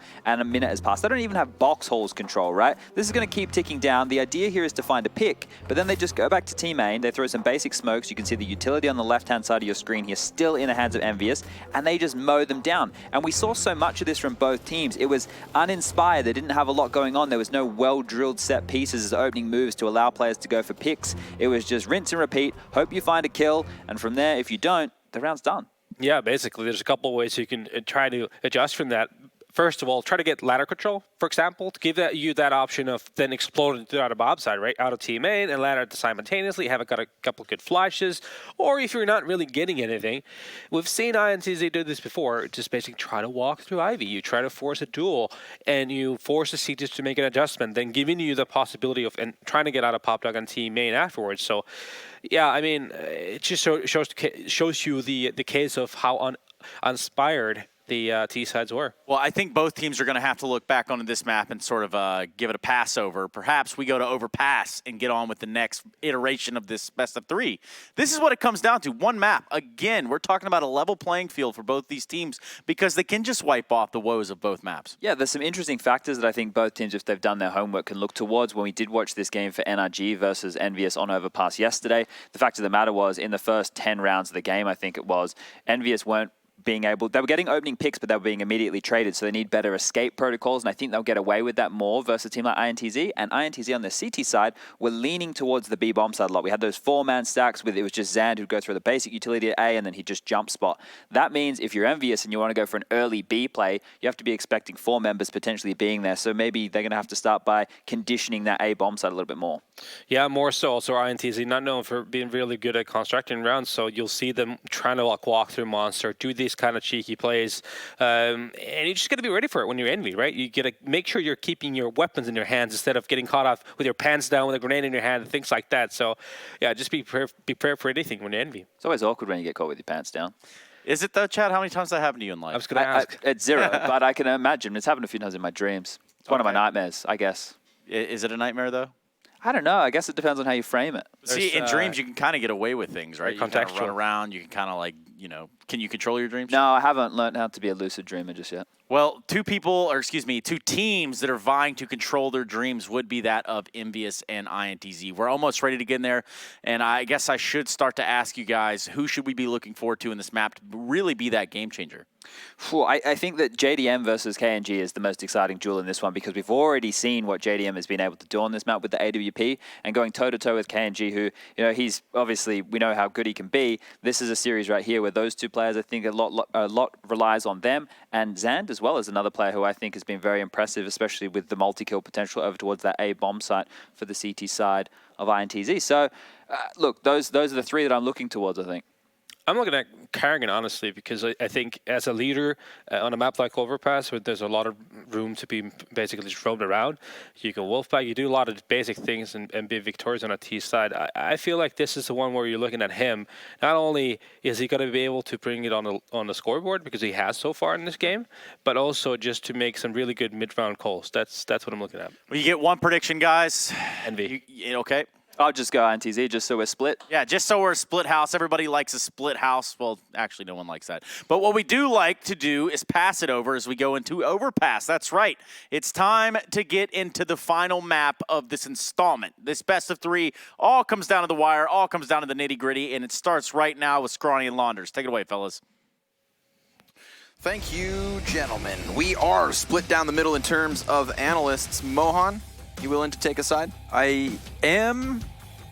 I want to say Envy, but I am really like, I think I'm like 60-40 Envy. All right. Where are you at? I'm going to just do a straight 50-50. And for that reason, just hop over onto the Brazilians. Okay, So that we it's not quite predictions there, too. Switzerland, but it is Canadian. Got to be polite, eh? Okay. So, yeah, fair enough. I mean, it's a tough one to call. Absolutely. Envy had mixed results on Overpass, but at the same time, I feel like the fact that they played it actually is nice for them because they can go back over the match. And the fact that they brought two maps back on the T side, yet that's where they get to begin today's expedition. So it's an explosive, fiery pistol straight into the B site. We had 3 CTs on Graffiti, 2 of which boosted over. 1 tag down to 15, and 1 player on the site dead. This is a tough retake. 2 guys on 1 head. Now that's impressive. That's a video I want to watch. We've got JEM and the rest of the guys here by the water. They're going to get some headshots rolling forward. Envy have taken the pistol, and so I'm going to change camp. Yeah? Have you pulled all the way back? Are you 60-40 now, Envy, or what? It was right when... Technically, the betway odds change depending on like how far you are in the match. You can rebet, I think, at the halftime. Betway live odds, sometimes. So, and we've seen comebacks. I was just going to say, it was once this map kind of all started, and I just said to myself that, we've seen 2 T-side comebacks from Envy. I was reminded of that success they've had here on the offense, and that's where they begin. So I'm actually thinking maybe we get a lopsided Dust 2 scoreline. Dude, I'm scared we go back like about 3 years into the meta, and we just see CT-sided halves from every team because of the AUGs into the major. That could be a terrible place. Right. Overpass, when it was like 14-1 CT-sided, that was an awful place. I was just looking, 13.17% of all kills of the NA minor have been from the AUG, 12.49 from the M4s. So we've had more AUG kills than M4. Yeah, more AUG kills than M4s. M4 kills, that's only going to get worse. But at least, AUG and M4 combined still doesn't even touch the AK-47, so we know who's number 1. Okay, fair enough. Yeah, AK is still king, and hopefully that never changes. But if I could totally see a situation where we run it back to a place where CT sides just become too strong. Here's an anti-eco towards the A site where they get the bomb down and it's easy because they got 5 alive and there's no CTs in place to get kills. And any CTs that would be alive, they only got those pistols, Mohan. Yeah, man, if we go back to that meta, man, that would be terrible. I mean, we've had recently the most balanced that CS has ever been. Every single map was near the 50-50 mark, and things have started to swing back either towards T side or CT side. But with the prevalence of the AUG, I mean, that's a huge case for the AUGs bringing it back for the CTs. I mean, well, speaking of 50-50, if you look at the results on Overpass and the distribution of T to CT wins on this map in particular, Overpass split 49-51. Yeah. With a slight edge to the terrorist side. So we are receding back into the depths. Obviously, could just mean that our boys here that have opted to play it, this now being Envy's 3rd iteration, I believe. 2 UMP kills on this round, and the UMP dies, and KNG goes ahead and picks it up, but solid anti-eco for Envy as they avoid the stack. I mean, it is just a mind game, a straight-up read, a gamble, if you would say, and they go to A. But they don't really care that they just gambled correctly. They were willing to take the fights at A. There just weren't any to be had. So when we move into the first rifle round, KNG is going to hand that UMP over to Yell, who, because of that, can now buy a full set of grenades and have a little bit of extra money left over. And then he'll pick up an op, and he'll do it with no armor on his body. No Kevlar, no helmet. He's in the nude. And that might be a scary sight. Yeah, well, Chad said he does have nightmares. I think that, you know, when it comes down to getting caught with your pants down, it depends on what you're doing. You know, that's when it's a good or bad thing. So, Stunna, there's the answer. I honestly can't think of that many things that I would be doing that I'd be okay with getting caught during if I had my pants down. Listen, buddy, live a little. But yeah, I can use my imagination. Well, Envy, imagining where the CTs may be. Lack of information on long A. Still smoked off on bathrooms too, but it has been this, you know, receding CT front line as they all just stand in the bomb sites. Yeah, everybody's far back. I mean, that's not what you really want to see from the CTs. They can rely heavily on KNG, who is going to be opping A, but it's going to be clear to Envy that there's a potential for an op threat here. They've done 2 different strats on A. One has been CT and bank smokes, and then the other has been wall smokes. It seems like the latter will come into play now, and that shuts out the opper completely, so Zand will have to go huge. Does have a lip of the smoke to look over. Heads will present themselves straight in the middle of the A. Drone. Oh boy, saved by Kerrigan. Great timing on that long fly out. That's a huge kill. Oh my god. Everybody else. Home downtown. How much damage did that do? Because he didn't have armor. Enough. Nifty gets an assist off of it, but it was still substantial. Cue it to the highlight reel, as we do still have our hands full here. 3 versus 3 retake on the A bomb site. All of the defenders in Envy have themselves positioned towards bathrooms. Smoke down on the bomb, flashbang into the eyes of the players, but Yell's on the defuse. It's into the last second, and he's not got it. It is cleared by Envy, but damn, that's close. Dude, that was so close. They were just off on the spray, and INTZ just threw a Hail Mary. Are we around behind? Can we see how much health he had before the nade hit him? I'll keep my eyes on it. Okay, yeah, break that down. Keep your eyes on it. And yeah, he's got 100. Okay, he was tagged down to 44 and then got naded. So I thought it was like a 100 damage grenade. Either way, fantastic play from Kerrigan to come out long. He took a small risk walking through his own smoke. I don't know if he was calling out the setup, but he had a read on it. And then getting up all the way through long was enormous to take down Zand, who was in prime position to go ahead and get a kill for free. Drone had almost got a haircut for free that he didn't want to have. Almost had a haircut forced upon him. Ugh. That would be the worst. Now that's what I have. Sometimes you have a haircut that you don't want, even though you pay for it. That's true. That happens all the time. So, you know. Is that why you learned to cut your own? Forcible haircuts? Yeah, a little both. No, I definitely learned to cut my own hair because I never felt like I could leave the barber and feel happy about my haircuts. Actually, the barber I went to before I came here, his name is Vito. Funnily enough. A little foreshadowing. Wonder if he's a good offer, too.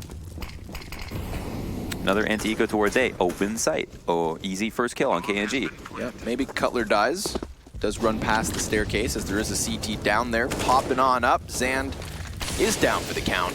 And so are INTZ. This is going to be a 4-0. No way the retake happens. So you take that Kevlar, you take your sidearms, and you walk away with your head held high.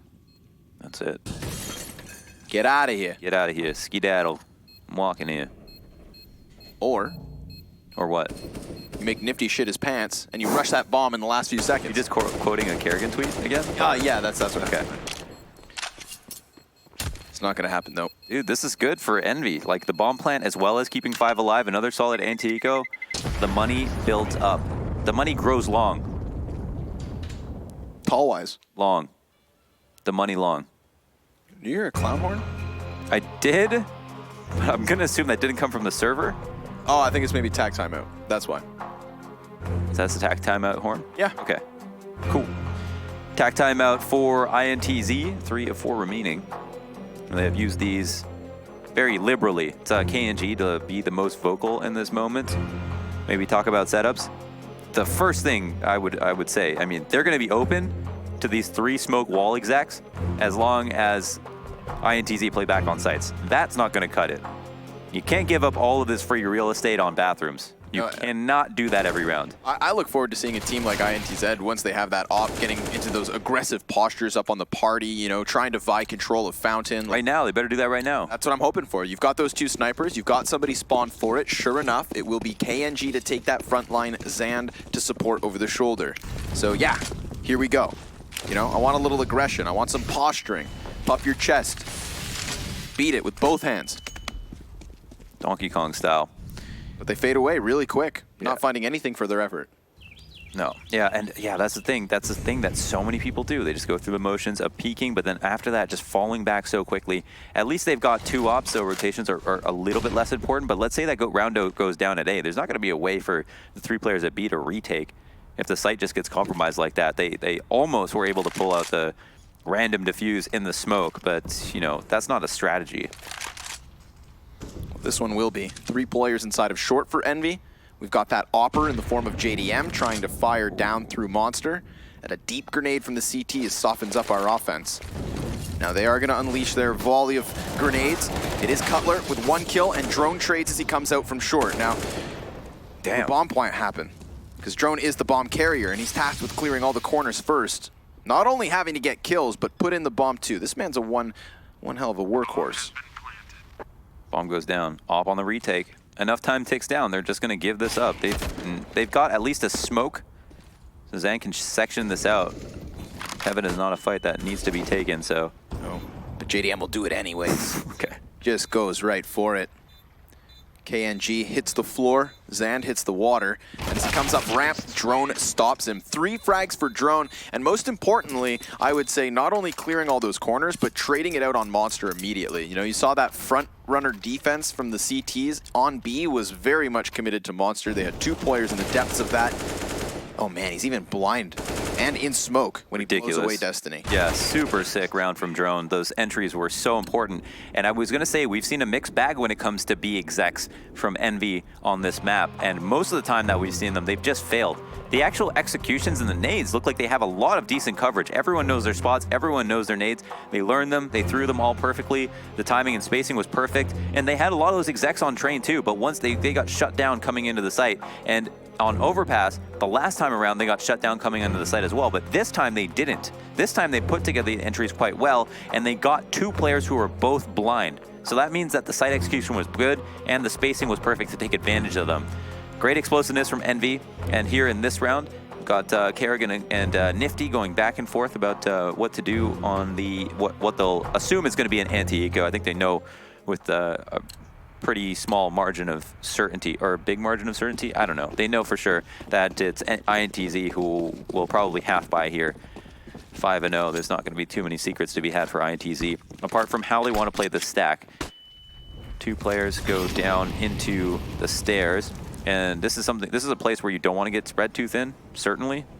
I mean, I remember a round distinctly where Kerrigan made some flagrant peeks and got killed on an anti-eco, and that set it off so that the CTs could come back and win the round. Definitely don't want to let that happen again. But after clearing out stairs, or just paying some attention to it, it looks like they're turning attention towards Monster. Full exec on the boards. Don't know if short will be smoked in this setup.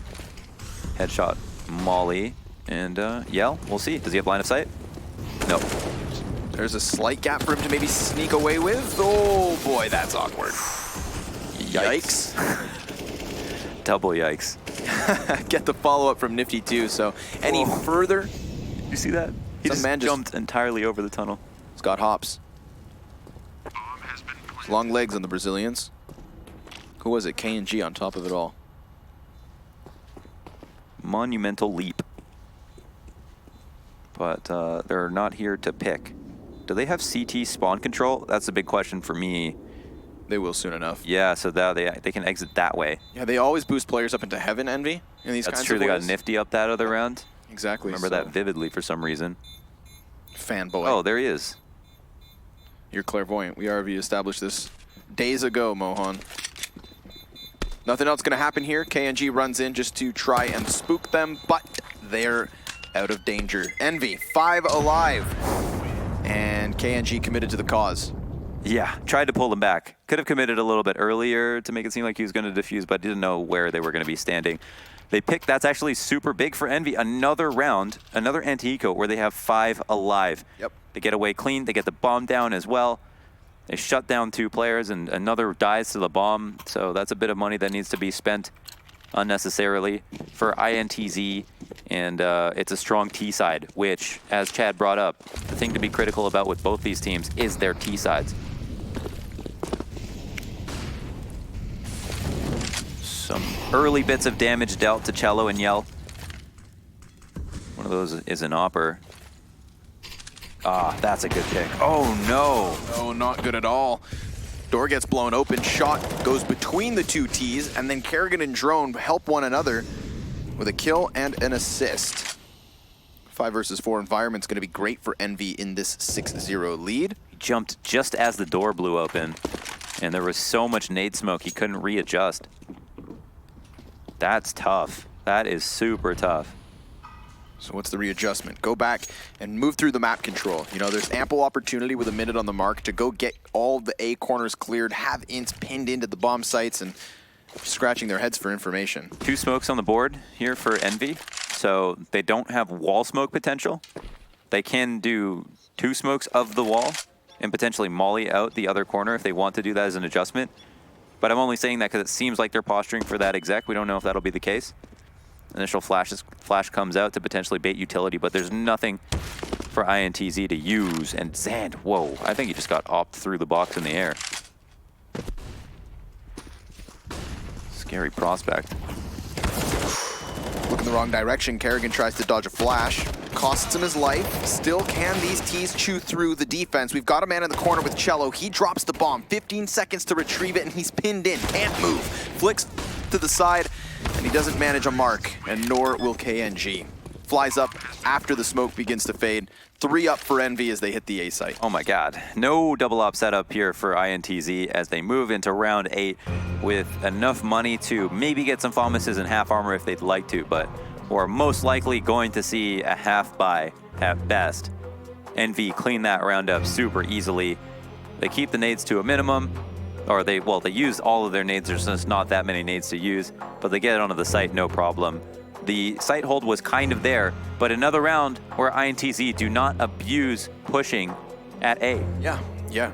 Not even abusing it to the forefront of party, but nobody inside of bathrooms, nobody tucked away in that cubby on long, nothing but positioning within the bomb site. And you can see how Cello makes that work from just next to truck. But what if the numbers had already been cut down lower? What if he didn't have to keep himself pinned in this? Absolutely. It's the last line of defense. There was nothing else, and KNG's walkout easily predicted there as seen. 7-0 on the start, but if I know anything about Brazilians, this is when they win their first round. Right, yeah, this is definitely to complete the meme. It would be a hard round to win. Yeah. But yeah, I would say maybe their odds have risen slightly. Just maybe sway the Betway odds a little bit back, just for this round in specific. And if you're not familiar with the meme, I'm not going to explain it.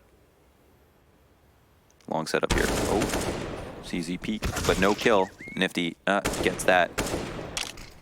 And there are 4 players left. Will we see another 5 alive anti-eco from Team Envy? Interesting here. They really love to go for these group ups, once they have an advantage. Yeah, which is great. I guess they fan out, wait to see if they get any free push kills, get information, try to disrupt the defense in any way possible. But INTZ are pulling off a pretty smart stack here. 2 players on the right side of Monster. Will they both be cleared? There's not actually bad guns for them. A full exec could cause some problems, but it'll only be flashes that'll land there. Yeah. Thing is, as well, is there's an additional smoke on Cello, so if he refurbishes this one on Tons, that would be a good time to do so. 30 seconds left, and he actually throws it over onto short. Yell's committed into the corner, and nobody's gonna clear it. Yell comes down, but find 4. Oh, but he begins tapping, and now JDM's gonna no-scope him in the back. A prime opportunity for him to add frags to the tally. Imagine if he had a gun. Yeah, I guess if he had a gun, that would have been great. Maybe it should have been him with the UMP boosted up and his teammate peeking with the CZ or the MP9 at first, or the CZ at first, and him getting the MP9, but that wasn't the case. Yeah. I mean, there's a number of ways to play it. Maybe you drop down early and fight while your teammate's fighting. Maybe you wait and then just let your teammates know, chill guys, I got 3. But he doesn't get 3. Or 1. No, not an anti-anything. Anti-full buy? Just made that round up. JDM looking for a pick, gets it instantly. Yell has just had a tough go of it. Oh my goodness. Yeah, we got our 7-1. JDM right now. Getting the short end of the Stacy every round. Cutler with a little smoke spam. No need to be overly aggressive at this moment. You know, I always start asking myself when a team has this kind of a substantial start, like when does their confidence boil over to the point of their demise? Surely they'll wind up making a mistake. Can't be flawless all the way. Unless you're Ints on Train. Unless you're Ints on Train. Specifically to the CT side. Specifically on 1/2. JDM? This is going to be perfect. Outpatience. Okay. Not that much. Don't know if they need nades for him, and that's why he got pulled back, or if he's just here because he's been instrumental in helping them entry onto the site. Another situation where they're back in the same usual spots, and Drone will go ahead and eat them alive. Oh my goodness. Has he got a vampiric aura? Because it feels like every time he kills one, he's even better at killing the second. KNG split between the two potential pushes. Blocks off both. Why not?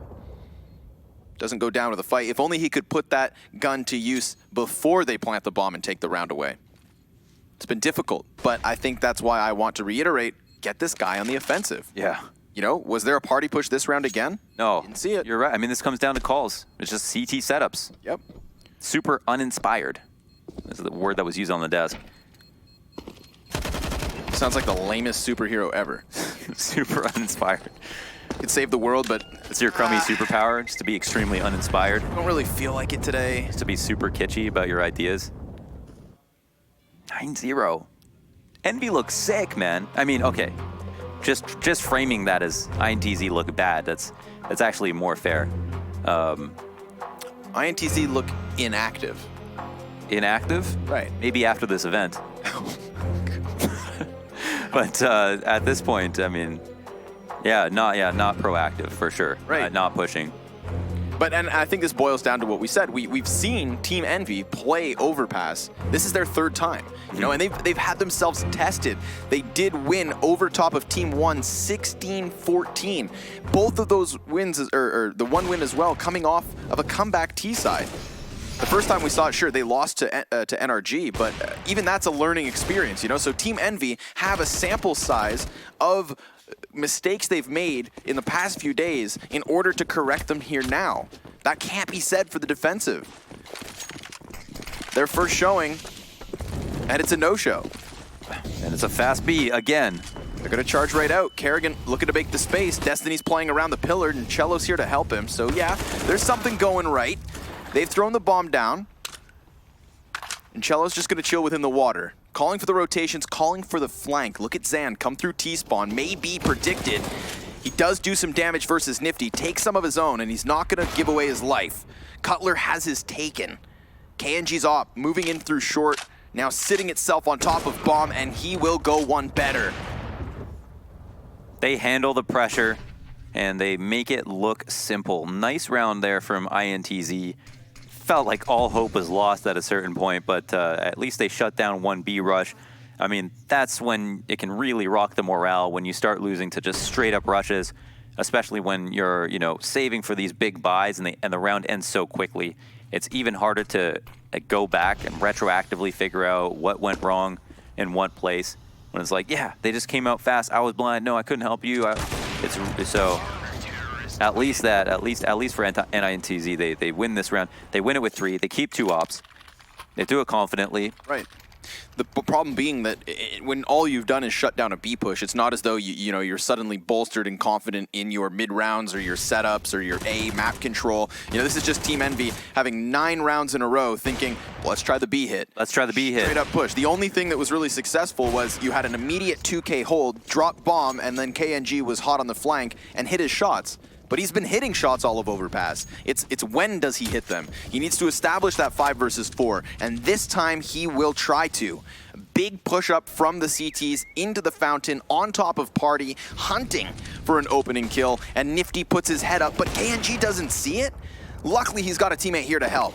Deep Molotov goes in, cuts Kerrigan off from the rest of his team, and Drone can only trade one, so an aggressive stance leads them to an aggressive advantage, 4v2. Hey, would you look at that? They go up and push through, they go up and push aggressively at A. They stop a default of Envy.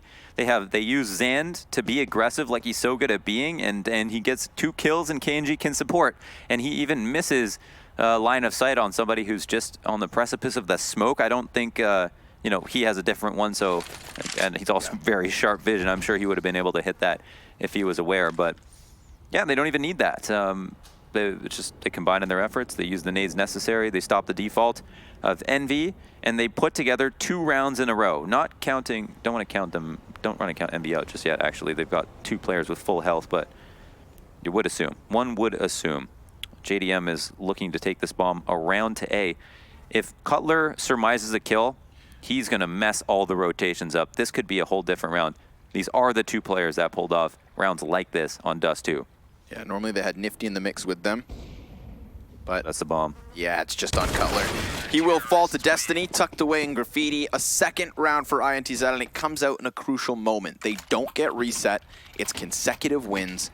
The best case scenario for the Brazilians here is a 6-9 scoreline at the end of the CT half. Man, how did it take them so long to figure out how to do this? That's my real question. I mean, and the funny part is they do it after they win a round, not after they've lost and take a pause and go, okay, guys, what's wrong? They figure out that they need some like aggression on the A site, over towards Party, over towards Fountain, and they do it after they win versus a B rush. And here they are trying it again. The trap was for them last time though, without the smoke down and without a player propped up on balloons and a second man pushing all the way up, they feel very comfortable falling back quickly. And here they don't give up all of the territory. Right, that's an important difference, right? You can fall back off Party. No one's surprised if you don't hold that the entire time, but at least have some footing in bathrooms. You know, turtle shell yourself up at the very top of the bathrooms either too. Keep your eyes on long. If you go all the way back into the bomb site, then the only times that you'll have confirmation of Envy's arrival is when they are about to hit you. Because Envy would do this silent lurk up long, they'll clear out the washrooms and just hit you in the face when you least expect it. It's what we saw versus the other Brazilian team. It's what they tried versus NRG as well. You know, you can see it being pieced together. Standard map control. Such a better A hold here. There's Cello to throw out his smoke so his teammates don't have to use theirs yet. 50 seconds will be burned, or well, more than that, but we're down past 50 seconds on the clock. The bomb's over towards B though, so that might be a good thing for Envy. It's a heavier, more dedicated stack towards A, and also probably a more formidable one. But clock's going low, and they haven't found a kill yet. And they also don't have that much map control on the T side. Woo. First one goes the way of KNG. Yeah, hits him amidst the flick. Now they do know that long was open for the push, and sure enough, Kerrigan has some footing on the A site, but we need to keep our attention on B because Destiny's about to be tested. Flash goes high, not to blind him. He is amidst the tunnel, where JDM finds the opening kill for Envy, but once he's in a 1v5. Excellent setup. Ints, they lock down bathrooms, that's where they get a kill. They don't fall for the fake because of it. Sure, Kerrigan gets behind them, but it's not as though he can do any damage. And you have another good B hold. It was the B hold that got them on the board, and an aggressive A stance that has since continued that success. 3 rounds left in the first half. And for Envy, I'm actually more surprised now that they didn't try to clear out the bathrooms at all. I don't know if they got the... I think as soon as they saw the smoke on the right side of bathrooms, they thought, okay, we don't even want to mess with this setup. Basically, it was to them an opening. The fact that INTZ were playing far back and playing on the side or just leaving lines of sight open outside of the bathrooms. And on this round, even just a thought, it was almost like a preventative measure to throw the smoke down. Even if they weren't playing close to it, apparently, Envy wouldn't have come and tried to clear out all of those positions in the toilets. I wonder now what Envy are going to try. This game becomes a whole lot more interesting now that INTZ have won 3 rounds in a row. They're now implementing more CT options. They're giving more looks to A specifically, and they're all fragging because of it. Another default. Stairs is the focus with Drone to lead. Has had a pretty fantastic map so far. Insane entries on both sides. We always look to Overpass as one of his, individual playgrounds. INTZ, they had a setup here with Zand on party and KNG positioning himself inside bathrooms. That does open up Zand to dying alone, and it doesn't give KNG an initial chance to get picks, but they also have opted to give that back before anything is shown from Envy. Zand again will be on an expedition down bathrooms, tucked away behind the mid stairs. Everybody feeling things out, and Envy's priority is maintaining connector control so that they have options open. A big way that INTZ have also stopped their execs is they put players close to the smokes in between flashes that have come out and been very good about barrel stuffing the first tees that make contact with them on these rushes. Good flash, but a missed shot from JDM, and he's going to chase that Opper. Could very well set up Zand. He sees his shoulder. Oh my goodness, he's just so focused. Go back. I see it, but he doesn't. And that's going to be the lead to his death. Now Drone doubles back with 2 frags of his own, but close corner from Cello again amidst the smokes. He was sitting in between the two like a sandwich. That could have been a freebie. Yeah. That could have been a freebie. He didn't see him. So tunnel visioned on trying to win the op duel, and I understand why. KNG takes your full attention. Sure. Yeah, and he, you know, it was just a few pixels. We saw the whole outline. And from Zan's perspective, he seemed to be fully covered by the lip of the bathroom. So INTZ come out with that round. They shut it down again in the default. 4 rounds in a row. 9-0 seems so long ago.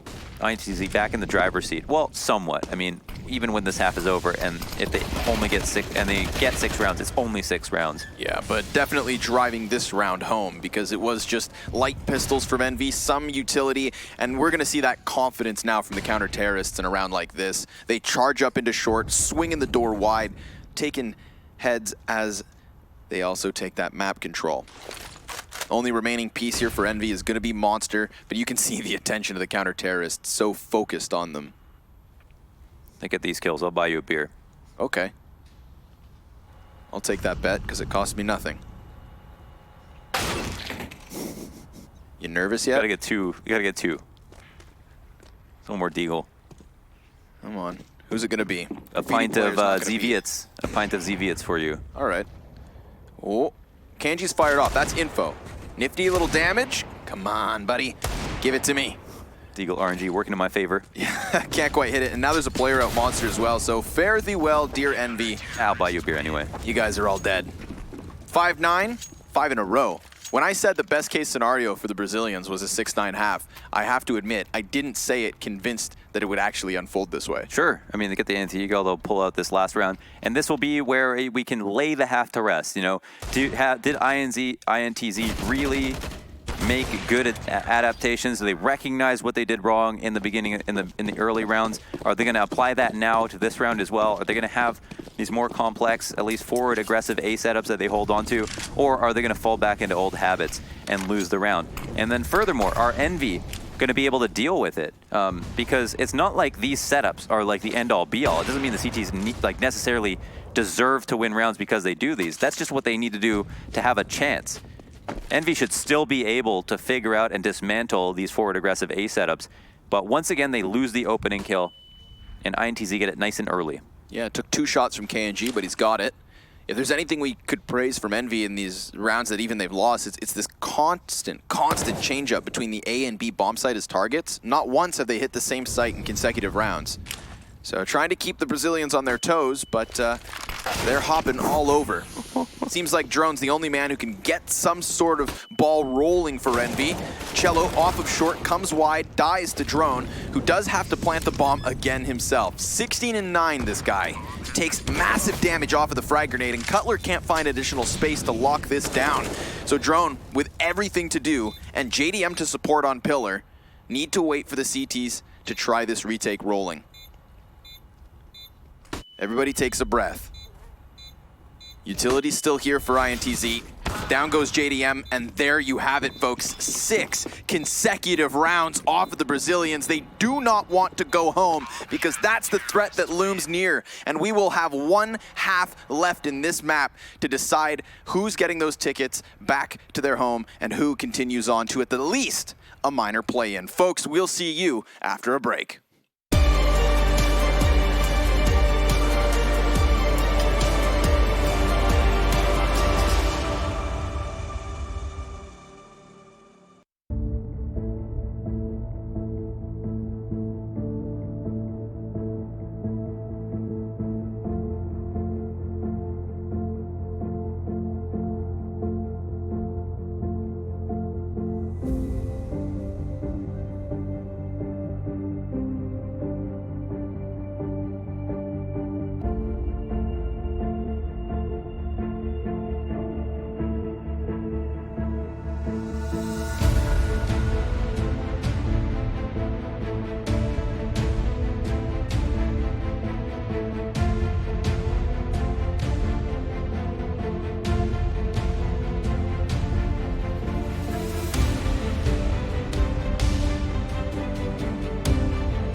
A first half that looked over before it even really got rolling. 9 straight rounds from Envy, but shut down and answered back. 6 consecutive to close the half.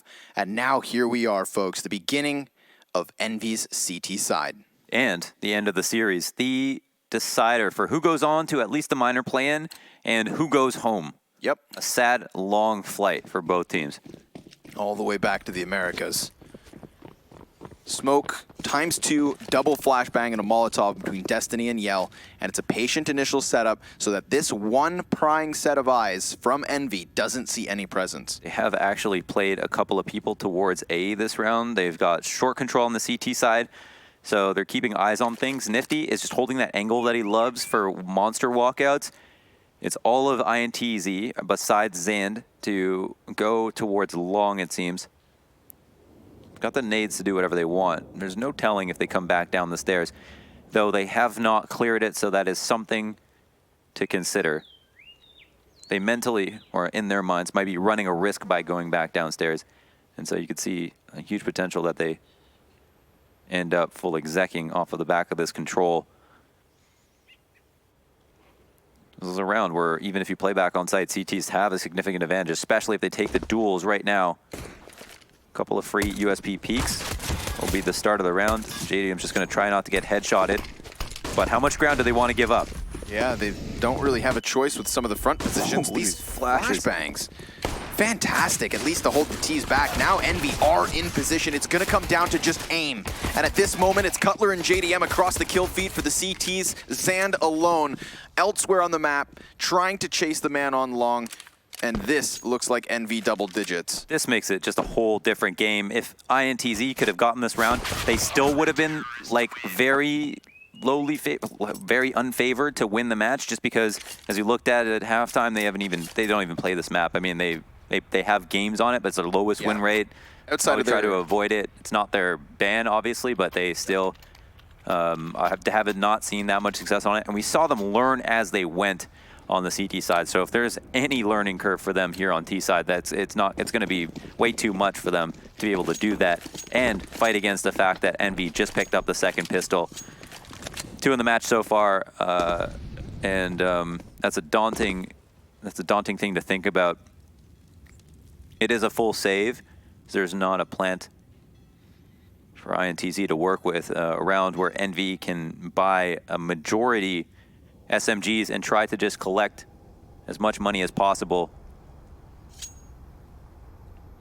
All staged up, holding for pushes. JDM spotting with his MP9, and it seems like it'll just be a default and just a few like separated kills that'll come their way. Nifty's going to spot and see that nobody else is rushing out Monster, but 3 Ts are spotted now in the bathroom. Cutler's here to help over the shoulder. JDM did do substantial damage, and then Yell was caught over on the Monster of B site. So that's where I was left asking questions. You saw Kerrigan leave just prior to Ince's player peeking out. You know, you hate to have those numbers cut off and giving away all these guns and investments. So yes, they will get through with just JDM dying, but that's all right. He ran forward, and as the Opper, he's inevitably going to have to chuck that MP9 to the wayside. You just don't want to see that be the string that pulls out the ball of yarn, right? That just unravels the ball of yarn. So Cutler from over his shoulder, as you mentioned, got the odd kills, and a lot of these kills come down to the rifles, which is not optimal for Envy, but winning with 4 alive is a much better option and is one of the better results. And also they deny a bomb plant, so INTZ put together a buy themselves, but have a mixed bag in terms of how much utility they can get and do not have in AWP, which is an absolute win condition for them in any series. Default towards B from INTZ, and they look to set up quickly, forfeiting a lot of the map control early on. Okay, remember that breakdown we had from chat on the desk where we saw INTZ establish no map control and then in the last 20 seconds try to hit a site? We'll see. We'll see if that's the case right now. We have a minute 15. They're grouped up pretty close, and there's not in a default right now. Right. So. It's just going to be the big old push. We've seen INTZ do a good job of playing close on smokes to dodge flashbangs. The question will be, can Drone do the exact same thing to them? He throws down his utility, delaying this. And all right, nice. T's going to play this proactive, not just sit and wait until the very end of the round, at least having a feeler and yell clear A. They're worried that that Envy have pushed something because they're seeing the re-smokes now late into the round, and they don't know if it's just a read or if there's some CT that is giving this information away. And it's not that. It is kind of just a read, but we'll go ahead and throw kind of a cheap fake towards A. Right. CT's won't cause too many rotations. Yeah, they've still got bathroom control, so they can go peek off of this. Drone only has an MP9, though. That could be a win condition here down on B site. Nifty caught with grenades. Don't want to fumble this moment, and sure enough, he does. Unable to get a kill after that first frag is his. Molotov goes down onto the bomb site right into the smoke. That'll do nothing, and the entries come off the back of it. The B-hold was what they needed, and the B-hold is not what they had. Yeah, so INTZ go back because they're worried that maybe Envy had pushed something. They find out that that's not the case. Go back into a B exec, and it comes down to the hold with just the simple guns in your faces, and Drone can't get his kill with the MP9. There's no flash to assist him in the peak. Nifty can't pick up the pieces afterwards. Drops the round after getting one kill at least, but then traded out from the short player. And that's, a setup that just gets worse. That can become terrible for INTZ if they try to come out both those choke points and the first two entries don't go their way. But could have also been more difficult had Nifty been able to get that smoke into Monster before they run out. The smoke grenade he's got his hands busy with. Tried to play it once he was alone and didn't get much for it. So we do have INTZ on the board immediately.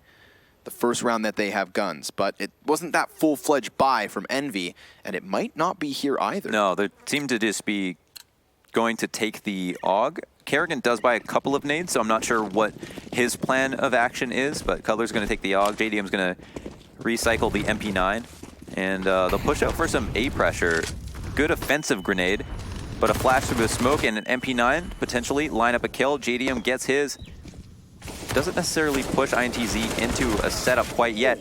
Also, KNG goes down to the AUG, and things start to get interesting. Yeah, but now they're just going to feed themselves into Yelso, it seems. They have that playground control. They can close the distance, but they also have a flank behind them they have to be cautious of. Cutler has had himself a third frag. And then a dink off the pistol. He's still tearing him up. And just like that, Envy brews INTZ with a bullying push up on Fountain. Oh boy, that is a tough one. A good strat called, I suppose, from Kerrigan to go for the initial control at mid, and that's all it takes. Don't know where the Cutler kills came from, but those seem to be pivotal for sure. They also had the flank lockdown, and yeah, an initial good flash to kill the man running up the side of the wall. I think it was Cello.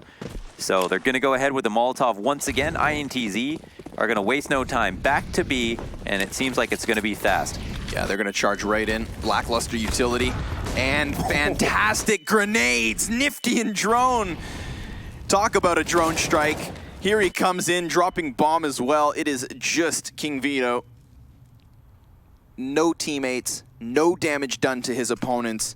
A literal 1v5. That's when you're dry running and going over stuff in the server. That's how you envision the Behold going. Almost all the time, something else happens. A smoke goes down on the molly. Your nade lands a little bit too far off the mark and doesn't do enough damage. Your molly pops too late and they only take 20 damage running through it. There, none of those things happen. There, it was a complete carpet of fire, and then the nades landing dab smack in the middle of them just as the T's were coming out. Not a single point of damage done to Envy. And KNG could potentially change that there. It gets a loose bullet off onto Nifty, but that's about it. Envy take a 13th back and reset Ints. I mean, here's a scary thing. Considering the T side from Ints, we're only 5 rounds deep into this. They've already lost to a straight-up Fountain half eco push, and then had a B rush completely denied. Like, you know, their response to being ecoed was to just simply straight-up rush that B site. And not a map they want to be on. Destroyed. So if Envy have anything going for them already in these first few rounds, it's that, you know, their reads and their ability to adapt so quickly looks competent. Yeah, I mean, it's not enough, but it's there. There's a few different times that monster rushes work. One is when the team that you're playing against doesn't expect you to do a monster rush, so it's read-based. Another is when you know the CTs are light on nades, so you can go for a monster rush. Another is maybe an anti-eco or force buy where you, again, know that the team likes to go towards A or stairs on stacks. Yeah. And that round was none of those three. It might not have been one of those three. It definitely didn't seem to be for Envy. They had like all of the people and necessary utility required.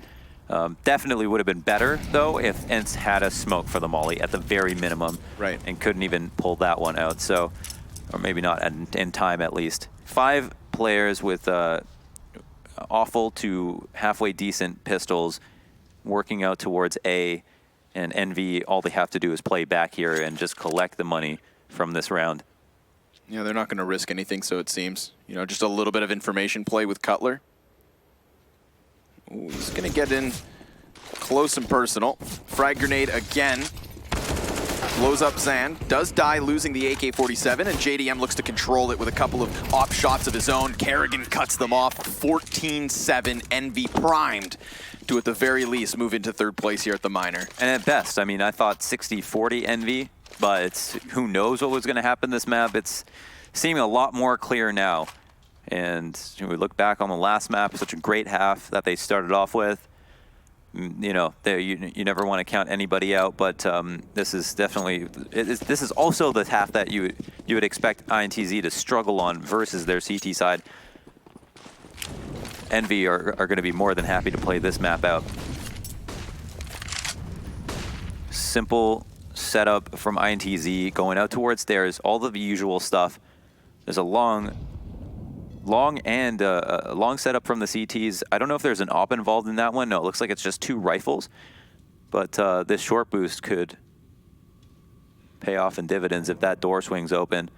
Not a whole lot of reason to move. The important person in this setup is Drone, who's at headshot watching Monster. So they can sit up here and they know if anyone's going to come up short. And this entire time they can collect information on B. So even though INTZ cleared out stairs, they don't know that Envy are so aware of what's going on at the moment. It'll require a great flash to take out these 2 CT players, and it looks like they might even pull off the push. Whoa. Oh! Nice. Maybe not. Does Cutler want to slow it down? He's probably anticipating that they're just moving slowly themselves and might anticipate 2 players to come out. Bomb gets dropped back. And Zan goes up to pick up the flank. Cutler's going to hear all these footsteps. But what's his move? He can't help his teammates back at A that easily and has to be worried that they're going to take bathrooms. They just shuffled their way down into short. They will be met by a smoke here in place. Again, great grenade. KNG softened up. That could very well aid Nifty in his duel, but he needs aid in the sense that he's all alone after those initial kills. JDM covers the cross. Cutler hot on their heels. The bomb plant's going to come through, and he will drop the planter. A 1v1 from Cutler, and a frag grenade obviously indicating where he's at. Shadow eases the efforts of Yell, who will get himself a 10th kill and a clutch as well. 8 rounds for Ints at least. Yeah, they at least score that 1v1, and that was the best play based on what information was taken from Envy for them to pull off. It was just after they got this kill by Zan being aware of the potential for a long stack, and then it was also just after JDM gave up the boost on short. They probably could have held for even a few more moments. So INTZ abusing the one piece of map control that they did clear out, which was stairs, to make a fast rotation back to the site. And we've got this 4-man boost, that they accidentally missed. And it looks like, are they going to give it up? No, they're going to attempt it again. Could be an interesting way to start off the round. I wonder at what point do people actually hold this, but... Oh, what's a ridiculous, nasty shot as JDM goes back to the position that he was in last round. He deserved that, because earlier in the tournament he did the exact same boost, tried to kill somebody in the exact same position, and the train drove by to block his shot. So that means he deserved it? Yes, because he just did. You know, felt like he was robbed the first time round. Drone looking to rob them of any more rounds. Aim map versus this kid. He's been a beast, particularly on Overpass as well. You know, if we've seen any real success from Envy, it's been on Dust 2 and Overpass. And on Dust 2, we look at JDM and Cutler, Nifty in the mix at times. And then here on Overpass, it's just Drone who shines. See how once the long is taken, Kerrigan moves over towards bathroom so the Cutler has support and he can stand on this awkward angle as opposed to taking that fight straight up. Oh, good counter grenades. Still wins out on the duel. He's going to wait it off. Kerrigan, well, he's isolated players. The bomb carrier is down for the count, and Yell now is also following suit. 1 health the difference for Cutler. 15 rounds in the back pocket of Envy. 7 rounds in a row is what the Brazilians will need if they don't want to be sent home. Honestly, a match that could make Hastro proud. I'm sure there's a lot of questions here as to how good Envy were going to be. And I got to say, after yesterday, I had questions, but today they've shown that they can all be on form and also look good as a unit and tactically. And I mean, seriously, look like serious contenders at this moment. I wonder now, looking back on the NRG match, if they even stood a chance. They played them with the form that they have today across the board. The only real question mark was maybe Nifty, who had a rough last map, but it was even hard to identify where he messed up and where he just got unlucky. Could be the last round of the game, folks. Here we go. Sees that out from KNG. Second man to be cut down. Cello will respond with something, but what more? Minute 20 to take a breath, if Envy even let them. At this point, you have to be sweating. Minute on the clock, and they're just gonna hope that somebody from Envy extends into their own death. Cutler seems close to doing so, but all the time he waits allows Kerrigan to get back behind this T side. Nifty spotting a body on long. Kerrigan clears Zand, and now it's all over. Cello is dead, and so are the hopes of INTZ. It is Envy moving forward into the major play-in at least. They'll have a chance at a best of 3 as well, Launders. This one was intense. That third map that we didn't think we'd see after the performance on Train, the resiliency coming out of the Brazilians, not only on their map choice, but in those last 6 rounds of the first half. It looked like this was gonna be a stinker, and at least they gave us something here to talk about. Confidence building series from them here on LAN as well, and in a very high pressure environment. So condolences to INTZ. They look good in spots. They had some things that they can take home with them and be proud of, but ultimately Envy were the better team today. And yeah, now the top 2. There's a lot more parity there. I wonder if there's a chance for Envy to actually take that second spot. I didn't think so yesterday. Right. We'll find out, folks. We do still have more Counter-Strike action for you, but before that next series gets underway, we're going to throw this one over to Stunna and the analysts on the desk. That's absolutely right. There's a ton of more Counter-Strike coming your way. I guarantee it. But for the time being, Envious stay alive here. INTZ meeting a fate that, well, you hate to see it, guys. We saw some of the factors that we spoke about in the pregame, you know, the heavy B lean coming out from the guys from INTZ, and they did that on the first gun round, and Kerrigan was well aware of it. He went for an A strategy, and from there it felt like INTZ were playing catch-up until that hard B call came in at the 10th round, and from there they were able to establish 6 in a row. They mixed things up. They did what they needed to do, but I think 9 on the T side is more than enough versus a team who you know has only had 10 days practice and already has a very weak T side as it is. So they did all the business, they did all the work they needed to do in that first half with the 9, and that's fantastic stuff. Starting to establish a map pool now for Envy. Yeah, for sure. I mean, it came a little bit too late for INTZ. The aggressiveness we saw in the late parts of the first half, and then trying to establish some kind of score line before the before the halftime. And I mean, when you're playing INTZ on Overpass, there's 20 on the clock, you want to stack B when they're playing T side, because time and time again we see them just trying to dry walk into that B bomb site.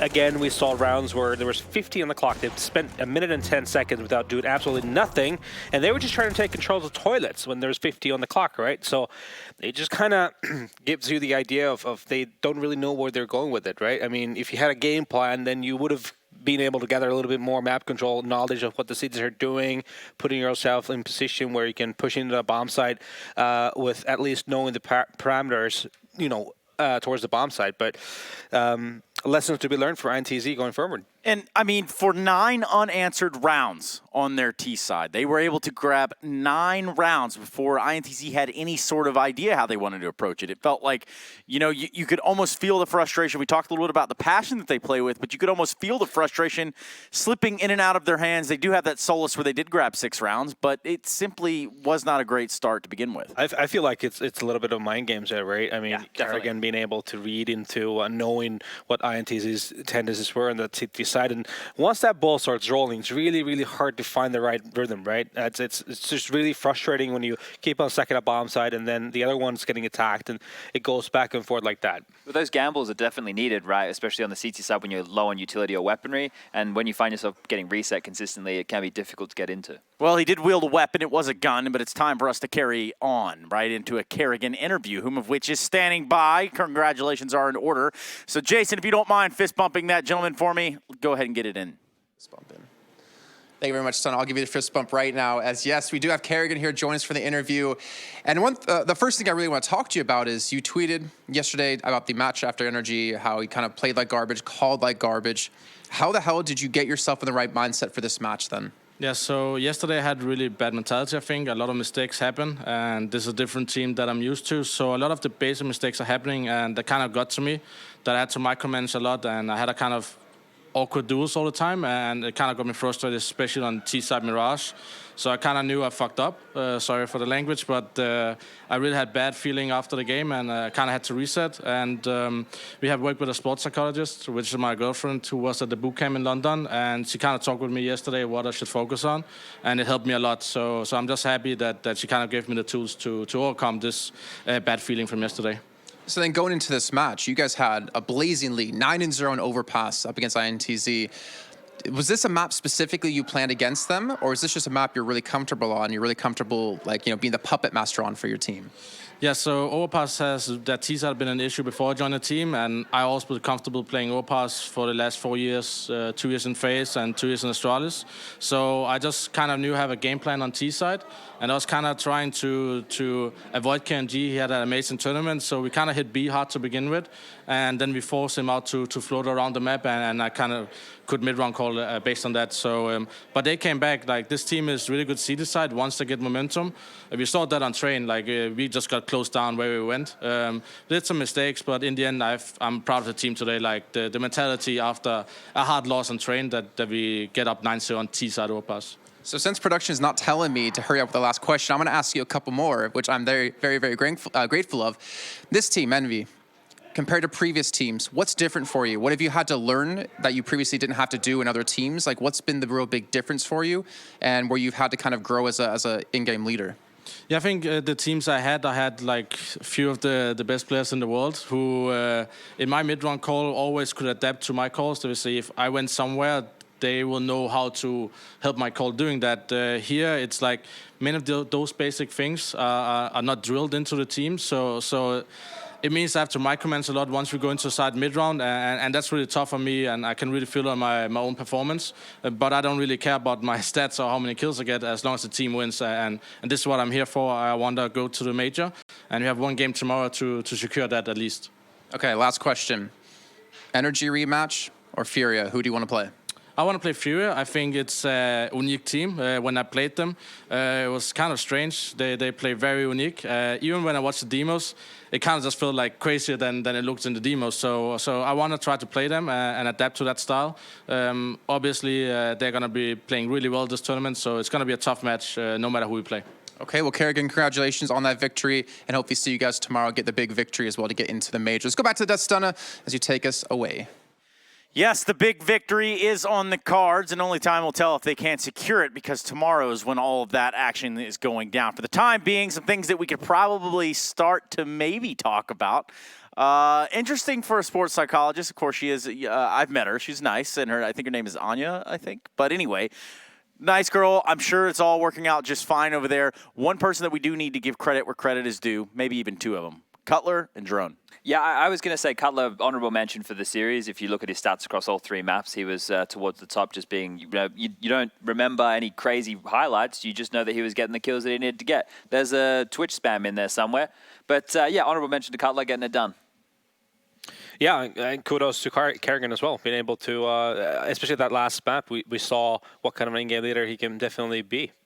Well, let's go ahead and keep the show flowing. It's time for us to get off the desk for the time being and go to a quick break. That means we will not be on your screen, but we will be coming back very shortly. So make sure you don't go anywhere. We got another best of three coming your way. It's NRG versus Furia to round out this entire bracket. So be here with us when we come back.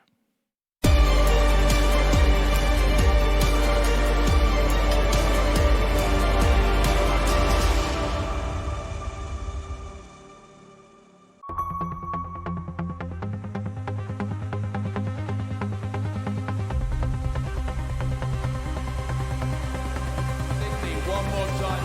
Are you ready? Let's get it on!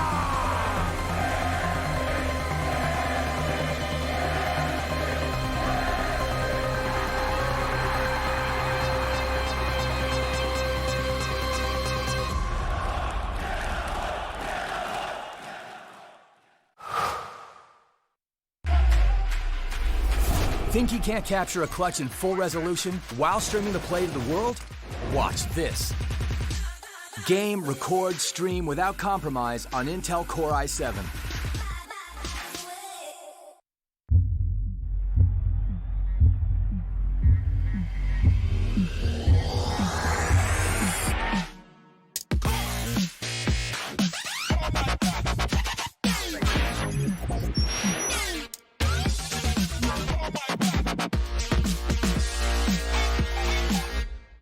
Prepare for combat. Go forth and conquer.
My God, that is absolutely stunning! They are the champions!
Vodafone presents the pre-match. Welcome back, everybody, to NRG versus Furia. The upper bracket final winner qualifies for the IEM Katowice 2019 major qualifier. My name is Trace Dennis Ranthus. I'll be your desk host here with the most. And, of course, I do have some astonishing young gentlemen next to me. It's going to be Sponge and Natu. Of course, we're going to have to run into this one very quickly. We got some bands already out on the table. And let's talk about Inferno, the first pick of this year. I was just going to point out that, not the main qualifier, the new challenger stage. Oh, yeah. Listen, I'm just going by what's in front of me on the teleprompter, so if you could just... So we're playing Inferno, Keish, and Train. I'm surprised that we didn't see NRG ban Keish and Float Dust too, because I think that would have gone in the second phase. So interesting there. That's normally a weaker map for them. Inferno, we saw some really innovative things from the sides of... Innovative. Yes, you can pronounce it multiple different ways and incorrectly. So anyway, I think that NRG are going to win this series. Okay. End off, yes. I agree. You guys are both on the same page. I might have to be on the same page myself because my countrymen, well, I've got to stand beside them as we get into this matchup. The last best of three of the day. We're going to kick off this first map right now with a fast pace. And the Fury needs to continue on down to our commentators. It's going to be Scrawny and Launders. Take it away, boys. I mean, I feel out of breath just for him. Yeah. Rohan. Do I have anything in my teeth? We were just eating dinner. So I was worried that when the camera came back to us, I'd have some greens. And, straight to game. Straight to the game. So thanks, producer. You're really saving the day here for us, folks. But will Furia save their high hopes of making it through the minor with, of course, that first place finish? It is NRG Esports who have gotten to this point without losing a single map. Every other team that qualified to the majors so far throughout the other iterations of the major minors has not done so. So they are, at this point, the most flawless. They are the most flawless. They're not entirely flawless. We saw them give up some rounds yesterday. We saw the Betway odds at a 1.18 standing for them. So there is a chance at an upset, and it could begin with a 5v3 in the pistol. 3 players left over as the push is successful. Yuri and Abel J combined for 2, leaving just Ethan Daps and Fugly at the bottom of the stairs. 1 with a flash that ends up being a very effective one to shy a player to the back, into the B site as they attempt to execute behind it. They've got a smoke for CT, the one smoke that is absolutely imperative to taking this site. Abel J will be the man to be puffing the cloud soon, and there is Yuri, who will also be a threat, who is going to be sitting pretty at quad, but Abel makes his way around. They are starting to get the inkling that it might be a site hit that they're going to have to stop with these 2 pistols. Well, would be a good crossfire towards Coffins if Yuri had a teammate, but Abel's down for the count. Ethan trying to get himself another kill goes to help, but Fugly gets the job done, and that lets him find Kesarado instead. This is a 3v5. A 3v5 in the pistol. And NRG get that bomb down. Now they have 3 of the most successful individual players so far in the Americas minor with Ethan, Cirque, and Breeze. See if that does continue throughout the night. Right now we've got Vinny getting closer. Art already on the bomb site. He's the kit carrier at the moment, clearing the back corners, or trying to, but Fugly cuts off the angles. It's a sandwich for NRG and a 3v5 as well. That is so ridiculous that they were able to win that 3v5. Furia had great spots to hit their shots, but NRG are also up to the challenge. Nice way to separate the engagements. They technically had a 3v2 all the way through the round. Even when they came back to Banana, they were able to make sure that there was no free kill that could have come their way, a freebie from the half wall. They flashed him off and then got into the site. They used the smoke to separate the rotators out, and then they took down the 2 players who were sitting and waiting in probably the most usual spots without too much concern. A nice comeback into that after a terribly fast loss. Ooh, that's a lot of damage done to Breeze. Ethan also takes a spot. And it is Furia who has invested up into this. 4 smokes on the table, a couple of flashbangs, and again, a lot of early damage. Dabs goes down to 5. 4 CTs rotating over towards A, and Art is here to spot. But they have held on to these smokes. It's a minute 20, but even with all of the pressure, they have not used a single smoke. Oh my goodness, what a peek from Ethan. Absolutely hair of a crack that he exploits, and the double smoke in a CT is a bit of a waste. But with the bomb site compromised, I mean, what's more important? This inevitable plant. Bomb carrier is coming in. It's a bit of a shame that we were kind of rushed through our pregame segment just because... There's a lot to talk about here. Exactly. We can make this our pregame segment. It's an anti-eco, and Furia are saving. Back to you, Connor. I don't know if we sound as smart as Natu and Sponge. I don't think we do. That's fine. You just got to say it with your chest. I'm puffing out my chest, but no one can see it.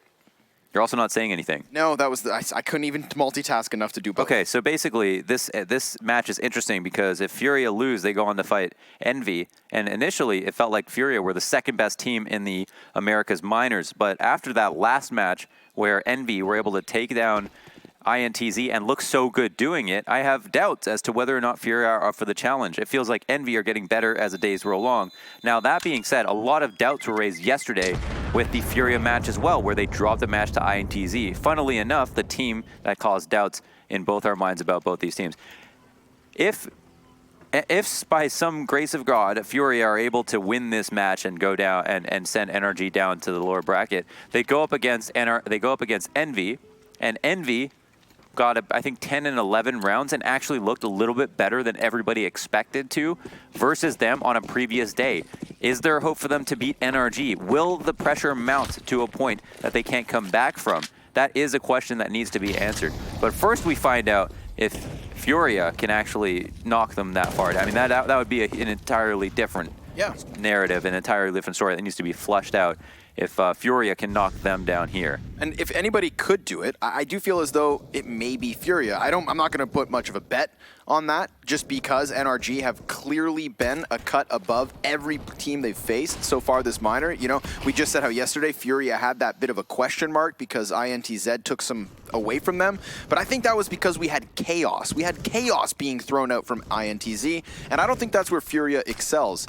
I want to see the strengths of Furia, those mid-round calls, the proper T-side setups, etc., versus NRG, another structured roster that, while they do have a high level of individual performance, as we've seen with their younger players and the ability to just lock down others, I want to see them do it here. You know, this I think is one of the coolest stylistic matchups in terms of the entire minor, and it happens at the first/second place. A very unique play style, as Kerrigan brought up. Oh my goodness, another ridiculous entry from Ethan. I mean, it's with a Galil, so you get even more points for that. I mean, not only does he get the entry, but he does it on the first bullet off the sickest peak, and this time off of an even harder angle than the last. Retake potential, at least for a little bit of damage here. It's only one member of NRG down, so now that there's a second, looks a little bit better. But they're just going to stay tucked away. And as much as I want to try to hammer home this storyline of in a matchup made in heaven, stylistically speaking, the one thing that I don't think matches up is the individual skill. Right now, we're seeing that from Ethan. He has just chewed through these first 3 rounds. Bunch of frags already for him. And like I said, with the combination of him, Cirque, and Breeze, Furia are going to be meeting the heaviest bit of firepower that they have so far this minor. Like, they've impressed us with all sorts of strengths, but this is a whole new beast. This is NRG. Also, the veto just flew by. I am curious as to why Inferno was let through. Oh, NRG is so beastly on this map. I mean, I don't think it is the great equalizer in some respects. I don't want to contradict myself to something I said yesterday, but NRG play tier 1 Inferno. Yeah, and Furia are not in the tier 1. This is a whole different ball game. This will be a tough match to win. And no matter what happens, even if NRG do win as people are expecting, the way in which they win and how badly they win will all factor in to the conversation about what the match will be like for Furia tomorrow. Correct. But it is upper bracket finals, and both teams can rest easy knowing that. It's pressure in the sense that there's a lot to gain, but not in the sense that there's so much to lose. And as Drone said about facing NRG yesterday, we're coming into this with no pressure because no one's expecting us to win. Furia are in a similar position. Absolutely. And if anything, have looked better than Envy, so. Cirque looking for that op kill. I love how the real Counter-Strike now begins. You know, the first time we're into the gun round, NRG aren't sleeping on Furia. If I'm NRG, I'm playing this as though it's a Astralis on the other side. Minimize all those mistakes. Don't let them even into this first map. Furia's Inferno is super weak on CT side for a couple of reasons. One is that they give up tons of control. This is something that Ints could not actually punish that well. NRG will. So if Furia just want to give up bracket and top banana control again every single round, you can be sure that there will be a lot of saves, a lot of post-plant situations, a lot of low kill round wins that NRG pick up, a lot of fakes that work too well. Though Vinny does go back and try to re-aggress on Banana. That's really good of him. Yeah, catches a kill just like Art does towards Arch. However, now it's Ethan tagged up and dealt with. Abel has vision over top of smoke. Art pushed back slightly. 8 seconds left over. The bomb's been thrown down into the dirt. It's Cirque to try and clutch this. He'll take his bomb plant knowing he's being rushed. Maybe he gets another kill, but not even. Art, nice lineup there to get Furia on the board. Yeah, just right through the box, and Furia pull out that round off a defuse. Even though the bomb went down, they had full control of the round. As soon as the first kill came out, it was really nice from Vinny to, as soon as he saw the threat of an execute, which was actually a fake, come around the corner with his AUG and look for his frag. And when we came down to site hold yesterday, we did see Vinny light up the server. Top Banana was his playground. He got so many kills with his AUG. There was one round where I think they did eventually get through him and get the bomb down, but he got like a 3K spray down with the AUG, so even has a spray pattern down to a science. And yeah, a pretty nice start here for Furia to come back into it. But again, NRG had so much map control, and hopefully, we haven't seen it yet. Hopefully, Furia have learned from the mistakes they made yesterday. Yeah. And that is the credit that we gave Envy as well, and they seem to have improved on their maps that they've already played at this minor. So as much as this isn't the time to learn, you should whenever possible. Default towards everything. Once again, Furia give up Top Banana apartments as well. There's not a lot of apartments play from them. NRG will happily take this. Certainly can assume that they watched the games. Art looks for the re-aggression. What a shot from Breeze, dude. Sure, it's traded back. Abel's going to be, I think, a consistent threat from within this pit. My eyes are on him when it comes to the A defense. And then secondly on Art, who seems to be floating around in positions, but also on this portion of the map. 3-man stack up through the archway. Vinny dies, met by all too much presence. Yuri Molotoving off truck lane. He's going to be trying to isolate that when in fact there's nobody there. It's Caserado with everything to do. Misses the first bullet versus Cirque. He will be chased by 2 players as they pinch in with a third off Banana. 30 seconds. Oh, would he come through this? Cirque's too ready. He knows what hoppers do. Bomb gets planted, and a last-second adaptation towards the B side. It certainly felt like they were postured up to split on A, but the reroute was successful, and I want to say pretty well thought out. But there was the chance there for Caserado to have impact on the split. I don't know how many players. Did anyone come up Banana, or was it just 3 through CT and 1 lagging behind at top mid? 1 came through Banana. Okay, 1 came through Banana. So obviously, if you get split upon and you're one person, you could sit back on the site. But if you get crushed from 2 angles, then you're not going to be able to get more than 1 kill most of the time.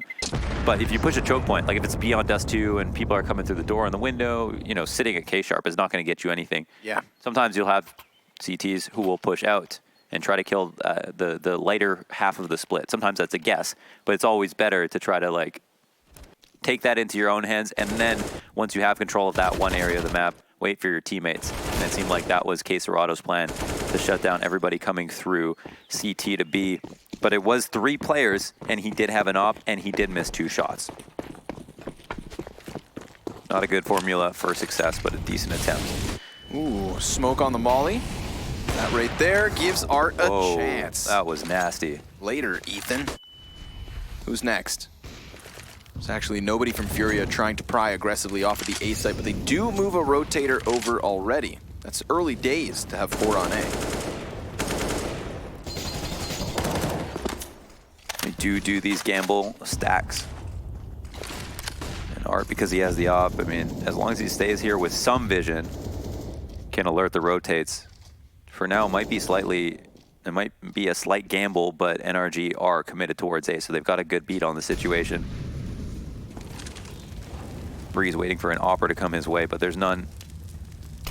And Cirque will see the smoke bounce and look for an opportunity. Don't know how aware he'll be of the potential threat of Cubby, but good on Furia for keeping the pressure on.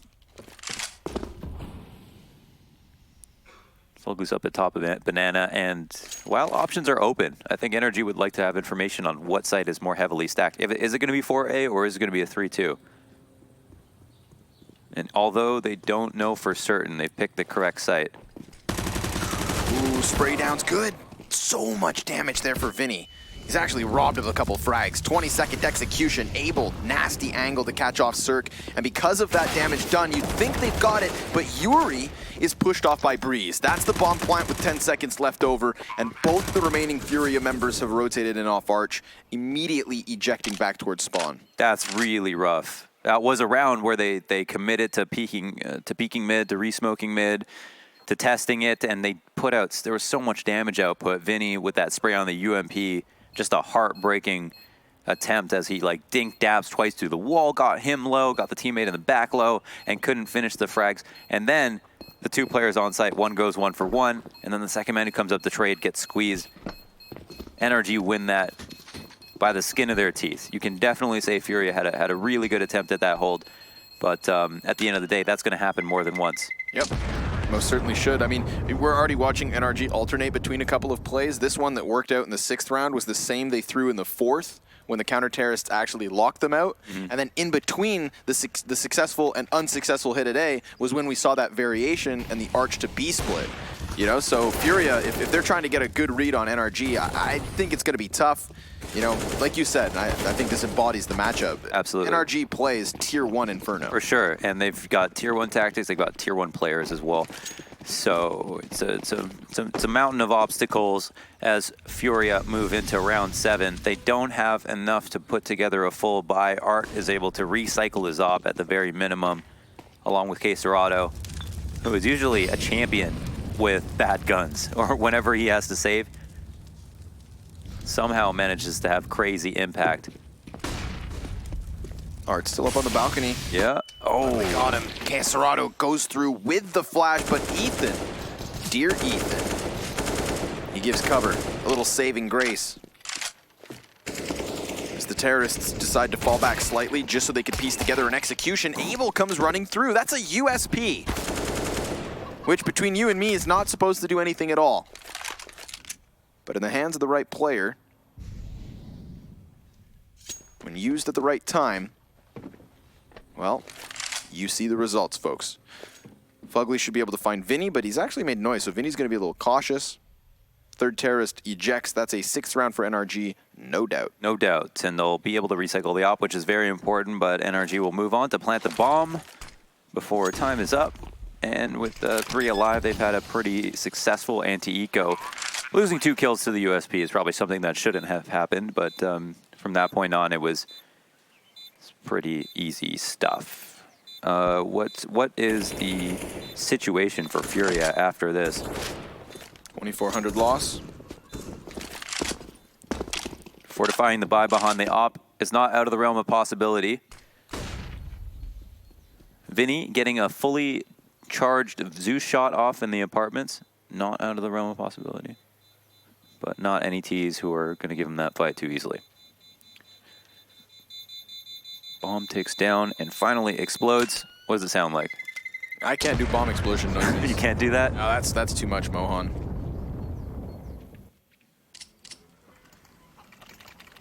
I can't say I'm not disappointed. No? Okay. All right. Trust me, there'll be plenty of times where I can disappoint you. Cool. Tack called for Furia, and it is enough money to buy from everybody. Vinny's somewhat low, but only low in the sense that he won't be able to have the best grenades ever. Drops are out. And there are a number of plays that they can try again. I don't see a lot, like the 2 rifle rounds that we've watched as losses. Furia did try hard to hold on to information, looking a lot better than they did yesterday. It's just versus a harder opponent. But it's so important to contextualize all of those losses and to see that they happen for specific reasons and not to look at them as just ones and zeros, wins and losses. That is an immature way to look at round losses. So hopefully Furia see that they did do some good stuff and they got kind of unlucky and they got out-fragged, which is also something that you can't actually quantify or be too concerned with. You've just got to assume you're going to hit your shots next time. Seems like there might be a delayed peek at mid. The op from Art is right up here besides Boiler. He's last seen at B, so there is a chance that they maybe have a gap in awareness and run into him. Cirque has an advantage in this fight.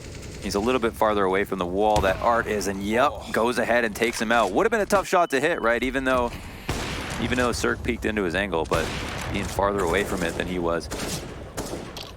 It's a rare duel on a very crafty Opper. That guy is a wizard at finding kills. Yeah, the Bulgarian beast in Cirque.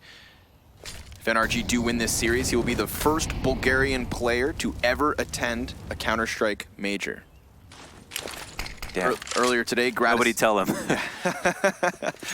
I'm sure he knows. You'd hope.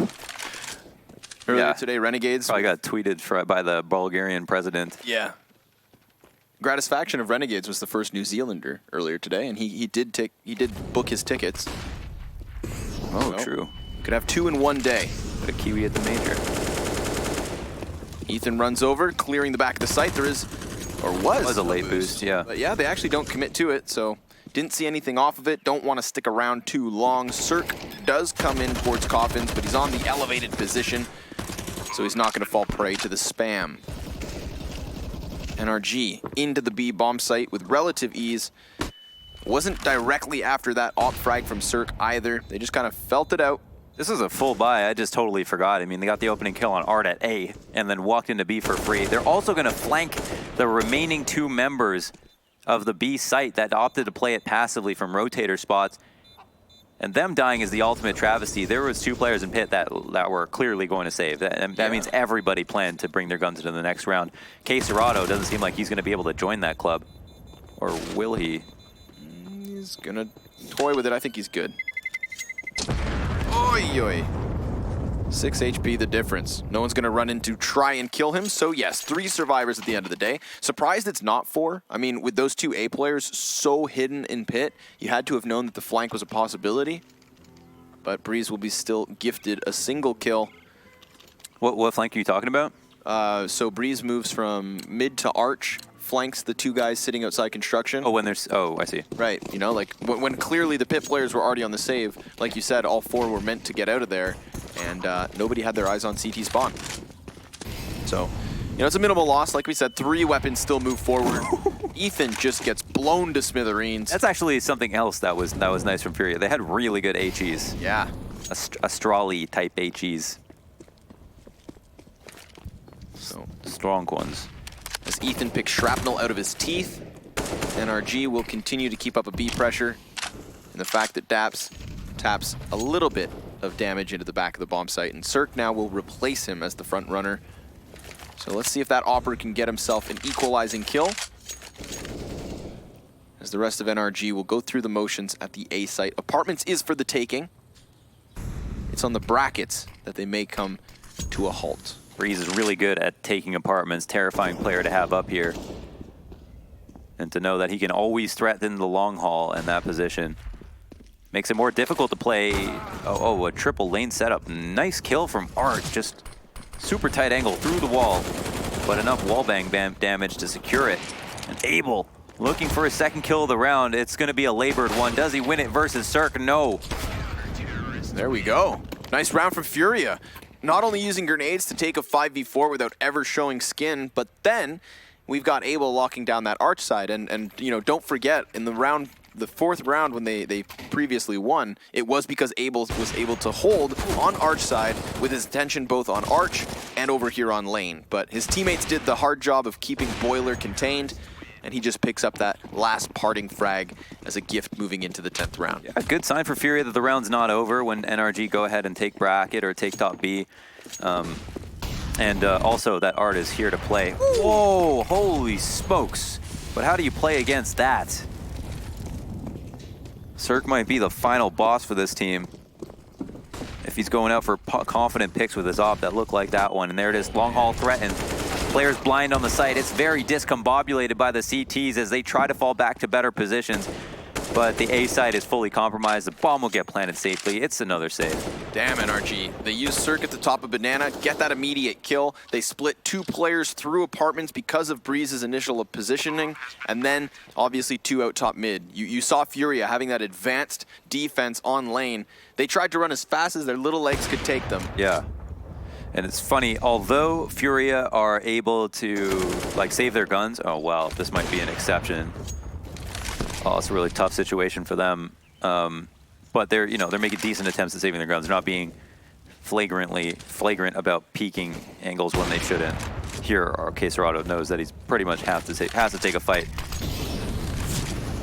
And I guess we'll let this play out before I talk about it. And Look at him go. Puts on a show. Very nice shot on Cirque. Get revenge for Art. One more. Woo! Holy smokes. Okay. Guess we got a second off on the server. Takes 3 with him. Ethan clears the board. But even though there are save situations there where Furia are taking guns into the next round, NRG are getting free bomb plants off of that and bolstering their economy in the process. So even though if they lose like 1 or 2 extra players in a round, they come out of it ahead every single time, just even more further ahead than Furia. And the amount of money that Furia have to chew through is just too much at this point. But I guess some of the damage that they've done actually on Ecos has added up.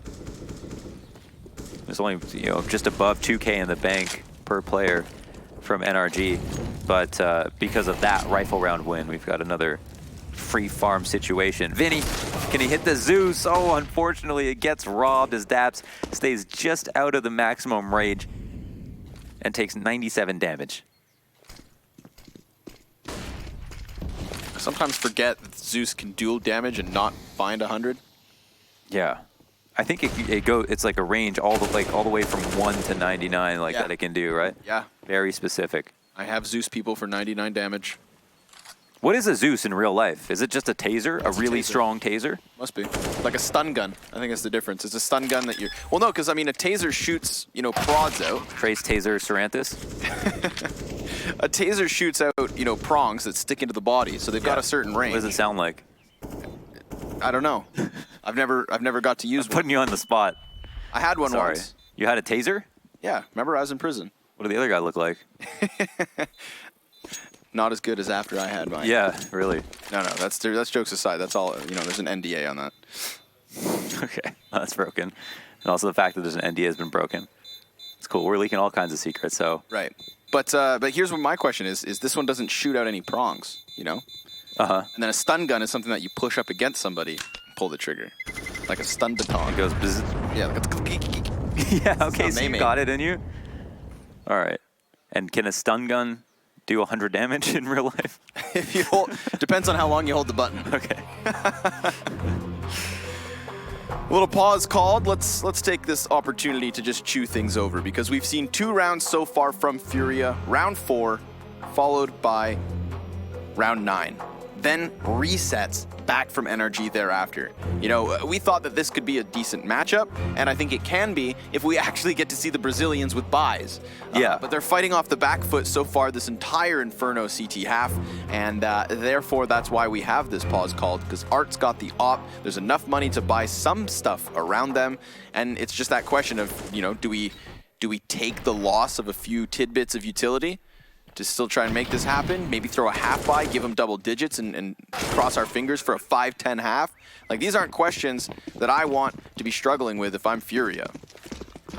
All very good questions. And we'll definitely have some of those questions answered here in round 12.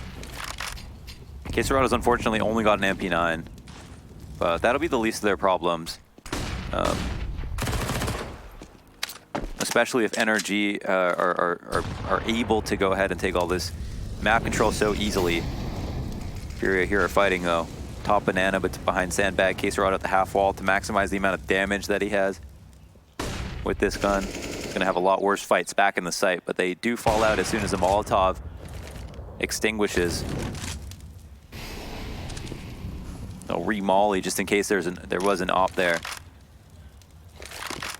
And once again, they've shooed Furia back into the site. Breeze takes Hall simultaneously as he normally does. And as we can see, it's unclear even what NRG want to do because their options are so wide open.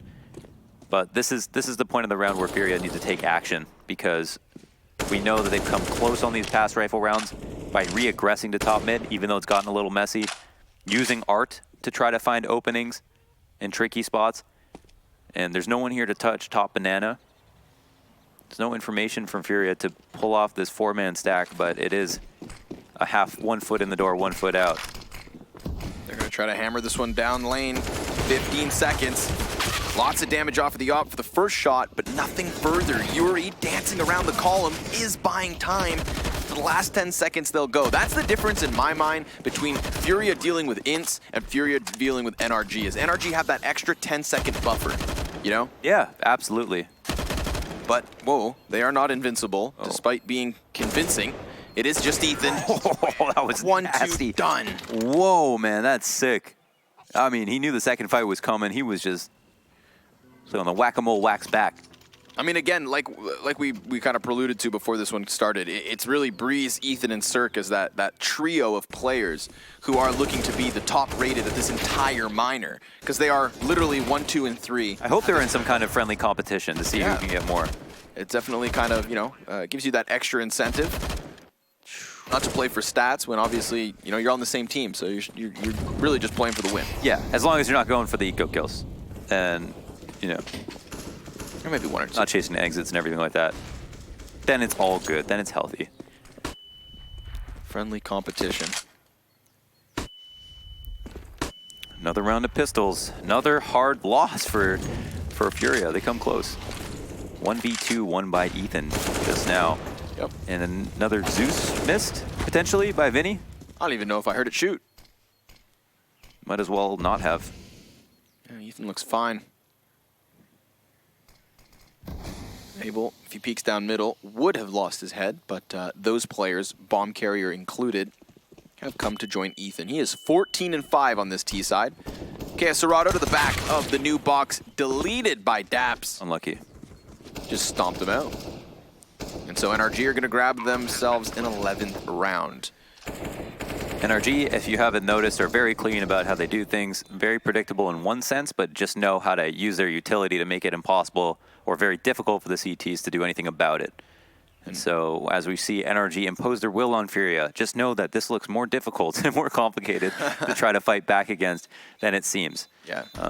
That being said, Furia have become more tame. I think after getting punished and nearly coming to win and lose rounds in the past, they are now straying farther and farther away from what almost got them rounds and falling back more into what they have been used to doing in previous matches, which is just an all too passive setups on both sides.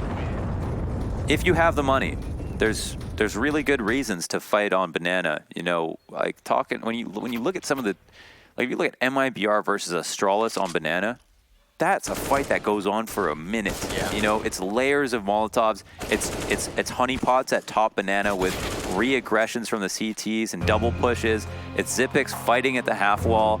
It's Device on T side fighting at bottom banana in the corner of a smoke. It's it's so important and for such good reasons. And even if you can't exactly see why, you should infer from that if these teams are fighting so hard for that bit of map control, it should be important to you as well. And for some reason, although Furia have the economy to do it, they haven't given a lot of attention to banana. And you better believe that if they did, NRG would not let them have it for free. They wouldn't simply go to A, take Hall's control with Breeze for free, and then hit the site. No, they wouldn't just do that. That would be dumb, because they know that they'd be running into a 4-1 setup. They would go back, push you off banana, and you'd have to sit there and fight. And you might be granted some kills that could stop them from getting bomb plants every single round, and maybe win you a round and make you look confident doing it. Ooh, haha, read like a book. Abel tries to get himself into the tunnel. Breeze ready on the other side. So that's a play that NRG seem to be prepared for, in the sense that they spam the smoke to try and catch him. Breeze gets in there, block off their vision, and they have to go through the list of possibilities. And, well, that one was not too far down the list that there was really any gap in time for it to really work out. 5v4 for NRG again. Tough when a play like that goes south. So early, too. 3 CTs at the top of Banana. They're going to charge in for some control, and Kaosarado will have it. Nice. Effectively trade it back and forth, but it's that bomb that's lost. It's not the 3v3 that's necessarily an issue. It's bomb control, Launders. So that was a honeypot where they let him in, right? They lured them in. What? And then Cirque through the wall. Where was that? Oh my. Cirque through the wall. He's going to boost his teammate over. It is just Art holding down this bomb, and he will do so with 5 HP. Tech9. At risk of dying. This bomb could be collected, and even though he doesn't get this kill, this is interesting. He doesn't know that the rotate's into B. Cirque still doesn't have the bomb. There's a player on top of him hard. Uses that high ground to his advantage to stay off of Cirque's screen. And then puts a couple bullets in him, even though he was 1 bullet away from death. And Furia pull that back. The honeypot at the top of Banana. It looks good. 3-man push. They know that NRG have been clearing it out every round. Go back, trap them, drop the bomb, segregate the fights, win the round. What I really like about it, it's off the 4 versus 5. You know, so they're down a man, and that is probably one of the reasons it plays into them making an initiative. Trade frag's efficient. Utility was existent, and because of that, they slowed it all down, really forced Cirque into a difficult spot. I think it would have been even harder had he not hit a bullet through the wall into the head of the additional defender. Well, see how, I mean, Breeze has never seen anybody in halls yet, I don't think. Oh, that's a solid nade. Kind of wanted to see how how many angles he skips now that he has just had free roam over it. How fast he gets into that boiler spot. He's got a teammate here to help him. And there is somebody, Able J, at the end of long haul. The flash comes out for the peak. And no spot for information. He's not going to find anything too interesting. And it looks like NRG want to move quickly into an A setup, throwing a nade and a Molotov at the feet of Art just to get him back into B. And now with control of the rotates once again, NRG might have an easy side take on their hands. Kaosarado in a strong spot, though, for a boiler hit. Would honestly like to see an Arch split. He's blinded. Falls off. Has Fugly by his side. He heard the drop. Sees Breeze in the air and blows him right away. Now Daps is also popped as he tries to get into the site. It does just fall onto Ethan alone. 2 kills for him already. And it's in the smoke that Yuri catches him. Folks, 11-4 on the T side of NRG. At least Furia doubling their rounds in the last 2 possible chances. But we need a break before we come back with the offense of Furia. We'll see you there.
rounds immediately reset and 2 rounds at the very end of the half. That is the entirety of the CT side from Furia Esports. NRG's map choice working out fantastically so far for them, but what about now that they're on the defensive, folks? It's Scrawny and Launders with map 1 of Furia and NRG. The winner of this goes to Katowice, and that's got to be exhilarating. That's insane, yeah. That is such a big prospect that finally this huge run of online matches and minor matches comes to an end. Here it is, Breeze pushed into an awkward position. They flash through the smoke. It's wall smokes that they want to breach on their own terms. And Breeze, will he take a fight? Well, he's trying to. Yuri's got the first one. Oh, no way, dude. Woo! Breezy with a couple of kills. Ethan with a headshot of his own. The kill feed's been, well, filled to the brim. Oh. That right there is 12-4. Like a robot, bro. I mean, here's the thing. It's been the tail of the tape every time we've seen NRG, and it's the team we've seen the least of because of their consistent 2-0 map series and their straight win into the playoffs 2-0. They're really good. And in conclusion, they good. On an individual level, they've just, you know, we said this yesterday. Oh my God. Whoa. That's why people watch Counter-Strike. Yeah. I mean, the strats and stuff are cool, but... What was I going to say? This is what we said between Envy and Furia when they got dismantled 2-0, you know, earlier off in the playoffs, was that it's sometimes just seeming like one team is just on point, gets kills quicker, right? And that's when you have to just chalk it up to straight aim. Mm-hmm. That's the definition of individual skill. Yeah. And NRG absolutely have it. Like filled to the brim. Unlike any overflowing. Unlike any of their competitors at this stage. You know, they are technically the mouse sports of the the Americas minor, as opposed to the European one. And no, they're not. Well, they did. They'd be out. Yeah, exactly. They'd be out early. No, that's. When this whole thing started, we're like, well, surely NRG will top this. Oh, you're saying in terms of seeding? Right. Okay. Right. Yeah. In the sense that we were expecting the same thing from them. Mouse sports at the beginning of their minor were the 5th ranked team in the world. NRG are a top 10 team. Yeah. And we figured then both that one teams still would hurts, the dude. same. Why'd you bring that up? What, the mouse sports are eliminated and you won't be seeing them for the next month of Counter-Strike competition? That? You need to add the extra word in there. It really do be like that sometimes. Yeah. 3 guns for Furia. They had to buy. I mean, they got a bomb plant, and they just got owned last round, so it's not a crazy buy either. It's not a desperation buy. It's not a balls to the wall buy. It's standard practice now. 2 AKs is not so bad. Cirque's got a UMP in library. That's a long distance fight. He probably doesn't want to take it. Ooh, Art is ready for it. Who's next? Well, it should be the pit players. We've got Breeze and Daps pinned into their positions. Fugly's gonna rotate over, not smoked off. He finds Yuri's head turn, spamming versus Art. He'll take damage, but not die. Smoke in the face of Breeze, he could shoot through this. Daps is yet to activate. As long as we have Breeze with that information, then Daps doesn't have to worry about a player dropping down. And that's why Halt can be important. Yeah, but here it comes. Oh boy, Daps, well, he jumps the trigger. Thought maybe he could win the duel versus Art. Hard fight to win when the cover was there. Flashbangs high for Fugly. And the poor guy's just locked into the moto for a moment. He does get out as Ethan wraps round. We've got a kit in the situation for the CTs. Terrorists down to a single flashbang if they want to delay. Are they giving this Ugly up? No, right? Wants an ump. And I'm surprised they're giving this up so early. I felt like they could have bullied them back into that position. As long as there was the threat that they could have gone to pit, which would have made things more difficult. And as we can see, there's 3 on site. I think Fury are going to be very happy to find that they're saving. But that's just the discipline coming into it for NRG, as they see a much better chance to take these guns into the next round and remain a force, because they're not going to be buying up behind it. Yeah. Oh, a Furia lose an extra man. I think it was just a Vinny who had a deagle, so not the biggest loss. This is what I want. He isn't able to go and find another gun and recover it. Yeah, not a bad force up from Furia. They pull together those kills very legitimately. Art pulls off his lurk in the archway, and they take their time getting on the site, and that's when it got kind of nerve-wracking, I think, in the Furia camp, especially when Fugly gets one on Art, and then There's still the double pit setup, and Breeze stays alive for too long. That's always worrying. But look at this. They take that gun they saved in the last round, turned it into 150 damage in the first 10 seconds of this round. And Ethan's still going. 20-7.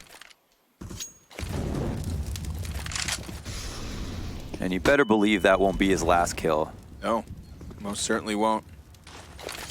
Could definitely rack up the tally on the B bomb site. This does seem to be where Furia are going to establish some control. 2 guys in the banana.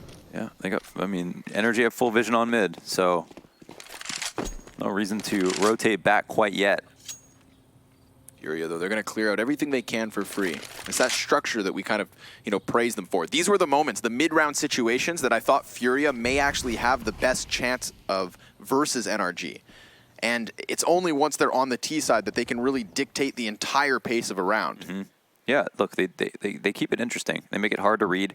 They play very odd CS on the T side, and it's appealing. I like it. Here they did their due diligence at top mid to shy a player to rotate back through arch to the site. Now they're hitting B again versus 2. Yep, Buckley clears the bomb carrier. Okay, Serrato, the last man in, but Vinny's making space. And they haven't been able to find Ethan, who I don't believe has fired a shot until now. Will not stop bomb plant. 3 versus 3. Already banana control back in the hands of Furia. Vinny clearing flank is so important. And an additional smoke cuts off Breeze. Or excuse me, Ethan. He does, in fact, come back from coffins. Abel walking out from the own smoke. Then it's Ethan to trade back. He knows this player's got to be close left. You'd think. Abel's gone. He's doubled back behind into the construction, giving him a super strong after plant position. With Ethan now picking up a kit, he has little health. He's gone. Yeah, he's out of there. Pretty good good go of it for Furia. They sneak one into CT spawn, and I think Daps calls that he spotted one going through the smoke, but it's a bit too late, and Vinny locks in the kill and gets back in to the site. So, the Furia, again, they juggle the rotates well. They go back to top mid at about a minute, even though after they clear out top banana. And it's kind of just like I wish they could see the value of that on their side, on their CT side, right? Where that is what that's what's most important when you're trying to pick what site you need to go to. And it was NRG to kind of bite on it, or just be forced to play it somewhat safe. And in the 5v4, ended up in a 3-2 situation, making both sides equally weak in some respect. Maybe a little bit weaker. It's less often that in the late round you see 3 players able to rotate over towards B. But that round could have been one of them. That's a gamble stack at mid. Or it's taking an AK here. He spotted a crossfire. How successful will Furia be, though, at dismantling it? Oh, trade frag right away. That's that single AK Ethan had now down. Vinny, good spray here. Couple of headshots to his name and a couple pistols to NRG's. Yeah, he of most people has adopted the Krieg and the AUG. What was I trying to say there? He has done a better job of adopting the Krieg and the AUG than most players that we've seen so far in the minor. Actually fantastic at the AUG spray.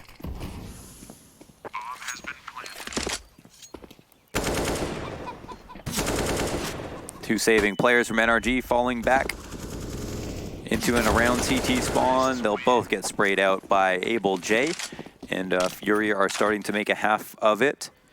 I think this round will be much more telling than any of the others. But that being said, Cirque is not in his complete comfort zone. I don't think he's saved specifically for the op, otherwise he would have maybe a little bit more money than the rest of his team. That might not be true depending on what was spent in previous rounds, but either way, it's not a bad buy at all.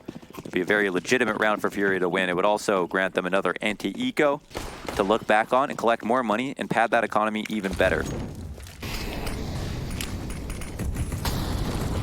Oh, Caserado has to switch up to put that Molotov out. One to time a nade. Oh. Instead gets 2. Counter nade misses the mark. And a nade. Now it looks like Ethan might start prying down banana. You know, for as much hype as we kind of gave that core fragging trio of NRG, it is only Ethan currently showing up. Yeah, just so far he's been going off. Yeah. He's been doing the job of 3. But did you see Breeze on the pistol, though? Right. I did.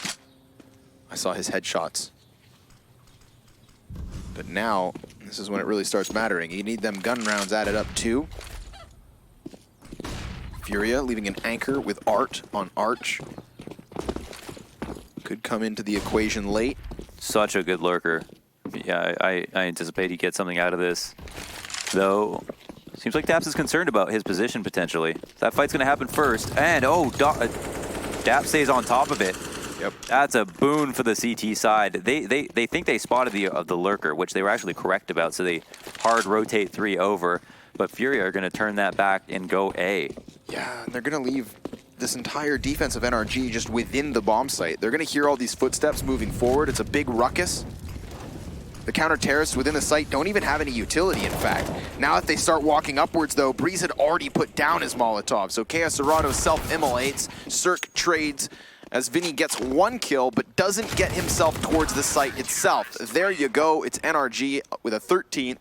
Very crucial that they found that lurker in Art on Arch, and then, of course, kept those players committed to the bomb site, thinking to themselves, if it does double back, it's down to the 10 seconds, and clearly they're capable of a hold. Yeah, NRG showing us just what to do. Even though that was an informed rotate back, they tried to use Art as kind of a counter tell where, okay, we gave up Art, they must know that it's a lurker. Hey, they might not expect us to come all the way back to A. We can throw stuff while we're here, but they have to run the entire way, which is counting against them, and NRG are playing passive positions that are totally reasonable considering their man advantage, and then they go ahead and lock it in with minimal losses. Oh, fast play up to A. The 3B setup is called out. Whoa. Breeze is blind in the pit. Also, his teammate goes down on the site. The crossfire is dismantled, and Furia might just pick up a round like that. Blink and you'll miss it. This is flashbacks, Launders. This is flashback to the beginning of this map where the CT side of Furia couldn't piece together more than 1 round at a time. And that's what gave us such a lopsided score at the end of it, 11-4. That was really nice. I mean, just a call to try to abuse, potentially, try to abuse the fact that NRG would set up with a 3-man banana take, and because of that, they would be light on A. They did. It still could have fallen apart if the 2 players on site do enough work, but the flashes were really good and the spacing was great, and they managed to get the arch kill first, which usually it's the pit guy that'll keep you from coming up lane too easily. But Breeze is sitting up top on balcony and just gets flashed off into pit and becomes basically obsolete for the next 4 seconds. And yeah, Furia steal one away. That was a nice hit. NRG buying into this one, have 2 SMGs, no ops once again. I don't know if they've. I'm not sure if they've compromised on Cirque opping. Has he opped this half at all? I haven't seen him with it. Not on the CT side. Yeah, it seems like they either don't really care for it or they haven't been able to afford it. Here comes Ethan. When in doubt, send Ethan out. That almost rhymes. Well, it does rhyme, actually. It just didn't sound right for some reason. Well, sorry. It was off meter. I'm being picky. This guy. Ethan's still up, and they left all of bottom banana clean. They just threw a Molotov down, so technically he could have been spotted behind it. But wanted to just go full aggro. Ooh, he gets back around the corner just in time. Art looking hungry as he lurks up banana. But as said, the CTs have peeled off of it, and they're going to be in the bomb site. Fugly to support. What do we got? Enough utility for an execution, that's for sure. Smoke in the front face of the bomb site. Flash in the face of Fugly. Nicely done. Art just charges forward. Now it's up to Ethan to hit headshots, and he's already done so significantly. How about another?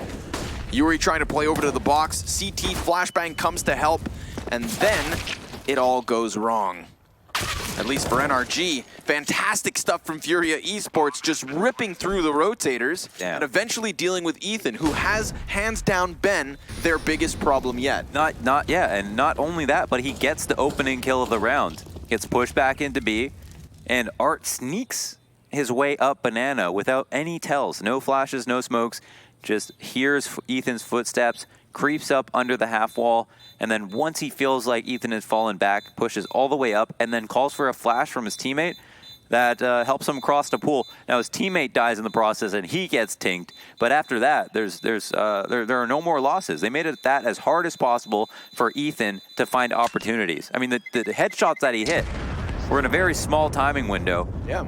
And they were definitely favored to the players who were at pool, where all of their bodies are covered, right? They had the chance to kill him there, and they were favored in both of those engagements.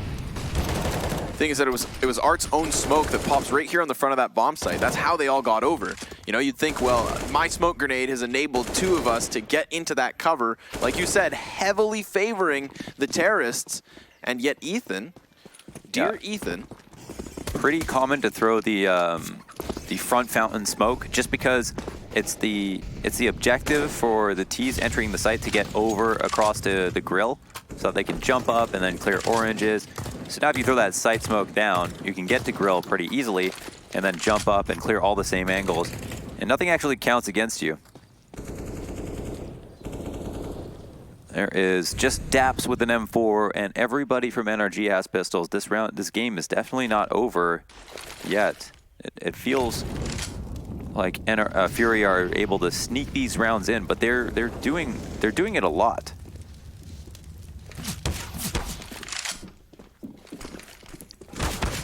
Go. More taps off the pistols. At least some kind of a defense here. Furia running into more than they probably hoped for, but Yuri lines up two bodies, almost a third one. There's two more kills off of the CTs. They're at least dealing damage, all the while giving up that B bomb site. So do you take the fruits of your labor and walk away with the Kalashnikovs, or do you go clash on that B site? What do you have to lose? You didn't invest that much.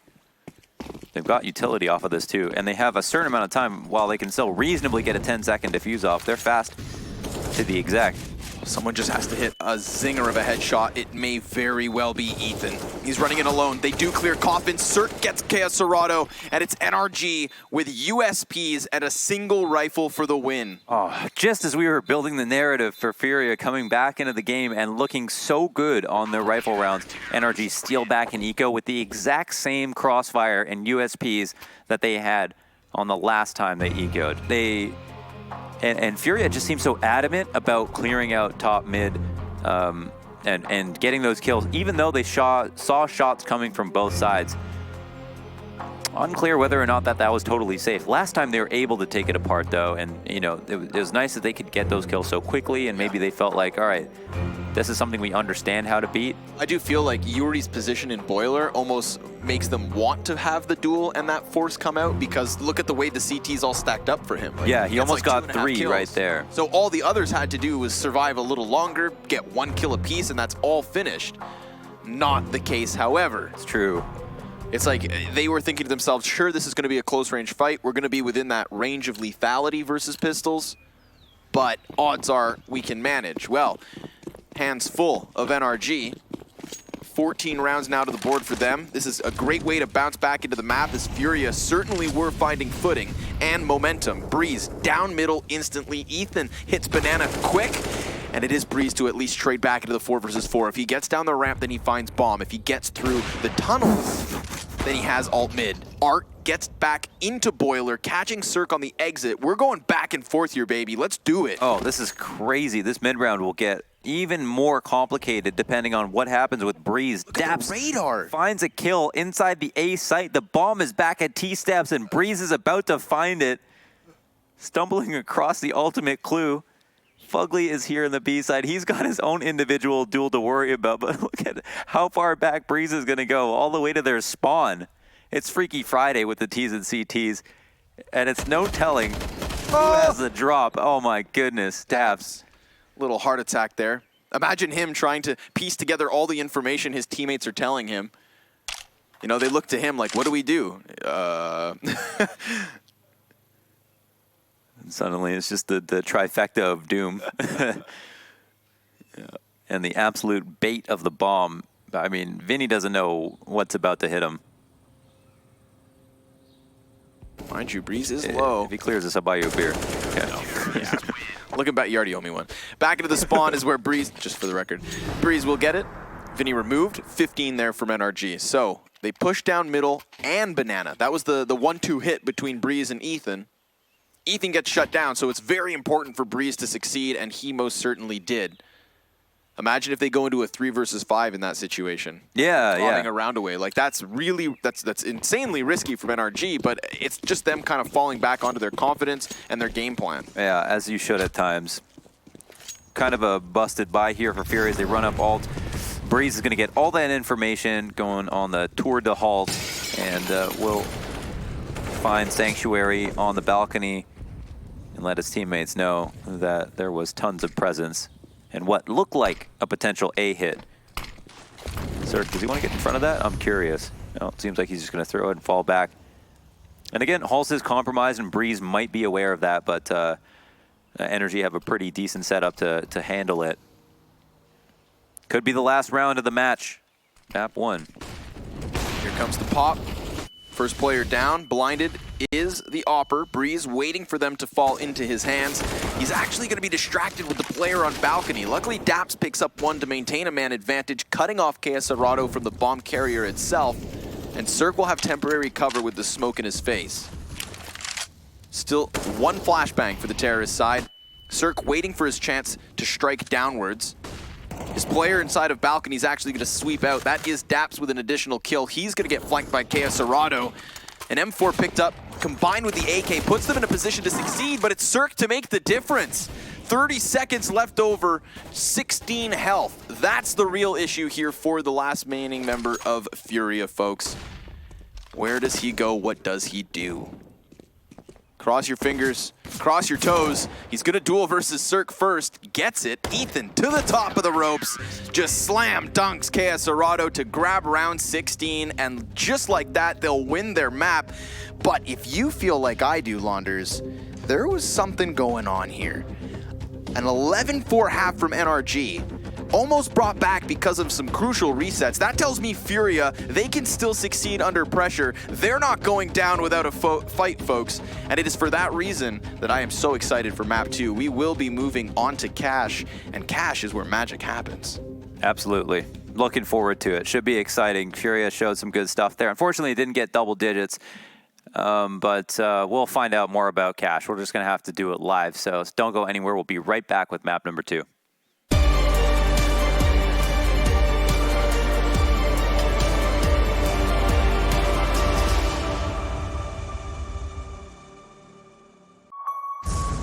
The champions of ESL 1 Cologne. Do you remember? Welcome to the Cathedral of Counter-Strike. Think you've seen it all?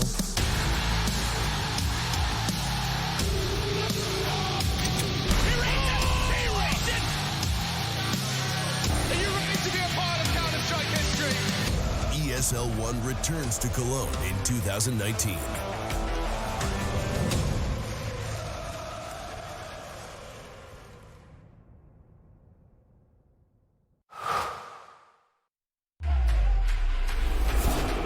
Think he can't clutch through a smoke while recording in full resolution and streaming the play to the world? Watch this. Counter-terrorists win. Think he can't get famous in a flash? Like become your own meme famous? Watch this. Think he's been there, done that? With Intel Core i7, he's just getting started. Game, record, stream without compromise on Intel Core i7.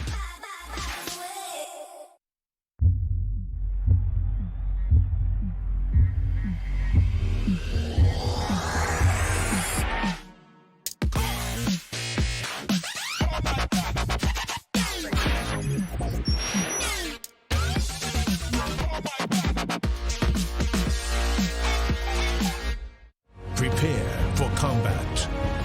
Go forth and conquer.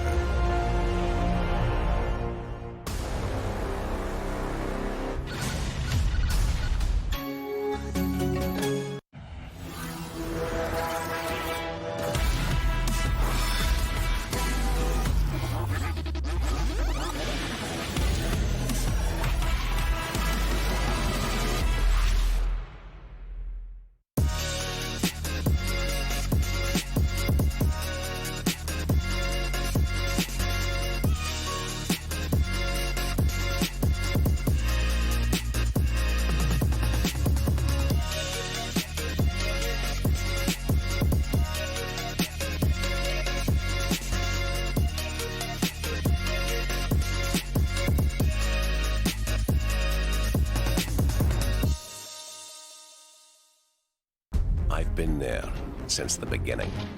Every map, every frag, every moment. I run, but I never hide. With knowledge comes power, and power is to be wielded wisely. Which is why, as the expert, I bet with Betway. If you know CSGO, then you'll know the best way to bet on esports is with Betway, for the love of the game.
Holy moly, red beans and guacamole. That's right, NRG coming out with a force, with a passion, with a vengeance. And while we did put the avocados away earlier on, it's now time to break out the chips and dip and celebrate if you're an NRG fan, because we're going to the second map, Headstrong. And of course, Headstrong would be the best way to describe my my associates here, my counterparts in Natu and Sponge, guys. It was looking like a bloodbath. There were some rounds that were able to come back in the way of Furia, but ultimately NRG did walk away with this one. Have you guys seen Game of Thrones? Yeah, actually. A few times, yeah. Do you know Lord Various, the eunuch? Lord Varys? Yeah.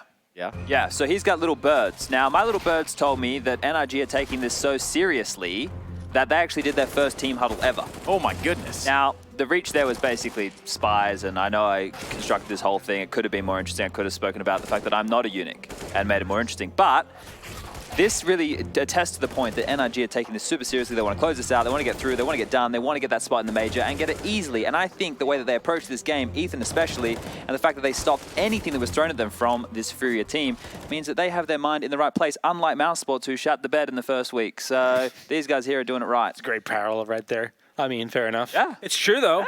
Yeah. First half, I would definitely agree. I mean, they NRG doing a great job of like trying to diffuse any scrimminess that would be coming from Furia, any aggressiveness, just setting the pace low, being really, really cautious with every turn that NRG was taking. Really just paid dividend for NRG for sure. In the second half, though, it felt to me that maybe a tad bit more aggressiveness would have been great, because it kind of saw Furia having a little bit too much room to do the executes and plowing the bomb sites, and NRG struggled for a little bit there. So maybe that was kind of the bad part of them taking it too seriously, you know? I think, like, with what we've seen from Furia on their T sides, they were able to bully a lot of their opponents with utility usage, so maybe they were scared of that and thought that they could just stand up and deliver.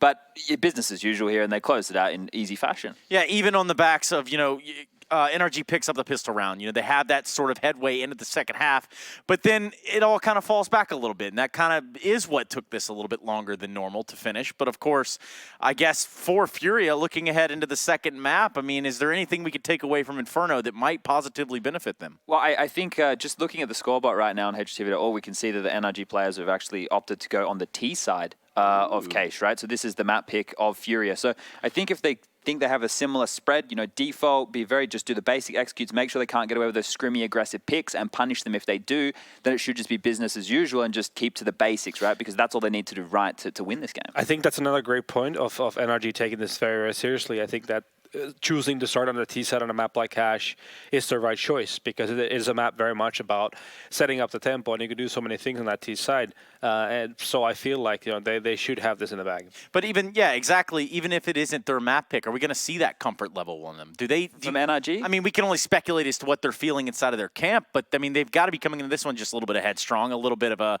we're the big dogs on the block, and we have no problem here. Yeah, we heard from Daps yesterday in his interview that they know that they're the best team here and that they should win. That can be a problem when it comes to complacency, but it doesn't seem that way because we already have one map of, quality testing to see which version of NRG we're getting today.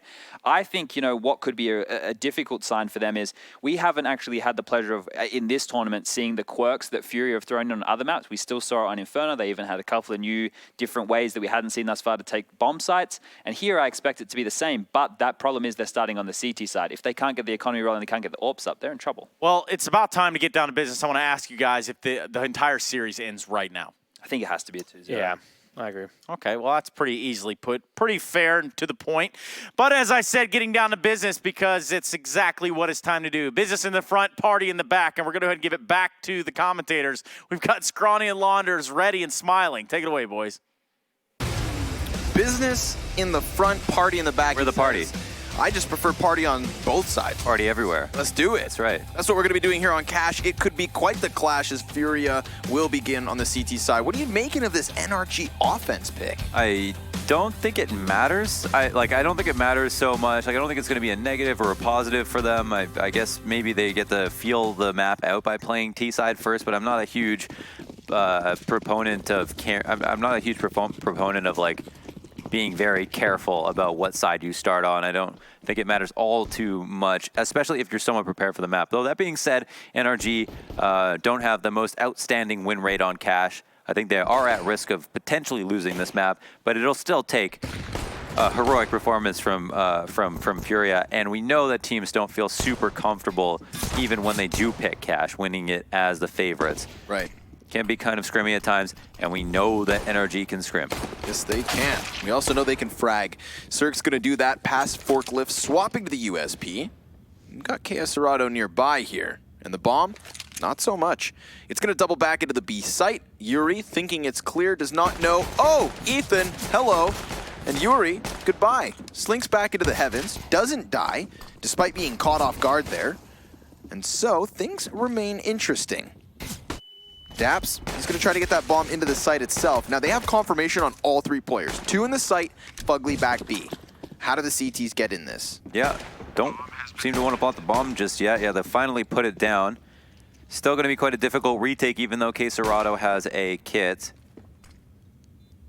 The straight-up duels. The only time you'll see the T's peak is just to make sure that they're stopping the CTs from getting out of the choke points. You know, that's why there are these small opportunities. And we can see the clock ticking every time they miss a shot, every time a T gets away. And eventually, that happens. You'll even end up saving with just USPs and P2Ks and kits. Well, Yuri tries his best at the end. It's NRG to the T side pistol win. We had, of course, our Bulgarian brother. Yep. Cirque work out towards Fork. I was going to say Brazilians. You know, there's been a lot of Brazilians at this minor. So, excuse me, it was Bulgaria. Bulgarian Cirque gets out towards the forklift. He was just meant to be that anchored ruse over on the other side. Same. Sometimes we forget. We're all from the same planet at the end of the day. Some of us might speak a little bit more different, more speak differently. I'm giving up on this. Yeah. As he makes a point about speaking. 2-0. That one's a cookie cutter clean. We've got that immediate transition into the start of the gun rounds. That's what we all want. You know, Furia just being homies, being brothers, getting us in as quick as possible. Yeah, very, very fast round. And we're right into the next buy, and as lightning fast as that was, and how it becomes kind of a moot point what Furia could have tried to do on that round, they do not get they don't get a lot of kills, and NRG keep a lot alive. So there's that. They keep the MAC-10s, they bring them into this next round, the first rifle. A couple players have a lack of head armor here, so that could be a big problem. Vinny also sits squat flat on a nade and then falls back to Fork. He has an AUG, and you know he's fierce with an AUG, but he is also a player who can get one-tapped by an SMG. Well, here it comes. Big push from the T side, clearing out Forklift first. That is Daps, in fact, to get it. So they hold nothing back in terms of the entry of NRG. Retake nades are there. They do have 2 smokes and a Molotov. That's 3 choke points that they could try to corral the T's from. But, well, they get set up in time. The flank is in, but Breeze is here, also very aware of the potential threat. However, Yuri comes out ahead, 4-4 now, as the CTs move in. Art runs out into the open, caught by Fugly. 3 players inside B main. That's a stack and a half. Daps down, but the bomb is still planted for them. Ethan, he's going to get boosted just on the corner of the smoke. He can't clear the player on the defuse. Furia with a robbery. They've got themselves the win. And why? The retake nades. Smoking off A main, leaving not 1, not 2, but 3 terrorists grasping at air. Yeah, and you can understand why they want to get into that choke point. It's the very best for the after plant. The plant was nice and open for it, but 1 smoke just ruins everything. And yeah, that's the headline of the match so far. So NRG lose that, even though they get in pretty easily. Good entry, and also preceding kills. But that's going down at quad was, I think, the main feature here, as Furia were able to separate all 3 remaining engagements.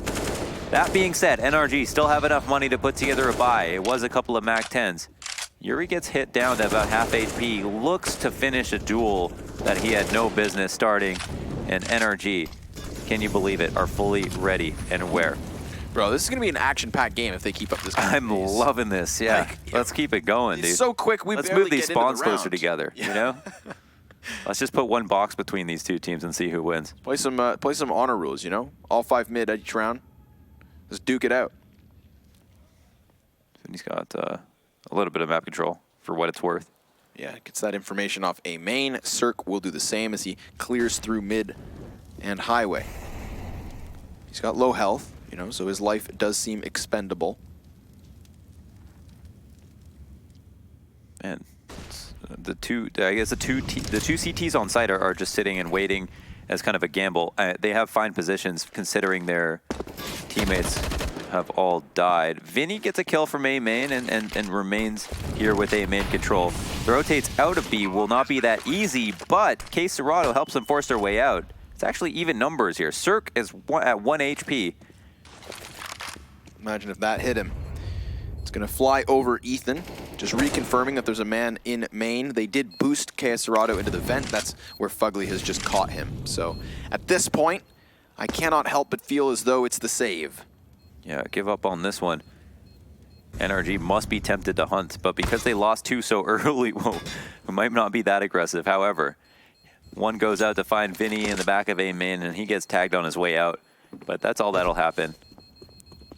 He's got his life. And NRG secure another round. Really easily worked those kills in the default. Yuri handed one over at B, getting spammed down and then re-pushing. I mean, we can at least hope that he regrets it. Economic resets were the demise of Furia's CT side when it came down to Inferno. And, well, similar situation. They do come back in with a purchase, but it's a little strapped here. Yuri, just the deagle. Double log, double lump. Once more, immediate mid-exit. Serato has to be careful. There's a player just on the other side. That was Ethan, who did just kill him. Yeah, and now they go ahead and try to take over mid. There's a boost here, but you know what? This boost might be a lot better versus Highway with an AUG. With just an M4, it's much more difficult fight. Normally, you don't want to do this if you lose mid, and it looks like Furia attempt to hold on to it. There's even a man at white box to refresh the first and second player who went down initially. You actually really perked my interest. I want to see somebody challenge a Shroud boost when that player has an AUG. Yeah, it's still a fight that they can't get out of the corner to leave, but at least if they... It's like, it doesn't make their positioning any less susceptible, but it does increase the chance of them just winning a duel. Right. I'm down for that. Yeah. But doesn't seem to happen this round. We've got Yuri Molotov into the heavens. Daps will drop him. Therefore, a man saved again. It's Vinny over towards that A site, very constantly trying to get behind their lines. You know, we talk about the aggression on CT side of Cash being important, and well, if it's not the A main push, it's clearly the deep squeaky. Yeah, and Furia are giving them duels at mid. They want to try to take these CT fights, but NRG are winning every single time.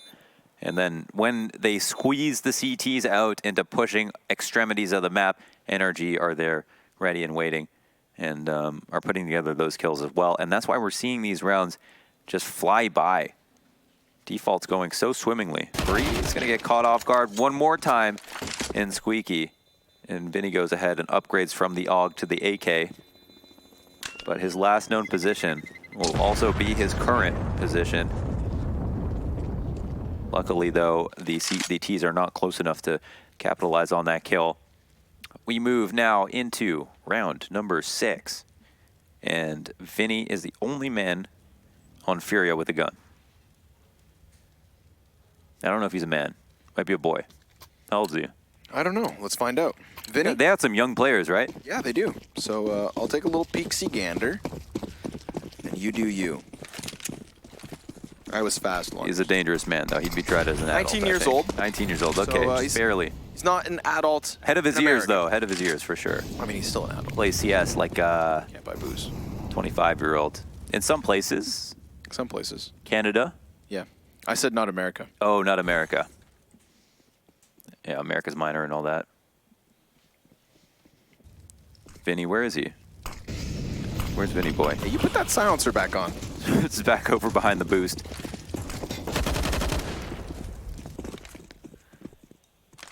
And NRG seem to be really good at picking empty sites for anti-ecos. An unsilenced USP makes a sound that I don't even recognize as being Counter-Strike. I hate the sound of the unsilenced USP. It's so metallic. The only time you ever pull a silencer off is if you're going to sit in a position that you have to turn from and you risk like your gun sticking out.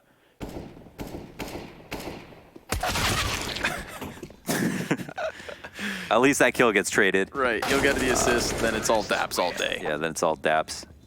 And yeah, that's it. And eco clean. Well, 1 dead. 1 dead for NRG. 4 alive. Lots of money. Breeze has 3,300. Cirque, 7,800. Daps, 8,500. Fugly, 9,200. Ethan, 6,600. That's a lot of hundreds. It's a lot of cash. That's a tier 1 salary, folks. Art has taken an AK. They're gonna force. Interesting. I guess he just had in an excess of money and everybody else didn't. Oh no, they have enough to buy. What am I talking about? Yeah, they're good to go.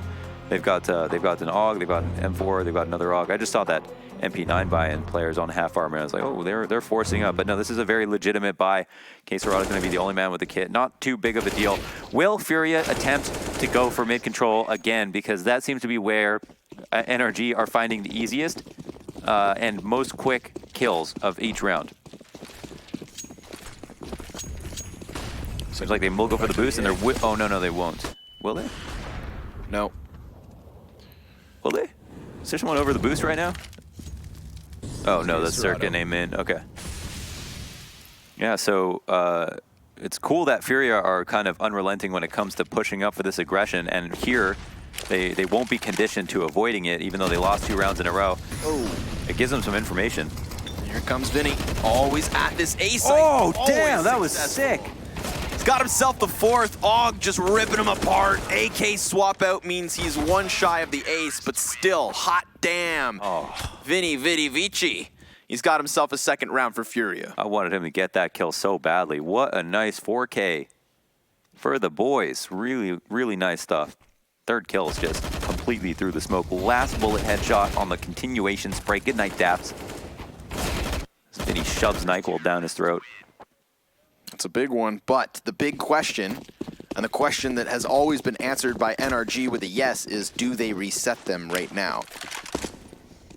Got to get those consecutive rounds. That's true.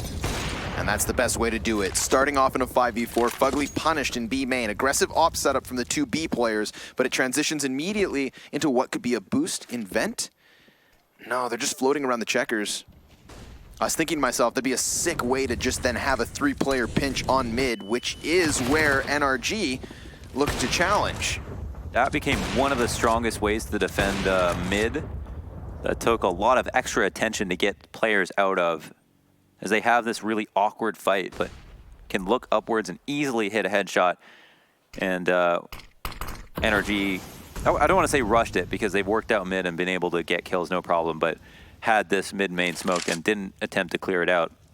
Might from now on work it a bit more slowly and meticulously. Retaking mid's not a bad idea here for the T's. Open engagements to be had. Quesarado has not moved from this position. And will Dap be able to clear this out? Yeah, it does. Quesarado certainly felt like he was being stalked at that moment as Breeze went through the usual motions. Now they're going to throw that vent boost, but it could be more predictable at this point. You saw Cirque keeping eyes on it. Yuri hears the footsteps just outside, winning the both. Pops some noggins. Daps can't trade back from B main. He will run through the fire, however, trying to give chase to Art, who peeks with the op a 2nd time, taking some damage in return, but leaving Daps stranded and alone and pinched from all directions. He is done. You'd think. After time, in fact, no. They'll clean it up just shy of it. 3 for Furia, and more importantly, for what is only the 2nd time across this entire series, they win a CT round back-to-back. Back-to-back. That's a cool stat. They and they do it, and they look nice doing it. They look so confident. Doing great with mid-control, even though Quesarado only goes 1 for 1. It's with an MP9. Yeah. He's going to make some money back on 1 kill. I mean, maybe needs 2, but he's got a teammate who reverse boosts vent and goes for 2. That's Yuri. Absolute beasts. I think there's some people who are mockingly like, hey, can't wait to play these guys on LAN because they've been so good in scrims, so good online. Yeah. They look exactly the same, I'm sure. They're hitting all their shots. Strats and tactics aside, you know, they just look like they're very, very comfortable, which is important. Got to be confident if you want to get through a minor.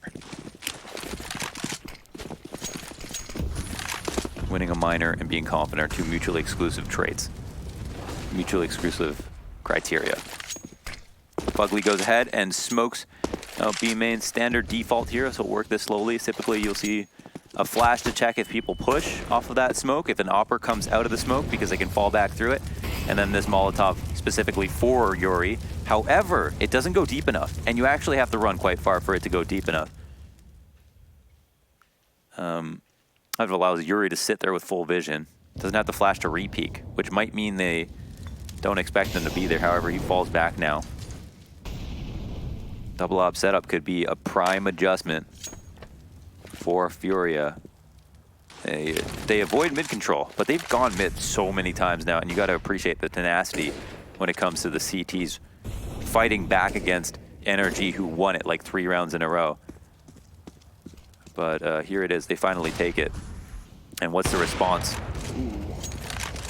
He still got hit from somewhere. What's that? Another, I don't know. I'm not sure, but... Okay. Well, that happens. Okay. What's going down here? Breeze gets a double kill on the A-bomb site, while Fugly, our number 9 man, in the back of B main, gets one of his own. I see a kit down by the box there, so that must be the remnants of the CT player here on this side of the map. But the entirety of Furia's remnants are actually over here. Just Art misses the flick over. Not off to the best start here on Cash, and can't even get past Fugly. That's that. 6-3 from NRG. That was just one of those rounds where so many things happen in so many different locations. It would have been literally impossible. Literally impossible to catch it all. Yeah. Can't blame your observer for that one. No.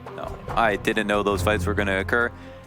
A main and B, and we're watching mid because that's where the CTs seem to be most extended towards. And there's not even a kill there. It's just everywhere else. So NRG in their default somehow win by all grabbing individual duels. And Furia are a little bit low on money. A little bit low on money, even after winning 3 rounds in a row. NRG kept it competitive enough. Not only did they keep it competitive enough to rebuy after losing 3 in a row, but they force Furia to potentially force. There'll be enough on 2 people to get really good guns, and that means an op for Yuri and an AUG and a Falmus dropped for Art. So light on nades, not a full-on rifle buy, but a very respectable one. And Furia will have another go of it. Opportunity here for NRG to get 2, maybe 3 rounds in a row if they reset them. And look at this Caserado in his favorite spot. Yeah, unfortunately not too well armed. CZ and an AUG from behind. Ethan definitely gets the Q out of him, but then also drops his support. So Caserado's position goes from bad to worse. Art's actually forced over to try and help. But Art himself needs help. Yeah. Like we said, cold start.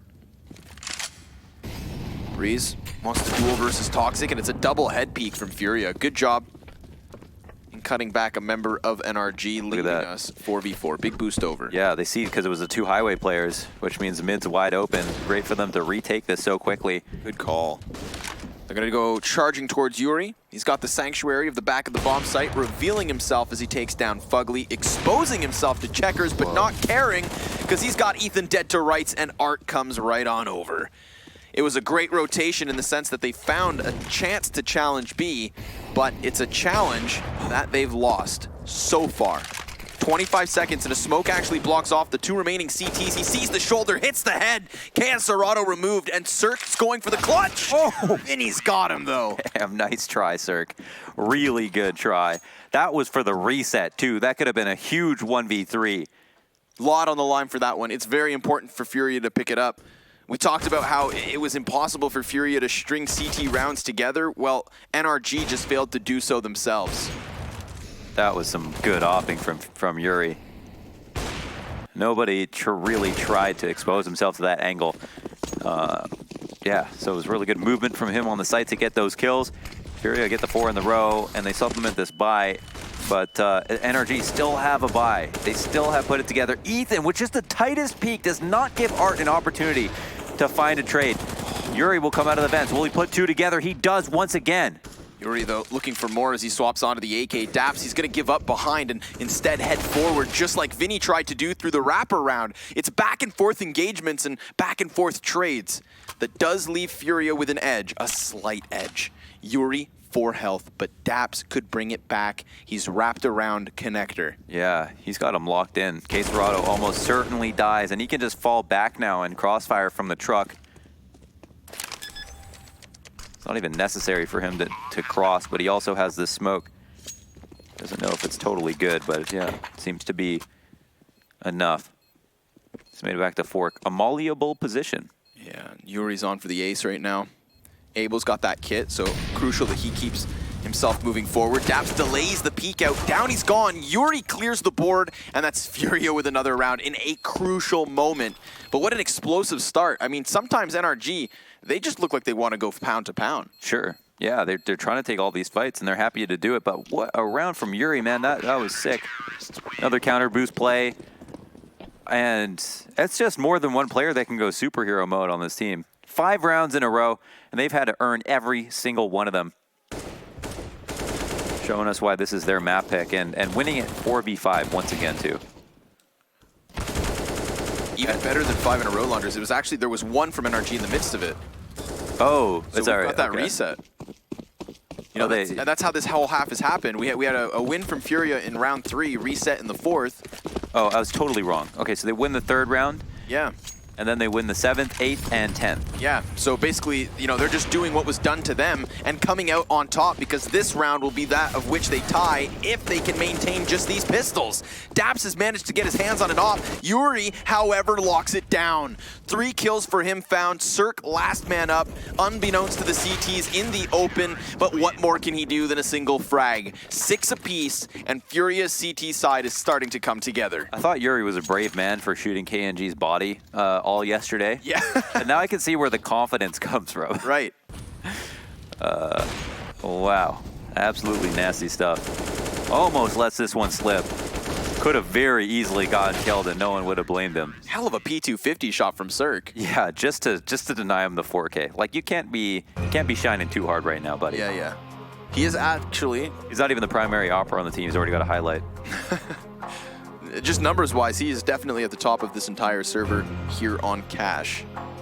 14 and 8.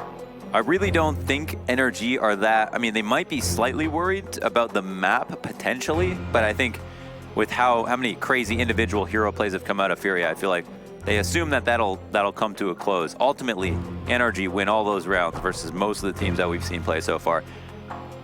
Super fantastic stuff, though.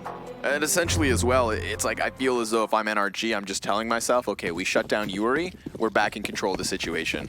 You know, it's not as though there's a second player up there with him. Round 13. With guns. Initial Molotov out, yeah, full buyout for both teams. The push into A main, yeah, Art, he gets caught off guard, looks for the op shot, really fights for that one, even though he jumps through the smoke, so his position's kind of compromised as soon as he makes noise, and he's half blind, lacks information. Might have been an overzealous peek, but potentially didn't expect anyone to be that far up A main. Either way, wouldn't be the first time that Furia bring back around. NRG look to lock this one in. Early 5v4, Cirque's a bit low, but he's upgraded from an AK to an op. Double push into A main with flash. There you go, double frag off of the young guns of NRG. Did you see that? That was actually crazy. Yeah, beautiful shot. No, the push into A main, they both turned opposite directions.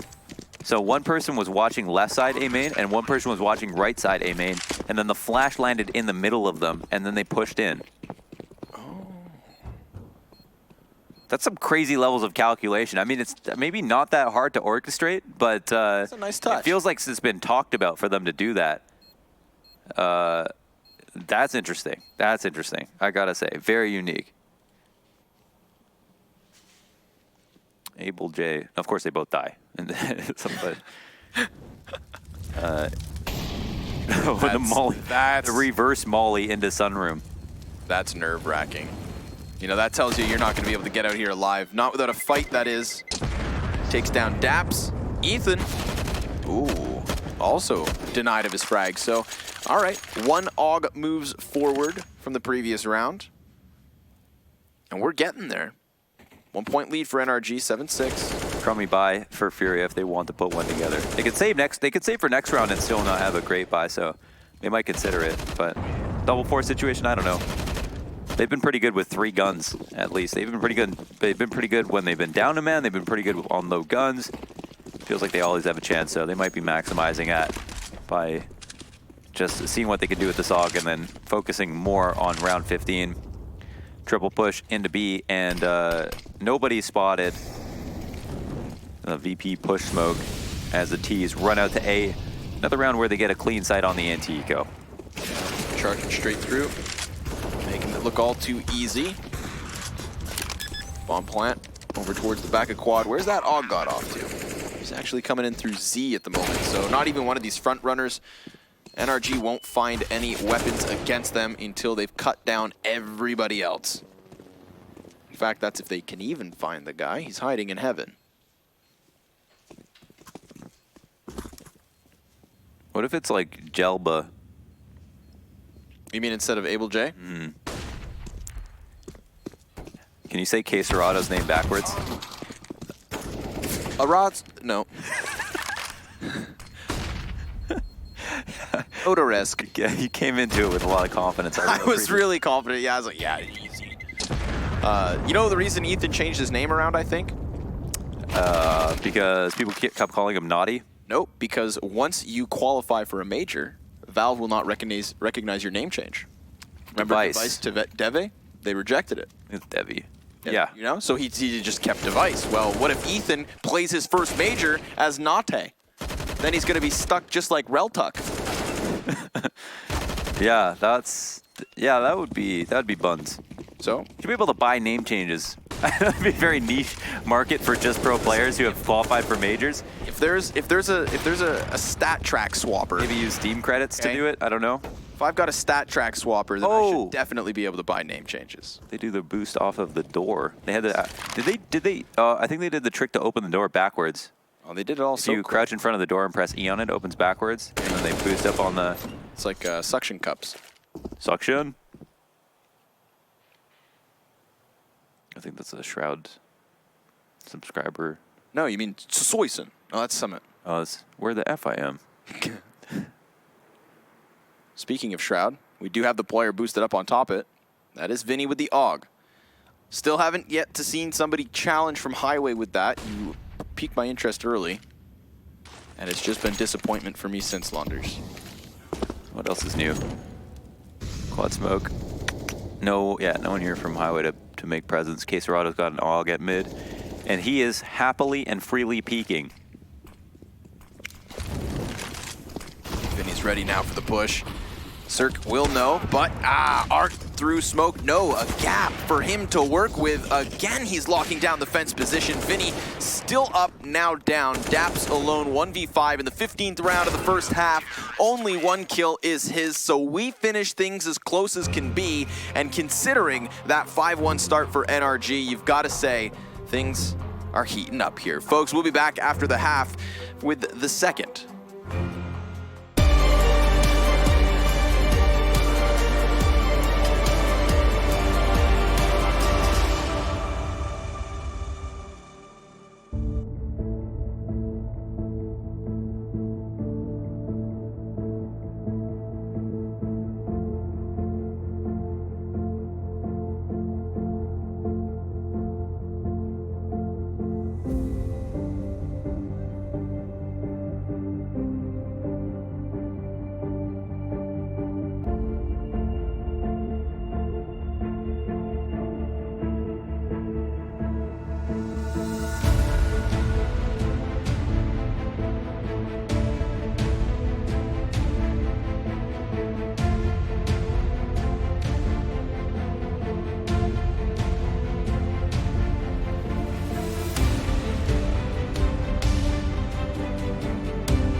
Furia certainly have some fight left in them, but NRG have an edge. 8-7 after their T side of Cash. The map choice of Furia that'll now begin with them heading towards A. Folks, this one is for a spot at the Major. Man, Furia's CT side was rough in spots, but they look so good individually. I feel like they got way more rounds than they should have.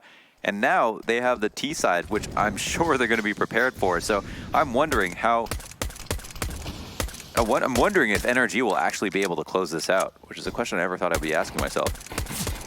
Well, Ethan's just trying to get lucky. Aren't we all? Oh. Okay, yeah, see what I mean? Wow. Yeah, what was that about preparation? Double nades. Fantastic. Deep downtown. Ethan trying to work his way back into the site, has his teammate smoke off main. Now that's only going to block off one player. When NRG were on the T side, that blocked off 3 in the pistol. Ethan tries to close the door, cannot do so. Yuri with a double headshot, able from the back of the quad, and now we're all tied up. There was a small moment where a quad player could have gotten killed, and just because NRG's aim's so good, I assume, off the one peek he could have gotten it. But overall, Furia earned that pistol round for sure. Got onto the site, got the double nade to make it a 5v4, and didn't even have to expose themselves to do it. Pretty sick stuff. And it's such a smart double nade because car is where everybody rotates to first when they're prepping for the retake, and it's understood that you are given that ground. So suddenly, here's a way to not even allow you to be comfortable in a spot that you're just supposed to. That's just your beginning position. However, I just, you know. Oh no. Okay. The USP round, is it going to be like this? Oh, no. That's probably a very important molly. The scramble rotate is out. The T's are not in the site. Art is here. The smoke is there in CT. But players are quite close. And one guy's got to plant. Yeah, someone's got to do it. Will be Vinny to move in. Yuri refurbishes the smoke. Breeze is going to wrap around B main. They recovered the MP5 at least. Yeah, and an ump. I mean, they'd actually be in a really good spot to just go for exits if they have the ability to swallow the pride and not play for the win. But, oh, why not? Why not charge right forward? It's only Vinny, and he too down. No way. Another round from NRG robbed with USPs. We saw this exact same thing happen on Inferno, and it all unraveled from there. That's nasty. That was just a one flash that allowed them to do that. You know, you'd think that would be a super easy after plant, and that NRG might not even push in because their odds are so low of winning. Not even half armor to support the MP5, but a great flash. It's a standard B flash that you normally use for players who are holding the site. But, man, does it work? Jeez. Oh, we didn't get to see that one. Cirque really did it to him. Art goes ahead and purchases an AK. Everybody else saves up, so I guess they're gonna risk it on him potentially getting an entry. It's not completely unheard of. Interesting for the Opper to be the one to invest the money. Was his substantially lower or something? Why? How did they even get that AK?